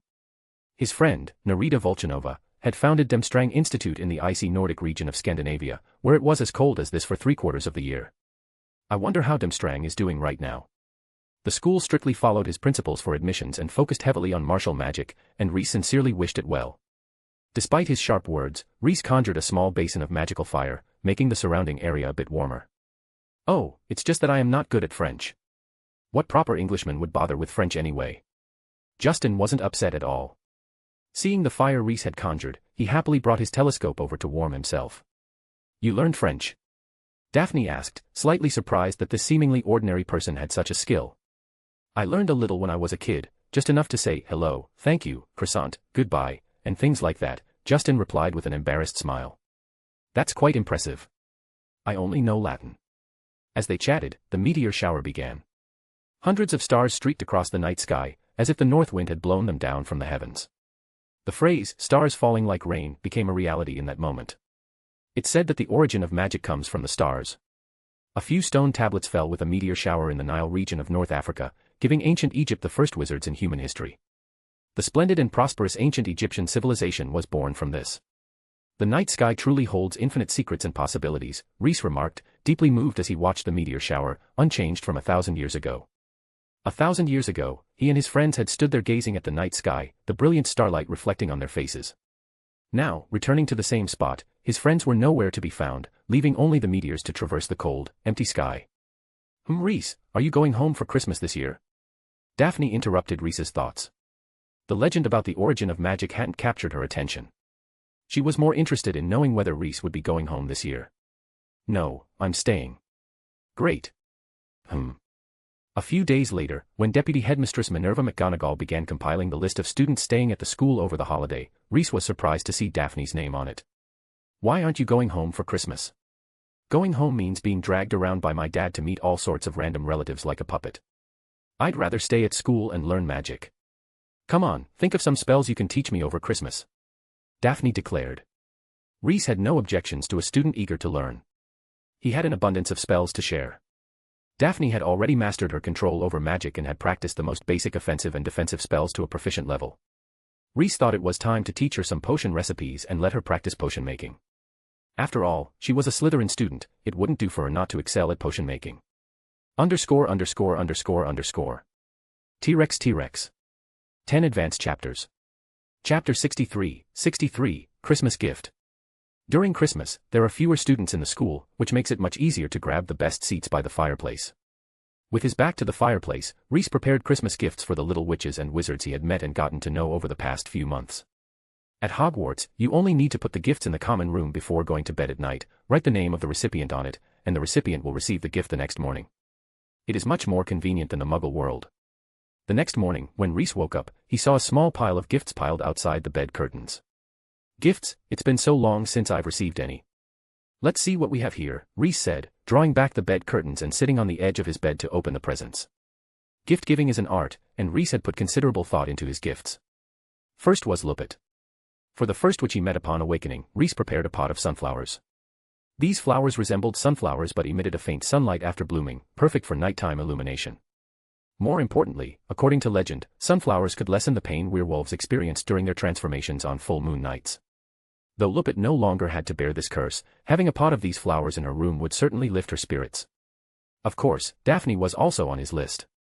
He prepared a pure silver necklace for her. The pendant was shaped like a snake, coiled into the shape of the letter G, representing the Greengrass family name, with 2 emeralds set into the snake's eyes. While wearing a pure silver necklace might seem beneath the status of a Greengrass, the necklace Reese gave was no ordinary piece of jewelry. It contained 3 carefully prepared spells for Daphne, 2 could be triggered multiple times and 1, a passive spell, could be used only once. The actively triggered spells on the necklace could cast an attack or deploy a defensive barrier once a day. The passive spell was more sophisticated. When triggered, it would create a shield that absorbed and reflected spells back to the attacker. However, due to the necklace's ordinary material, even one use of this high-level spell would cause the necklace to break apart, and Reese would be notified. This necklace was an alchemical tool Reese prepared for Daphne, ensuring she wouldn't meet an untimely end while growing up.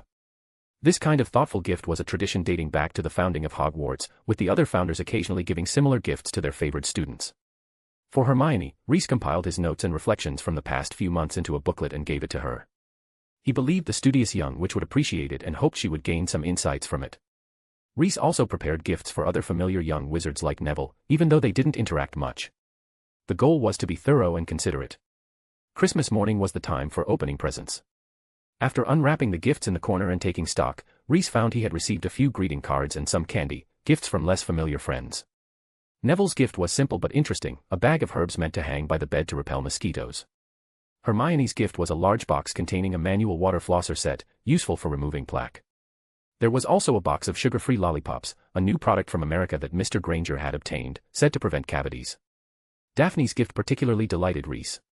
She had given him a palm-sized silver snake sculpture.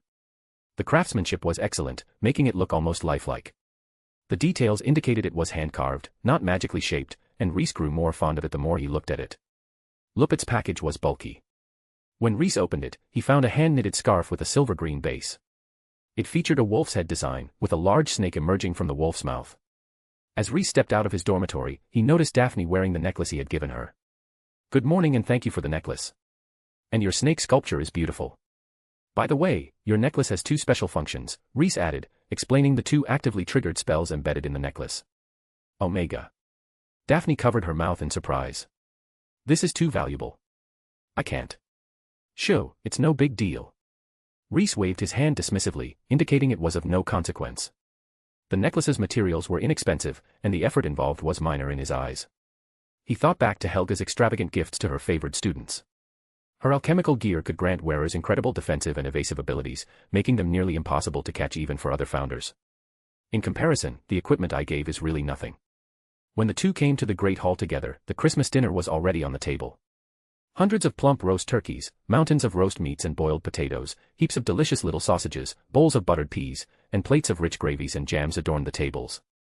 Alongside the food were heaps of wizard crackers. Reese and Daphne drew a lottery firecracker together, and a hat decorated with flowers and a brand new set of wizard chess exploded from it. Gryffindor had the most students staying over the holidays, with Harry, Ron, and 3 of Ron's brothers all present. After the meal, Reese found a sheltered corner on the first-floor corridor, watching Harry and the others having a snowball fight in the courtyard. He couldn't help but laugh when he saw Ron's twin brothers charming snowballs to chase after Professor Quirrell. Quirrell, this is what you deserve. People with ulterior motives deserve this fate, being a professor at Hogwarts and not taking the teaching job seriously. He made a fist-sized solid snowball with the snow by the window, and then controlled it to hit Quirrell's turban hard, making him stagger. Ah. Oh, see children playing snow b-ball, gee good. Great shot, cheers echoed from the courtyard, and Reese laughed gleefully. Consider this a bit of interest, Quirrell. Reese had no mercy for someone harboring ill intentions towards Hogwarts. He hadn't taken more direct action yet, primarily out of consideration for Dumbledore's developmental plan. He thought this kind of teaching project was excellent and believed his own student should participate, consider it a cross-house collaboration between Gryffindor and Slytherin. While Reese amused himself with Quirrell, Daphne seemed troubled. He had given her such a valuable necklace, and she had been continuously accepting his gifts and kindness without reciprocating. This imbalance didn't sit well with her. Feeling increasingly compelled to help Reese, she finally couldn't hold back and asked. Reese, is there something I can help you with? A/N, I'll smack you guys you think anything dirty. ____________. Read 10 advanced chapters ahead at Chapter 64, Daphne was implicated. Reese withdrew his gaze from the playground and looked at Daphne. The little witch was wearing a thick winter cloak, a silver-green scarf around her neck, her face flushed, and a complex look flashing in her eyes, as if she owed him a lot of favors and a lot of money. I mean, we are friends, right? But I feel like I have been asking for benefits from you unilaterally, whether it's magic, medicine for my sister, or that necklace. I am wondering what I can do to help you. Reese laughed dumbly. Does he need help? Indeed. He wanted to dispel the pollution attached to Rowena Ravenclaw's soul, he wanted to know the whereabouts of Godric Gryffindor and Helga Hufflepuff, he wanted to suppress those dark creatures, let Hogwarts and the wizarding world survive well, he wanted to reverse the reputation of the Slytherin house. He wanted to do too many things, but how could a young witch like Daphne, who had just entered school, help with these things? Helping me with my homework assignments is enough. After thinking about it, he felt that this was the most reliable favor. As for Daphne's thoughts, he also roughly understood that the child was well educated, even though sometimes childish, as a child should be, she had a sense of shame, and knew how to repay a favor, which was a good thing. However, the necklace was a gift from him as a teacher and friend, and Astoria's medical materials were bought from him by her father with real money. He taught her magic just because he couldn't bear to waste her talent, her family background also played a very large role. Reese had a natural affinity for hard-working and diligent students, but he wasn't as invested in Hermione as he was in Daphne. This was something deeply ingrained in him, he found it difficult to completely trust Muggle-born witches and wizards, though he wouldn't go as far as the pureblood families with their obsessive discrimination. Moreover, when Daphne completed her studies, she was expected to contribute to Hogwarts, Slytherin, and the magical world at large. Magic wasn't learned without purpose. Listening to Reese, Daphne rolled her eyes. I'm already helping you by writing your papers. Do you think those history of magic and defense against the dark arts essays grow on trees? Pick something else. Daphne's words sparked a twinge of guilt in Reese. How old was he, making a young girl write his assignments? But writing those pointless things was a waste of life. Daphne, for subjects like this, next time, have someone else write your papers too. You're different from them, don't waste your time on these useless assignments, Reese decided. Assignments were important, but not every subject held equal weight. Daphne was stunned and nodded instinctively. She hadn't thought of that. Having seniors write her papers. It made sense, she also felt that writing history of magic assignments was a huge waste of time. But she put the assignment issue aside, there was something more important. Seeing Daphne's persistence, Reese felt a headache coming on. Fortunately, he had a sudden flash of inspiration, thinking of a brilliant idea that could solve two problems at once. Actually, there is something I need your help with. Tell me. Daphne felt a surge of excitement. I have a feeling your theory was correct the other day. There's likely more than just a three-headed dog behind the corridor on the third floor. Can you help me investigate what Professor Dumbledore might be hiding at the school? I really don't have the time to look into it myself. You know how busy I've been lately. Daphne nodded enthusiastically, her entire demeanor brightening. If she could uncover what Dumbledore was hiding, it would definitely be a huge help to Reese, right? However, her good mood didn't even last until sunset, as she soon realized a significant challenge in exploring the third-floor corridor. She couldn't find a way past the three-headed dog. The books she consulted didn't document any weaknesses of the creature. What was she supposed to do? Frustrated, Daphne considered asking Reese to teach her how to brew a calming potion, but that seemed absurd. Reese wanted me to explore because he hasn't got time, but asking his help for brewing that potion.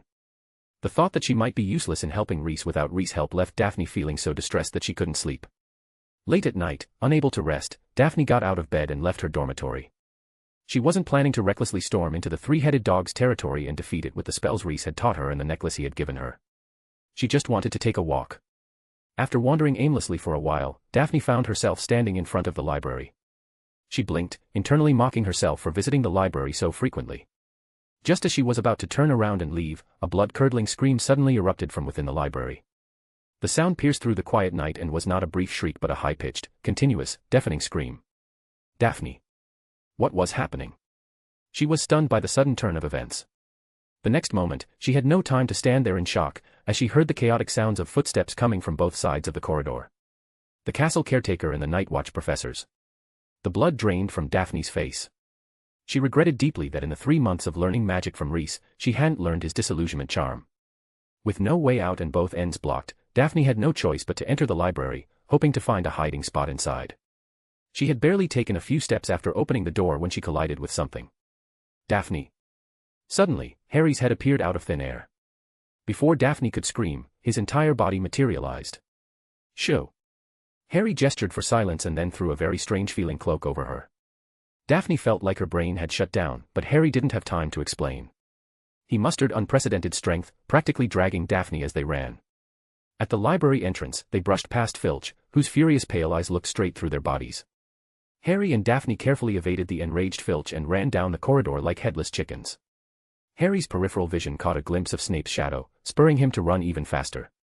After a wild dash, the two finally skidded to a halt in front of a locked door at the end of the corridor, gasping for breath. Harry. Potter, what are you up to? Daphne, having caught her breath, almost shouted in a mix of shock and anger. I opened a book in the library and then... Daphne's eyes went black. Why on earth were you messing around with books in the restricted section? Curiosity. Daphne. She felt a throbbing pain in her temples. __________. Grinning Catface vote with Power Stones, Grinning Catface. Read 10 advanced chapters at Chapter 65, Harry is led by the boss. Books in the restricted area need the professor's written permission to be opened, otherwise it will trigger the alarm. I thought it was common sense. Daphne said faintly. Harry was silent. Is this really common sense? Why has no one ever told me? Then Harry thought about which classmates he often played with, and he was relieved. Whether it was Ron, Seamus, Fred, or George, they didn't have the habit of hanging out in the library, so it was normal that they didn't know some common sense about the library. Daphne sighed. She was really tricked by Harry. She actually broke a sweat in winter. At this time, a low conversation came from a distance. Professor, I'm sure someone broke into the restricted area of the library just now. I know, but it doesn't matter. Damn, Filch is chasing him. And judging from the sound, Snape is also with him. Harry and Daphne's faces changed at the same time. Harry subconsciously turned his head and looked at the door and the lock on the door. An idea appeared in his mind. Allaho. Daphne was quick to press down his wand. Is your head for a decoration? Daphne felt that she was about to faint from the idiot beside her. Not to mention whether there would be danger behind the door. What would you do with the door lock after you went in? Filch and Snape would have to be blind to avoid the click sound or the unlocked lock. Is your invisibility cloak paper use? Put it on. She quickly picked up Harry's invisibility cloak from the ground, and the two of them wrapped the cloak around themselves. Less than 10 seconds after the two put on the cloak, Filch and Professor Snape appeared together. Filch ran to the locked door in 2 steps, and said to Snape loudly as if to take credit, "The door lock is intact, Professor, don't worry." Daphne and Harry huddled in the corner together, holding their breath, fearing that they would be discovered by the two because of their loud breathing. Snape looked at the locked door gloomily and nodded. The three-headed dog behind the door was a very good guard, and even he could not get over it and enter under the trapdoor. It seems that I'm overthinking it, but I really think that a spell should be added to the lock, so that once it is opened, it will emit a sharp explosion or something like that. I don't understand why Professor Dumbledore rejected my proposal. He may have his considerations. The two left. Harry and Daphne didn't poke their heads out from the invisibility cloak until the footsteps of Snape and Filch could no longer be heard. Harry felt that his back was soaked with sweat. Fortunately, you didn't open the door rashly, otherwise we would both be dead. Daphne was glad from the bottom of her heart that she stopped Harry's stupid operation, otherwise they would be locked in a room with the three-headed dog.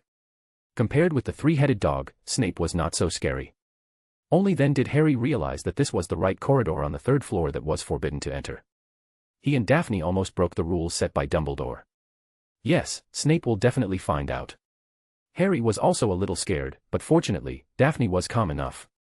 Seeing that Harry seemed to have no idea of the seriousness of the problem, Daphne decided to open Harry's eyes. So you've never wondered what's behind that door? Harry had no interest at first, but when Daphne asked him this, his heart suddenly itched. What is it? Do you want to open the door and take a look? Daphne felt that with the defensive spell attached to the necklace, it was more than enough to block the three-headed dog's attack. They could take a quick look and then close the door.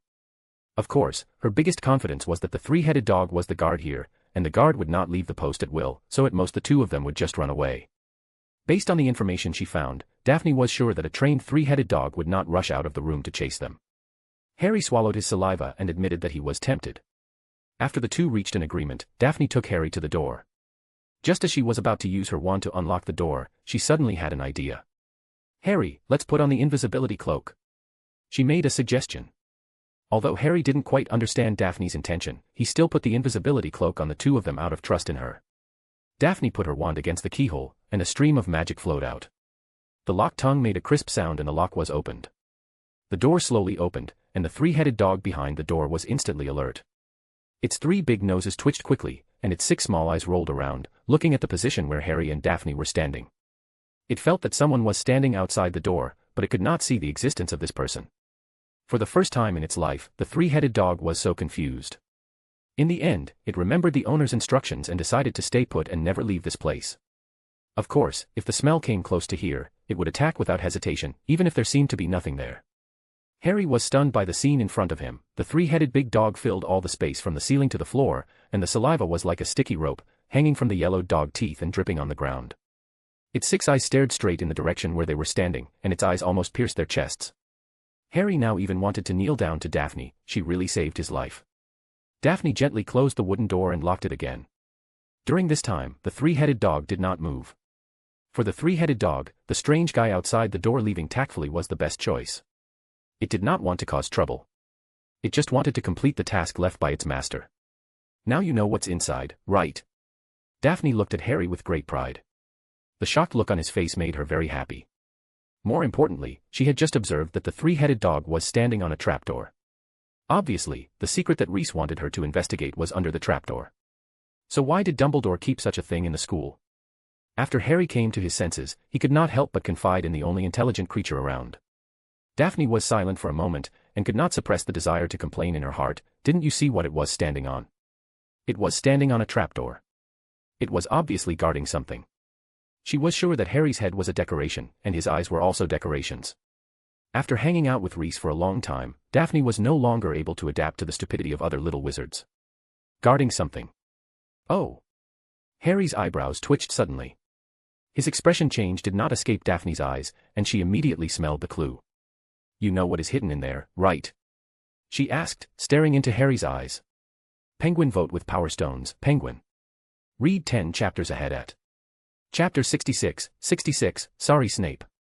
Harry hesitated. His expression almost showed that he knew what he was saying. Please tell me, I really want to know what's hidden underneath. Daphne almost couldn't wait to ask her question. It's a rare opportunity to get the answer to the puzzle without forcing through the three-headed dog. But Harry didn't answer her right away. Daphne's behavior puzzled him. Why do you want to know what Dumbledore has hidden in the castle? Because I'm curious too. Daphne tried to act like a curious baby. But Harry still felt suspicious. Daphne's various actions were really suspicious. Coupled with her identity as a Slytherin and her performance in the first flying class at the beginning of the school year, Harry thought he couldn't tell her what he knew before figuring out her motives. Did you know that there was a three-headed dog? Yes, a three-headed dog. Harry was also carefully studying Daphne's face, hoping to see a clue from her face.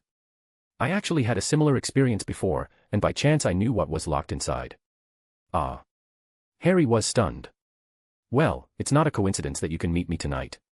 I often sneak out of the common room at night to wander around. She paused and added, night walks are not the patent of Gryffindor. Daphne's words eliminated the gap between Harry and her, and she gained Harry's trust. Is that so? But I don't know what's in it. I only know that it is a small package that was previously in Gringotts and was moved out by Hagrid on the same day Gringotts was invaded. Daphne had some impression of this news. The invasion of Gringotts was widely circulated among pureblood families, which brought Gringotts a lot of trouble. Many pureblood wizards chose to extract the treasures in their vaults. Although Gringotts kept announcing that nothing was stolen from them, there was still a crack in the trust between the two sides. Although, Harry also provided her with a very useful clue. I'll find a way to investigate it later. That's great, thank you. Daphne smiled brightly, and prepared to go back to the dormitory on the pretext that it was getting late. When the two walked to the stairs and were about to separate, Daphne suddenly said, I heard that you beat Malfoy in the duel before. Well done. Harry laughed, very happily. Is he not popular in Slytherin house? Of course, I'm tired of him. After saying this, Daphne walked down the stairs. Her heart was pounding because she felt that she was finally one step closer to solving the mystery behind the trapdoor. And Harry suddenly felt that not all the people in Slytherin house were annoying. Oh. An invisibility cloak with a special texture. While listening to Daphne's story about her adventure last night, Reese noticed a detail. Although the invisibility cloak is expensive, it is not rare in the magic world. The simpler ones are cloaks with an illusion spell, and the more luxurious ones are cloaks woven with the hair of invisible beasts. But according to Daphne, Harry's invisibility cloak was as smooth as water, which was very interesting, because Reese knew that the hair of the invisibility beast didn't feel that way, and there were very few fabrics in the wizarding world that felt like water. He thought of meeting Harry and borrowing his invisibility cloak to study. When someone is sleepy, someone sends a pillow. Before Reese could put his idea into practice, Harry took the initiative to find Daphne. Would you like to go to Hagrid's hut to celebrate Christmas this afternoon? This was a very good suggestion, and Daphne agreed. Reese sat aside, looking at the letter sent by Lupin. For him, since he had already assigned the test, he would not interfere with the student's problem-solving process.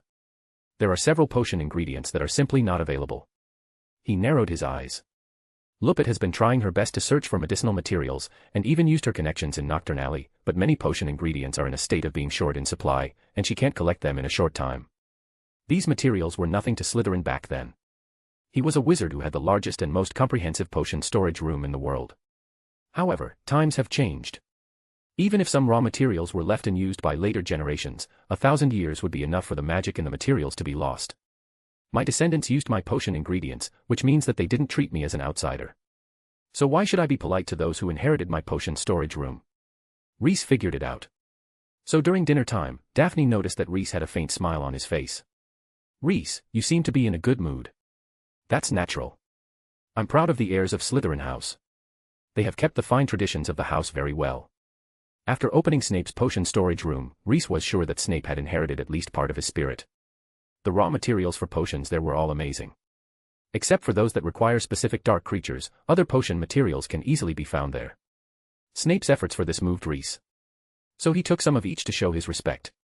Interestingly, Reese found that Snape was using the potion storage room he left behind, but it seemed that he didn't know the various anti-theft mechanisms inside. The kind-hearted Reese opened a few less damaging mechanisms before leaving, so that Snape would understand that there were still many secrets in this storage room that he had not discovered. Daphne was confused by Reese's incoherent words. She scratched her head and took herself a piece of beef kidney pie. She also gained a lot today. Harry was good at getting Hagrid to talk, and Hagrid accidentally revealed part of the truth. The item was related to Nicholas Flamel. This name was unfamiliar to Harry, but it was a household name for Daphne. Nicholas Flamel, the owner of the Philosopher's Stone. Now she knew what was hidden under the trapdoor. Both of them were in a good mood. No one noticed that Snape was absent from today's dinner. However, when the young wizards of Hogwarts and other professors who stayed in school saw him the next day, they were all shocked by the murderous intent on his face. Severus, you seem to be in a bad mood. After a moment of hesitation, Professor McGonagall took the initiative to ask about Snape's condition. Click. The fork in Snape's hand was broken by him. Chapter 67, a Gryffindor did it. Theft. And leaving traps in the storage room while at it. Snape swore that if he could catch the potion thief, he would hang them by their limbs from the ceiling of the potions classroom. He had already narrowed down the suspects to a certain group, those mischievous Gryffindors. Snape, a master in potions, could deduce the thief's intentions based on the missing ingredients. For instance, if African tree snake skin were missing, the culprit was likely trying to brew polyjuice potion. However, this time, a bit of every ingredient was missing. According to his calculations, each type of ingredient was reduced by roughly the same proportion, about a third. Clearly, the thief wasn't stealing to brew a specific potion. This was a blatant act of provocation. Someone had leisurely removed a third of every ingredient from his storeroom, as if treating it like their own kitchen. Snape considered his reputation within the school. He was quite unfriendly, scary, and gloomy. ***. The fact remains that every student is somewhat afraid of him. So this act required extraordinary nerve, boldness, and foolishness, traits synonymous with Gryffindor students. And only those Gryffindors, with their uncontainable energy and troll-like mind, could pull off such a daring prank. Moreover, this wasn't just any Gryffindor, it had to be those troublemakers. UG. Wow, I suddenly felt cold. Yeah, me too. Fred and George Weasley, feeling a sudden and inexplicable chill, shivered as they sensed a wave of malicious intent directed their way. After Snape suppressed his anger and shared his experience with Professor McGonagall, she was taken aback. Every single potion ingredient was stolen by exactly 1/3. Yes, indeed. From unicorn stomach stones to ordinary ox bezoars, every item is precisely 1/3 gone, and now I wonder who might be the culprit. Snape responded, a cold smile playing on his lips. Professor McGonagall was at a loss for words. Just hearing the description of the problem, she knew this had to be the work of someone from Gryffindor.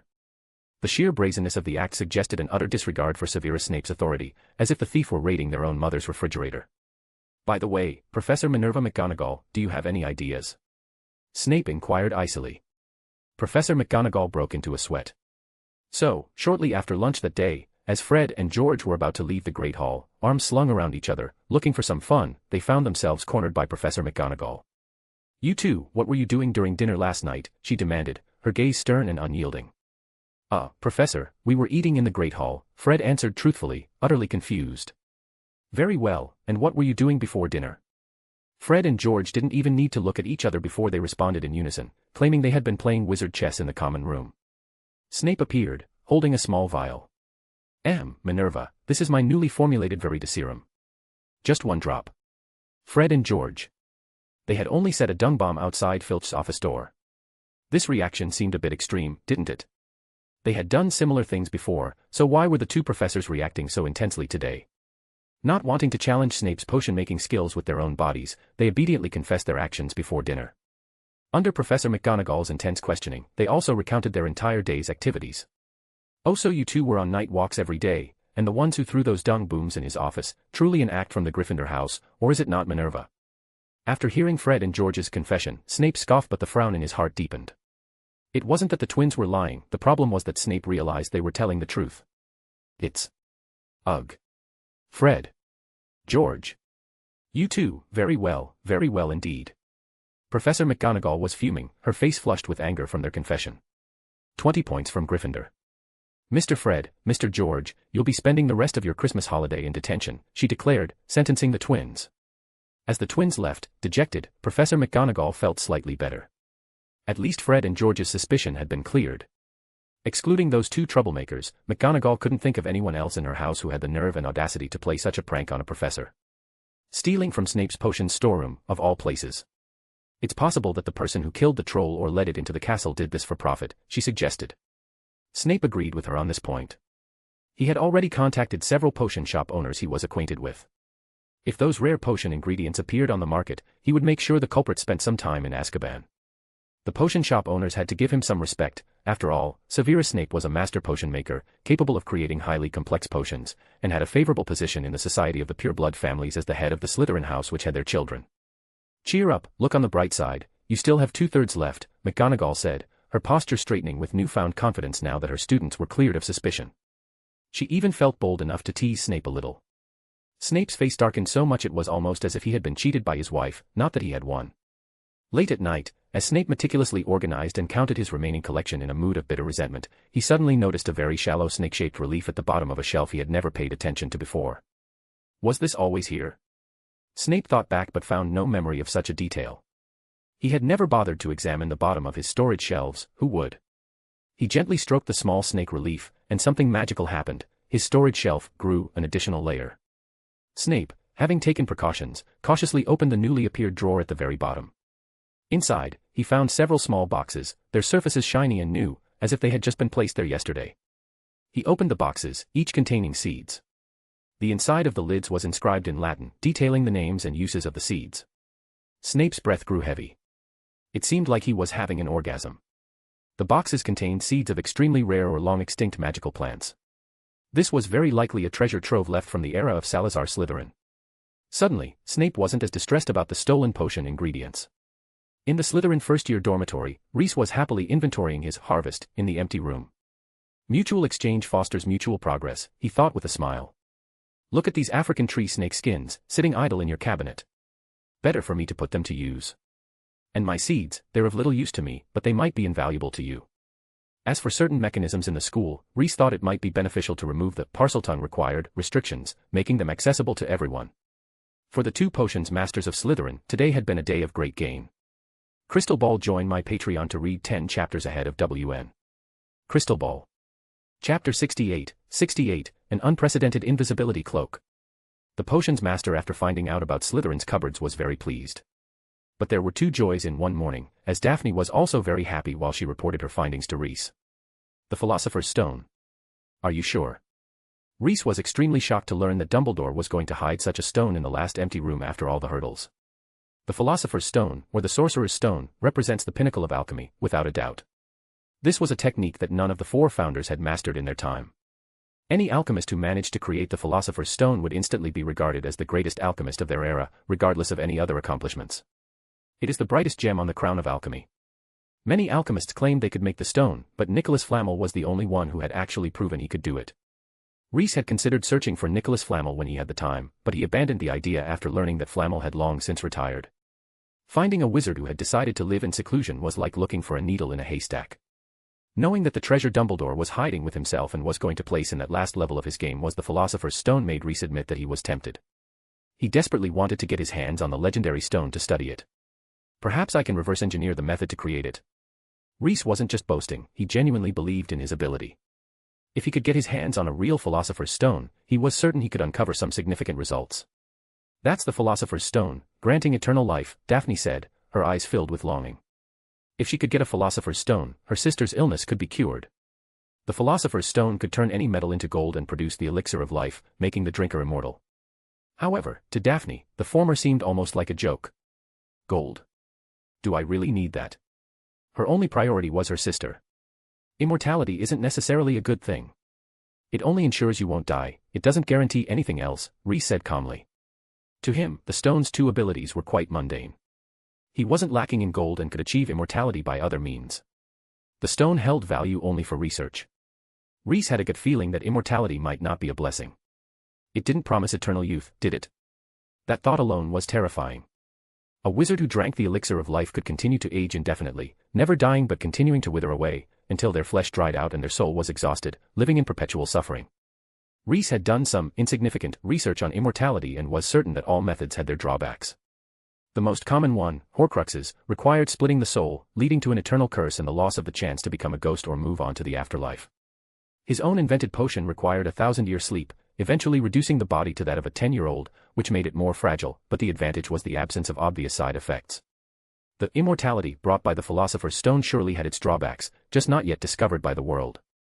Reese, do you want to explore the third-floor corridor? After all, we are talking about the Philosopher's Stone placed in there. Daphne looked at Reese with hopeful eyes.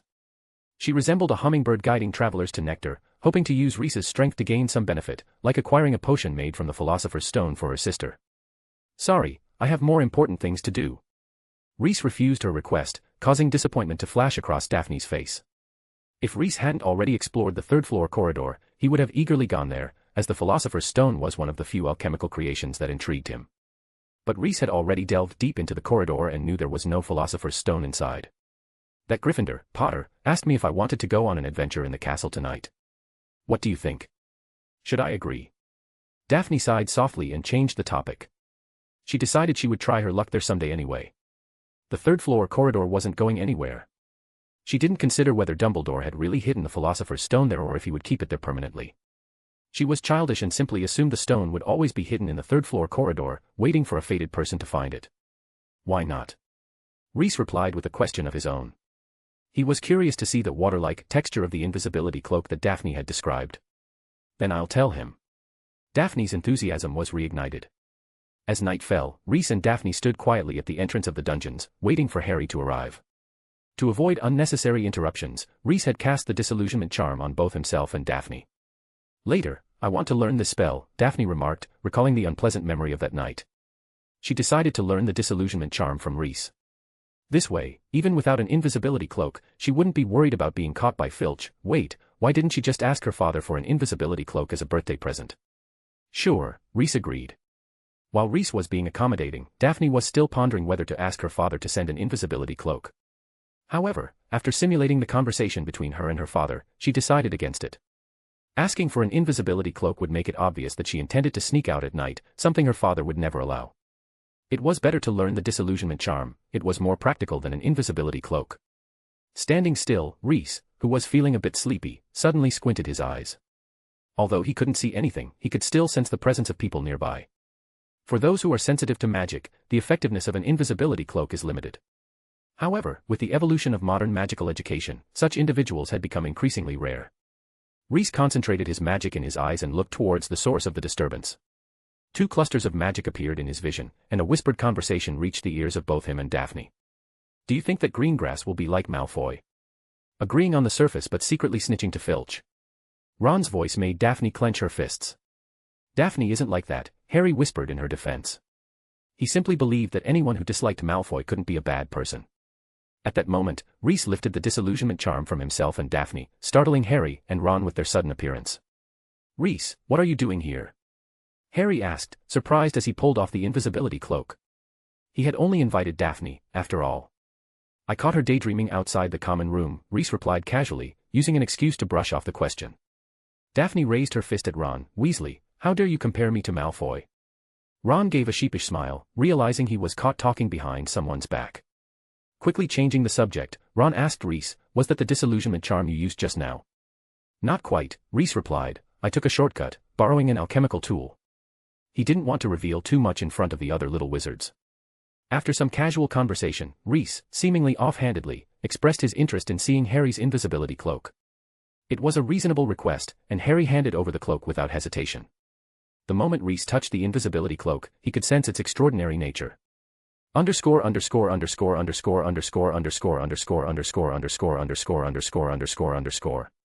Read 10 chapters ahead at Chapter 69, Ravenclaw's dressing mirror. The cloak looked like shimmering silver in his hand, truly feeling as if he were holding a handful of water. This material reminded Reese of the robes worn by those pseudo-gods in the Nordic regions, robes with a similar texture. However, it wasn't the material that amazed Reese the most, it was the enchantment imbued within the cloak. It wasn't enchanted with something as ordinary as a disillusionment charm, but rather a complex set of spells that even Reese found somewhat challenging to decipher. What puzzled Reese was that this intricate combination of spells ultimately only achieved an invisibility effect, and one that he could see through.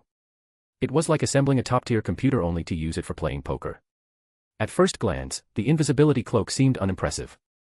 To uncover its secrets, Reese would need to study it over a longer period, but he wasn't close enough to Harry to make such a request. Trying it on, however, was still an option. With Harry's permission, Reese draped the cloak over himself. Yet, even with the cloak on, Reese didn't discover anything extraordinary about it. It seemed no different from a regular invisibility cloak, except perhaps more comfortable to wear. Using rare materials and complex magic to create a mere piece of art. Reese felt there was something off about it. Now wasn't the time to delve into the mystery.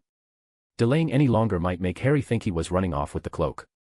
Reese took off the invisibility cloak and handed it back to Harry. It's different from any other invisibility cloak I've seen before. Harry smiled. Indeed, Ron also said it was quite unusual.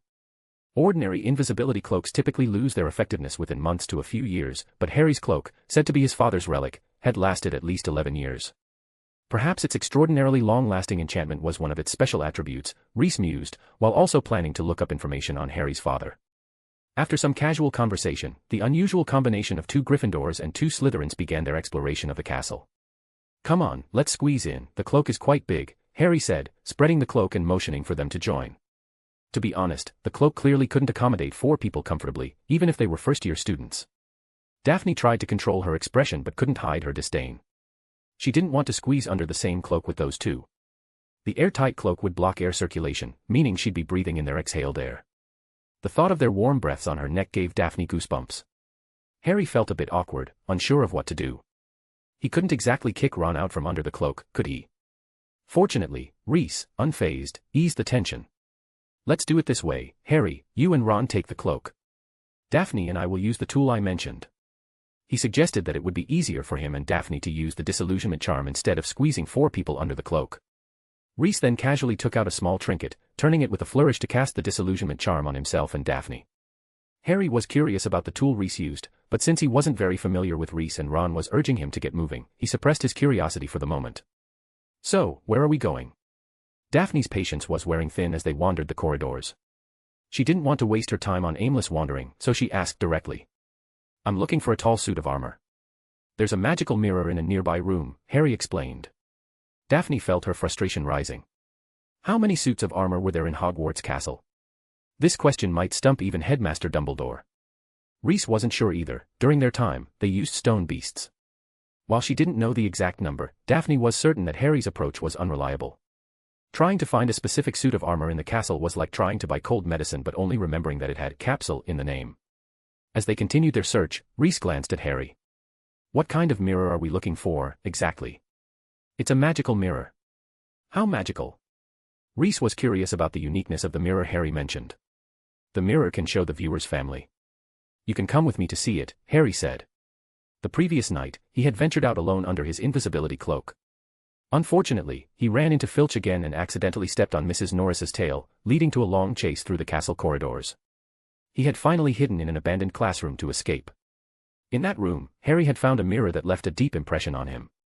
Through it, he saw his parents for the first time. Harry's words made Daphne fall silent. After a while, she took the initiative to help Harry recall the surroundings of the armor he mentioned. Pooling their efforts, the four of them soon found the classroom. It wasn't difficult. They brought Harry to the place where he had encountered Filch and then analyzed his escape route, prioritizing the locations with abandoned classrooms. When they opened the door and saw the mirror inside, Reese froze. He felt an extremely familiar sensation emanating from it. Unable to resist, he walked up to the mirror and placed his hand on it. Memories flooded back like a tidal wave. A carriage ambled along the road, the four occupants reclining in the most comfortable positions they could find. "Is there a way to see how clothes would look on us without actually wearing them?" Rowena suddenly posed this question. The other three people in the carriage were speechless. How troublesome can wearing clothes be? Godric frowned. Why was Rowena always thinking of ways to be lazy? First, she invented a spell to make the carriage drive itself, then she came up with the idea of capturing candlelight in containers to automatically illuminate at night. Some formal attire is really complicated to put on. Rowena explained. You could make a magic mirror. The mirror could read your thoughts and then display them on its surface, Salazar Slytherin suggested. That way, you could imagine the outfit in your mind, and the mirror would show how you look after wearing it. Great idea. I'll make such a mirror right away. When Rowena Ravenclaw showed the framework of her mirror, even her friend Helga Hufflepuff couldn't help but tease her for having a few screws loose. They had thought that Ravenclaw would just make a simple vanity mirror, but she ended up crafting a massive copper plate that could reflect a full body, and then polished it into a giant mirror. Polishing it myself saves money, she said, confidently. However, Ravenclaw's magic mirror didn't achieve the effect she had envisioned. Read 10 chs ahead of WN at. Chapter 70, Effortless. Looking at the new clothes she had just bought and put on, Rowena Ravenclaw frowned deeply. This outfit doesn't look as good as I imagined. She murmured, staring at her reflection in the mirror. She fell into deep thought. When she used the magic mirror to simulate it earlier, it looked great. So why did it look so awful now that she was actually wearing it? Godric Gryffindor and Salazar Slytherin came over and both agreed that the outfit didn't suit her. Rowena rubbed her chin with her fingers, contemplating for a moment, and then asked Godric and Salazar to try the mirror. The two stood in front of the mirror, and mysterious smiles appeared on their faces. What are you two thinking? She asked. Hey, this armor looks really cool, Godric replied. Rowena. Salazar didn't say anything, but his expression indicated that he saw something similar to what Godric did, pleasing and satisfying scenes. After seriously pondering the issue, Rowena figured it out. The mirror reflected what they wished to see in their minds, but the images in their brains were automatically beautified. This led to a huge discrepancy between reality and imagination. Her magic had a flaw, the mirror couldn't achieve the effect she desired. However, Rowena couldn't help but suspect that these two guys had discovered an additional use for the mirror. She couldn't believe that just trying on clothes could make them this happy. After a thorough interrogation, Rowena was astonished to find that the mirror could simulate not only scenes of oneself wearing clothes but also other visions. For instance, by imagining it, she could see herself surrounded by a pile of magical scrolls in the mirror. Magic worked in mysterious ways. By a stroke of luck, Rowena had designed a mirror with a more wonderful function than intended. Following this line of thought, Rowena modified the mirror repeatedly, eventually making it capable of reflecting the deepest desires of one's heart. She even added a rather formidable anti-theft curse on it. Hey, Reese, are you okay? Daphne and Harry's soft calls and a few pats on Reese's shoulder broke his reverie. I just spaced out for a moment. Reese quickly regained his composure. The mirror had stirred up many memories, and he had made a small mistake just now, inadvertently falling for the curse Rowena had left on it. Fortunately, it wasn't a big problem. He examined the mirror in front of him carefully again. It was very grand, reaching up to the ceiling, surrounded by a luxurious golden frame, and supported by claw-shaped feet at the base. It was clear that subsequent generations had extensively modified the mirror. They had added the ornate frame, meaningful inscriptions, and even replaced the mirror surface with an opulent glass one. But these changes hadn't altered the mirror's essence. It was still Rowena's mirror, just given a makeover. Only she could add such powerful magic to the mirror, it could directly read the deepest desires of a person's heart. In front of this mirror, everyone was like a child without clothes. "Did you see your family in the mirror too?" Harry asked from the side, peering into the mirror. "Really? Let me see." Daphne moved closer as well. But all they could see was Reese standing in front of the mirror, wearing his wizard robes, his expression calm. Only the individual can see it. Harry and Daphne were a bit disappointed. However, once they stood in front of the mirror, their disappointment quickly vanished. The mirror reflected their deepest desires, mesmerizing them. Reese's expression changed, and he immediately pulled the two away from the mirror.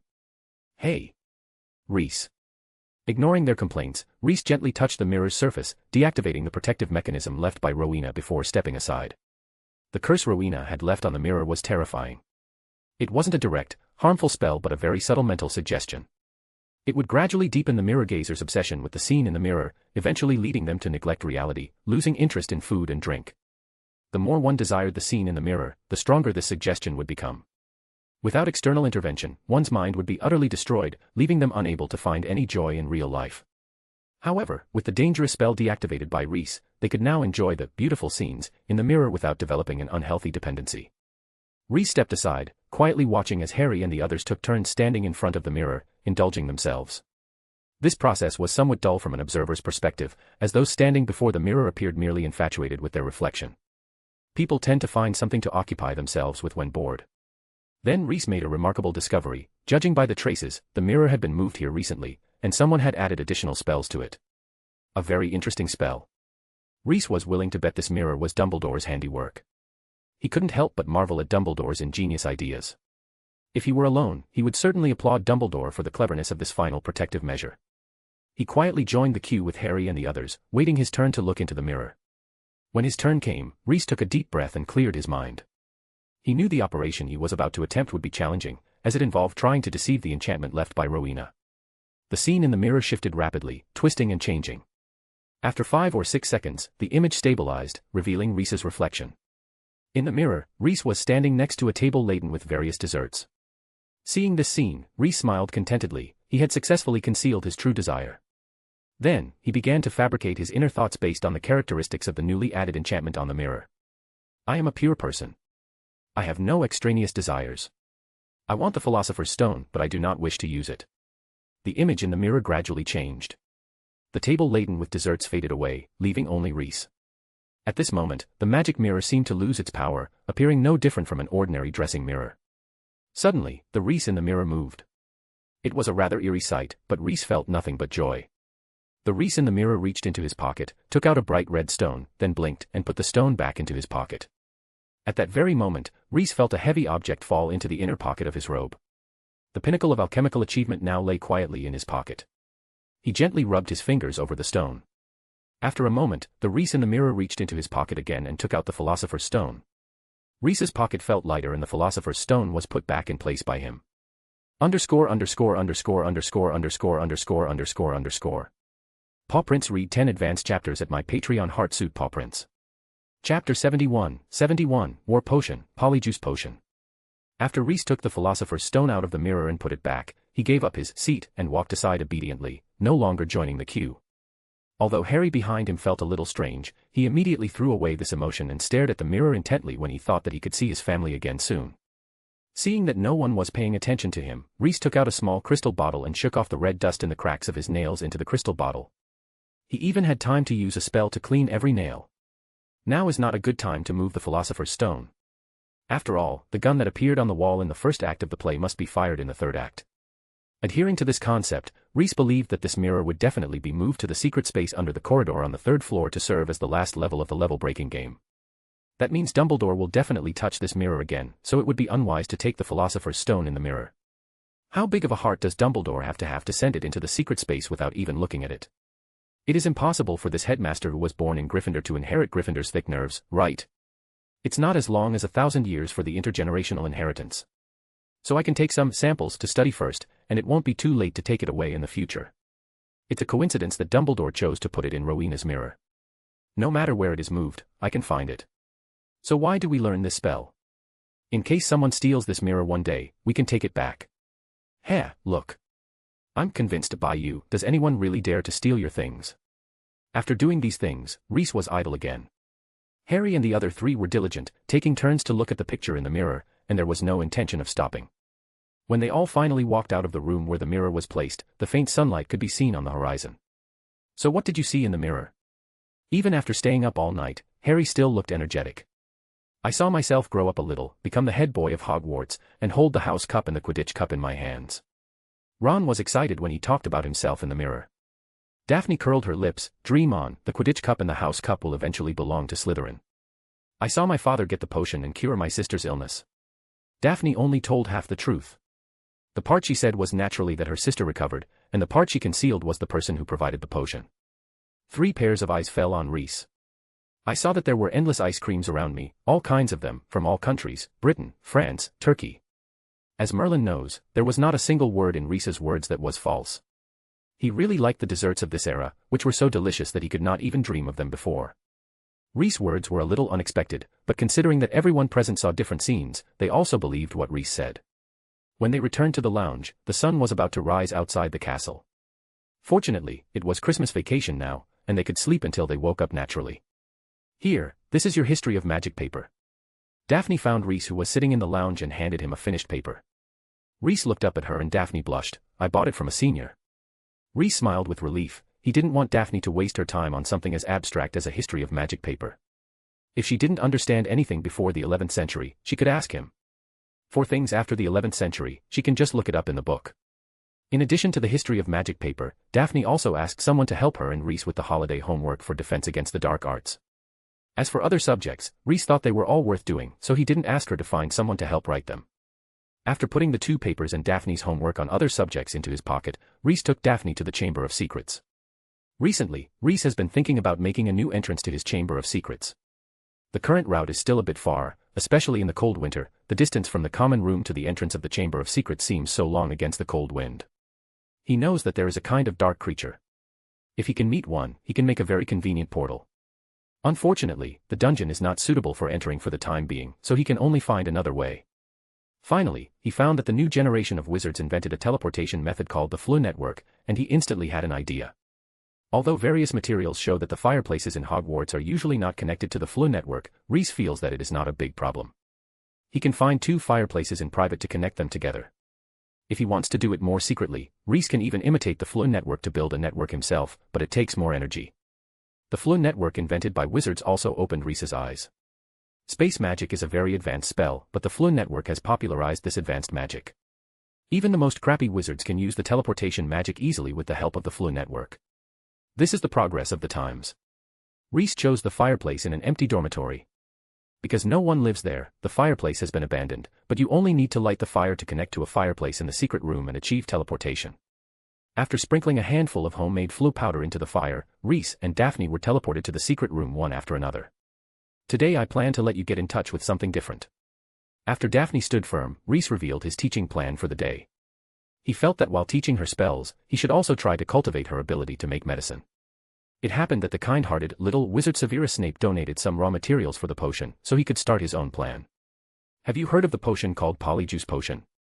Daphne nodded. She had heard of this magical potion that could turn a person into another person. Tell me briefly. Daphne told Reese about her understanding of Polyjuice Potion.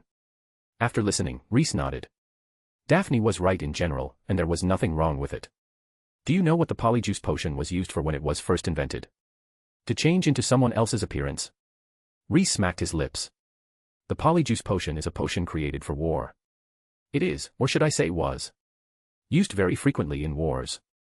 The shredded boneslong skin is so hard to find now because this potion has been used too much. 10 Advanced Chapters. Chapter 72, Wizards Have No Faith.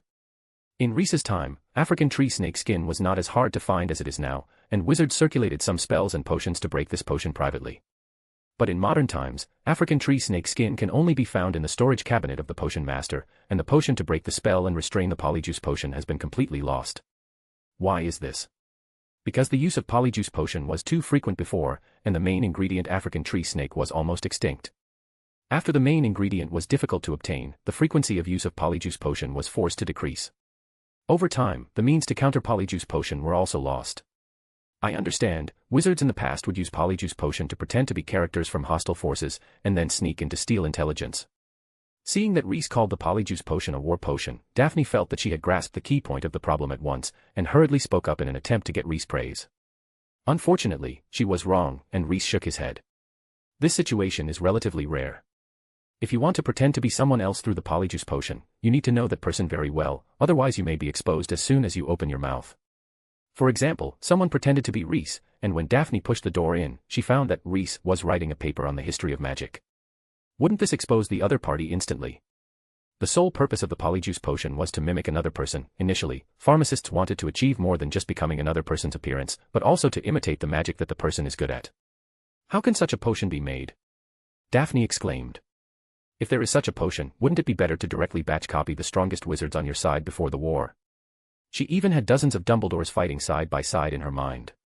Reese's mouth curled up. He really knows a potion formula that can simulate the spell that another person is good at.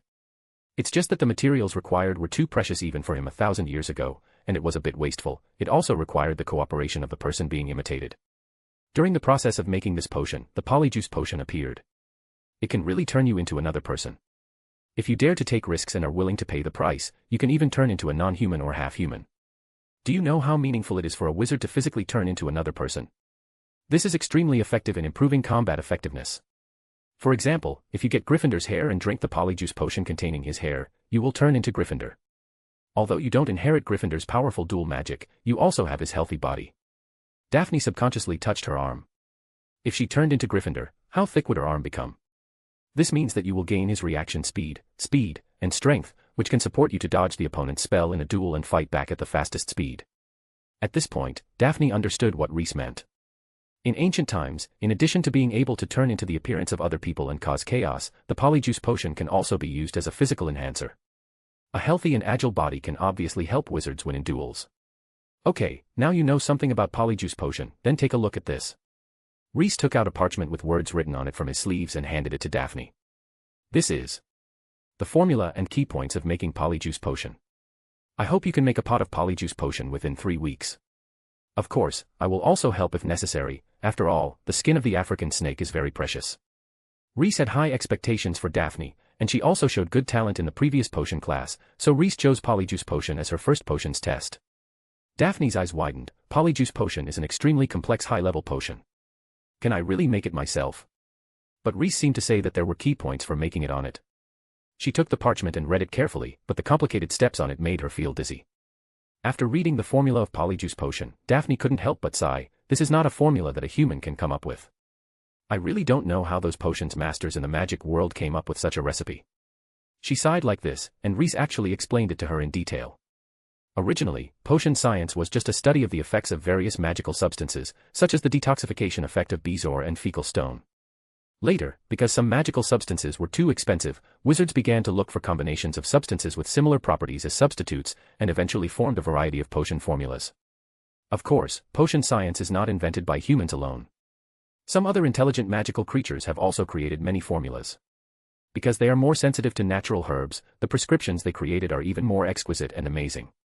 Daphne was stunned by these words. So how do you have all this knowledge? I said, my family has collected a lot of letters from ancient wizards. Daphne. Reese's words made her half believe and half doubtful. She was a little hesitant. Should she ask her father to get some letters from ancient wizards? The next pharmaceutical process was boring. Before starting to make the polyjuice potion, a lot of repetitive preparations were required. Daphne was doing these tasks with her hands, and she kept chatting with Reese. Will you stay in Hogwarts until graduation in the future? Probably. I haven't thought it through yet, but I can go out and find a job after the 5th year. It's not easy to find a job with only an OWL certificate, but I can ask my father to give you a letter of introduction, which will be much easier. Then I really thank you. So, The big snake in Slytherin's memory before, was it a god? That kind of creature is almost beyond the limit of human imagination. Hearing Daphne's question, Rhys frowned. I guess so. According to the Muggle standards, that big snake can indeed be called a god. It's amazing. I didn't expect those legendary gods to actually exist. Daphne's fascination for that era was almost written on her face. That's not bad, Rhys said with a nonchalant look. There have never been any gods in the world. Gods are just stronger people or creatures. Wizards have no faith, or their faith is themselves. Muggles will shout God when they are in danger and extremely shocked, but wizards never do that. If they are forced to choose a name, wizards choose Merlin, the name of a legendary magician. Rhys' words would sound very rebellious in the ears of a little wizard from a Muggle family, but they sound like common sense in the ears of a little witch from a noble house like Daphne, because real witches and wizards will not have faith in gods, only respect for the legend Merlin and a strong belief in themselves. Listening to Rhys' words, Daphne nodded. 10 Advanced Chapters. Chapter 73, we personally opened the prelude to Ragnarok. Indeed. Daphne agreed with Rhys' words from the bottom of her heart. Such a big snake, she rubbed her hands, shook off the powder of the two-horned beast's horn on her hands, and began to imagine, there must be a lot of meat on its body, right? Huh. Daphne's thoughts were so jumpy that Rhys couldn't even react to what she was saying. I mean, in my memory, its head alone was as big as a small island. If such a snake is slaughtered, the meat after slaughtering is probably enough for the entire British wizarding world to eat for a year. Rhys subconsciously calculated that if there were 10,000 wizards in the entire British wizarding world, and each person ate 1 pound of snake meat every day, it would only be more than 3 million pounds a year, but only 3,600 tons. Little known fact is that a blue whale can produce 50 tons of meat and 25 tons of oil, and it is only a little guy with a body length of more than 30 meters, not even as big as Jormungandr's head. Daphne's estimate is conservative. If the meat from that snake is really taken out, it will be enough for wizards all over the world to eat for several years. Rhys! Exclamation point. Wait, why did I start calculating this ridiculous thing seriously? That thing is really not edible for humans. Forget it, its meat must be very old. Even a siege crossbow can hardly pierce its skin, and the meat underneath is harder than stone. Yes, but it must be valuable for potion research, right? The various parts of the snake must be valuable for research. Didn't Slytherin take something from it after the battle? That's right. Rhys looked at Daphne with a teachable look. After the battle, he did take away Jormungandr's brain nerves and used it as the core to make a very powerful wand. That wand inherited Jormungandr's magic power and its brutality. Even Slytherin at that time was unwilling to keep it by his side, otherwise he would be affected and his brain would be distorted by the wand sooner or later. The other old friends were similar. They all gained some benefits from those false gods and used their bodies to make extremely powerful magic props. Why did Slytherin fight the big snake? After getting the answers to several questions in her mind, Daphne asked the last question. After asking, she smiled playfully, are there any records in the letters you collected? Rhys blinked. It seems that the old letter is no longer a good excuse. Should I find a new reason? However, although he thought so in his heart, he still agreed with Daphne's statement. Yes, a medieval letter did record the reason for their war. It was one of the most dangerous crises encountered by the magic world. Although wizards have no faith, other species and factions do. There is a church on the European continent in the east, and there is a similar existence on the Scandinavian peninsula in the north, the Nordic gods. In the eyes of wizards headed by Gryffindor and Slytherin, the false gods of Northern Europe are more annoying than those lunatics in the church. The latter is at least still in the category of human, but the former no longer considers themselves human. They believe that their tribe is naturally superior to humans and is the shepherd of the world, which is unacceptable to wizards. No wizard is willing to change from a human to a sheep. The church occasionally talks about shepherding on behalf of the master, but that is pure talk, and it is still people managing people. The Norse gods are going to play for real, and the nature of the two is fundamentally different. Wizards will not regard ascending to a certain place after death to serve a certain group of people as a lifelong pursuit. In order to spread their beliefs, the false gods began to expand to the British Isles in the south.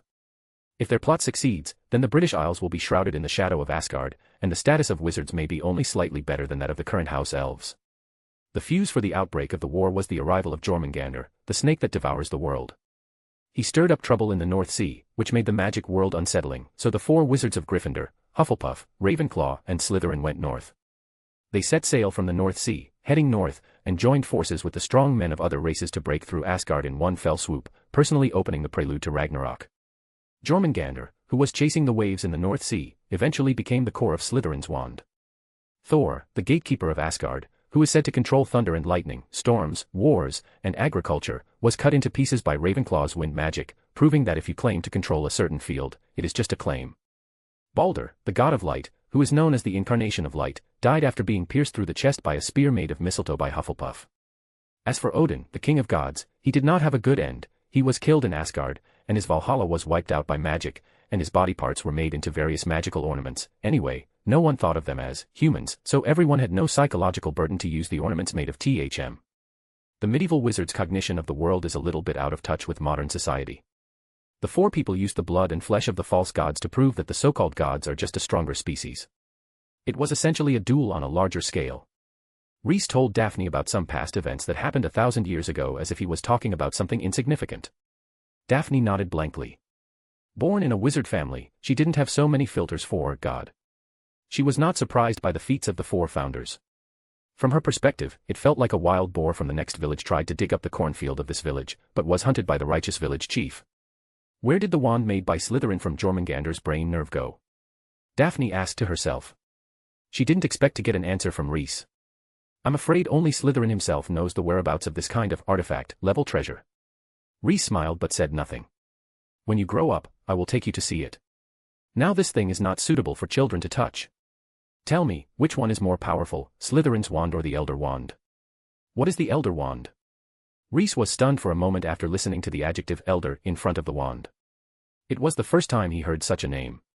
Daphne was even more shocked than Rhys. You haven't even heard of the legend of the three brothers, are you sure you are a wizard? This is as absurd as a child from a Muggle family who has never heard of Sleeping Beauty or Snow White. The story written by Beetle the Bard, collected in the Tales of Beetle the Bard. Daphne couldn't help but wave her hands, unable to hide her inner shock. The only response she got was Rhys's deafening silence. Butterfly vote with Power Stones, Butterfly. 10 Advanced Chapters. Chapter 74, The Strongest Wand. Looking at the silent Rhys, Daphne frowned. This guy always gives people the feeling that he came out of an isolated mountain village. However, considering his usual behavior, Daphne felt that this seemed to be possible. A wizard family that has been in seclusion since the Middle Ages. Then why did he return to the Magic Society? Considering that he was so concerned about the seal deep in the Hogwarts dungeon, Daphne felt that she had figured it out.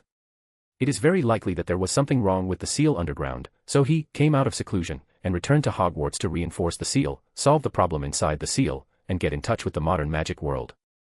During the silent time, Rhys quickly recalled, and then remembered that he seemed to have seen the book called The Tales of Beetle the Bard in Flourish and Blott's bookstore. I didn't read it because it was a story collection. Thinking of this, Rhys couldn't help but feel helpless. I have been cramming knowledge of the modern magic world for the past few months, but I still made a fool of myself on some common sense issues. But it is understandable that a person who was active in the 11th century would find it incredible to hear stories from the 15th century. So can you tell me this legend of the three brothers? Rhys chose to let Daphne tell him the story directly. Huh. Daphne was a little surprised, because the narrator of the interesting stories before was always Rhys. Hermitian conjugate matrix, oh Hermitian conjugate matrix, of course. Naturally, she didn't want to miss this precious opportunity. Daphne put the tools in her hands aside, wiped her hands and robes with a handkerchief, and found a stool to sit down. She seemed not to be telling a story, but to be performing a sacred religious ceremony. After everything was ready, Daphne cleared her throat and began to tell the legend of the three brothers in a vivid way. Once upon a time, there were three brothers who were traveling on a secluded path. It was almost midnight. Rhys raised his eyebrows. They were traveling near midnight, why didn't they stop to camp somewhere? Were they in a hurry? Then why didn't they use teleportation magic or flying brooms? Could they not? As they walked, they came to a river. The water was too deep to wade through, and it was too dangerous to swim across. However, the three brothers were proficient in magic, and with a wave of their wands, a bridge appeared over the treacherous water. Everything was going well until they reached the middle of the bridge, and a hooded figure blocked their way. It was Death. And Death spoke to them. He was angry that he had been cheated out of 3 new victims, for travelers usually drowned in the river. But Death was cunning. He pretended to congratulate the 3 brothers upon their magic and said that each had earned a prize for having been clever enough to evade him. Rhys finds another flaw in the story. Can a wizard who can create a bridge with a wave of his wand really drown in the river? This doesn't make sense unless there is something wrong with the water in the river. But since it is a children's bedtime story, there is no need to dwell on it too much. Later, the 3 brothers asked Death for the most powerful wand in the world, the stone that can resurrect the dead, and the invisibility cloak of Death. The eldest brother, who received the Elder Wand, had his throat slit in his sleep. The second brother, who got the resurrection stone, went mad because the person he brought back wasn't truly alive and ended up committing suicide. Only the youngest brother, who had the invisibility cloak, met a peaceful end, eventually greeting death as an old friend and leaving this world as equals. After hearing this story, Reese stroked his chin. Ignoring some minor flaws, the whole story is pretty good and very educational. It is not sustainable to rely solely on powerful force, and it is not feasible to try to break the laws of nature. Only low-key and humbleness are the wealth that people can hold for life. As for death, he also knew that he was the master of people coming and going in the living world, responsible for suppressing those dark wizards who could not reincarnate because of their broken souls, and responsible for maintaining the normal operation of the reincarnation order. Reese didn't believe that death would act as described in the story because, to death, every wizard would eventually come to him, whether sooner or later, it was just a matter of time. If he didn't come today, he would come in the future, just wait and it would be over. Why should he be angry? Of course, these are all fairy tales, and trying to find rationality in fairy tales is irrational behavior. So is the wand made by Slytherin stronger than the Elder Wand? Probably. Reese was also a little uncertain. According to the setting in the story, the Elder Wand is the strongest. But if you look deeper, the Elder Wand was made by the Death God, while his own snake wand was made with the brain nerves of Jormungandr as the wand core and the mistletoe branches that killed the god of light Balder as the wand body. The materials alone consumed the lives of two false gods, so it should not be weaker than the one made by the Death God, right? However, the wand I made does have a big negative effect.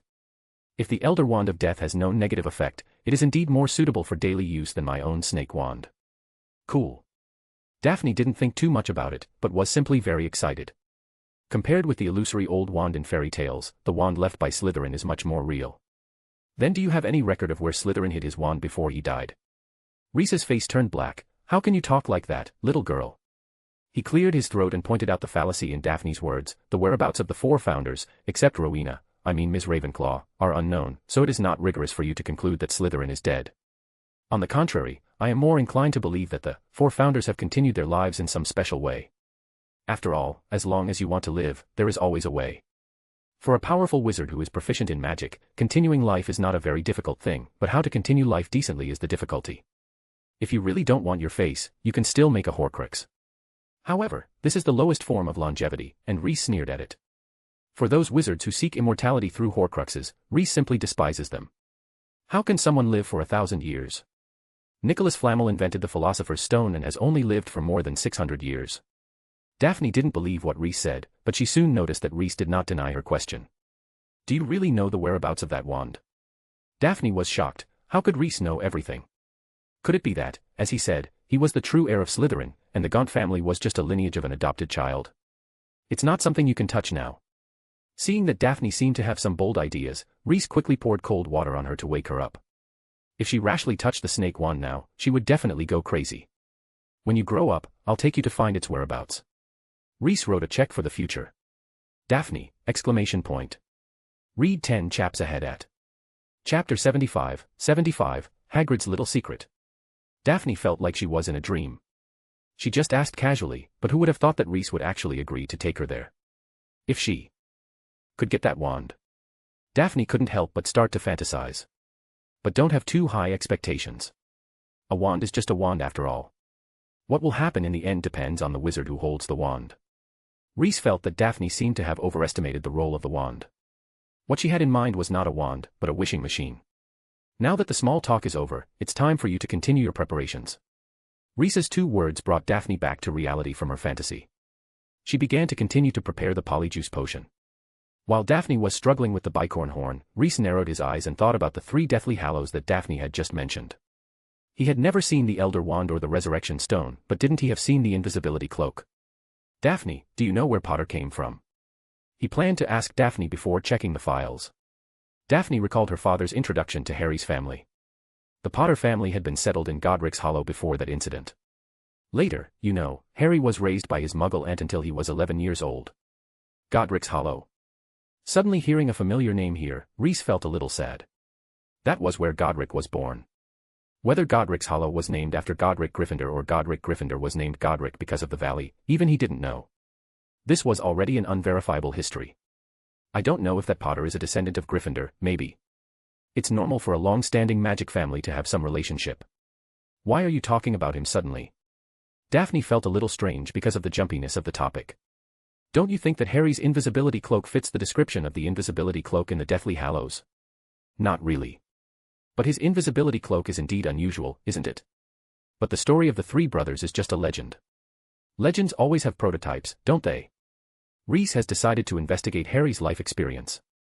At the end of the Christmas holiday, Fred and George were finally released and regained their freedom. Professor McGonagall was very generous and gave them a day to breathe fresh air. The twins were very angry about the Christmas holiday being ruined by detention. They spent some time to find out the real reason for their detention. Snape's storage room was robbed and many precious potions were lost. After hearing this news, the angry twins suddenly calmed down. In their own words, if 2 weeks of detention can cause Snape to lose 1/3 of his potion ingredients, then please put me in detention for 2 months. I am really uneasy that such a good thing can happen after only 1.5 months of detention. Although the little wizards of Gryffindor were very happy after hearing about Snape's experience, they still made sufficient preparations before the first potion class after the start of school. If he didn't take out his anger on the Gryffindor students when he was angry, would he still be Snape? Surprisingly, Snape didn't really make things difficult for the Gryffindor students, as if his potion storage room had not been robbed. This made Fred and George confused. Did Snape's brain shut down because of anger? Daphne's plan to make the polyjuice potion was proceeding in an orderly manner. Even if there was any mistake in the middle, Reese could save it with him watching, so the overall progress was relatively smooth. In the process of making the potion, she even had time to learn the disillusionment charm from Reese. On the 21st day, Daphne's polyjuice potion was finally ready. Looking at the thick potion, Reese nodded with satisfaction. He took out a small glass, dispensed a cup of polyjuice potion, and added a strand of his hair into it. The potion made a loud noise, like a pot of boiling water, and it was bubbling vigorously. A second later, it turned into a cup of silver liquid with a metallic luster. Please. Reese handed the cup to Daphne. Taking the cup, Daphne drank the polyjuice potion in it and shuddered. She felt that the potion in the cup tasted like a cup of iced mint water. The polyjuice potion took effect very quickly. Bubbles began to appear on Daphne's fair skin like hot wax. As her hair became shorter, the color was also changing. Soon, Reese appeared in the secret chamber. Congratulations, your potion was successfully prepared. Reese clapped his hands lightly to show encouragement. A young witch who can make a polyjuice potion at this age should be proud of it, even if she is being guided by me. Daphne's transformation also shows that her body has really turned into Reese's body. Daphne, who has become Reese, looks at her hands, then lifts her feet and looks at her heels, as if she is extremely curious about everything that happens to her. This is indeed a novel experience for her. After wandering in the secret room for half an hour, Daphne turned back to her own appearance. The amount of potion you take will affect your transformation time. You really need to pay attention to this. And this is the remaining of your polyjuice potion. Take it. Reese poured the remaining polyjuice potion that Daphne had used into a large jar and handed it to her. Can I keep it? Daphne was quite surprised. She knew very well that it contained extremely precious magic ingredients. To put it bluntly, if this potion is put on the market, the money earned will definitely fill up this jar. Of course, keep it safe. After the two left the secret chamber, Reese went straight to the library. He needed to investigate the legend of the Potter family and the 3 Deathly Hallows. While searching for information, he passed by the school's gamekeeper, Rubeus Hagrid. Reese noticed that the gamekeeper was holding several books in his arms. After noticing Reese's gaze, Hagrid covered the books in his arms with his moleskin coat. This suspicious action piqued Reese's interest. He remembered that he had just glimpsed that the outermost book was called A Guide to Raising Dragons, so it was obvious what the gamekeeper wanted to do. Raising dragons seems to be illegal now, but Reese didn't care, because in his time, it was still a legal operation, and some young wizards at Hogwarts would even bring their pet dragons to school. This is why the school later stipulated that only owls, cats, and toads were allowed to come to school. 10 Advanced Chapters. Chapter 76, yes, this wound was caused by a dog bite. What's wrong with him? Daphne also noticed Hagrid's odd behavior. He seemed to be avoiding Reese and her, looking quite sneaky. He wants to raise something that's not allowed in the magical world. What? A dragon. The book he was holding just now is related to dragon care. If you're curious, you could investigate the books he's borrowed. You might find more evidence. Daphne immediately got up and dashed out. A few minutes later, she returned with Hagrid's borrowing list. Dragons of Great Britain and Ireland, from egg to inferno, dragon breeding for pleasure and profit. Just by reading the titles on Hagrid's borrowing list, Daphne confirmed that Hagrid was indeed planning to raise a dragon. Regarding Hagrid's desire to raise a dragon, Daphne's reaction was, oh.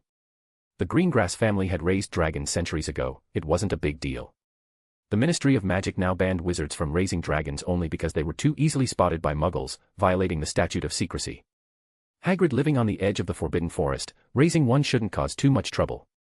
But could he really handle such a big creature? Daphne and Reese had remarkably similar attitudes towards Hagrid's plan to raise a dragon. If he wants to, let him. Reese was even a bit excited, no need to buy dragon blood and other potion ingredients anymore. To this end, he eagerly prepared a few potion recipes, all dragon nutritional supplements, aiming to get on good terms with Hagrid and obtain some dragon materials. After this brief interlude, Reese finally found the book he needed amidst a pile of dust-covered volumes. An examination of medieval fairy tale prototypes, every legend has its source, this book looks reliable.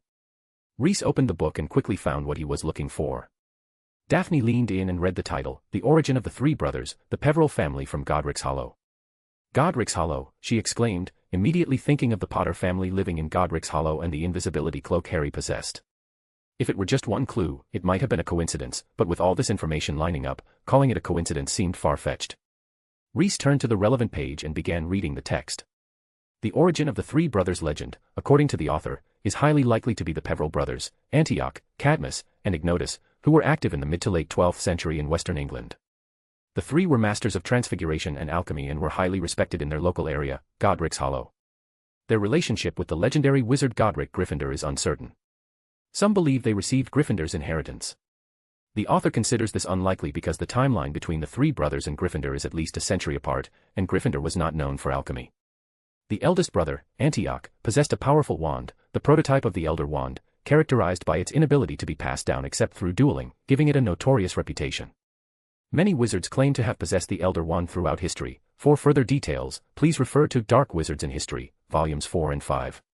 Cadmus, the second brother, was highly skilled in alchemy and is the prototype for the Resurrection Stone owner. It is said that he created a stone capable of summoning the apparitions of the dead. The Gaunt family, descendants of Slytherin and one of the Sacred 28, claimed to possess the Resurrection Stone. Ignotus, the youngest brother, owned a cloak of invisibility with an exceptionally long duration. The symbol of the Deathly Hallows on his tombstone is the strongest evidence that the Peverell brothers were the originals of the Three Brothers legend. His granddaughter, Iolanthe Peverell, married the wealthy Hardwin Potter. Iolanthe rarely discussed the invisibility cloak, stating it lost its power upon her grandfather's death, suggesting that the cloak's existence might be exaggerated. You see, the book records it very clearly. After reading the article, Reese was almost 100% certain that the cloak Harry possessed was one of the Deathly Hallows. Iolanthe inherited her grandfather's wisdom, successfully diverting public attention, and since the cloak's effect wasn't as dazzling as the other two Hallows, it had been passed down through the Potter family. Of course, seeing the book use terms like descendants of Slytherin, Reese was also quite angry.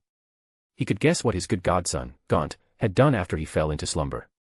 He was sure he wouldn't rise from the grave, and after the other founders gradually passed away, Gaunt had taken the wand and other relics. Reese had left him to Hogwarts, falsely claiming to be Slytherin's heir. Due to the lack of knowledgeable people, Hogwarts actually believed it. Luckily, he hadn't told Gaunt the location of his slumber, otherwise, how could he have ever woken up? It seemed like it was time to visit the Gaunt family. Since they had taken on his name, it wouldn't be too much for an ancestor to ask for a stone from his descendants, right? Merlin. Daphne exclaimed, expressing her deep inner astonishment. That Potter is actually a descendant of the Three Brothers, and the cloak he holds is one of the Deathly Hallows. However, after the brief astonishment, came the shattering of the filter. But that cloak doesn't seem all that special. I admit it has near-eternal magic imbued in it, but so what? When an ordinary invisibility cloak loses its effectiveness, you just buy another one.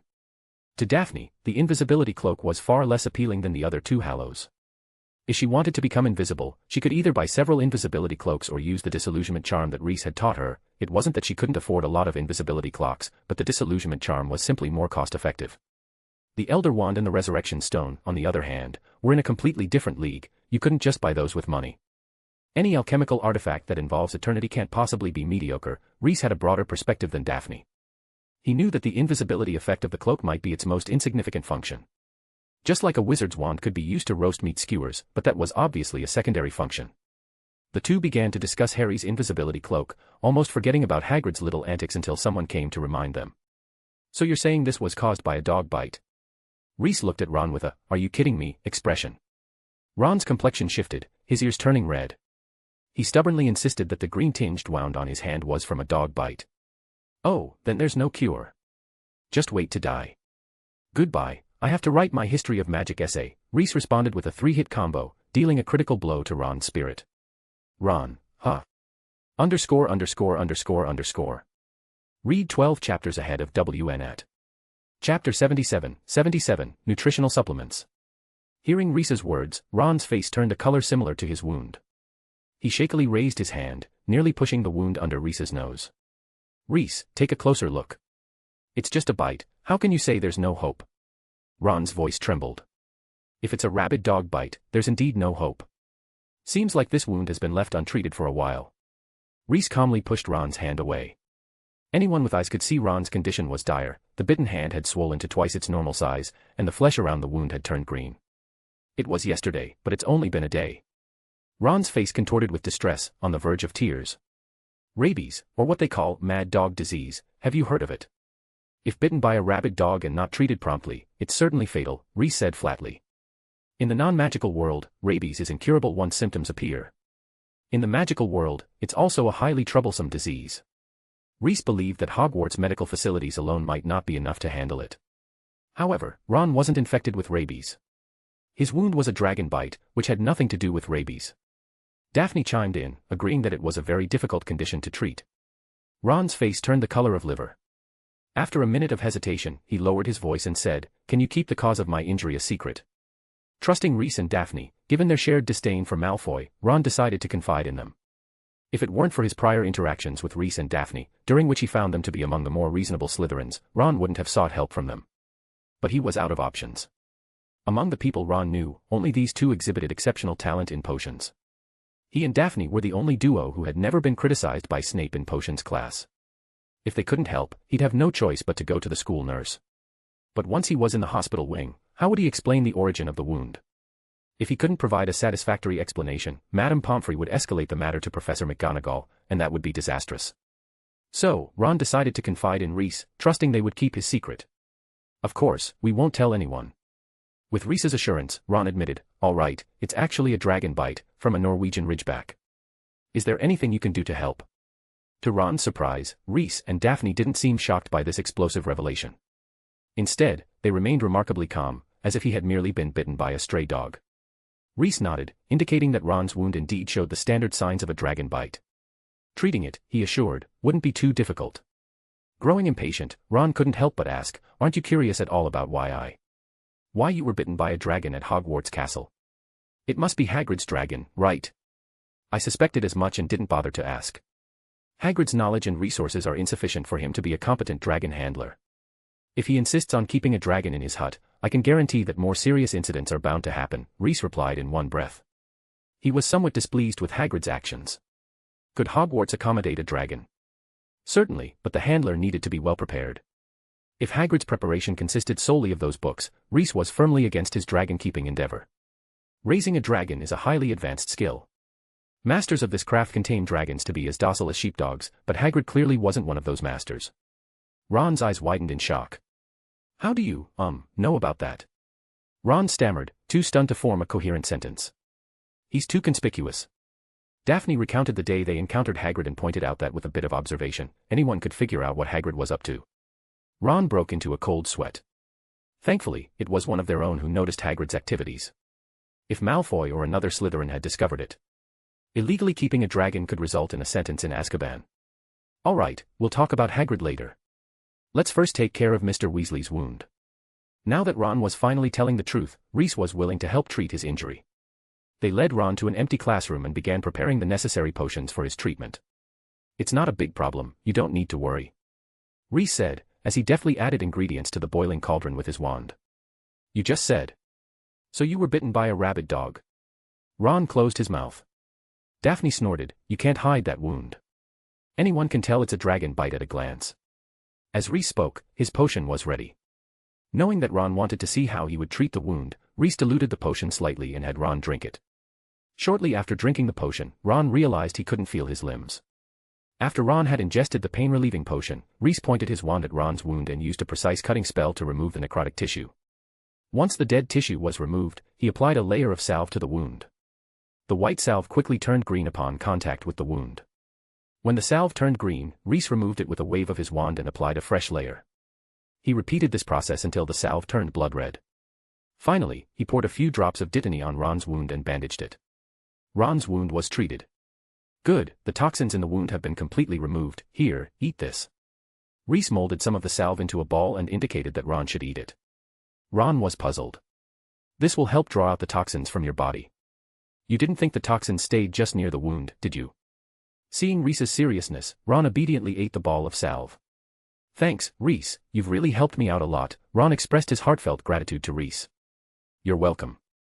Lead the way. Huh. I want to meet Hagrid. What do you want to see him for? Ron asked, feeling a bit guilty. I want to see if he's interested in some nutritional supplements for dragons. Ron was once again bewildered. Reese had thoroughly confused him. Do dragons even need nutritional supplements? Underscore. Lady Beetle Power Stones, Lady Beetle. 12 Advanced Chapters. Chapter 78, I'm actually quite knowledgeable about dragons. To Reese, this was a perfect opportunity to strengthen his relationship with Hagrid. Once their bond was strong enough, he could freely obtain materials from Hagrid's dragon and even share some tips on dragon care, benefiting both parties. Moreover, as the gamekeeper, Hagrid must have accumulated a lot of valuable items over the years. With a good relationship, Reese could access these items, expanding his potion ingredient collection. Truly precious potion ingredients are hard to find on the market, like African tree snake skin for polyjuice potion. These items are quickly snapped up by potion masters and rarely make it to the open market. They can only be acquired through trades with other potion masters. Thinking of these benefits, Reese quickened his pace. No potion master can refuse the chance to expand their materials collection. If they do, it means they aren't passionate enough about potion making. Led by Ron, Reese and Daphne soon arrived outside Hagrid's hut. All the curtains were tightly drawn. After Ron knocked on the door, Hagrid first confirmed his identity before opening it. He was stunned to see Reese and Daphne behind Ron. Hagrid, they can be trusted. Ron quickly vouched for Reese, seeing Hagrid's hesitation. He raised his bandaged hand, indicating that Reese had helped treat his injury. With Ron's assurance, Hagrid allowed Reese and Daphne inside. Once they were in, he promptly shut the door tightly behind them. Reese walked into Hagrid's hut and was immediately struck by the overwhelming stench of blood. The floor was littered with feathers and empty bottles. Reese immediately saw the culprit, a dragon about the size of a large dog, furiously tearing at something under Hagrid's bed. Judging by its scales and tail fin, it was indeed a Norwegian ridgeback. Once he confirmed the dragon's status, Reese began to observe Hagrid's living conditions. Hagrid's hut was rather cramped. The small wooden house had only one room. The ceiling was adorned with ham, pheasants, and rabbits. A fireplace was built into the wall, with a kettle hanging above it where Hagrid usually boiled water. His bed was in a corner of the room, and the patchwork quilt had been shredded by the dragon. The magical energy in the room was strong, even slightly stronger than that in Snape's potion storeroom, which made Reese secretly alarmed. He looked around and was eventually drawn to something hanging among the ham and pheasants. It was a tuft of silver hair, hidden among the smoked meats and easily overlooked. Reese took a closer look and his pupils dilated. It was a large bunch of unicorn hair. This bundle of unicorn hair, which could fetch a bag of galleons, was casually hung from the ceiling, almost ignored by Reese himself. Reese scrutinized the room setup more carefully and made more astonishing discoveries. The straw placed next to the firewood in the corner looked increasingly like phoenix feather straw. The basket used to hold miscellaneous items seemed to be made of laurel wood. Among the stones used to build the fireplace, there appeared to be several pieces of firestone, and the stick used to hang the prey from the ceiling seemed to be a 300-year-old oak core. Reese took a deep breath, thinking that if Hagrid didn't sell these burial items, he would probably be wealthier than himself. Sit down, sit down. Would you like some tea? Hagrid warmly invited the three of them to sit and brought over a gigantic teapot. Hagrid, about the dragon. Reese tried to get straight to the point. It's called Norbert, haha, I didn't expect you to find out so soon. A trace of embarrassment flashed across Hagrid's face. Yeah, I knew. I guessed it the day you borrowed those books. Reese accepted a steaming cup of tea from Hagrid. Really? Hagrid scratched his head. I thought I hit it pretty well. What preparations have you made for raising a dragon, Hagrid? Did you just read those few books? Reese put his cup back on the table and asked very seriously. Well, I checked as many books as I could. Hagrid became serious as well. Your preparations are far from enough.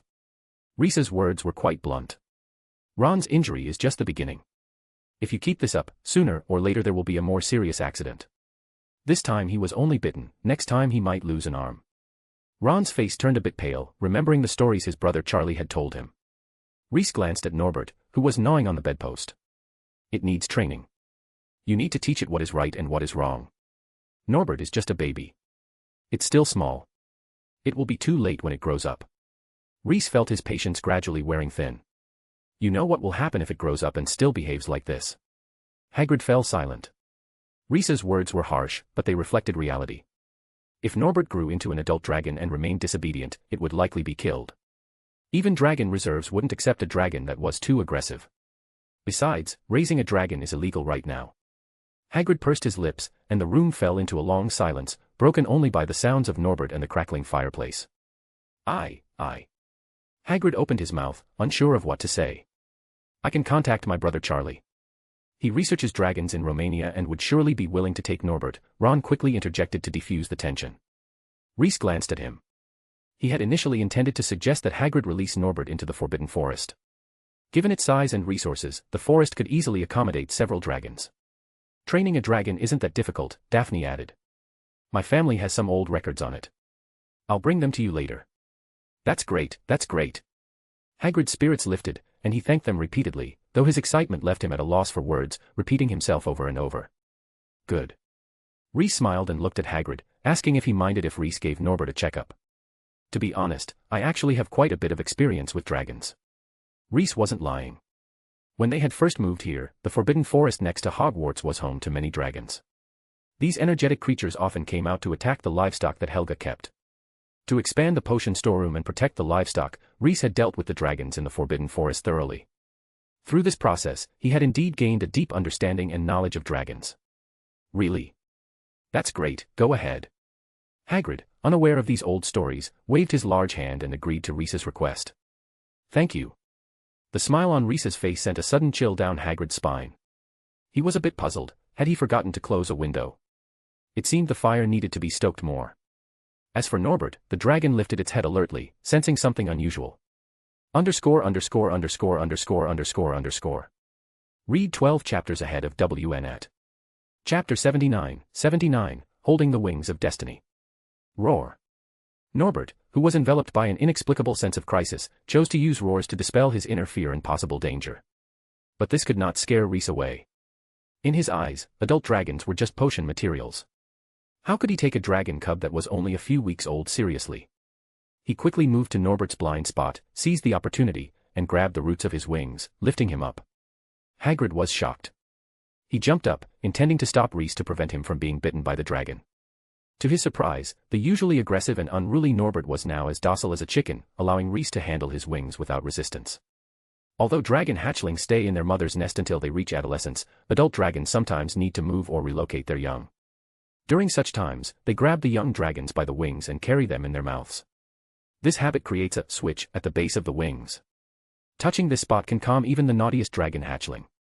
Rhys explained as he held Norbert, giving Hagrid a mini dragon taming guide. Hagrid was intrigued by Rhys's explanation. Watching Hagrid's eager expression, Rhys sighed inwardly. How could he dare to hatch a dragon without knowing these basic facts? All right, it's time for a checkup. Given Hagrid's lack of expertise, Rhys took over his role, thoroughly checking Norbert's health. Fortunately, the little dragon was quite healthy with no major issues, except for one thing. So why did you give her such a masculine name? Rhys asked, puzzled. The dragon in his hands was clearly female, yet she had a boy's name. Considering Hagrid's situation, he had a pretty solid guess. What? Norbert is a girl. Hagrid's eyes widened in shock. What? Daphne and Ron exclaimed in unison, equally taken aback by Hagrid's reaction. Hagrid, you've had her for over 3 weeks. Ron struggled to articulate his feelings, and Rhys and Daphne felt similarly at a loss for words. Hagrid chuckled awkwardly, running his scarred, half-burnt beard through his large hand. I wanted to check, but Norbert wouldn't let me. I didn't want to force her, so I kept putting it off. Rhys sighed, exasperated by Hagrid's unreliability. He walked over to Hagrid's bed and tossed Norbert under it. The bewildered young dragon rolled under the bed, then quickly huddled in a corner, eyeing the feet of the people outside with caution. I'll go get you all something to eat. Rhys limped, right. We can have a proper chat about dragon care while we eat. Hagrid said, stepping out of the room to prepare lunch, humming a cheerful tune. Hagrid planned to make a potato, mushroom, and chicken stew. To ensure Norbert had enough chicken blood brandy, he had been slaughtering chickens frequently, so there was plenty of chicken meat, more than vegetables, in his pot. Carrying a few defeated and blood-drained chickens back into the hut, Hagrid began preparing the chicken. He chopped the whole chickens into large chunks and threw them into a pot to blanch. As the raw chicken pieces rolled in the boiling water, the smell of cooking chicken filled the room, causing Ron's stomach to churn. He struggled to suppress the urge to vomit but ultimately failed, and with a loud retch, he threw up. Ron, are you okay? Did you eat something bad? Hagrid immediately rushed to Ron's side. When he saw the pile of green vomit, his face changed dramatically. That color didn't look normal at all. "It's nothing serious," Reese answered for Ron, "just a normal detox reaction." He gave Hagrid a brief explanation of the treatment he had administered to Ron, leaving Hagrid a bit bewildered. Hagrid didn't fully understand, but Reese seemed very professional. Impressive. He gave Reese a thumbs up and then made an apologetic gesture to Ron. "Make sure to eat plenty of meat at lunch today to build your strength back up. These chickens were raised on bugs, so they taste great." While Hagrid was apologizing to Ron, Reese drew his wand and cleaned the floor that had been dirted by Ron's vomit. Hagrid's stew-making skills were quite good. After blanching the chicken pieces, he set them aside, poured a generous amount of oil into the pot, and added chunks of potatoes, onions, eggplants, carrots, green beans, and freshly picked wild mushrooms. He sprinkled in some salt and black pepper, then returned the chicken to the pot, covered it, and let it simmer over a low heat. He wanted to have a longer chat with Reese. Before Hagrid added the mushrooms to the pot, Reese carefully inspected the types he had gathered. Just by looking at Hagrid, Reese could tell he had giant blood, and giants have a remarkable resistance to toxins. Mushrooms that are harmless to giants might not be safe for ordinary wizards, so Reese made sure to check them thoroughly.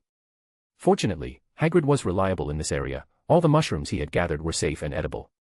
With the stew simmering, Hagrid invited Reese, Daphne, and Ron to sit at the table. He poured each of them a cup of tea and served a plate of rock cakes. Ron kept his eyes downcast, pretending not to see the plate of rock cakes. Reese and Daphne, unaware of the hidden dangers, each took one. After taking a bite, they quickly understood why Ron had avoided them. The cakes were as hard as rocks. Daphne nearly chipped her perfect teeth on the cake.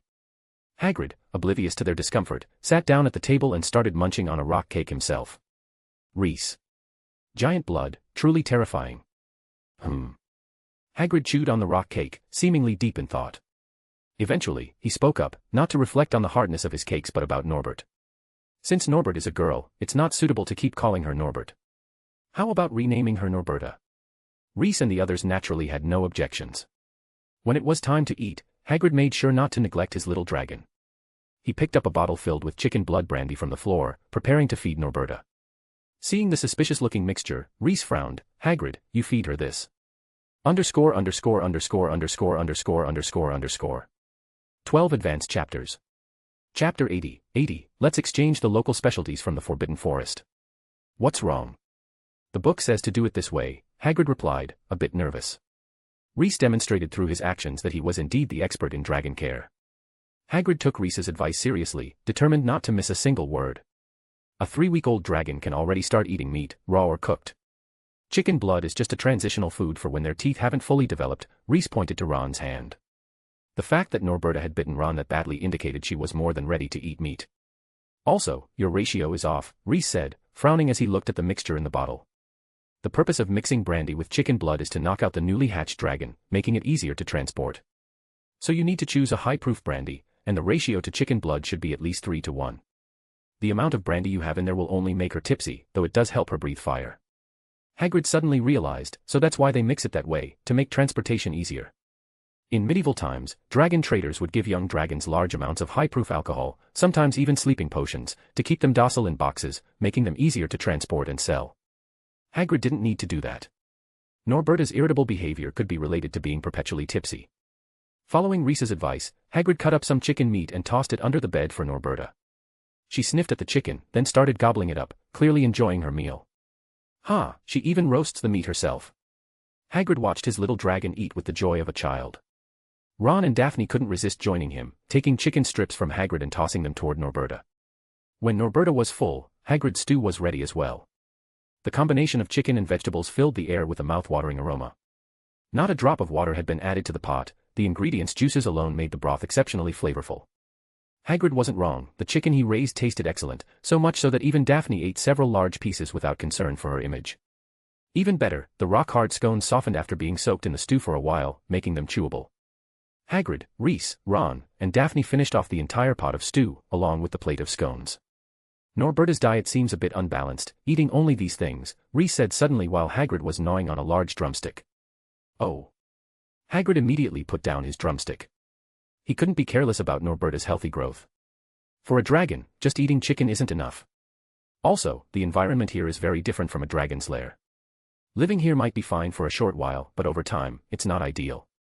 Reese wasn't exaggerating, it was the truth. In the wild, baby dragons would be well fed by their mothers. Their diet wouldn't consist solely of chicken, and a dragon's nest would have much higher temperatures and higher concentrations of substances like sulfur. For a dragon raised in captivity, the caretaker needs to artificially provide these conditions to ensure healthy growth. "I'll get some wild rabbits, boars, ferrets, and other things to feed her," Hagrid suggested with a wave of his large hand. "Not bad, but how do you plan to solve the temperature problem, Hagrid?"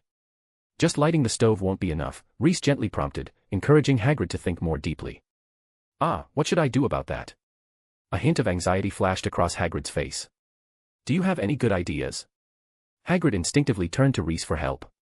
"Of course, there's an old potion recipe recorded in one of the ancient books in my collection. It can serve as a nutritional supplement for raising dragons," Reese revealed his plan. Daphne narrowed her eyes. This time it wasn't an ancient wizard's letter. "Oh. Can you provide me with the recipe?" "I'll find someone to make it," Hagrid asked, feeling quite embarrassed. After all, this was a family heirloom potion recipe, and asking for it directly felt inappropriate. But this was all for Norberta's healthy growth. Hagrid was genuinely concerned about his dragon. "Hagrid, you don't need to find someone else. Reese is an excellent potion maker himself," Ron said, swallowing the food in his mouth and introducing Reese's prowess in potion making to Hagrid in a muffled voice. "That impressive?" Hearing that Reese could single-handedly make a potion to treat dragon bites, Hagrid's eyes widened even more. Not really, just a bit of talent in potion making." Listening to Reese's modesty, Daphne struggled to resist the urge to roll her eyes. This guy clearly had ulterior motives. Amid Hagrid's heartfelt thanks, Reese agreed to provide Norberta's nutritional supplement. However, in exchange, he needed Hagrid to prepare some specialties from the Forbidden Forest, such as unicorn tail hair and other rare items. As the sun set, Reese left Hagrid's hut carrying a bag filled with Hagrid's collections from the Forbidden Forest over the years. The bag even contained a vial of fresh dragon blood. A substantial harvest. Daphne couldn't help but comment as she looked at the bag in Reese's hand. "It's mutually beneficial, isn't it?" Reese's lips curved into a slight smile. "These items would just gather dust in his place, but in my hands, they can be turned into valuable potions. Even if Gryffindor himself rose from the grave, he couldn't blame me." In Reese's view, Hagrid hanging valuable potion ingredients alongside smoked meat was a clear waste of resources. Rather than letting them gather dust and rot in a corner, it was better to give them to him, allowing them to be used to their full potential. With Reese's knowledge and supplements, Norberta grew up healthy and strong, but this didn't change the fact that she had to be sent away, a consensus reached by everyone, including Hagrid. Ron sent a letter to his brother Charlie, arranging a time for the handover. The day finally arrived. Under Hagrid's reluctant gaze, Norberta was given the sleeping potion Reese had prepared, placed into a large wooden crate, and then taken by Harry, Ron, and Daphne to the agreed-upon meeting place mentioned in the letter. Daphne's involvement in this was due to the bond she had formed with Norberta during the rearing process.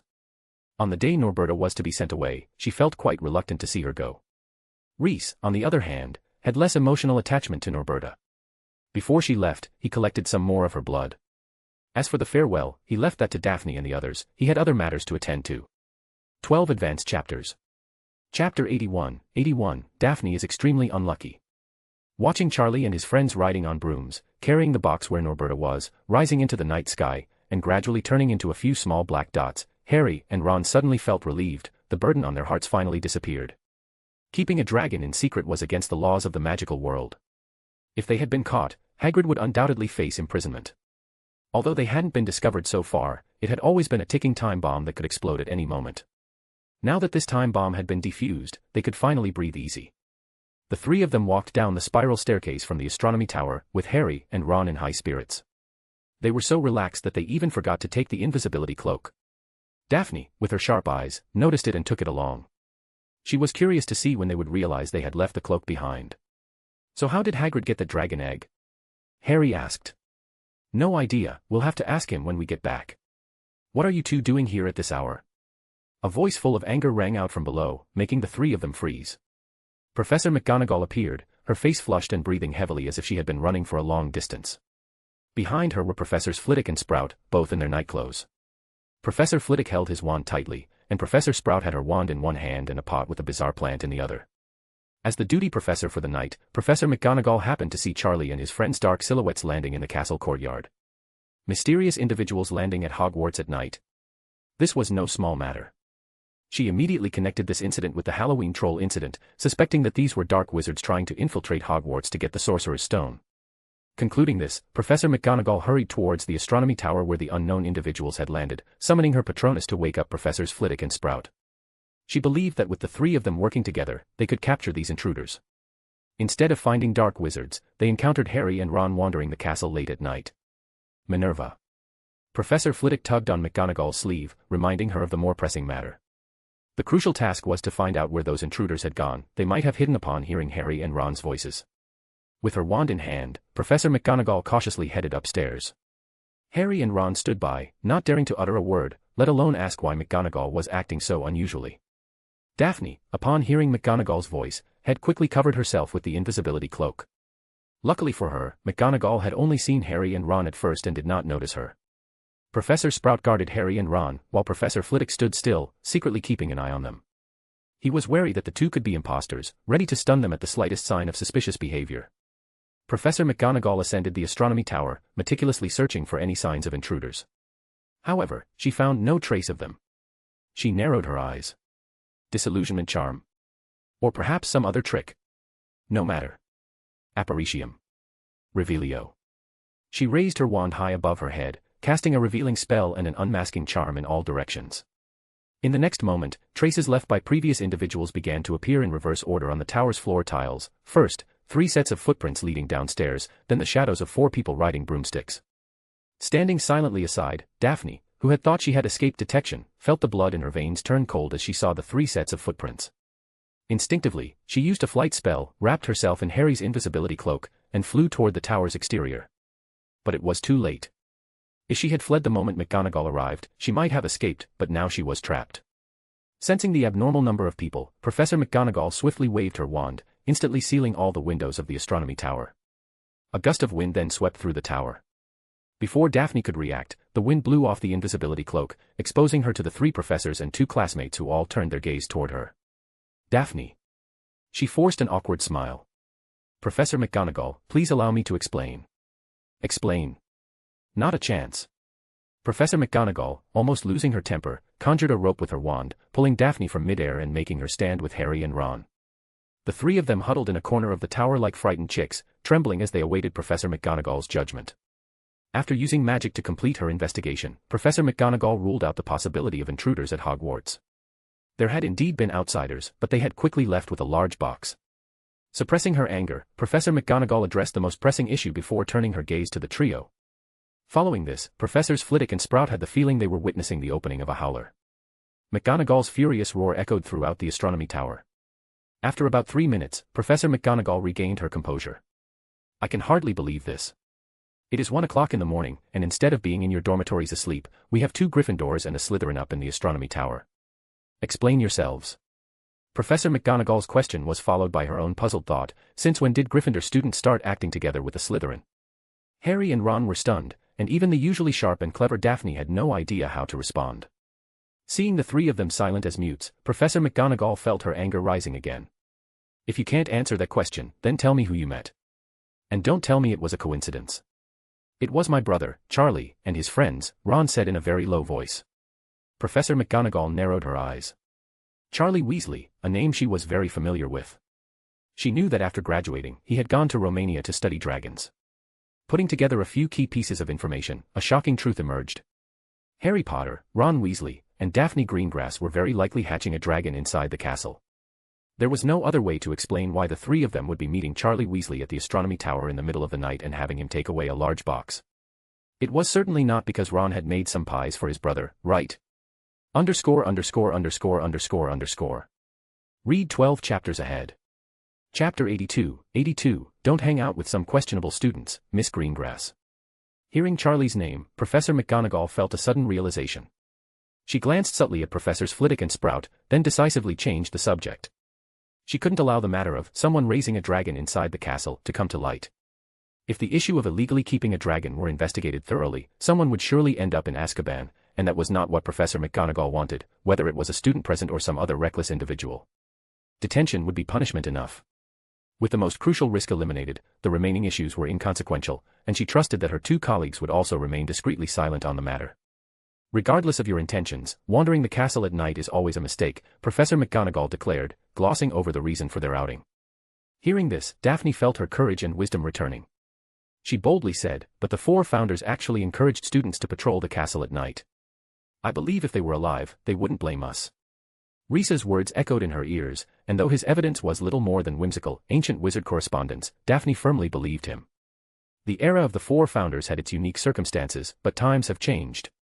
The founders' era has passed with them, and the rules should change accordingly, Professor McGonagall said, looking at Daphne. She had a strong impression of this child, highly talented without the generally annoying traits of most Slytherin pureblood students. Her opinion of Daphne was even better than of many Gryffindor students. Quiet, gentle, elegant, with excellent academic performance, respectful and polite to teachers, she had never seen Daphne argue or fight with other students. In her free time, unlike other mischievous young wizards, Daphne spent her time reading in the library. With so many admirable qualities in one person, Professor McGonagall liked Daphne even though she was a Slytherin. However, seeing her at the same crime scene with Harry and Ron today caused a small crack in McGonagall's favorable perception of her. To save this good girl, Professor McGonagall decided to offer some advice. And Miss Greengrass, I advise you not to associate with certain unsavory students. Behave like a proper lady and don't break school rules every day like some students do. Harry and Ron. The unsavory wizard Professor McGonagall mentioned must be Reese Lint, right? We are students from your own house. How can you call us unsavory? Professor McGonagall glared at them. Yes, I am talking about you too. You've picked up none of your brother's good traits but learned all the bad ones. In her eyes, Ron's image was merging with Fred and George's instead of Bill and Charlie. Well, Percy is something, M***. To prevent this alarming trend, she decided to impose severe punishment on them. Of course, Daphne would also be punished. I'm really angry, Professor McGonagall said. Breaking curfew and wandering around the castle, all three of you will serve detention, and that is just part of your punishment. Gryffindor will lose 50 points for each of you, and the same goes for Slytherin. Professor McGonagall's decision not to dig deeper into their activities made Harry and Ron slightly relieved, but her punishment immediately made them feel like they were drowning. Harry opened his mouth wide like a fish out of water, taking a few futile breaths, feeling a dizzying sensation. Gryffindor's chance at the House Cup was now in serious jeopardy. How would he face his housemates tomorrow morning? Professor. You can't. Harry and Ron spoke simultaneously, trying to get Professor McGonagall to retract her decision. Are you trying to tell me how to do my job? Enough, Potter, Weasley. Off to bed with you, and you too, Miss Greengrass. Professor McGonagall waved her hand, sending them back to their dormitories.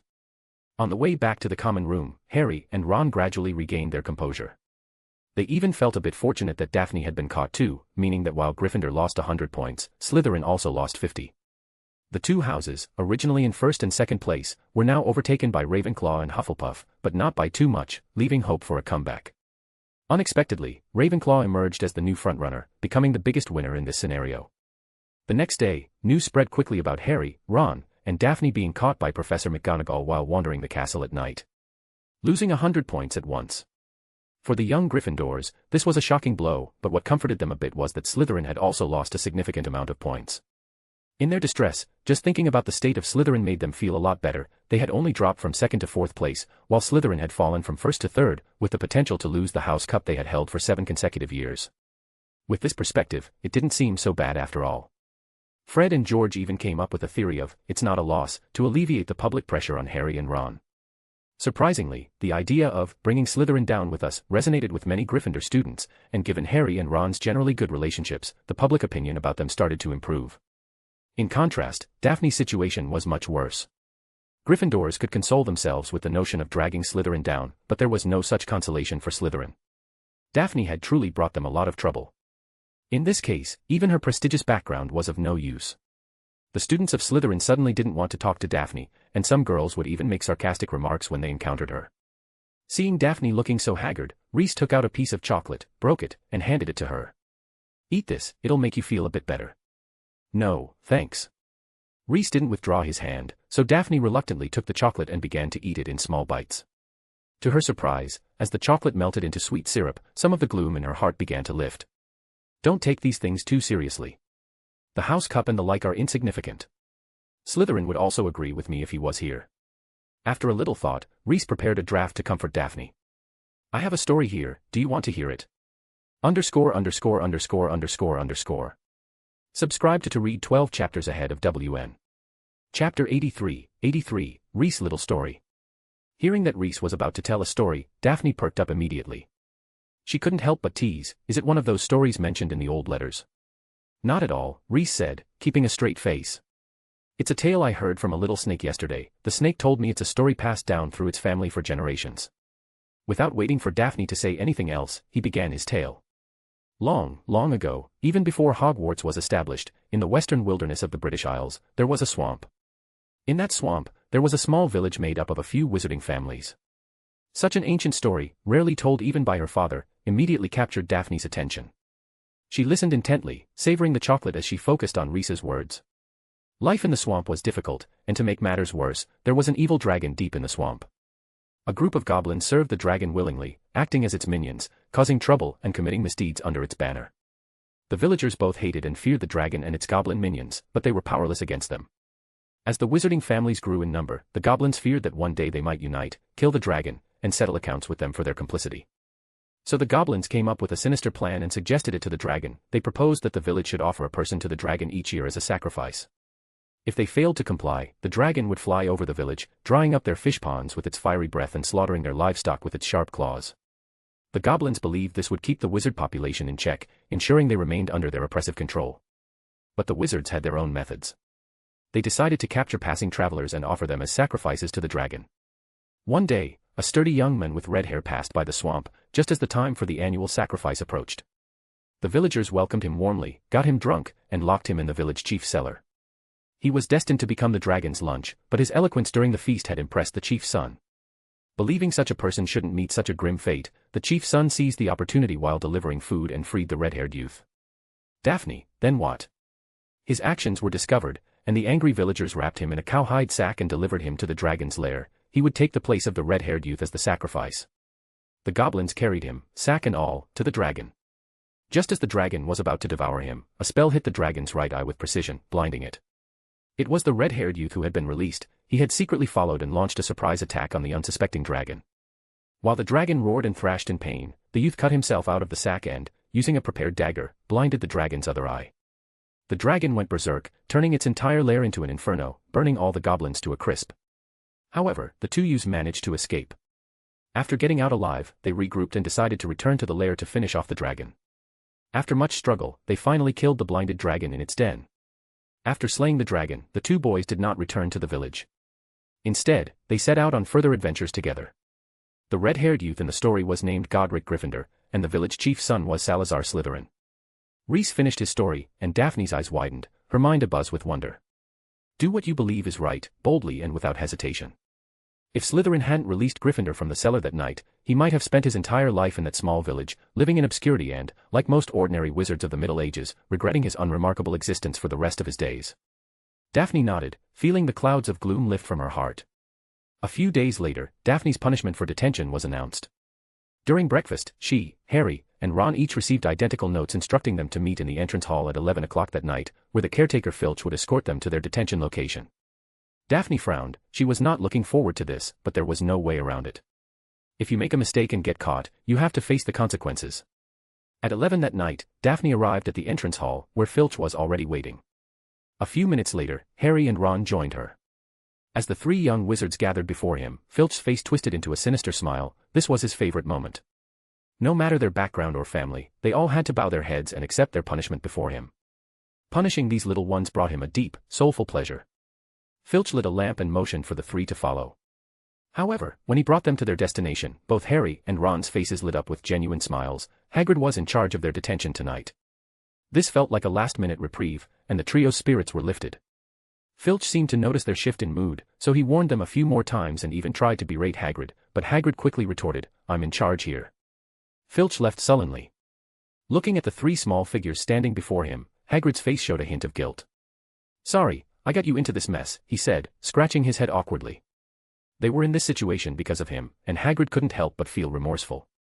However, even though Hagrid was in charge of their detention, Daphne, Harry, and Ron's punishment would not be lessened in the slightest.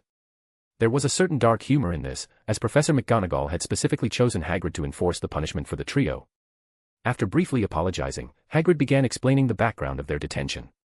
Due to being preoccupied with Norberta, Hagrid had neglected his patrols of the Forbidden Forest, and as a result, something terrible had happened. He discovered a dead unicorn in the forest. A unicorn, such a rare and magical creature, had been hunted and killed by an unknown entity in the Forbidden Forest. This was a significant incident, and after sending Norbert away, Hagrid couldn't afford to be negligent any longer. He immediately began searching the Forbidden Forest for the culprit responsible for killing the unicorn. Though he didn't find the culprit, he did discover another unicorn with signs of injury. Their detention task was to enter the Forbidden Forest, find the injured unicorn, and help it. This was undoubtedly a challenging detention. The Forbidden Forest was inherently dangerous, and now there was a creature within it preying on unicorns, making the mission even more perilous. Professor McGonagall's intention was clear: the trio liked wandering around at night, so she was giving them a chance to explore, this time in the Forbidden Forest. She hoped this detention would cure them of their habit of nocturnal wandering. After explaining the task, Hagrid led the three young kids into the Forbidden Forest. _________________. Read 12 chaps ahead. Chapter 84, Daphne the Blood Collector. Hagrid, accompanied by his dog Fong and three little friends, led them into the Forbidden Forest. After they disappeared into the woods, a figure slowly emerged from the shadows near Hagrid's hut. Reese watched the group of 4 humans and 1 dog from a distance, raising an eyebrow in surprise. Minerva McGonagall had some nerve sending first-year students into the Forbidden Forest. Even 1,000 years ago, such a move would have been incredibly bold. First-year students were not equipped to handle the various dangers lurking in the Forbidden Forest. However, with Hagrid, an experienced gamekeeper, accompanying them, it was unlikely that anything too serious would happen. Reese cast a disillusionment charm on himself and quietly followed them. After all, it was the Forbidden Forest, they needed someone to watch over them to prevent any accidents. Additionally, this would give him an opportunity to observe Daphne's performance in the forest and evaluate her abilities. Daphne maintained a calm exterior, but her heart was racing with anxiety. Unlike the clueless Harry and the straightforward Ron, she was well aware of the risks involved in venturing into the Forbidden Forest. Reese had often told her stories about the 4 founders of Hogwarts and their efforts to clear the Forbidden Forest when they first established the school. This vast forest, adjacent to the natural water source of the Black Lake, was a haven for magical creatures. Although Hogwarts was situated on a cliff, it was not geographically isolated from the Forbidden Forest. So why had no magical creatures ventured from the forest into the Hogwarts castle over the past 1,000 years?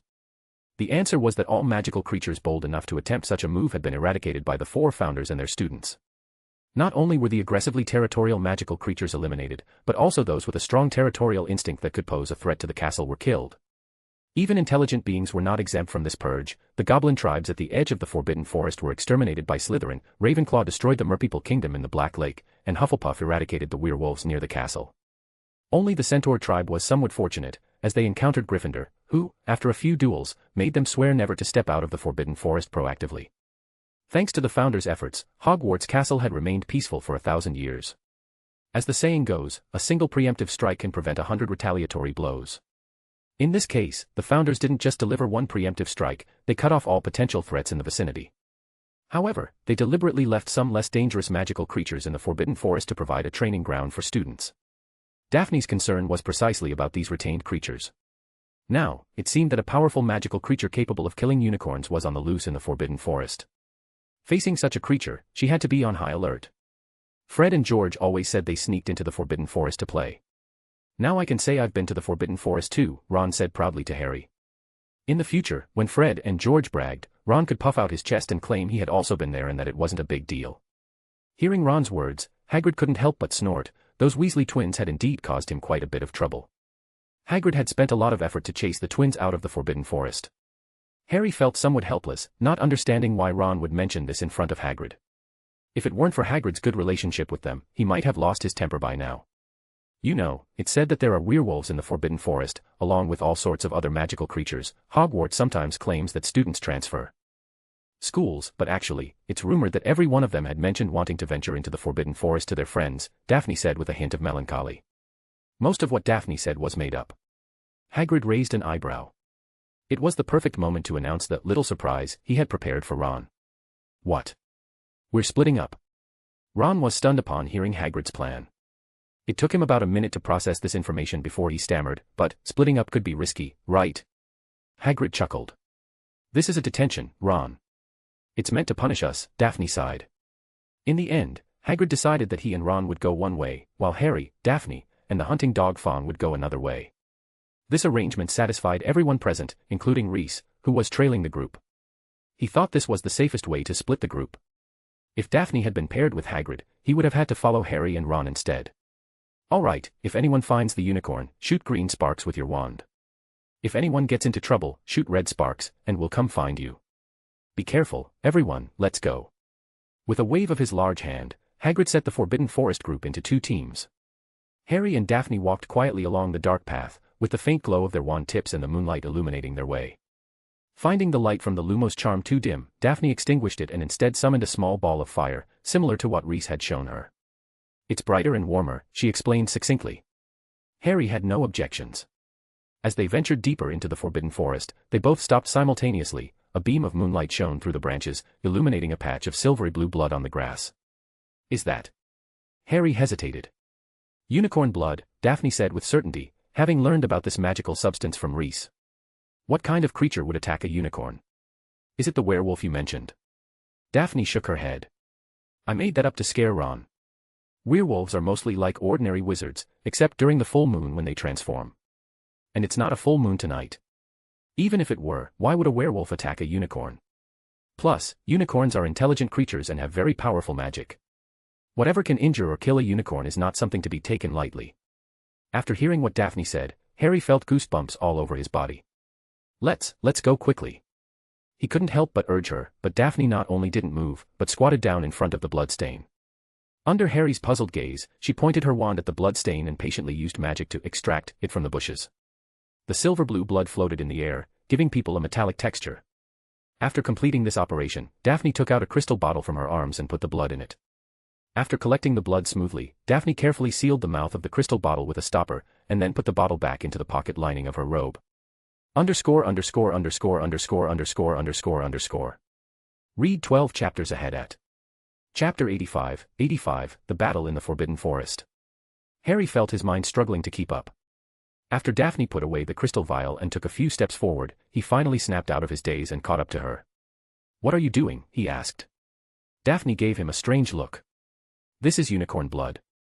It's very precious and rarely seen. Now that we have the chance, of course we should collect some. Perhaps sensing Harry might want to follow her lead, she added, unicorn blood obtained through hunting carries a terrible curse. Drinking it is a heinous crime, and those who do will be forever cursed. Harry suddenly understood. So, because you didn't hurt the unicorn, you can use this blood without being affected by the curse, right? Daphne paused for a moment, then shook her head. When a unicorn is harmed, the curse seeps into its blood. So, the blood in that vial is already cursed, regardless of who hunted the unicorn. Then why? There are ways to remove the curse, but they're very complicated. With that, Daphne refused to say more. Harry figured it must involve some secret method passed down in the Greengrass family. He couldn't help but feel a bit envious. Daphne was about the same age as him, yet she knew so much more and had mastered advanced magic far beyond their peers. Is this the depth of a pure-blood family? Harry instinctively attributed Daphne's success to her privileged background, but he quickly dismissed the thought. After all, not all pure-blood students were as exceptional as she was. Malfoy, Crabbe, and Goyle were perfect examples, even his friend Ron and Hufflepuff's Neville Longbottom. They all came from pure-blood families but weren't any different from him, a wizard raised in a Muggle family. Some, like Crabbe and Goyle, might even be worse off, with their pure bloodline potentially linked to trolls. After explaining her reasons for collecting the blood, Daphne and Harry continued deeper into the Forbidden Forest. The bloodstains grew thicker as they went, and Daphne's movements became more skillful, allowing her to collect the blood into the vial as they walked. What spell is that?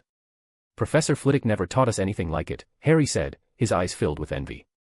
Honestly, he wanted to learn it too, though he wasn't sure if Daphne would be willing to teach him. It's not a spell, Daphne explained. She wasn't using any incantation but was simply manipulating her magic to gather the unicorn blood from various spots. This highlighted a key difference between ancient and modern wizards. Ancient wizards did have spells, but they focused more on the flow of magic during casting. Modern wizards, on the other hand, emphasized the precise pronunciation of spells and hand movements. As a wizard trained by Rhys, Daphne's casting style resembled that of a sorcerer from 1,000 years ago. Not good, Daphne muttered, stopping in front of a large blood stain. The spread of the blood indicated that the injured unicorn had stayed here for some time, showing its strength was nearly depleted. Considering the freshness of the blood, Daphne believed they were close to finding it. Get ready to shoot the green sparks, she instructed Harry, but secretly she tightened her grip on her wand. The injured unicorn was nearby, so the creature that attacked it couldn't be far either. After walking a few more steps, an open clearing appeared before them. Daphne didn't enter it right away, she stopped in the shadow of the trees and held out her arm to stop Harry as well. They saw a white form lying on its side in the clearing, its fur glistening in the moonlight. It was the unicorn they were searching for, but it was already dead. The dead unicorn, bathed in moonlight, created a beautiful yet tragic scene. Its long legs were positioned as if it had fallen, its mane spread over the dark leaves, with pearl-like drops of blood scattered around. Suddenly, Daphne yanked Harry to the side, narrowly avoiding a spell that flew past them. The misfired spell hit a nearby tree, shattering its trunk. A hooded figure emerged from the shadows of the forest, moving in a strange, almost crawling manner. "Send up the sparks!" Daphne shouted. She cast a disillusionment charm on herself while activating the defensive magic stored in her necklace to protect Harry. Her form quickly vanished from sight, while Harry stood frozen, clutching his forehead instead of sending up the sparks as planned. The appearance of the hooded figure had sent a piercing pain through his head, making his scar feel as if it were on fire. The pain blurred his vision, causing him to stumble backward. Daphne couldn't worry about that now. Under the cover of her disillusionment charm, she rose into the air and launched a counterattack against the hooded figure. A spell shot down from above, but the hooded figure quickly cast a shield charm to deflect it. At the same time, the tip of its wand produced a black rope that fell to the ground, transforming into black beads which then morphed into sharp black spikes aimed at the source of the attacking spell. All the black spikes missed their mark because Daphne had already changed her position after casting her spell. She lightly landed on the ground, her wand pointed at the hooded figure. It was as if the hooded figure could see through her disillusionment charm. As soon as Daphne's wand pointed towards it, it turned and conjured a shield in midair. The ground beneath its feet rippled like liquid, forming a defensive earthen wall beneath the shield. In the next moment, the shield shattered with a thunderous explosion as a powerful spell struck it, tearing it apart and slicing through the wall behind it. The weakened spell continued through the defenses, hurtling towards the astonished hooded figure. In a desperate attempt to dodge, it twisted its body, but the spell still struck its right arm. The spell severed the arm cleanly, causing it to fall to the ground with a smooth, mirror-like surface where the arm had been. As the attack spell broke through its defense, the blood of the unicorn scattered on the ground seemed to be reborn, and shot towards the hooded man like bullets. This was Daphne's attack. The powerful attack spell just now was the spell stored in Daphne's necklace, and these dozen blood bullets were a real killer move. Daphne's original plan was to use the attack magic in the necklace to attract the hooded man's attention, and then take the opportunity to launch a sneak attack with the unicorn's blood. However, the power of the attack magic that Reese left for her exceeded her expectations, and the feint attack turned into the main attack. Bullets made of blood hit the hooded man, splashing a few blood flowers. After being injured many times, it no longer wanted to tangle here. With a bang, a thick black fog emerged from the open space. When the fog dissipated, the hooded man had disappeared, and even the broken arm that fell on the ground disappeared. ______________. Be 12 days ahead of WN. Chapter 86, it's a complete slander. The hooded figure fled. After it disappeared, Daphne remained on high alert. She sent a burst of red sparks into the sky and swiftly changed her position several times, wary that the hooded figure might be feigning retreat to prepare a sneak attack. While Daphne was cautiously outmaneuvering the air, Harry gradually recovered. His headache had been so intense during the fight between Daphne and the hooded figure that he could barely keep his eyes open. Only after the figure fled did the pain in his scar begin to subside. At that moment, the sound of hooves pounding the ground echoed nearby. Harry sprang to his feet and pulled out his wand from his robe. Though he knew only a few spells, holding his wand brought him a sense of security. Daphne also gripped her wand tightly, silently praying for Hagrid to arrive quickly. However, amidst the anxious waiting, a question popped into her mind: why were the approaching beings riding horses? This seemed highly unusual. It was the 20th century, not the 12th, and cavalry had become ceremonial. Even the traditionally conservative wizarding world no longer used horses. So who were these riders? Soon, Daphne's confusion was resolved. 2 centaurs, armed with bows and arrows, charged into the clearing. From the waist up, they resembled humans, but from the waist down, they had the bodies of horses, complete with tails. 2 centaurs stood before them. One had a head of black hair and a pure black horse body, while the other had platinum blonde hair and the body of a silver-maned horse, appearing younger than the black-haired centaur. Daphne's eyes widened as she observed every detail of the centaurs. This was her first time seeing these magical creatures, who were said to possess intelligence equal to that of humans, much like house elves and goblins. After circling the clearing to ensure the danger had passed, the 2 centaurs stopped running. The black-haired centaur examined the unicorn's corpse and the surrounding battle marks with a grim expression. The platinum-haired centaur approached Harry to check on him. "Are you all right?" "I'm fine, thank you." "You don't look fine," the blonde centaur remarked, his gaze lingering on Harry's prominent scar. Harry's pale complexion made the scar even more noticeable. "You're the Potter boy, aren't you?" The centaur recognized Harry. "Why are you here? This is not a place you should be. Go back to the castle. Do you know how to ride?" It will be faster. The centaur bent his front legs, lowering himself so Harry could climb onto his back. The black-haired centaur erupted in anger upon seeing this. Firenze. How can you let a human ride on your back? Do you think you're a mule? It was then that Daphne and Harry learned the blonde centaur's name, Firenze. Bane, he is the Potter boy. He needs to leave here quickly. Upon hearing the name Potter, Bane snorted, still looking displeased but acknowledging Harry's need to ride on Firenze. If Voldemort were to regain power, the centaur's situation would be 10 times worse than it is now. Thus, the centaurs owed Harry, the one who defeated the Dark Lord, a debt of gratitude. At this moment, Hagrid appeared with another centaur, one with red hair and a red horse body. By Merlin, Harry, are you all right? Where's that little girl, Daphne? Hagrid, holding a giant crossbow in one hand and several spear-sized arrows in the other, ran to Harry in long strides. After confirming that Harry was fine, he remembered that Daphne was also missing. I'm here. Daphne, having removed her disillusionment charm, emerged nonchalantly from her hiding spot, petting Fong's head as he ran to her. Upon Daphne's appearance, both Bane and Firenze frowned simultaneously. They had not noticed the little girl just moments before. Exchanging a look, they confirmed with each other that neither had seen her, which was quite unusual. Centaurs had excellent vision, and it was almost impossible for them to overlook something. Thus, the girl must have used magic to hide herself. Invisibility spells were not simple, and the fact that this silver-haired girl could use one indicated she was no ordinary witch. Considering that the creature that attacked the unicorn had already fled when they arrived, Firenze and Bane reached a seemingly absurd conclusion: the battle marks on the ground were left by this seemingly frail little girl. With this realization, the two centaurs shifted their focus from Harry to Daphne. This is Ronan, that is Bane, and this is Firenze. Hagrid introduced the 3 centaurs to the young wizards present, then introduced the wizards to the centaurs in turn. Harry Potter, Ron Weasley, and Daphne Greengrass. The descendant of Adrian the Dragonheart, Greengrass. Upon hearing the name Greengrass, the 3 centaurs were visibly taken aback. Hagrid and the others, including Reese, who had been hiding, were stunned. Hagrid and the others hadn't expected Daphne to receive additional attention from the centaurs. The overlooking Reese chuckled hearing a familiar name after 1,000 years. Yes, he was one of my ancestors, Daphne nodded. That explains it.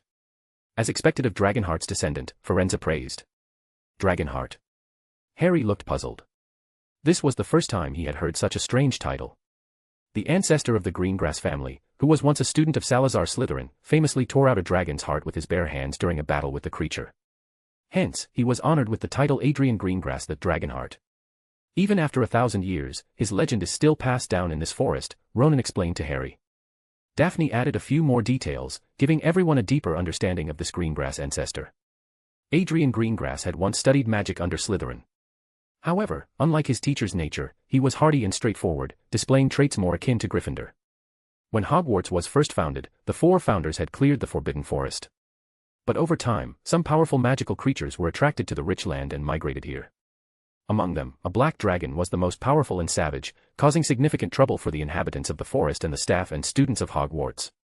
Upon learning of its existence, Slytherin, aiming to provide training, sent his student Adrian. In the end, Adrian lived up to his teacher's expectations and successfully dealt with the dragon in the Forbidden Forest. It wasn't training at all, Bane interjected disdainfully. It was because Slytherin had a conflict with the other 3 founders. They were so busy with their infighting that they didn't care what was happening here. So they sent this little guy, who didn't fit the Slytherin mold, to his death. But who would have thought he succeeded? Reese, who secretly listened to the whole process, was so angry that his eyes turned black. This is a complete slander. Read 12 chapters ahead at Chapter 87, 87, I use necromancy is not equal to I am a dark wizard. Listening to the centaur Bane, Reese felt his blood pressure rising. What do you mean by busy with infighting and sent to his death? Slytherin's reputation is ruined by people like you. The worst part was that Hagrid and the others seemed to think the centaur made sense. This centaur is slandering me. Reese was quite displeased. As for the truth of the matter, Adrian had actually sneaked off to hunt the black dragon on his own. By the time Reese found out, Adrian had already returned to the castle with the dragon's heart. He paid a heavy price for it, and Reese gave him a month's detention. However, the reason for his detention was posted on the castle's notice board. Adrian's descendant achieving this isn't surprising, the centaurs concluded, giving Daphne a few curious glances. This little witch had the courage to fight such an evil creature and the strength to do so without getting hurt. Her future was boundless. The centaurs chatted a bit more with Hagrid, and inevitably, the conversation shifted to the night's significant event. The injured unicorn is dead, Firenze said with a tone of regret. Upon hearing this news, Hagrid and everyone else present fell into silence. Did you find, or do you know what did it? After a long pause, it was Hagrid who broke the silence. The three centaurs, led by the red-haired Ronan, did not directly answer Hagrid's question. Instead, Ronan looked up and pointed at the sky above them. The Mars is very bright tonight. Hagrid. He didn't understand what Ronan meant. Despite repeated inquiries, Ronan's only response was, the Mars is very bright. Ronan was unwilling to directly share his thoughts, and Firenze and Bane remained silent as well. All right, all right. Hagrid waved his hand impatiently, complaining, you lot always act this way, knowing so much but keeping it all to yourselves. The centaurs, being very familiar with Hagrid, didn't take his words to heart. If we were to blurt out everything we know, we wouldn't have survived this long, Bane explained gruffly. With Bane making things clear, Hagrid couldn't help but let out a heavy sigh, realizing that it was impossible to get any useful information from the centaurs tonight. While Hagrid and the others were left bewildered, Reese, who had been quietly listening to the conversation, suddenly had a spark of insight.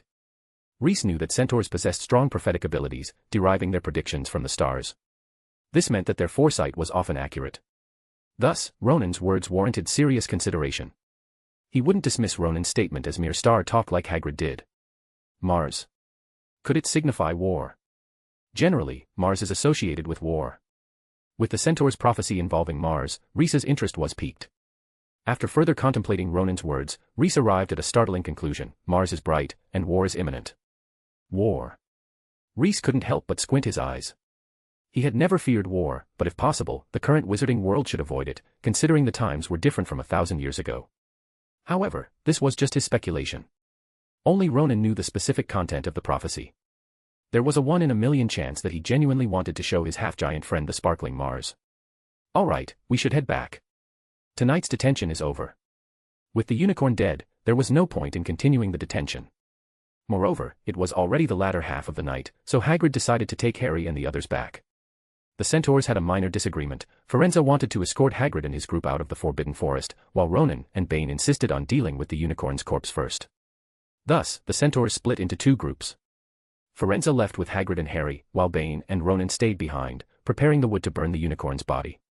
Due to the presence of that evil being, the centaurs didn't want to bury the unicorn, fearing it would not rest in peace even after death. Hagrid and his group departed, while Bane and Ronan started collecting branches. 2 spells hit the centaurs from the left and right, precisely knocking them out. They collapsed without a sound, their eyes rolling back, producing 2 dull thuds as they hit the ground. After knocking out the remaining centaurs, Reese's figure emerged from the shadows. Looking at the unicorn's corpse lying on the ground, Reese squinted his eyes. This was an exceptional biological material. Unicorns, as powerful magical creatures, were extremely rare. Even 1,000 years ago, they were animals of legend, with many wizards never encountering one in their lifetime. Reese was sure that Mr. Ollivander must have had a close relationship with Hogwarts, or specifically with Hagrid, otherwise, there would be no way he could use unicorn tail hair so abundantly as wand cores. The same applied to phoenix feathers. Reese had heard that Dumbledore kept a phoenix, which was likely the source of all the phoenix tail feather wand cores Ollivander used. However, tonight's focus was not wand making, but the necromancy Reese had once delved into. He had conducted some research in this area, although most of his findings had likely been lost over time. While the results were gone, the knowledge remained. With the right materials, Reese could naturally recreate his necromantic magic. If Gryffindor and the others saw this, they'd probably label me an evil wizard again. Reese couldn't help but mock himself as he drew his wand. The disagreements between him and his friends, besides their students' family backgrounds, also included his research into magic. Gryffindor and the others were strongly against his studies, citing the simple reason that they believed dark magic would corrode one's soul, causing a gradual but significant change in one's nature. They thought it best for Reese to stay away from such things. But Reese held an opposing view. He believed that the notion of black magic was non-existent. Magic was merely a tool for wizards. Tools themselves are neither good nor evil. The key lies in the user. Muggles can use a fruit knife to cut fruit or to kill someone. Should fruit knives then be categorized based on their use? The same logic applies to magic. Does using necromancy make me a dark evil wizard? Reese didn't think so. All magic, all spells, are potentially useful. Some spells just require extra caution in learning and usage. It's like certain ingredients used by alchemists, which require proper safety measures. Blaming the materials as evil for injuries sustained due to lack of precautions is quite laughable, isn't it? Without any psychological burden, Reese began preparing the ritual to cast spells on the unicorn's corpse. Read 12 advanced chapters. Chapter 88, Nightmare. In Reese's eyes, not all corpses are suitable for casting necromancy. First, they must be fresh enough, second, they must be strong enough, and finally, they must conform to his aesthetics. The troll that Daphne had killed before was quite fresh, but it was so dirty and ugly that Reese didn't even like it. Plus, trolls were not rare creatures, and several professors from the school were on their way. Time was running out, so he gave up on the troll's body. The situation today is different. What is in front of him is the corpse of a unicorn, which has just died. This perfectly meets Reese's requirements. He took out his magic wand and placed it against the unicorn's heart. With a push of magic, the magic wand sank into the unicorn's body. Next, he cut his palm, letting the blood drip onto the ground. He used his blood to outline an equilateral triangle magic circle with a simple pattern and the unicorn's corpse as the center. From the perspective of others, Reese's behavior is pure black magic, but in Reese's eyes, isn't this a sacred spell that gives the dead a new life? There is no magic brighter than this. It didn't take long to draw the magic circle. Reese's face turned pale due to blood loss, but his eyes became bright with excitement. Reese now has light in his eyes. After treating the wound and stopping the bleeding, Reese began to look carefully for traces left by the hooded men in the open space. Fortunately, the hooded men fled in a hurry and only took away the broken arm, without cleaning up the blood on the ground.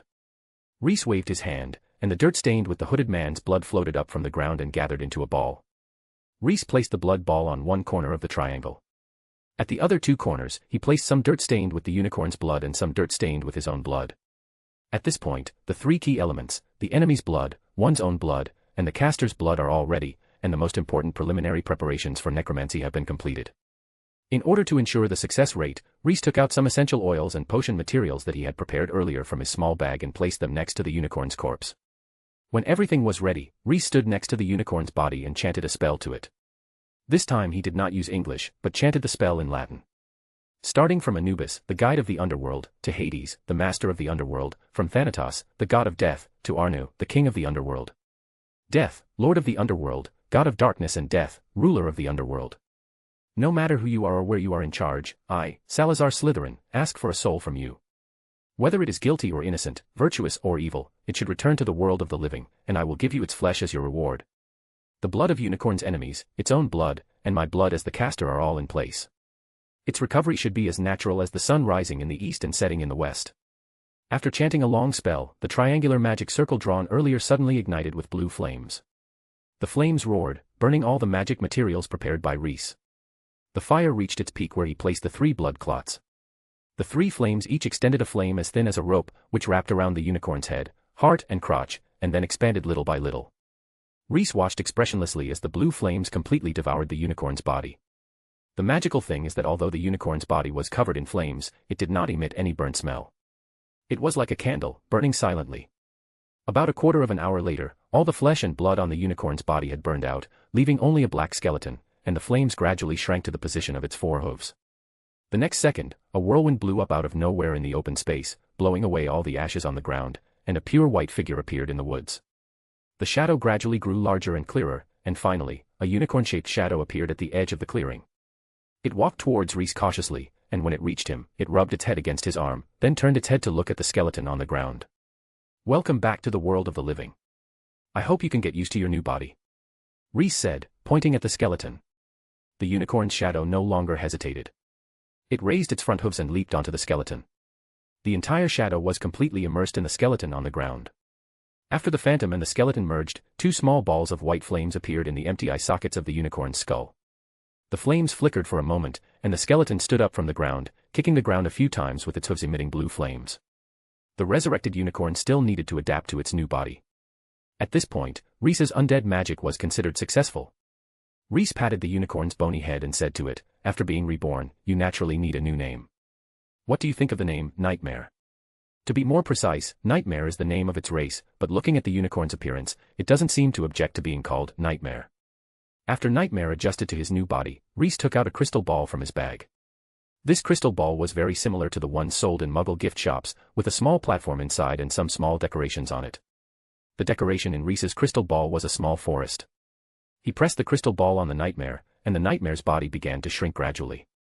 When it became smaller than the crystal ball, it was sucked into the crystal ball and continued to shrink inside the crystal ball until it became half the size of the decorative trees. Looking at the Nightmare walking in the crystal ball, Reese smiled with satisfaction. He cleaned up the scene a bit and then left. After a while, the two centaurs who were knocked unconscious by Reese gradually woke up. They hurried to the open space, only to find that the unicorn's body that was originally lying there was gone. Bane and Ronan's expression suddenly turned ugly. Damn it, that guy came back. Why didn't I think of that? Bane angrily stomped his hoof twice on the ground, feeling annoyed by his carelessness. Bane believed that the demon who killed the unicorn stole the unicorn's body. As for the purpose, it was probably for dirty money and to prolong the life that was destined to be cursed. Ronan looked at the night sky worriedly, sighed, and said, "The dark clouds are about to cover the stars." After hearing what Ronan said, Bane also raised his head and looked at the starry sky. He remained silent for a long time, and finally just shook his head. Remember this necro horse, he'll appear in future chapters. Read 12 chapters ahead of WN at Chapter 89, Dumbledore shouldn't set the levels alone. What is the culprit who killed unicorns and stole unicorn bodies according to the centaurs doing now? Professor Quirrell is crawling in the dark corner of the Forbidden Forest. Daphne and Reese pendant spells caused him severe damage. After he managed to run for a distance, he was completely exhausted and couldn't even walk upright. Waste. A muffled roar came from Professor Quirrell's turban. If you can't even handle such a small matter, what use are you? Although the turban somewhat blocked the sound, the anger and hatred in the voice were still clearly exposed. No one who heard this voice would in their right mind think that the one shouting like a child who was punched in the face and had their candy taken was the once feared Dark Lord. If they had known that the source of the voice was the infamous Voldemort, one can only imagine how terrified many people would have been. Quirrell shuddered and tried to defend himself. "Master, let me do it." Without giving Quirrell a chance to speak, control of Quirrell's body was taken away by Voldemort behind his head. Voldemort used this body that did not belong to him without any mercy.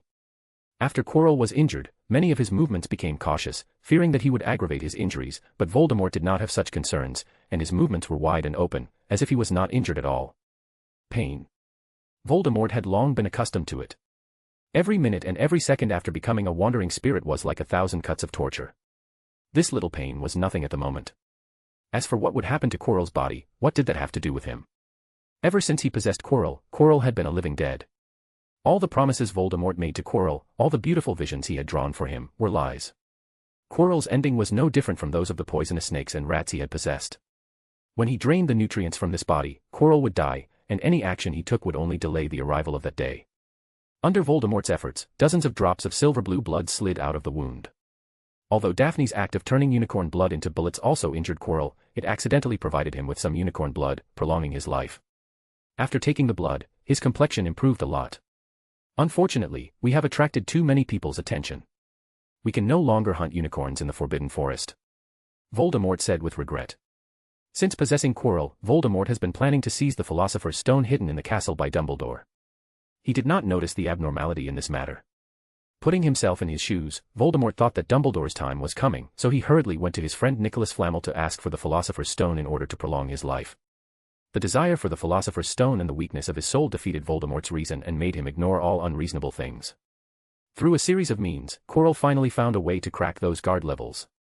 He just needed to wait for Voldemort on the back of his head to recover enough strength, and then he could take action. According to Voldemort's estimation, in order to regain enough strength, he needed to hunt down at least 2 unicorns and suck their blood. Originally, everything went smoothly and they could go to get the Philosopher's Stone after tonight, but now they were interrupted and the plan to seize the Philosopher's Stone could only be delayed further. "Master." Quirrell stammered, as if he wanted to say something. Ignoring Quirrell's voice, Voldemort made a new plan on his own. "You can't rely on the unicorn's blood. What you need to do next is to prepare the potion every day using the potion formula I gave you, and then take the medicine on time. When I recover some strength, we will start again." His voice gradually became lower, but before falling asleep, Voldemort reattached Quirrell's severed arm and healed his other wounds.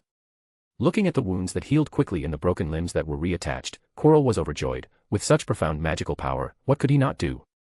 When he took the Philosopher's Stone and his master regained his life, he would get a reward he could never dream of. How could he know that everything in front of him was obtained by overdrawing his vitality? At this moment, Quirrell looked very healthy, but the body under that good skin was almost hollowed out by Voldemort. An interesting experience. After Daphne finished telling him about what happened in the Forbidden Forest last night, Reese picked up a silver pot and asked Daphne, "Would you like some black tea?" Daphne curled her lips. She thought her experience would surprise Reese, but she didn't expect him to remain calm from beginning to end, as if he had experienced all these things last night. "The spell was your necklace is quite useful. Without it, I'm afraid the stalemate would have continued for a while." Daphne did not forget to praise the birthday gift that Reese gave her. It really helped a lot last night. Reese smiled slightly. Of course it is useful. This necklace is very difficult to make.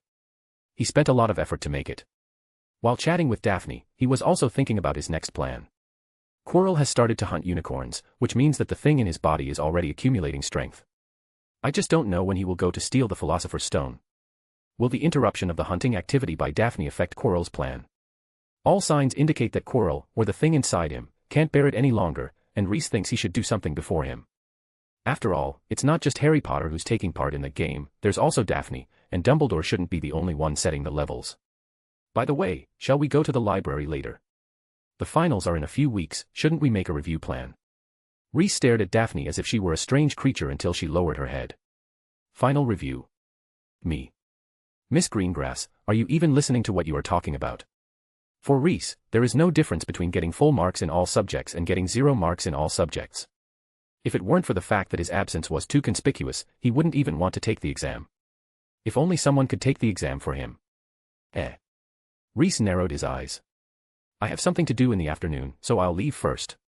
You go do your thing. Reese pushed the plate aside and left the hall straight away, and at the same time stopped Daphne, who was trying to follow him. He wanted to act alone this time. Acting alone, Reese returned to the Chamber of Secrets and entered a secret room within the Chamber of Secrets. This was his own makeshift potion laboratory, where some potions that he didn't want Daphne to know about were prepared. If Quirrell accidentally stumbled into this place, he would be shocked, because at this moment, there were 5 stones that looked very much like the Philosopher's Stone on Reese's laboratory table.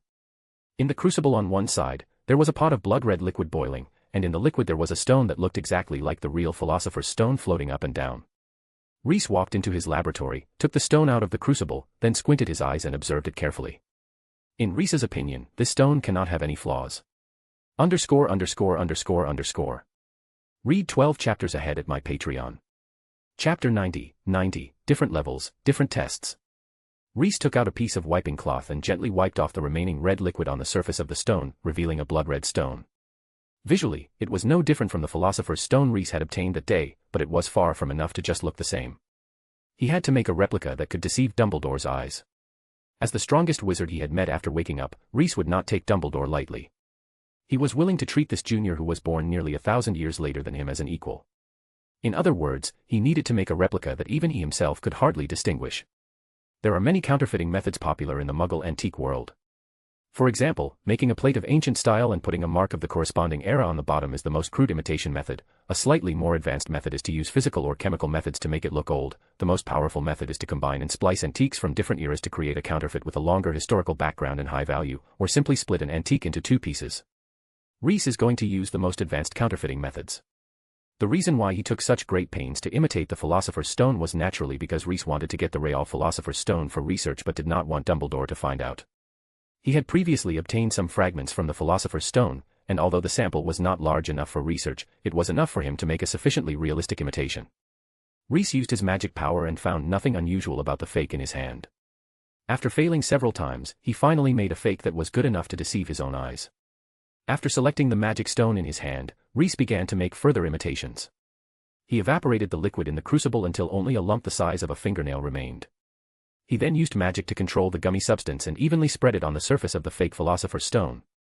Finally, he waited for it to dry naturally and the job was done. The fake in Reese's hand was so good that even he couldn't tell it apart. The real Philosopher's Stone powder was evenly dispersed inside the stone, and even if he used magic to detect it, he would never find anything unusual. What's even better is that Reese used the real Philosopher's Stone as the raw material and coated the fake with a very thin film, which made the fake even have some of the functions of the real Philosopher's Stone. If the real Philosopher's Stone can extend life for a year, then this one can probably extend life for a few hours. This operation ensures that even if the counterfeit is really used to make the elixir of life, it can still pass for sale. Putting the fake in his arms, Reese left the secret room and headed straight for the corridor on the 4th floor. It was still a puzzle game, but along the way, Reese had made some changes to the game levels. These were the tests he prepared for Daphne. How could the same test paper be used for students of different levels? As for whether his changes would be discovered, Reese had his own plan. When he arrived at the last level, he found that it had changed a little from before. The mirror of Eris that he saw that night had been placed here. Reese used the same method to take the Philosopher's Stone out of the mirror, then changed the shape of the one he made so that the 2 Philosopher's Stones were exactly the same in appearance before putting the fake one in. After putting the imitation Philosopher's Stone in, Reese thought for a moment and added one more thing in. After doing this, Reese left the examination room that Dumbledore had prepared for Harry. As the days passed and the final exams approached, Harry, Quirrell, Daphne, Reese, and Dumbledore all began to get busy with their own affairs. The Voldemort behind Quirrell's mind finally accumulated enough power, prompting Quirrell to break into the closed corridor on the 4th floor, and the candidate Harry finally realized that something was wrong. It was a sunny afternoon, and as the end of the semester was approaching, the professors no longer taught classes but allowed students to review freely. If they had any questions, they could go to their offices. Harry threw the notes aside in annoyance and rubbed his forehead hard. Ron, who was sitting next to him, sighed. He knew that Harry had been in poor condition since he came back from the Forbidden Forest last time, and the approaching final exams in recent days seemed to have exacerbated his symptoms. Why don't you go to the infirmary? Maybe Madame Pomfrey can prepare a pain-killing potion for you, or talk to Reese. He really knows potions. Harry waved his hands. His intuition told him that the pain-killing potion would not work. What Ron didn't know was that he had been awakened by a nightmare recently. In the dream, a hooded figure with blood dripping from the corner of his mouth kept approaching him. Harry thought it was a warning, meaning that some danger was coming. At the same time, he had a vague feeling in his heart that Ron's second half of the sentence made sense, and it might be a good idea to find Reese. Perhaps I forgot to do something very important, Harry said to Ron. It's probably the exam that's to blame. I really don't understand. The professors taught us the knowledge, and we studied it seriously. But why do we still have to take an exam? This is simply a lack of trust in us. Ron had great complaints about the final exam. Harry didn't want to talk to Ron for the time being, so he stood up and decided to go find Reese and Daphne and have a good chat with them. To Harry's surprise, when he found Daphne, he discovered that Reese, who always stayed with Daphne in library, was gone. Where's Reese? I don't know, he said he had something to do, so he asked me to review here alone. Daphne pouted. Of course she knew that Reese was going to tinker with his extremely complicated potion, but what obligation did she have to tell Potter? You can't take him to the Chamber of Secrets to find Reese. That's the territory left by Slytherin for his heir. What does it have to do with him, a Gryffindor? Harry was getting more and more upset because he didn't see him. Suddenly, a flash of inspiration came to Harry, and he felt that he had grasped the truth. He pressed his palm against Daphne's notebook and took it away from her. Faced with Daphne's shocked and angry eyes, Harry just begged her to go with him to see Hagrid. Calling the board Ron, the three of them went straight to Hagrid's hut. You'd better give me an explanation. Daphne followed the two men with a dark face. She swore that if Harry couldn't give a reasonable explanation, she would definitely teach him a lesson. Don't you think some things are too coincidental? Harry counted on his fingers and told Daphne the doubts he was aware of one by one. Hagrid is the owner of the three-headed dog on the 3rd floor. Then, when he was playing cards, he met a wizard with a dragon egg. What kind of wizard would bring a dragon egg to play cards? The key is that he lost the dragon egg to Hagrid in the end. Add to that the Halloween trolls and the monsters in the Forbidden Forest. No, I have to go find Hagrid to verify some things. Harry's face turned pale. If it's consistent with my guess, that's terrible. 12 advanced chapters. Reese vs. Voldy is going on. Chapter 91, Daphne's Anger. When the three found Hagrid, he was sitting at the door of the hut processing the prey he had shot from the hunting ground. It was obvious that he was in a good mood, humming an unknown little song while he was gutting the rabbit. After seeing Harry and the other two, Hagrid was surprised. How come you have time to come here? Don't you have to review for the final exam? Harry didn't exchange pleasantries with Hagrid. He got straight to the point. Hagrid, I have something to ask you. Do you remember the details of the night you won the Norberta at cards? For example, who lost it to you? Hagrid frowned and searched his memory carefully. A weirdo who refuses to take off his cloak and hood, but almost everyone in the Hog's Head behaves like this. Guys like me who show up in public are the weirdos there, haha. Hagrid laughed heartily. Hearing the words cloak and hood, Harry felt his scar begin to ache again. He hurriedly asked, then how did you two, get to know each other? He can't just go around shouting about the dragon egg and looking for someone to gamble with, right? Speaking of dragon eggs, Hagrid became even more interested. He threw the rabbit in his hand aside and told Harry and the other two the story of that night. After a day's work, ordering a mug of hot beer and playing a few cards in the bar is the ultimate enjoyment for adult wizards. That's how I met the dragon vendor. When Harry heard the word dragon vendor, he almost fainted. Hagrid was good in every way, except that he was too careless sometimes. Hagrid explained as if he was not talking about a unique profession, such as dragon vendor but a dragon fruit vendor. Not realizing how outrageous his words were, Hagrid continued to tell his story. We played a few games together, drank a lot of wine, and ordered some barbecue. At that time, the mood came up. You know, playing cards and gambling are inseparable, don't learn from me. Then I was lucky and won several times in a row. In the end, he got angry and bet a dragon egg, which is Norbita, on the gambling table. As if to keep people on suspense, Hagrid paused for 2 seconds before announcing the answer that everyone knew, and he lost again. After losing, he became more sober and regretful. He hoped that I would give him some time to raise some money. He was unwilling to hand over the dragon egg to me because he felt that I could not control the dragon well. If the dragon got out of control and caused trouble, it would bring him trouble. I couldn't let this godsend opportunity slip away from me, so I told him that I was the gamekeeper of Hogwarts, the hunting grounds caretaker, and I could even control the 3-headed Fluffy. A dragon was nothing. Harry felt as if a basin of ice water was poured on his head. And then, was he very interested in Fluffy? That's right, everyone would be interested in a dog with 3 heads. I told him that any animal has a way to deal with them. For example, Fluffy only needs to. Hagrid slammed the brakes and a look of horror appeared on his face. Damn it, I shouldn't have said this to you. That's enough, you should go back and review for your final exams. Hagrid pushed and drove the 3 little wizards out of his yard. Hagrid, Hagrid. Harry shouted in vain, but Hagrid went straight back into the house and no one answered him no matter how hard he shouted. Harry felt himself being swallowed by despair. Daphne, who had been watching all this, finally understood what was happening. She hesitated for 2 seconds and made a decision. We must go find Reese. We must go find Dumbledore. She and Harry said in unison. Daphne. Harry, Ron.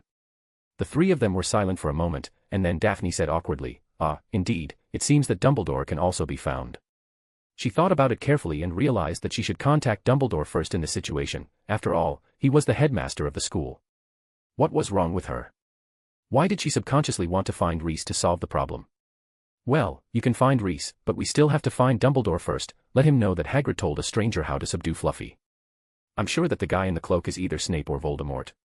In addition to this matter, we have to tell him what happened in the Forbidden Forest that day. I believe Firenze will testify for me. I hope Dumbledore can believe us. In this way, maybe we can stop Snape before he steals the Philosopher's Stone. Where is Dumbledore's office? Harry realized at the end that he didn't know where Dumbledore's office was. Wait, how is it related to the you-know-who and Professor Snape? Daphne shuddered subconsciously after hearing the name. She didn't understand why this matter was related to the you-know-who and how Professor Snape was involved. Harry and Ron then remembered that Daphne was a Slytherin. It's like this. Harry told Daphne the basis of his speculation. In his opinion, as long as Daphne listened to his explanation, she would definitely believe him and recognize Snape's true nature. Daphne's face was full of question marks. You don't have any evidence at all? Facing Harry and Ron's constant slander against Professor Snape, she couldn't help but say, you think Professor Snape is going to steal the Philosopher's Stone based on your subjective conjecture. Also, I need to remind you that the you-know-who was wiped out 10 years ago. Harry and Ron looked at each other, their eyes full of helplessness. But think about it, Snape has been targeting Harry for a whole semester. Ron also joined the ranks of trying to persuade Daphne. So what? Where is the evidence? Daphne raised both of her long eyebrows, and the flames of anger in her eyes almost burst out. At the end of the previous game, I saw him talking with Quirrell and it seemed he was threatening him. Harry repeated to Daphne the conversation between Snape and Quirrell that he had overheard. See. He is threatening Professor Quirrell. He wants Professor Quirrell to help him get the Philosopher's Stone. Daphne. A professor threatening another professor appointed by Dumbledore to get the thing Dumbledore is keeping safe in the castle, is that what you are saying?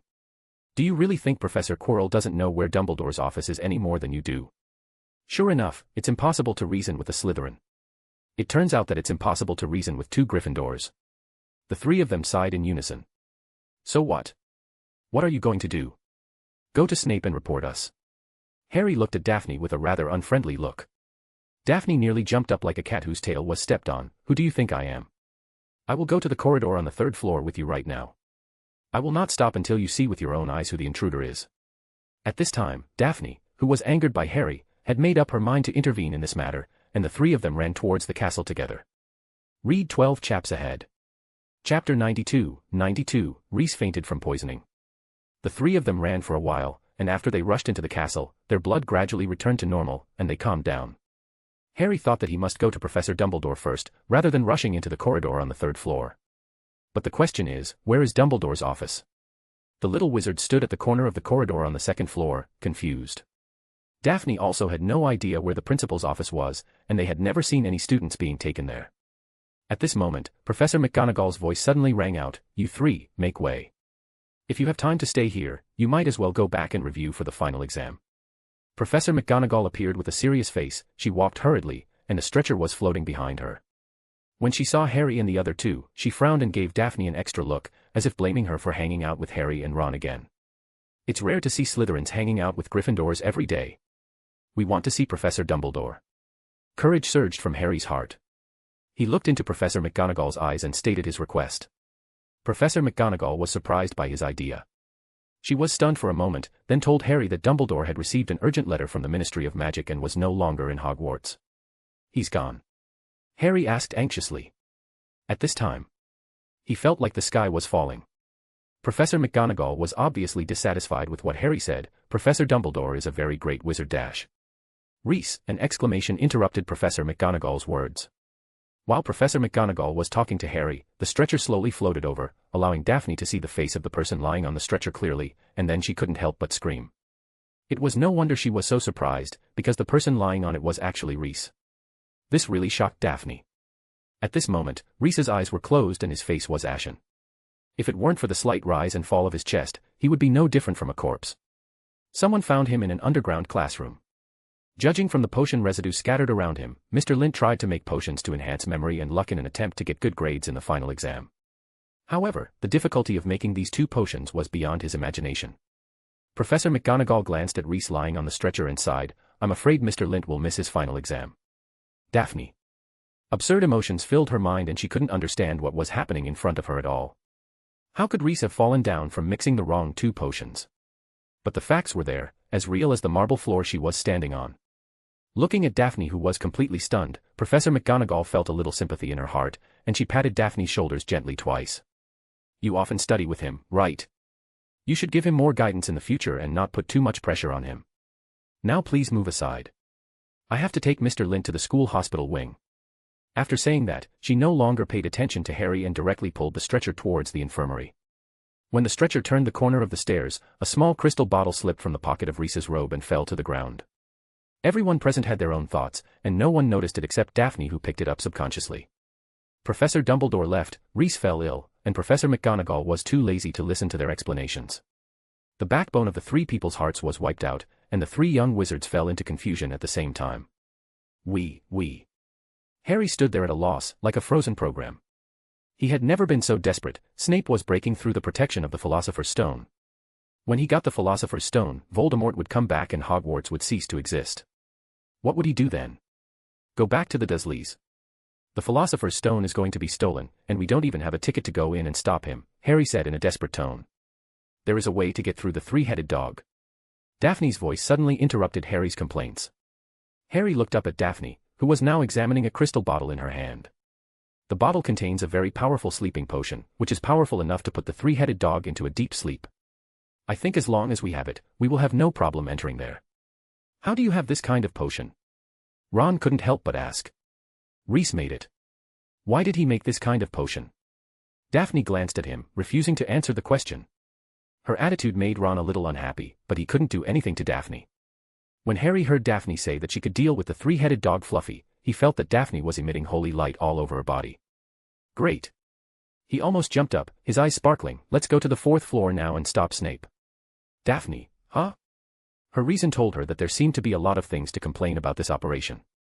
Although she had just shouted that she would take Harry and the others to prove Professor Snape's innocence, it was just an angry remark when she was angry.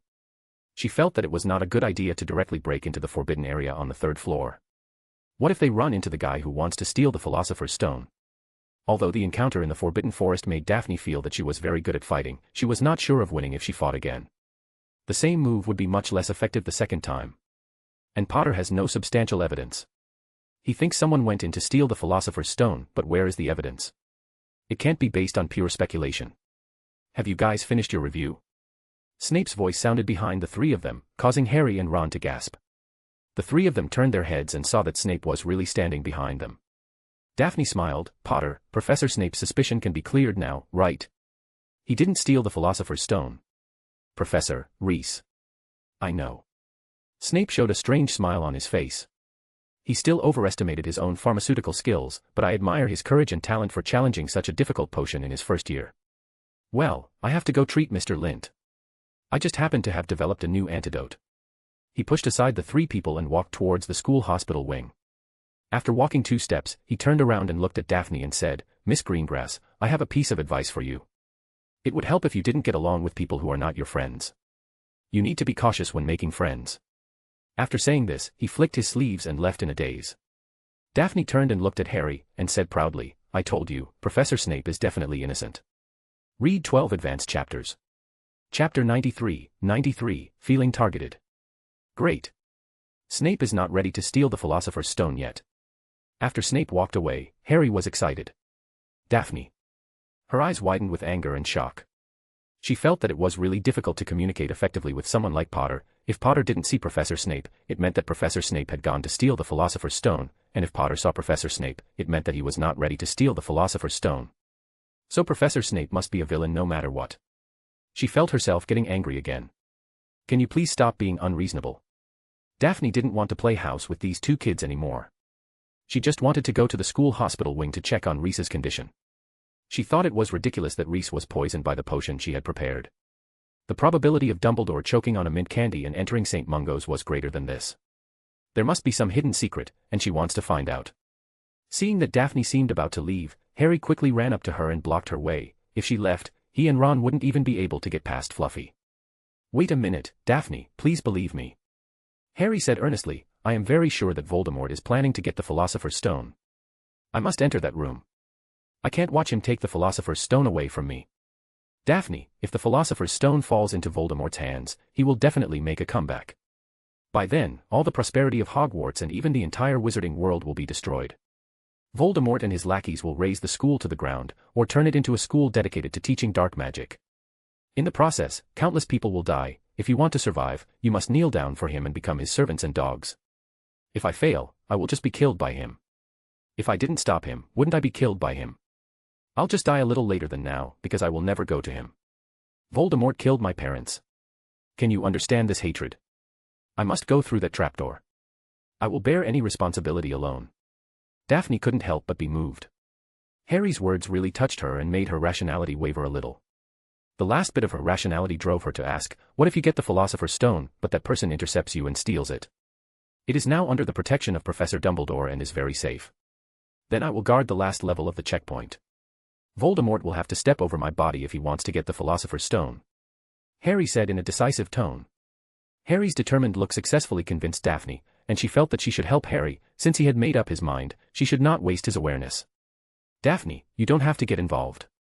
I only ask you to do me 2 favors. First, lend me this bottle of potion. If it's hard to explain to Reese, I can offer a price for it. My parents left me a large sum of money, 10 times or 100 times the market price. Second, when Professor Dumbledore comes back tomorrow, please tell him that Ron and I entered the 3rd floor corridor room. Please, just these 2 things. Do these 2 things for me, and I can repay you with anything in the future." Daphne pursed her lips, and after a few seconds of hesitation, she gave her answer. "Harry, I'm sorry, I can't do either of those things." Harry's eyes dimmed, but they regained their brilliance the next second because Daphne said, "This potion needs to be used by a professional, so I can't lend it to you. Let me do it myself. As for tipping off Dumbledore, I can't do it because I have to cross the trapdoor with you. We Slytherins can't let you Gryffindor students show off all the time, can we? If we don't show some real skills, we will appear to be villains. Daphne, you." Harry felt as if his throat was choked by something. He didn't expect that Daphne would actually be willing to run under the trapdoor with him to guard the Philosopher's Stone. There are still good people in Slytherin House. For example, Daphne, Reese, and, I can't think of it, but there must be good people. "Let's go," Daphne urged. "Walk." The 3 of them went all the way up to the corridor on the 4th floor. When they arrived at the door on the right side of the 3rd floor corridor, the 3 little ones' expressions changed at the same time. The tightly closed door now opened a crack. Seeing the half-open door, they clearly realized what was about to happen to them, and even Daphne was now convinced that someone was trying to steal the Philosopher's Stone. "Well, see," Harry glanced at Daphne and whispered, "Snape, I mean the one who coveted the Philosopher's Stone has successfully passed Fluffy." After receiving a glare from Daphne, Harry chose to change his tone.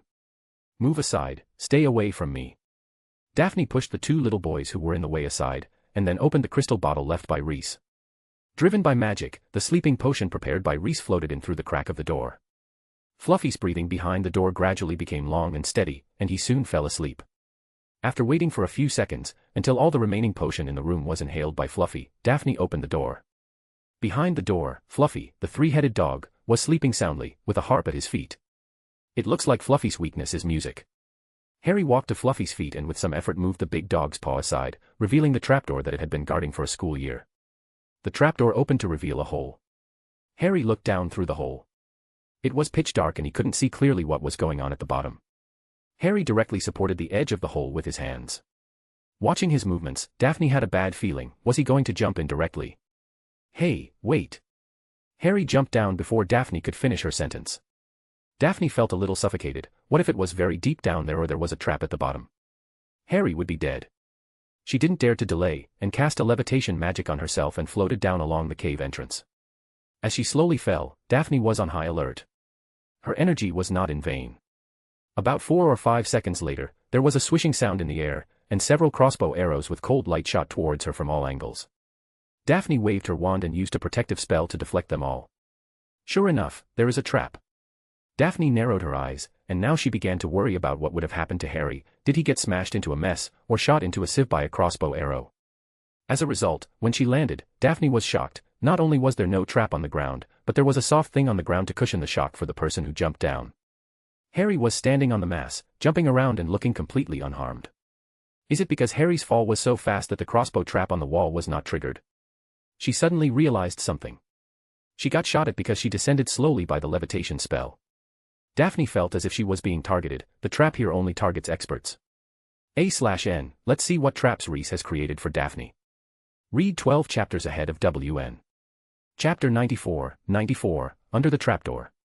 For the first time, Daphne began to waver as to whether it was necessary for her to learn such advanced magic. Before jumping down, she was worried about Harry's safety, but upon seeing that he was unharmed and had accidentally avoided the traps under the trapdoor, Daphne's mindset subtly changed.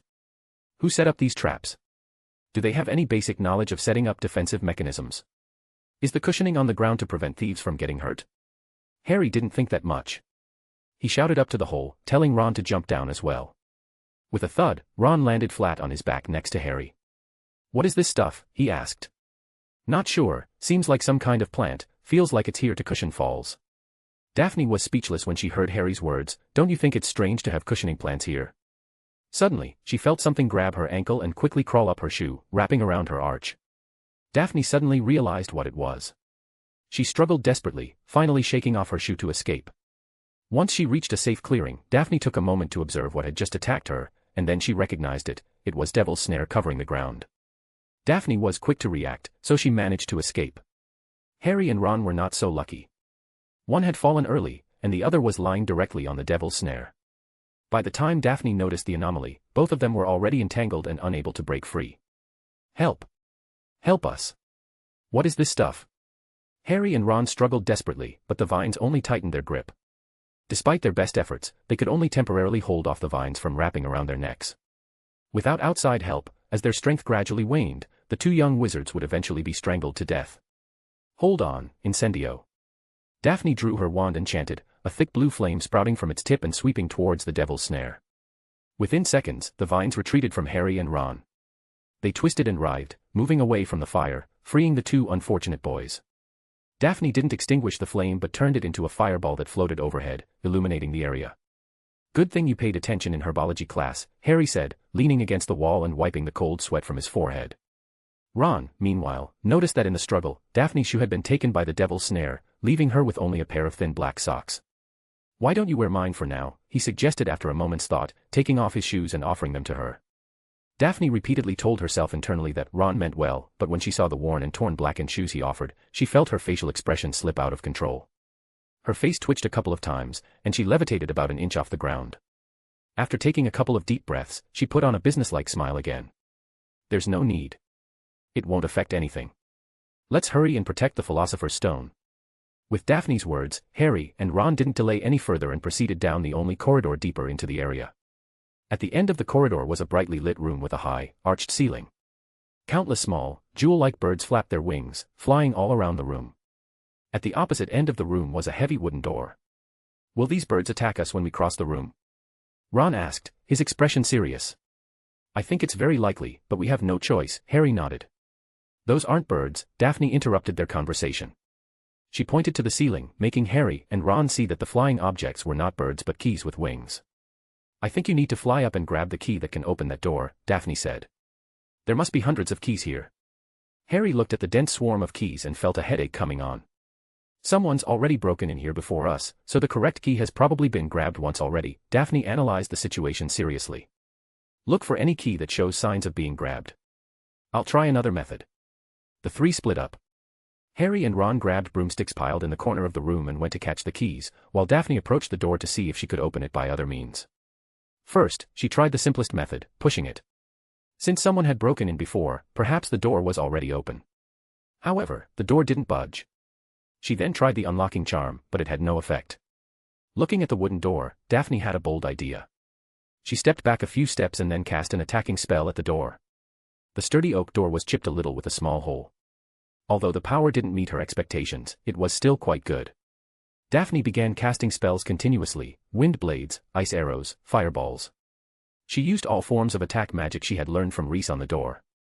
She thought that the spell stored in her necklace could probably blow the door open in one go, but that spell was her trump card and couldn't be used casually.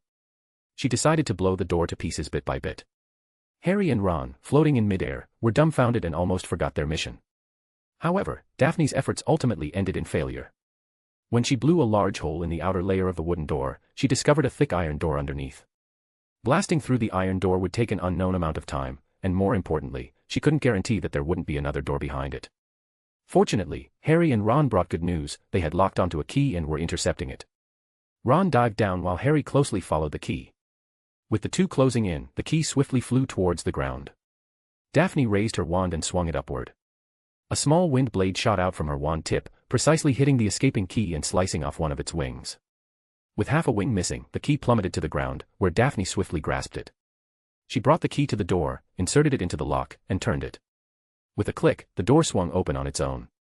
Looking at the 1-foot-thick iron door, Daphne was relieved that her spell hadn't damaged the mechanism inside the door. Otherwise, the three of them might not have been able to push it open. ____________. 12 Advanced Chapters. Chapter 95, Speed Running. Behind the door was a pitch-black room. As the three of them stepped inside, the room suddenly lit up, revealing a breathtaking scene. They stood at the edge of a giant chessboard, with towering black stone chess pieces in front of them. On the opposite side of the room were similarly sized white chess pieces. None of the pieces had carved faces, and they stood tall, exuding an intimidating presence.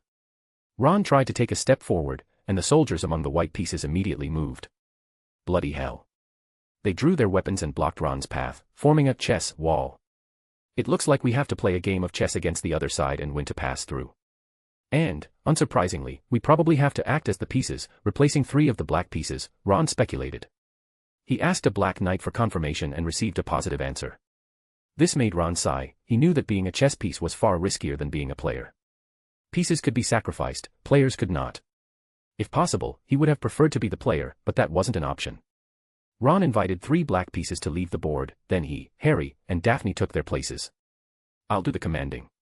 Not to brag, but my wizard chess skills are among the best at Hogwarts, Ron said, trying to take command before the game started. Oh. Harry, who was often beaten by Ron in wizard chess, didn't mind, but Daphne, who had never played against Ron, raised an eyebrow, feeling somewhat unconvinced. Given Ron's previous performance, she found it hard to trust this freckled Weasley boy. All right, how about we both command together? Seeing Daphne's change in demeanor, Ron's confidence deflated like a balloon, and he decided to compromise, suggesting they co-command. However, this unintentionally committed a major chess blunder: multiple commanders. Playing chess with 2 commanders can often be less effective than playing alone, as not every player can follow their partner's strategy, and sometimes they might even hinder their teammate. This was the case with Ron and Daphne. Both were skilled at wizard chess, but when combined, they had a peculiar negative impact on each other's performance. The white pieces charged aggressively on the board, putting the black pieces at a severe disadvantage.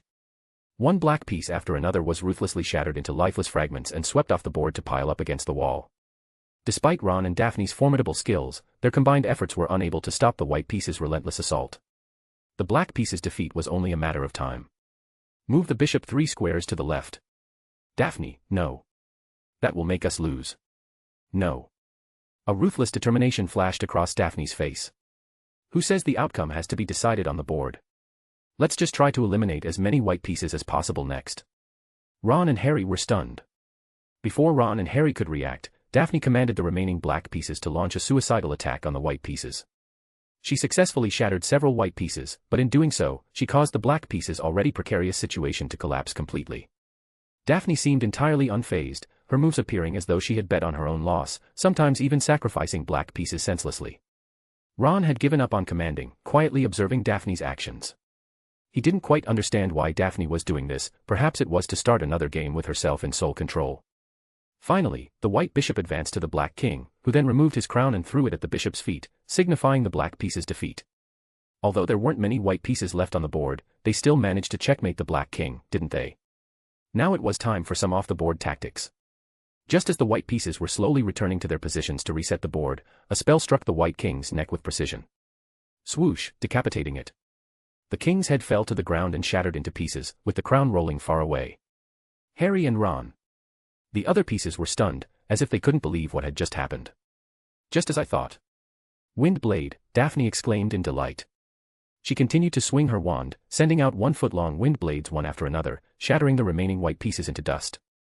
When the chess pieces were engaged in combat, Daphne noticed that they were made of a rather brittle type of marble, so fragile that even a slight bump could cause cracks, let alone her wind blades. Almost every wind blade she cast left a 1-foot-long gash on the pieces, spreading numerous cracks. Striking a piece in a weak spot, such as the neck or limbs, would break it instantly. Even for thicker areas, an additional strike would suffice.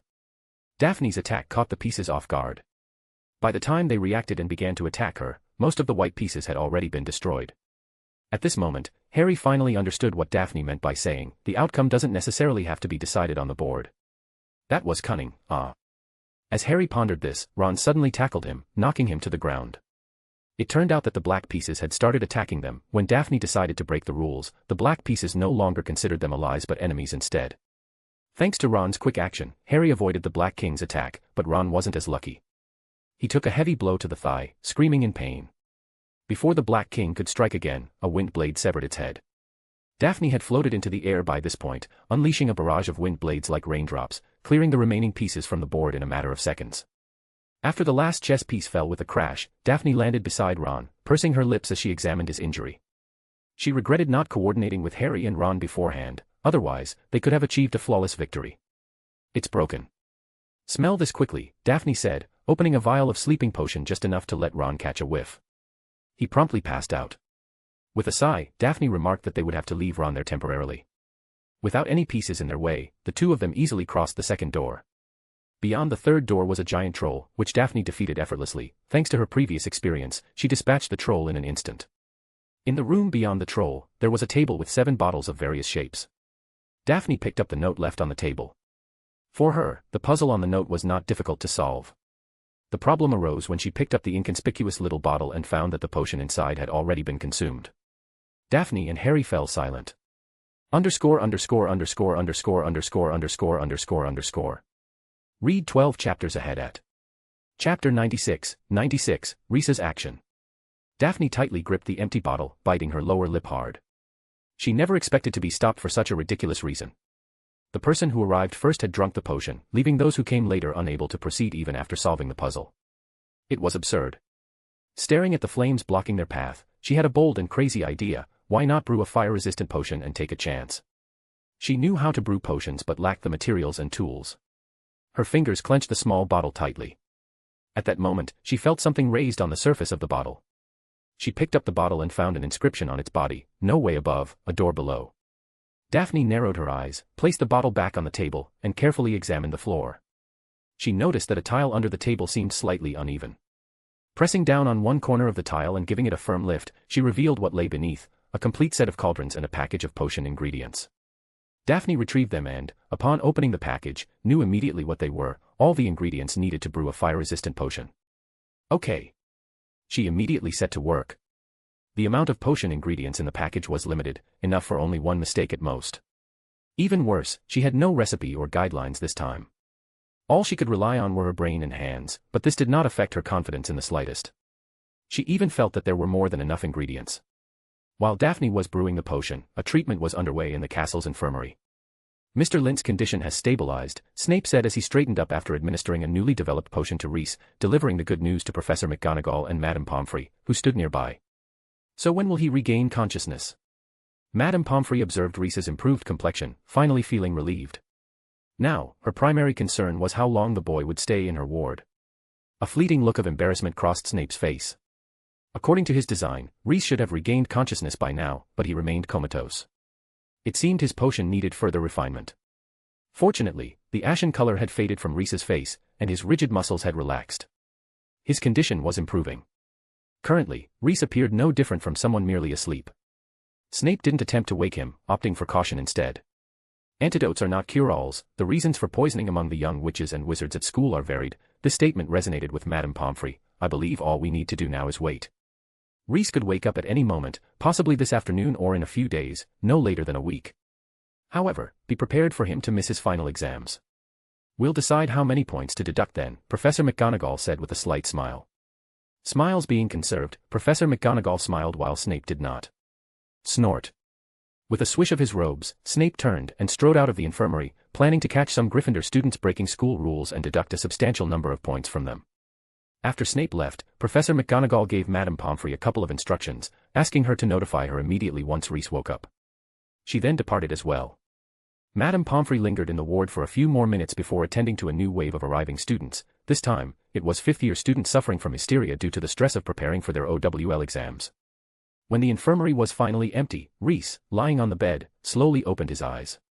He turned over and sat up, stretching his muscles, which were sore from lying down for too long. To be honest, concocting a potion that could make him exhibit symptoms of poisoning without actually being fatal was much harder than making a regular potion. The latter only required following a potion recipe, whereas the former demanded extensive knowledge for an original creation. Reese had two reasons for doing this. First, to ensure that the 3 exam candidates would not have any external aid, Dumbledore had wisely chosen to use a letter tactic, while Reese had no better excuse and had to resort to a potion tactic. Secondly, since he was the one who had switched the Philosopher's Stone, he needed an alibi. Being hospitalized served as an excellent alibi, with 2 professors and Madame Pomfrey to vouch for him. However, having an alibi didn't mean he had to stay out of the scene. Although the protective measures set up by Dumbledore were quite puzzle-like, the final villain was still somewhat dangerous. Reese believed that with Daphne's strength and the tools he had left for her, she could handle Quirrell easily. But dealing with the one behind Quirrell would be a bit more challenging. He needed to follow and make sure nothing went wrong. Reese was confident that Dumbledore would be watching over Potter from the shadows, so he had to make some additional preparations. Reese first opened the cabinet by the wall of the infirmary, took out a set of clean bedding, and rolled it up on his bed. Then he pointed his wand at the rolled-up bedding, and it transformed into his likeness. This wasn't a simple transformation. The Reese made from the bedding could even breathe and take medicine, enough to fool Madame Pomfrey and the school professors. After this, Reese took out a small bottle from his pocket, filled with a thick, muddy liquid. He had also prepared Polyjuice potion beforehand, which was now coming in handy. To avoid revealing his identity, besides physical disguises like wearing a hood, Reese would also use the Polyjuice potion to ensure foolproof concealment. Reese rummaged through his small leather pouch for a while and found a small leather bag containing several bunches of hair, each tied with a ribbon labeled with Roman numerals. Reese selected a bunch marked XXV, carefully took out a single strand, and placed it into the Polyjuice potion. The potion turned into a silver-green color. After drinking it in one gulp, Reese transformed into a young man with a head of black hair. Quite impressive, dashing indeed. Keeping some of my hair from back then was a brilliant decision, Reese thought, showing a satisfied expression as he looked at himself in the mirror. He had used hair from when he was 25 years old. Transforming into his 25-year-old self made many things much more convenient. After casting a disillusionment charm on himself, Reese walked straight out of the infirmary and headed for the 3rd floor of the castle. 12 Advanced Chapters. Chapter 97, Dumbledore, here I come, where are you? Reese opened the door in the 4th floor corridor and found the 3-headed dog Fluffy sleeping soundly. Not bad, Reese nodded. Although they used the sleeping potion he groped behind, at least it proved that Daphne could identify the type of potion and use it correctly. Continuing deeper, Reese noticed something unusual about the Devil's Snare. Upon closer inspection, he couldn't help but chuckle. Daphne had apparently had a bit of trouble here. When he saw the dilapidated door behind the swarm of flying keys, Reese's facial muscles twitched. He felt he needed to be concerned about Daphne's mental state. For some reason, some of her actions seemed very Gryffindor-like, which worried Reese. A carefully tended field sprouting a weed named Godric was unacceptable. Could it be from spending too much time with that Potter and Weasley? Reese's thoughts began to wander. While absent-mindedly thinking, he conjured a rope to capture the key, which had lost half its wing and could barely fly. He could forcefully open the door, but such behavior was too Gryffindor. Reese chose to pass the test the correct way. Along the way, besides observing the traces left by the three young wizards and deducing their methods, Reese also carefully searched for signs of Dumbledore. He believed Professor Dumbledore should be secretly watching over the young wizards during their adventure. But the more he searched, the more puzzled he became. There were no traces of Dumbledore here at all. He couldn't sense Dumbledore's magic. The few mechanisms Reese had set upon entering hadn't been triggered, indicating no one had entered after him. This was extremely strange. With his insight, almost no one could escape his notice, not even his three companions. Had someone invented some advanced invisibility spell in the past millennium, making it impossible for him to detect them? Dumbledore, I'm here, but where are you? A crazy thought flashed in Reese's mind. Could it be that Dumbledore didn't come at all? This idea shocked Reese when it crossed his mind. When arranging a trial for young wizards of Harry and Daphne's age, two key points must be grasped. First, the participating young wizards must believe they are truly undergoing the trial alone. Second, they must never actually be left to face the trial alone. If they were truly left alone, even if wizarding families maintained the Weasley family's birth rate, it wouldn't be enough. Reese sincerely admired Dumbledore's courage. Perhaps Dumbledore already knew it was Daphne who repelled Quirrell in the Forbidden Forest, which wasn't hard to guess. It wasn't Harry, Hagrid wasn't there, and the centaurs arrived late. Using the process of elimination, one could deduce it. But how did he know Harry would definitely bring Daphne along? What if Daphne refused? Also, wasn't he placing too much trust in Daphne's combat ability? Of course, there's another possibility. Dumbledore knew Reese would come, so he simply didn't show up. But that possibility was lower than the chance of Harry Potter tearing off his mask to reveal Godric Gryffindor's face. Wait a minute. It had nothing to do with what kind of teammates Harry brought along. Pushing aside the absurd image of Harry tearing off his face to reveal Godric Gryffindor, Reese suddenly felt a flash of understanding. With Dumbledore's design, there would never be anyone other than Harry entering the final chamber. The final chamber could only be accessed by drinking a small dose of the fire protection potion, just enough for one person.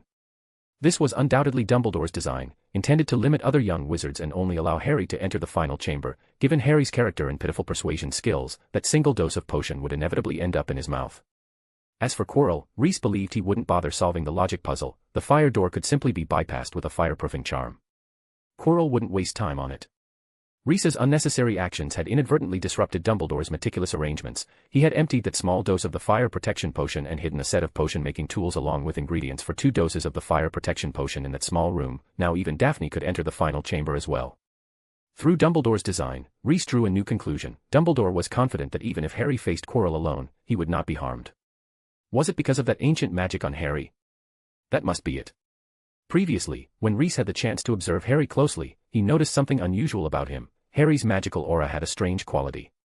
Unfortunately, lacking evidence and being unable to conduct in-depth research due to his unfamiliarity with Harry, Reese couldn't reach a definitive conclusion. He could only generally surmise that Harry was under a rare, almost forgotten spell, a spell that had a defensive nature but also felt like a curse, which puzzled Reese greatly. Reese finally understood why Dumbledore truly dared to let a first-year student like Harry face a dangerous foe coveting the Philosopher's Stone. The spell on Harry would protect him. This revelation opened Reese's eyes and sparked his curiosity about the spell. What kind of spell could have such an effect? He quickened his pace. When Reese arrived at the room with the chessboard, he saw the black and white pieces had returned to their original positions, ready to play, with Ron lying in the middle of the board, fast asleep. Young people do sleep well, falling asleep at the drop of a hat. Reese chuckled as he moved Ron off the board, then took out his wand.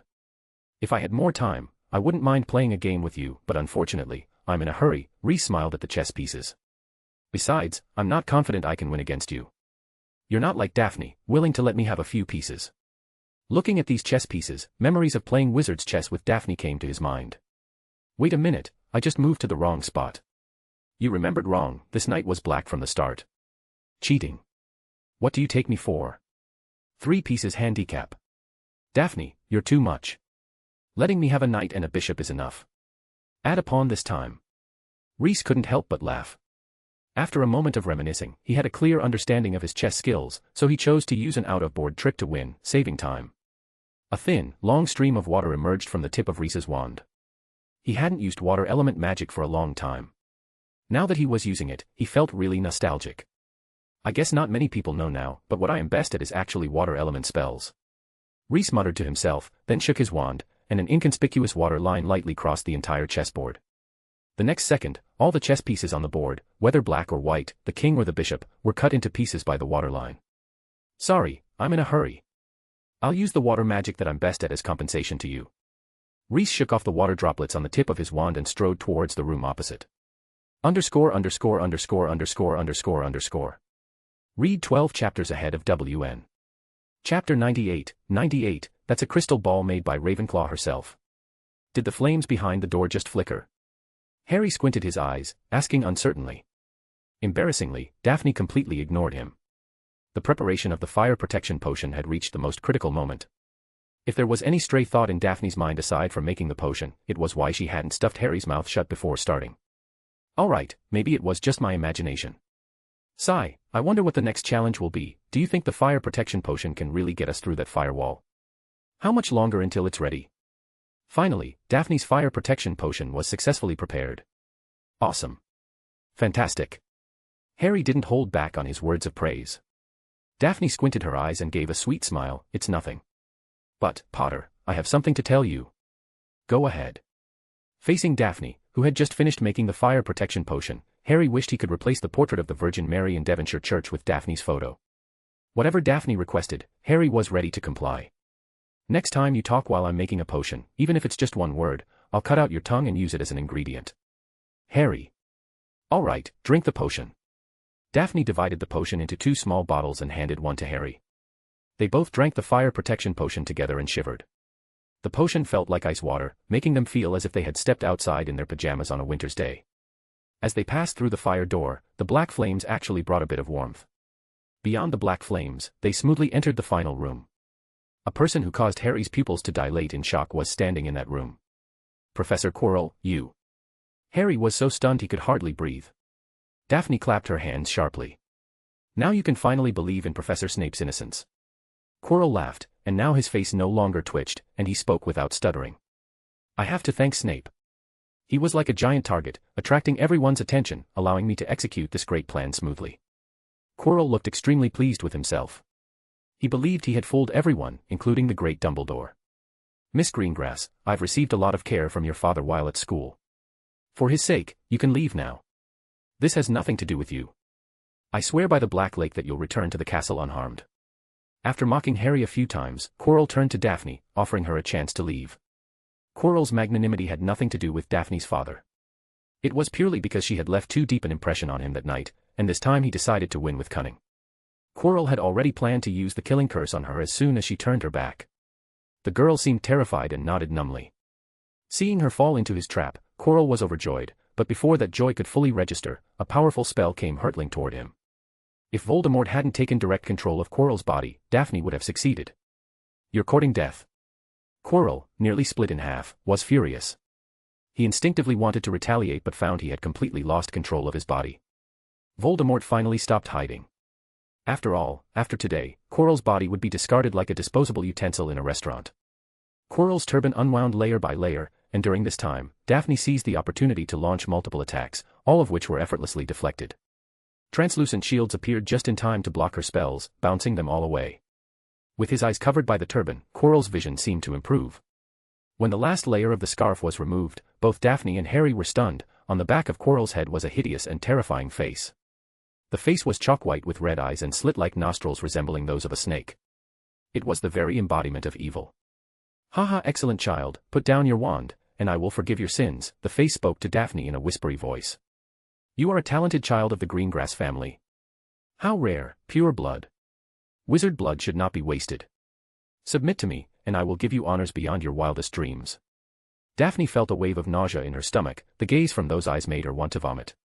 She responded with wind blades, fireballs, and ice spikes, but these attacks couldn't even make the monster retreat a single step. For the first time since starting school, Daphne felt despair, worse than when she had almost been eaten by the troll. Tut. Tut. What a pity.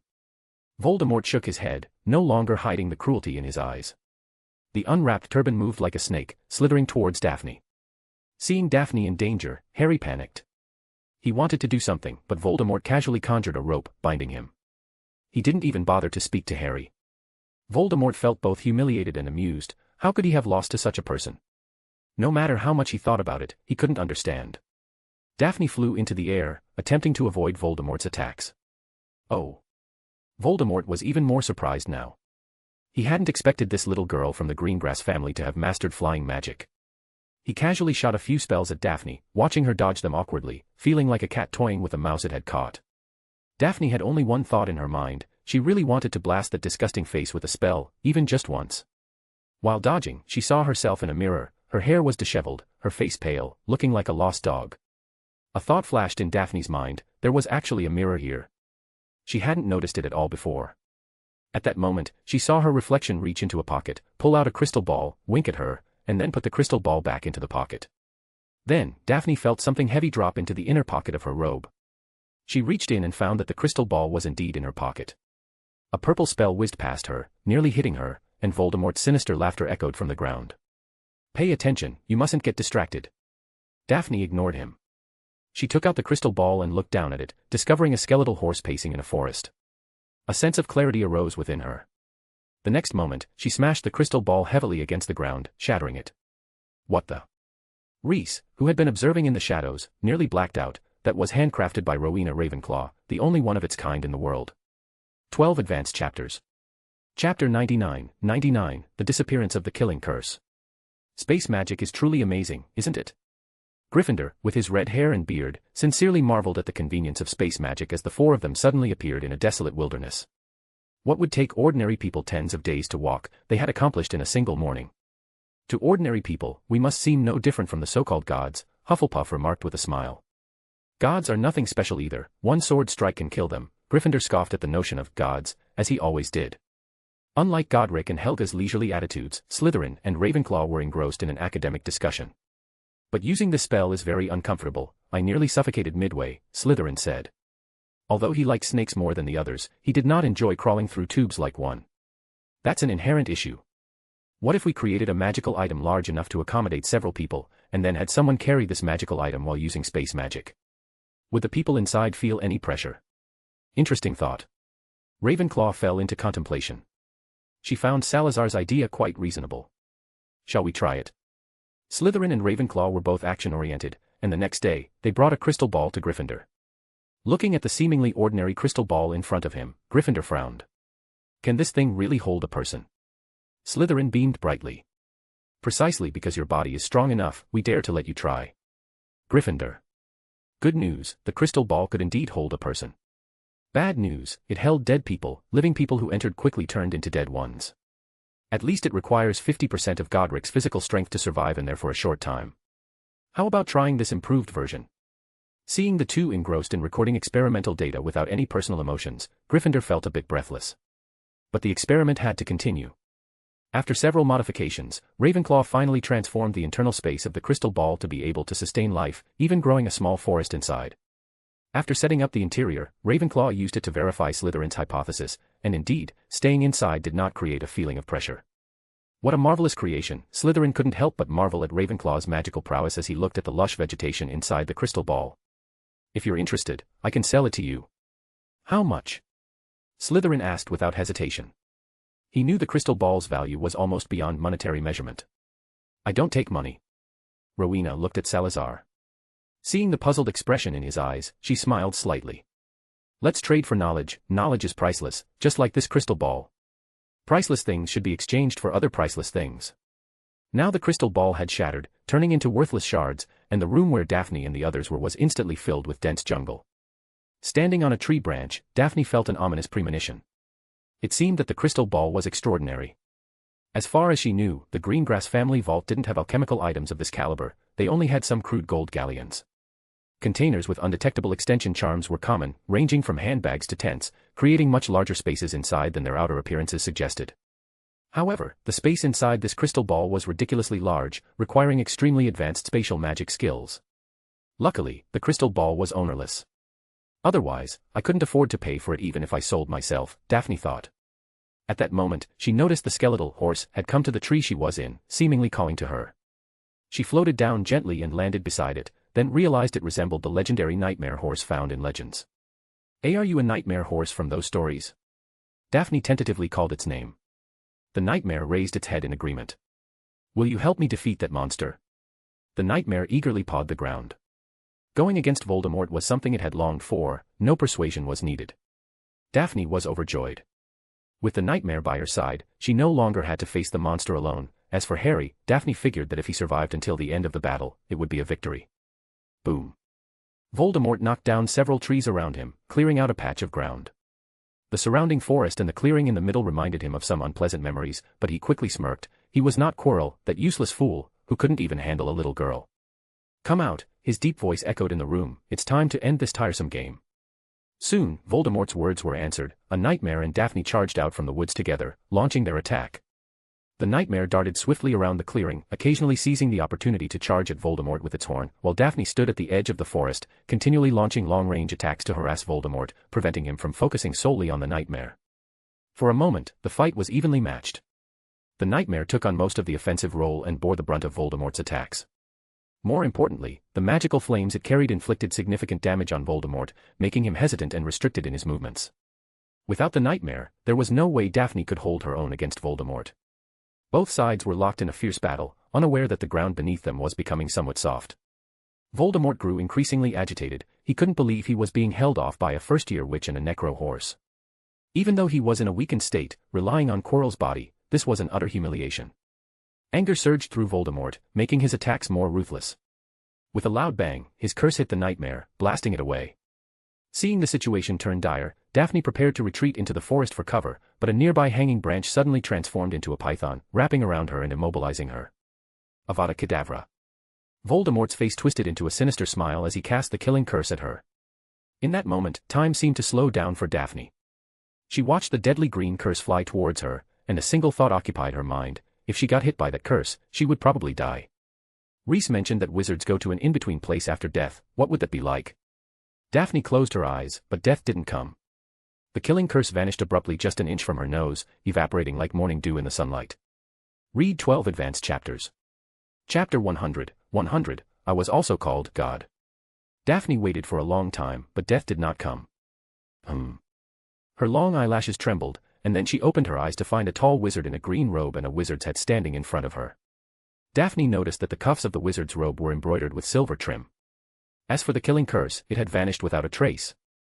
Standing in the middle of the clearing, Voldemort's facial features twisted in horror. He couldn't comprehend what had just happened. How could someone erase his killing curse?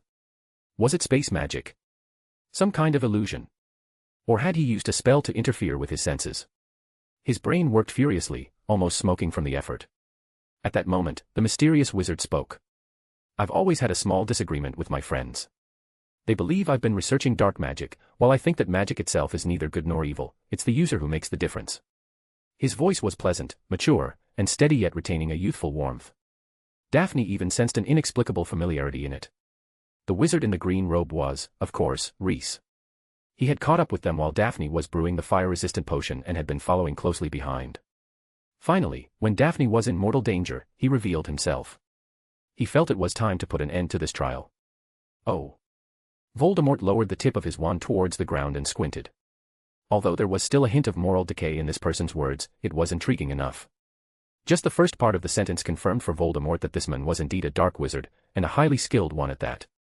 However, Reese suddenly changed his tone, contradicting himself.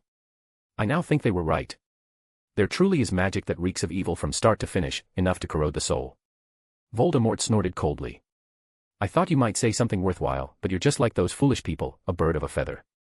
You haven't even seen the killing curse, have you? Reese nodded. Voldemort burst into wild laughter. Although he didn't understand what trick the men before him had used to block his killing curse, it didn't stop him from mocking someone who had never seen it before.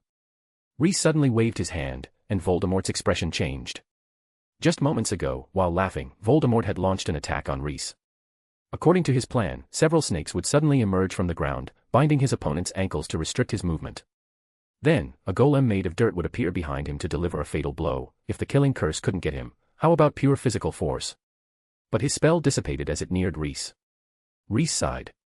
It seems you really don't understand this aspect of knowledge. No matter, let me demonstrate.